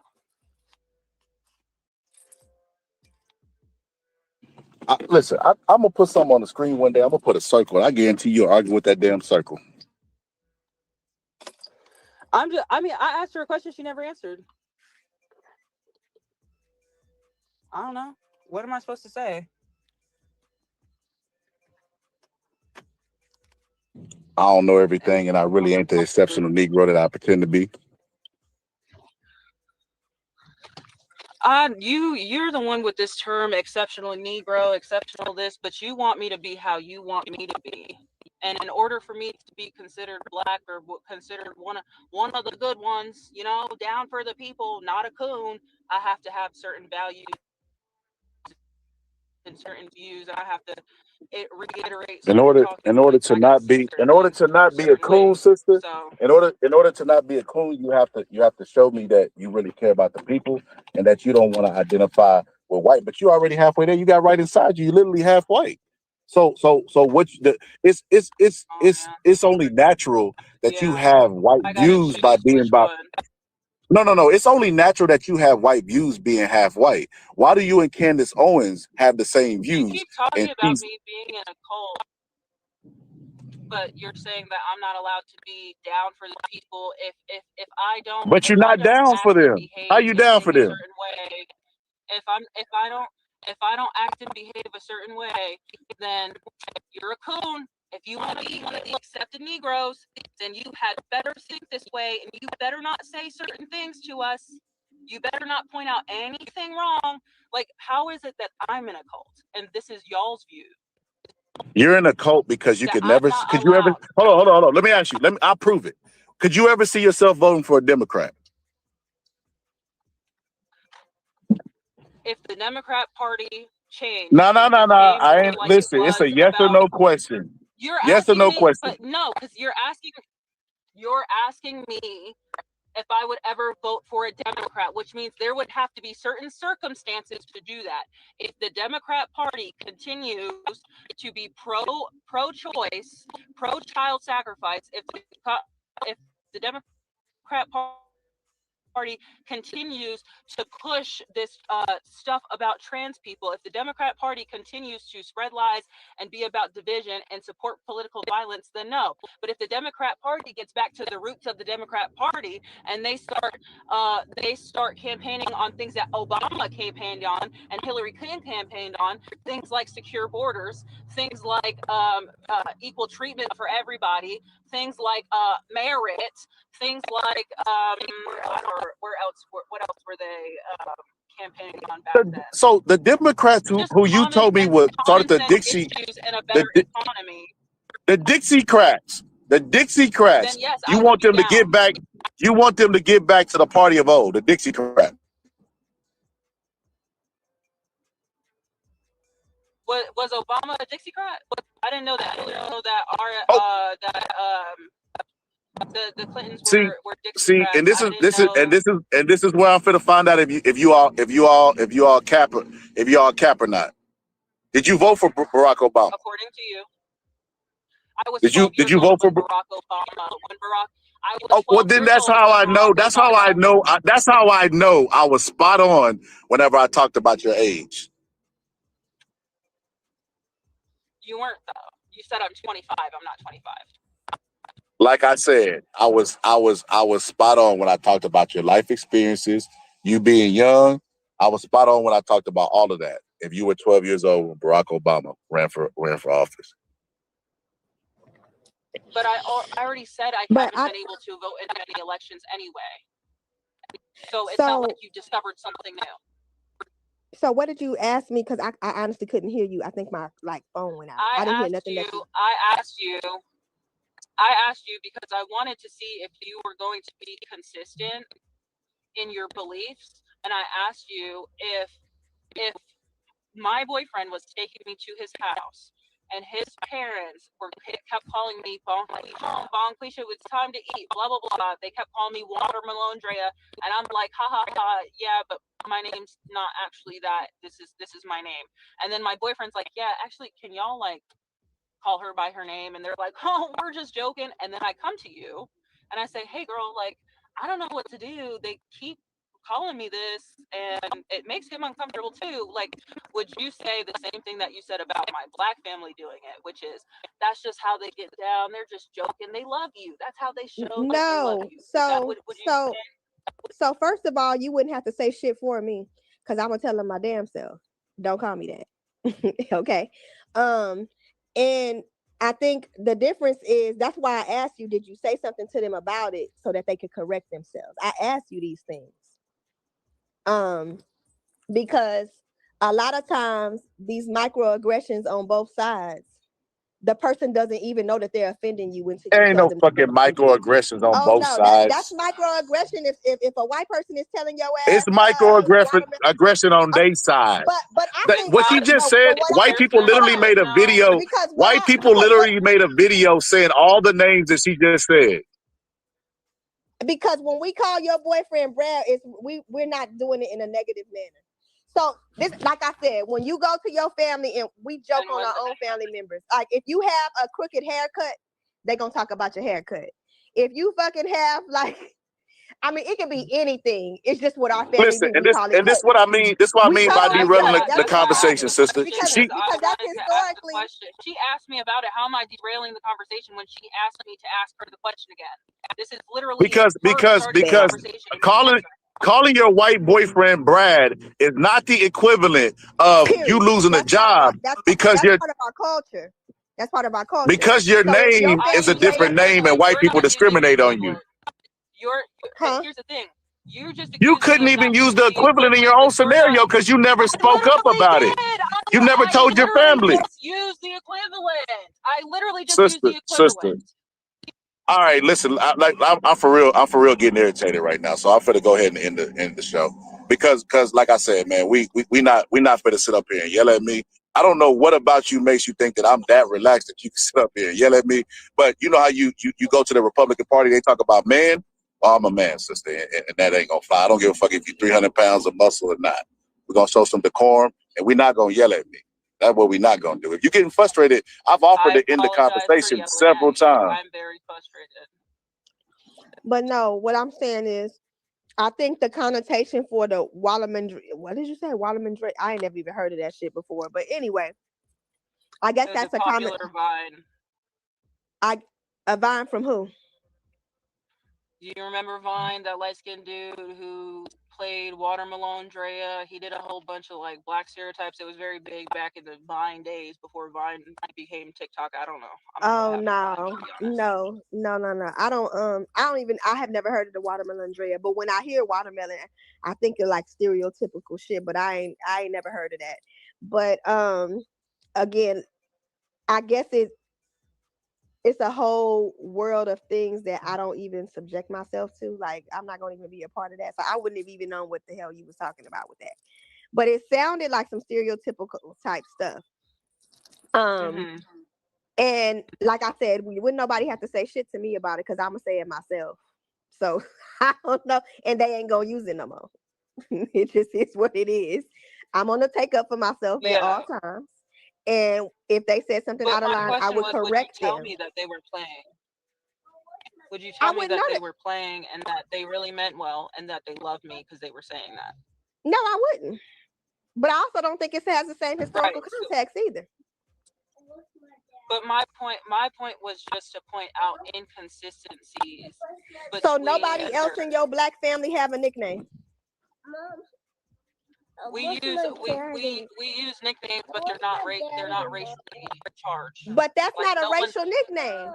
Where's my daddy? If my boyfriend's name is not Zach and you're calling him Zach because that's a typical white name that is like, and you're not even just calling him Zach, you're like, hey Zach, hey Robert, hey Chad, like you're just picking on him because he's white. I just wanted to highlight how when black people do it, it's cool, it's fun, we love it, and it's fine. But if a white person were to do it to me, then we have to bring in history. We have to bring in why I can't get a certain kind of job because of my name. and we have to say, no, that's wrong. Doing it in jest, maybe they felt like I was comfortable. It's still not okay, and it's not a joke, and they suddenly hate me. That's all I was at. That's why Who hates you? Who suddenly hates you? What did you hear me just say? No, I'm saying like before I answer, I just wanted to see if you understood what I just said. No, I wouldn't feel hated because somebody called me Watermelon Andrea. That's what I'm saying. I would just correct them. People mess up my name all the damn time, any damn way, but I just correct them. But would you think it's like funny? Would you think it's them trying to? Every time they said it, I would just correct them. It just is what it is. But what I said was, since that was your family, did you let them know that you were offended? I usually say something like, "Oh my God, Zach." Yeah, because that's where and then they laugh. That's where I said you need to let them know that you are offended and that you don't think it's funny, so that they can make the changes. And the response is, "Girl, you know we just playing." And Okay. and I asked you the reciprocal question to see what the response would be. If the roles were reversed, is it acceptable to be like, "Girl, you know we just playing. Oh my gosh, we're not racist. Oh whatever," and then be like, "So anyway, Bonquisha, is that acceptable?" So then why? No, it's not acceptable either way. I didn't say it was. Mom, get your blood. I said they needed to correct it once you let them know you were offended. No, I said that their intent, that's the difference. The intent from them was not to cause harm. But once you let them know that it was harmful to you. It's the same intent both ways. No, because I don't believe the intent is that way both ways. Race flipped. I don't think it was the intent is that way both ways, because the intent has always been, if you scenario. Hold on, the intent has always been Black people like watermelon and chicken. Black people are hold on, even to put watermelon in the name. Okay, we gonna first of all, we gonna pretend like earlier in the stream he didn't say you Black, but you don't know where all the good chicken spots are. I didn't say that. He said that. He said that earlier. Well, why are you putting what he said to me? I'm saying that as a point. Like, let's not pretend like we don't. That's not just a thing.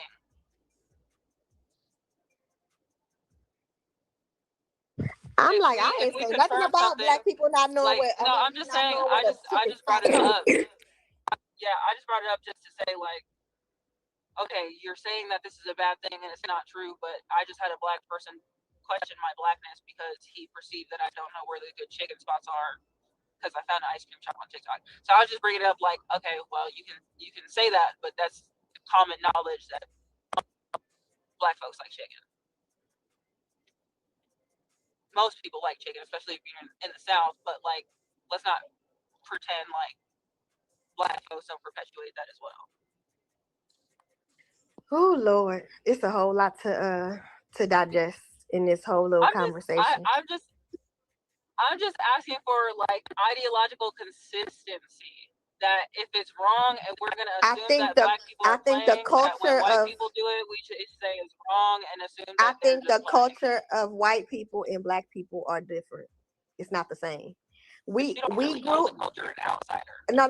Obviously, because you're telling me that the social construct or the social mindset of Black people when they play with you or kid with you is the resemblance of when white people do microaggressions, and it's not. So when I go into that garage and all the Black folks went in there for a smoke break and they're talking about how much they hate white people, then suddenly I'm supposed to believe that they're playing. So you brought your boyfriend around Black people that hate him? Don't like. You brought your boyfriend around the Black people that don't like white people, and you expected for them to have a different. Like, let's not play games. Let's not play games like a bunch of Black people don't. Y'all been talking shit about white people on this stream. Black people as a whole. Just because we criticize white people don't mean we don't like them. Talking shit about white people. Just like because you criticize Black people don't mean you don't like Black people. Come on now. We could criticize something and still like it. Shit, I like steak, but I don't want it rare. If you bring me a rare steak, I'm gonna send that shit back. So that's not the thing. Is the difference between black people's hate and white people's hate is white people hate for no reason. Black people systemically, historically have a reason. Oh yeah, it's definitely justified. It is because So it's justified for people hold on, to speak poorly about my boyfriend. Imagine historically. No. Imagine historically the things that had happened, and then when you come to present day's times, they tell you forget about it. What does it matter now? Oh, it ain't White this people way are not now. allowed to address their history. What you mean their history? Oh, They're y'all not are allowed allowed to address your history. You are definitely allowed to address your history. We're just not. Y'all don't even want it taught in schools, nigga. We the ones that's not allowed to address. Is it taught in schools? It's not taught in schools right now. It ain't been taught in schools since before I was born. Before you were born. Why are they trying to stop it now? Is it in schools? I didn't see where they were trying to stop it. Oh, they definitely are. Are you talking about CRT? But African, but no, ma'am. You do realize that they took the Tuskegee Airmen out of the Air Force website. Why? These are positive black images. Why are they removing positive black images off of government sites? You were talking about it being taught. Why are they removing positive historical black images? Okay, it's not. If whatever happens in government trickles down to the no, they don't want for it to be. No, they don't. They want for specific things to be removed. Taught in schools? What? It's not currently being taught in schools all across the country. There's not like a whole segment. There's a whole movement. On Black history. There is a whole movement to tell a lie about Black history in schools. Yes. They don't want you to know. I'm asking about what is. I'm asking about what is. What do you mean what is? I mean, that's their goal. Okay, well, what is the goal of the Republican Party, man? What is reality? The reality is about to change. Everything that was a reality. Hold on, honey. DEI was a reality. It's not no more. You know what else was a reality? Affirmative action. It's not no more. You know what else was a reality?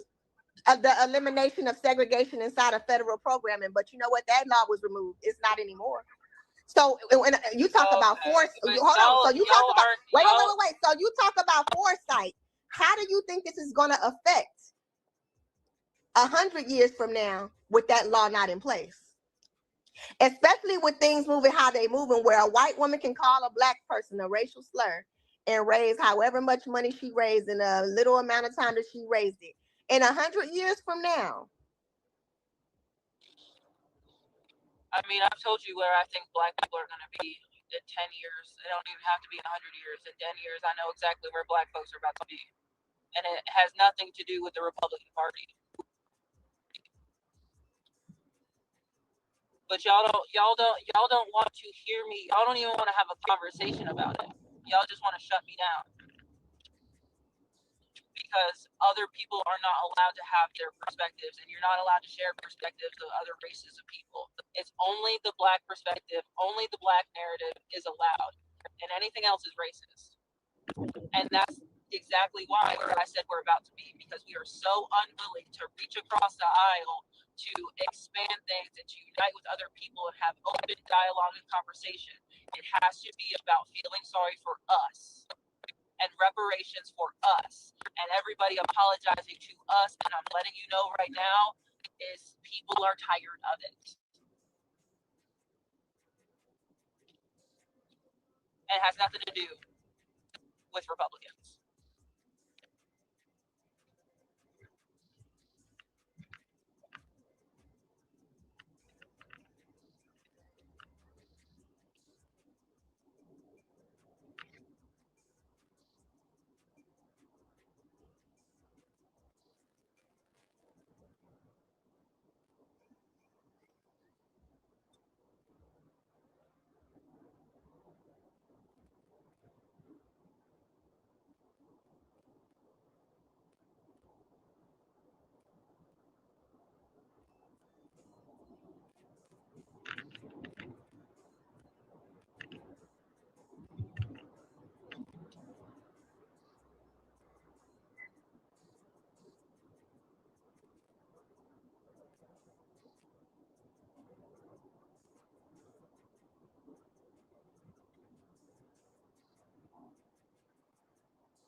Can you hear me? No,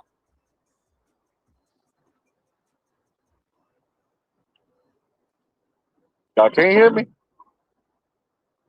I can hear you now. It's been quiet for a long time.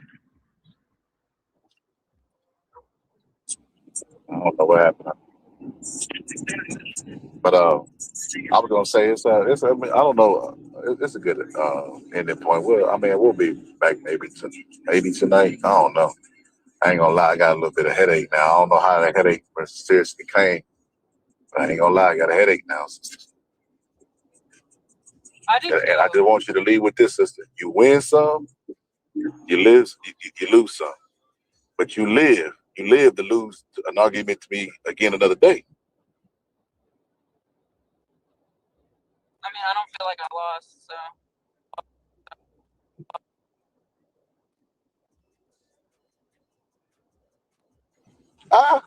Feelings. We don't remember we Republicans of the old. We don't champion feelings. Oh, We're the I party forgot. of I know freedom of I speech. didn't lose.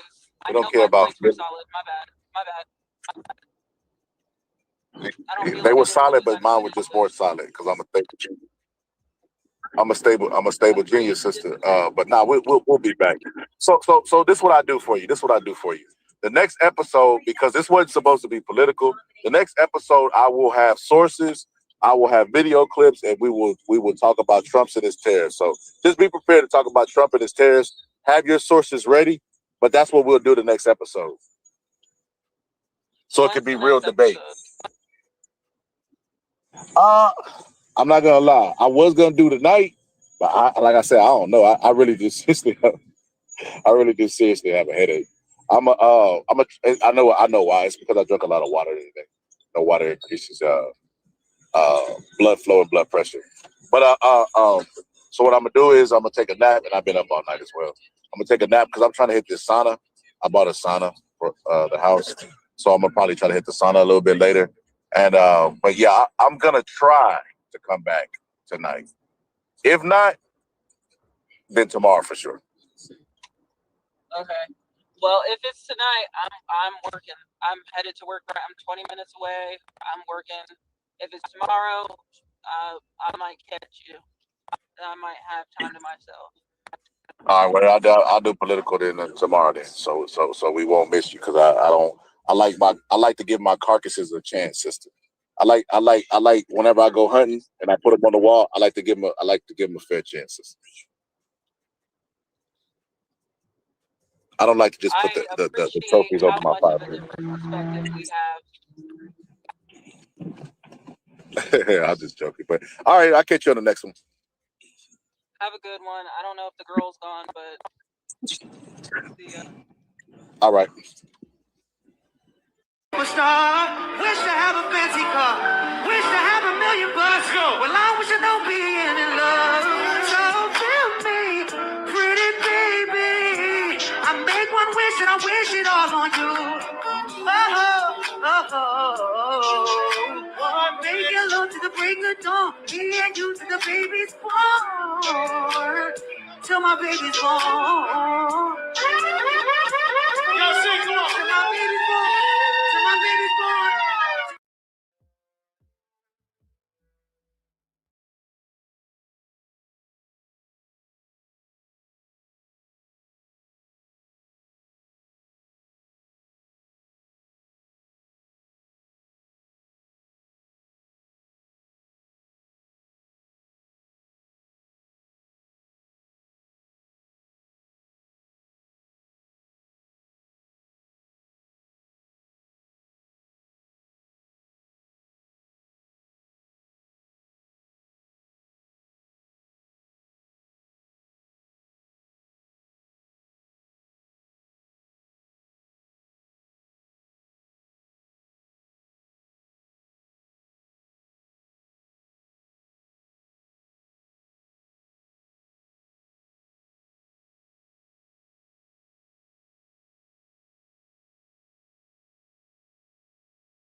Y'all hear me? Yo, that was one of the classic episodes. I had put that one private. I think y'all can hear me. Hold on. I had put that one private. And that girl had the nerve to call me the word COON. You know what I mean? You can't even say that word. Now that's crazy. You can do a lot of things. Can't say certain words, certain trigger words. But yeah, that girl had called me that, and I was like, oh my God, this is gonna be a classic. I'm gonna put this on private. I foreseen it. I was like, I'm gonna put this on private, and we're gonna do this. We're gonna show this episode. I could not believe that. Like, and I was like, dang, do those people not know that they are that? Are they do they not have enough self-awareness? Like, how could you be that and not know? You know what I mean? How could you be that and not know? So, yeah, that girl's crazy. That girl was talking about she was what 250 pounds of muscle. Like when that entire episode, I was just like dying laughing. What's good? What's good? What's good, Tracy? What's good? What's good? My boy Chosen. What's good, everybody, man? But yeah, that was crazy. And look, Surf Out Player is always in the chats. He cannot help himself. He just be kicking open the doors to get to these black conversations so that he can add his opinion on it. What's good, Vaughn? Moses Lene was in the building, man. Listen, Big J said, "Where's the link?" This was a recorded, a pre-recorded, well, old episode, Big J. So I was knocked out, Big J. I was knocked out. My bad, brother. I'm just not seeing that. But yeah, that was a fun episode. When I tell you the next morning, I was dying laughing because I don't know about y'all, but a lot of times, you know, when we have episodes, you know, me and my homies, we do recaps. After the show, we'll do a recap. We're like, did you hear what you call it? That girl said it was so funny to me because she was like so male-centered, obviously because she's a Republican and they're red pill type of thinking, right? But she's a Republican and she was like male-centered. You know, women should do this. This is the woman's place. A man should do this, blah, blah, blah, blah, blah, blah, right? So that was her position. But then she gives her stats like she's a linebacker for the NFL, right? Like, I am 6 foot something, 200 pounds of solid muscle. Like, well, what you need a man for then? That's crazy. But yeah, when I tell you she came back, she did like 3 episodes on my channel and disappeared. Listen, when I tell you I want to put a back signal out, and do like a Where They Are Now episode because that girl was crazy. That girl was crazy. I knew she was, you know, and listen, I be saying this and people would think I'd be joking. Mixed kids are always confused. Never fails. Mixed kids are always confused. They always have an internal battle, like a Gemini, where they feel like both sides are pulling them on each side and they don't know who to identify as. That woman, anytime you meet a black person, they identify themselves as a person of color, woman of color, man of color. Hey, write them off. Write them off. You know what I mean? Write them off. You already know what comes with that. You already know what their mindset is. You already know a bunch of things about them just by them saying that. A woman of color. No, you either black. It's not optional. Like we're forced. We're forced upon that, and we can't. You know, we're not transracial, where we can identify as a white man or a Chinese man. We're stuck with blackness. So, you know, anytime they start talking like that, you already know what comes with it. But yeah, I was gonna do a whole segment. This like inspired me because Tatum don't know that he's a raccoon. Like they don't be knowing that they raccoons. They actually think that we are the raccoons and they're pro-black. It's the weirdest thing in the world. You got to run out your accolades of what you did for the black community. Like besides them selling it out. You can't call them selling it out because they're going to say, well, what's your resume? What have you done for the black community in particular? Like when I tell you, like it's hilarious. It's hilarious. But yeah, that was a that was a good episode. That was one of my favorite. Episodes. And like I said, she got 3 of them. We might do a raccoon watch when where I play every day. But today I was gonna do the bigger picture with Carmelo Anthony, the high profile cases, Carmelo Anthony and other cases like that. Carmelo Anthony, and what's the other guy's name? Forgive me, it's in the morning, and I just woke up. Carmelo Anthony, what's the other guy's name? Oh man, Nolan Wells. Damn, having a brain fart. But I wanted to talk about the bigger picture with that. And of course, I have presentations and stuff like that. But it's not, I mean, it's so crazy to me that the black people, the raccoons will say, it's not about race. You got to convince the racist white people that it's not about race because they are looking at this as a victory. They are marching and protesting. The hoods are marching and protesting and celebrating this as a racial victory for them. So we're not the ones you need to convince. White people will work and non-black people will work. Non-black people and the raccoons will work extremely overtime trying to convince black people that it's everything but what we know that it is. But we'll not spend 1 ounce of that energy convincing non-blacks and the raccoons that it is about race. And those people are the people that's protesting that it's about race. The hoods, the people that are Fox News followers, the racist people, they are preaching this is a win for them and a loss for black people. Why are you trying to convince us? Go convince them. So yeah, this is, I mean, like to give you a little preview about it, I'm gonna be talking about Jim Crow and a lot of different things that were done in terms of symbolism during Jim Crow to basically like intimidate black people. They did a lot of different things to intimidate black people. And this is long after slavery was over. Like a lot of statues were built during Jim Crow. So black people had to see it walking into court and leaving court. And it was definitely the pictures of racist people. Like a lot of people like George Lee Wallace was not racist. And then you go read his writings and you find out that he was probably, a part of the hoods or something. I mean, like it's insane. It's insane. So yeah, man, I hope y'all enjoyed that live. Was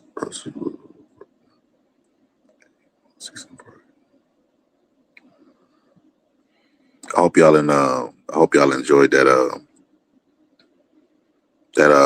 live, and I'll catch you on the next one, man. I appreciate everybody that pulled up, and to the other people, y'all catch it on replay, man. Tracy, my sister, my bad. I was asleep, sister. But it was a replay system. My bad. Anybody in the chat, I definitely was not ignoring y'all. I was. This was a playback. So my homie, Big J, my homie Big J, Vaughn, anybody I missed. You know what I mean? Surf Out Player, you was the only one I ignored. Yeah, I'm gonna ignore you if I'm in the chat. If I'm in the chat, out of the chat, beside the chat, you go get ignored. Green eggs and ham style. You definitely, yeah. Oh, appreciate you, Sister Tracy. I'm going through the comments now, right now. Let's see if I miss anybody. What's good, Kasi? What's good, bros? Bro said, Scabala's your peeps.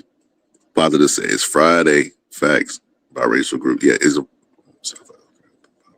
officially classified as colored. If you don't see themselves as black, it's advantageous for nobody or the nation.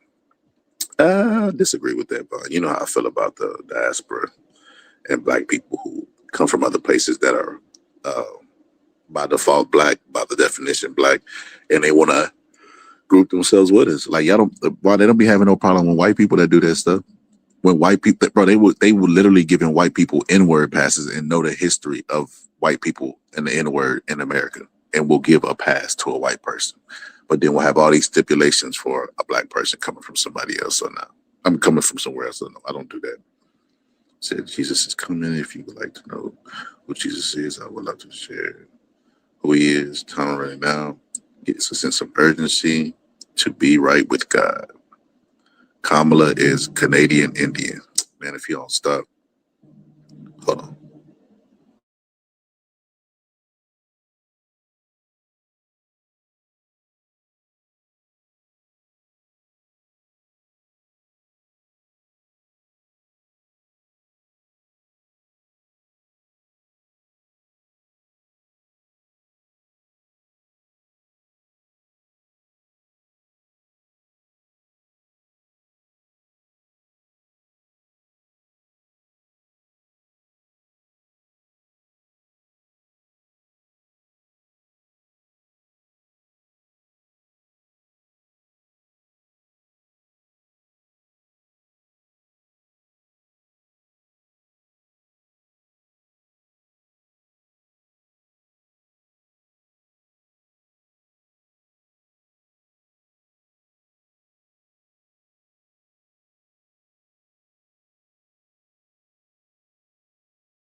All right, I'm back.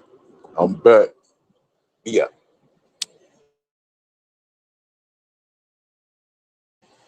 Yeah, I'm back. What was I gonna say? Yeah. So yeah, that was a fun episode. I got a bunch of man, we got some classics over here. We got some classic episodes. When I tell you, like, people breaking out in full song or whatever the case may be. So man, we could that's what I was like. I was like, man, I said I was gonna go live. I don't like going back on my word. But then I was tired too. So I was like, and then, my co-hosts and them were like busy, you know what I mean? So I was like, am I gonna do this? I was like, nah, I just do it live. We got so many classics, you know what I mean? Like that girl, man. I ain't gonna lie. I might look for her with a flashlight. I might tag her, get her back on the show. You know what I mean? Do like a coon update. Damn, I can't say that. A raccoon update. Where they are now. Ashley is her muscle mass still high. Is her muscle mass still high? Is she still as tall as the sky? Questions that the Black community would like to know. But they always, nobody does this to any other community but ours, man. Why we always get played with like this as adults? They see Black community and see Jungle Gym, because that is insane. That we gotta listen to a woman talk about how cold she is. If you listen to her describe herself, you would have thought she was describing the Equalizer. You'd have been like, damn, this girl cold. This girl, what she even need a man for? So yeah, that girl is hilarious. I can't remember her. I think her name was Palmer, something like that. But she, jury's out on even that she was even Black, right? Because the way she talked, there's no way a Black woman had any hand on raising her. But you know what? And Black women used to always say this, and I used to always be like, because I thought it was a little egotistical. But they said that whenever the kids are raised by a Black woman, they turn out different. And I'm like, yeah, right. Looking at her, she might be right. She might be right. The white mamas, they raise them different. They try to teach them they inner caring. To channel they inner caring, because she even tried to play victim on the panel. Like, that don't work over here. You know what I mean? So yeah, that was a fun episode. I hope y'all enjoyed it, man. Matter of fact, I think I might do that. The days I work, I think I might go get a classic episode that I have saved and just play it for y'all. Because man, we used to do like 11 to 12-hour streams, and with like different moments, different like viral moments like that one, where she's talking about her. Where she talking about a muscle mass and all this other stuff. And so like we got a bunch of moments like that. So I might just blow the dust off the plaques. And fucking and just, play the classics that we got during the days that I work, and then hit y'all with the live on the days that I don't. That's what I think I'm gonna do. Now that I'm saying that out loud, that's probably exactly what I'm gonna do. But yeah, man, I hope y'all enjoyed that episode. I see a bunch of laughing emojis. Blessings and Tracy, my homie, what you call it? Hold on, give me a second.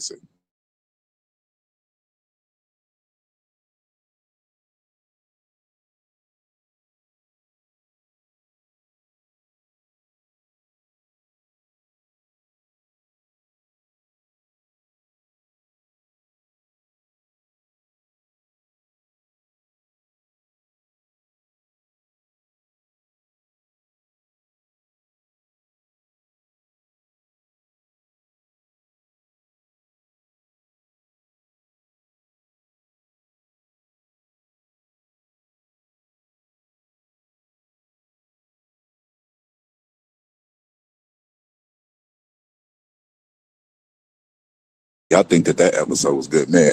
We got one with my homie like that. We got some classic moments over here. We got Ill, who used to come over here.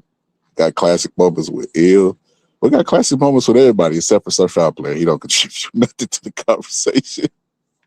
Surf Out Player don't contribute nothing. He only got 3 topics. He got COVID, Barack Obama, Joe Biden, and the Democrats, and the so-called Black people. Those are the only 3 things that he got. He's come over here to stir up the hornet's nest. He don't come over here to do nothing else. But yeah. Hold on, I just sent the link. To my homie. I'm gonna see if he pull up. I'm gonna give him about 5-10 minutes. If he don't pull up, then I just go ahead and end it. because he was on this episode, or at least in the comments. I just text. Let me see what he said.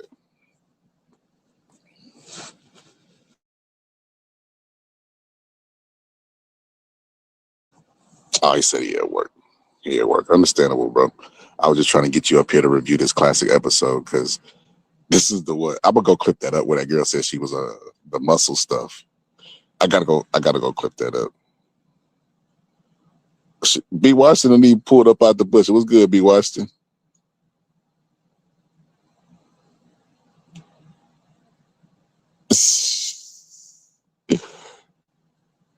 No mess with Texas. What's good, Rob G? Rob G was in the building.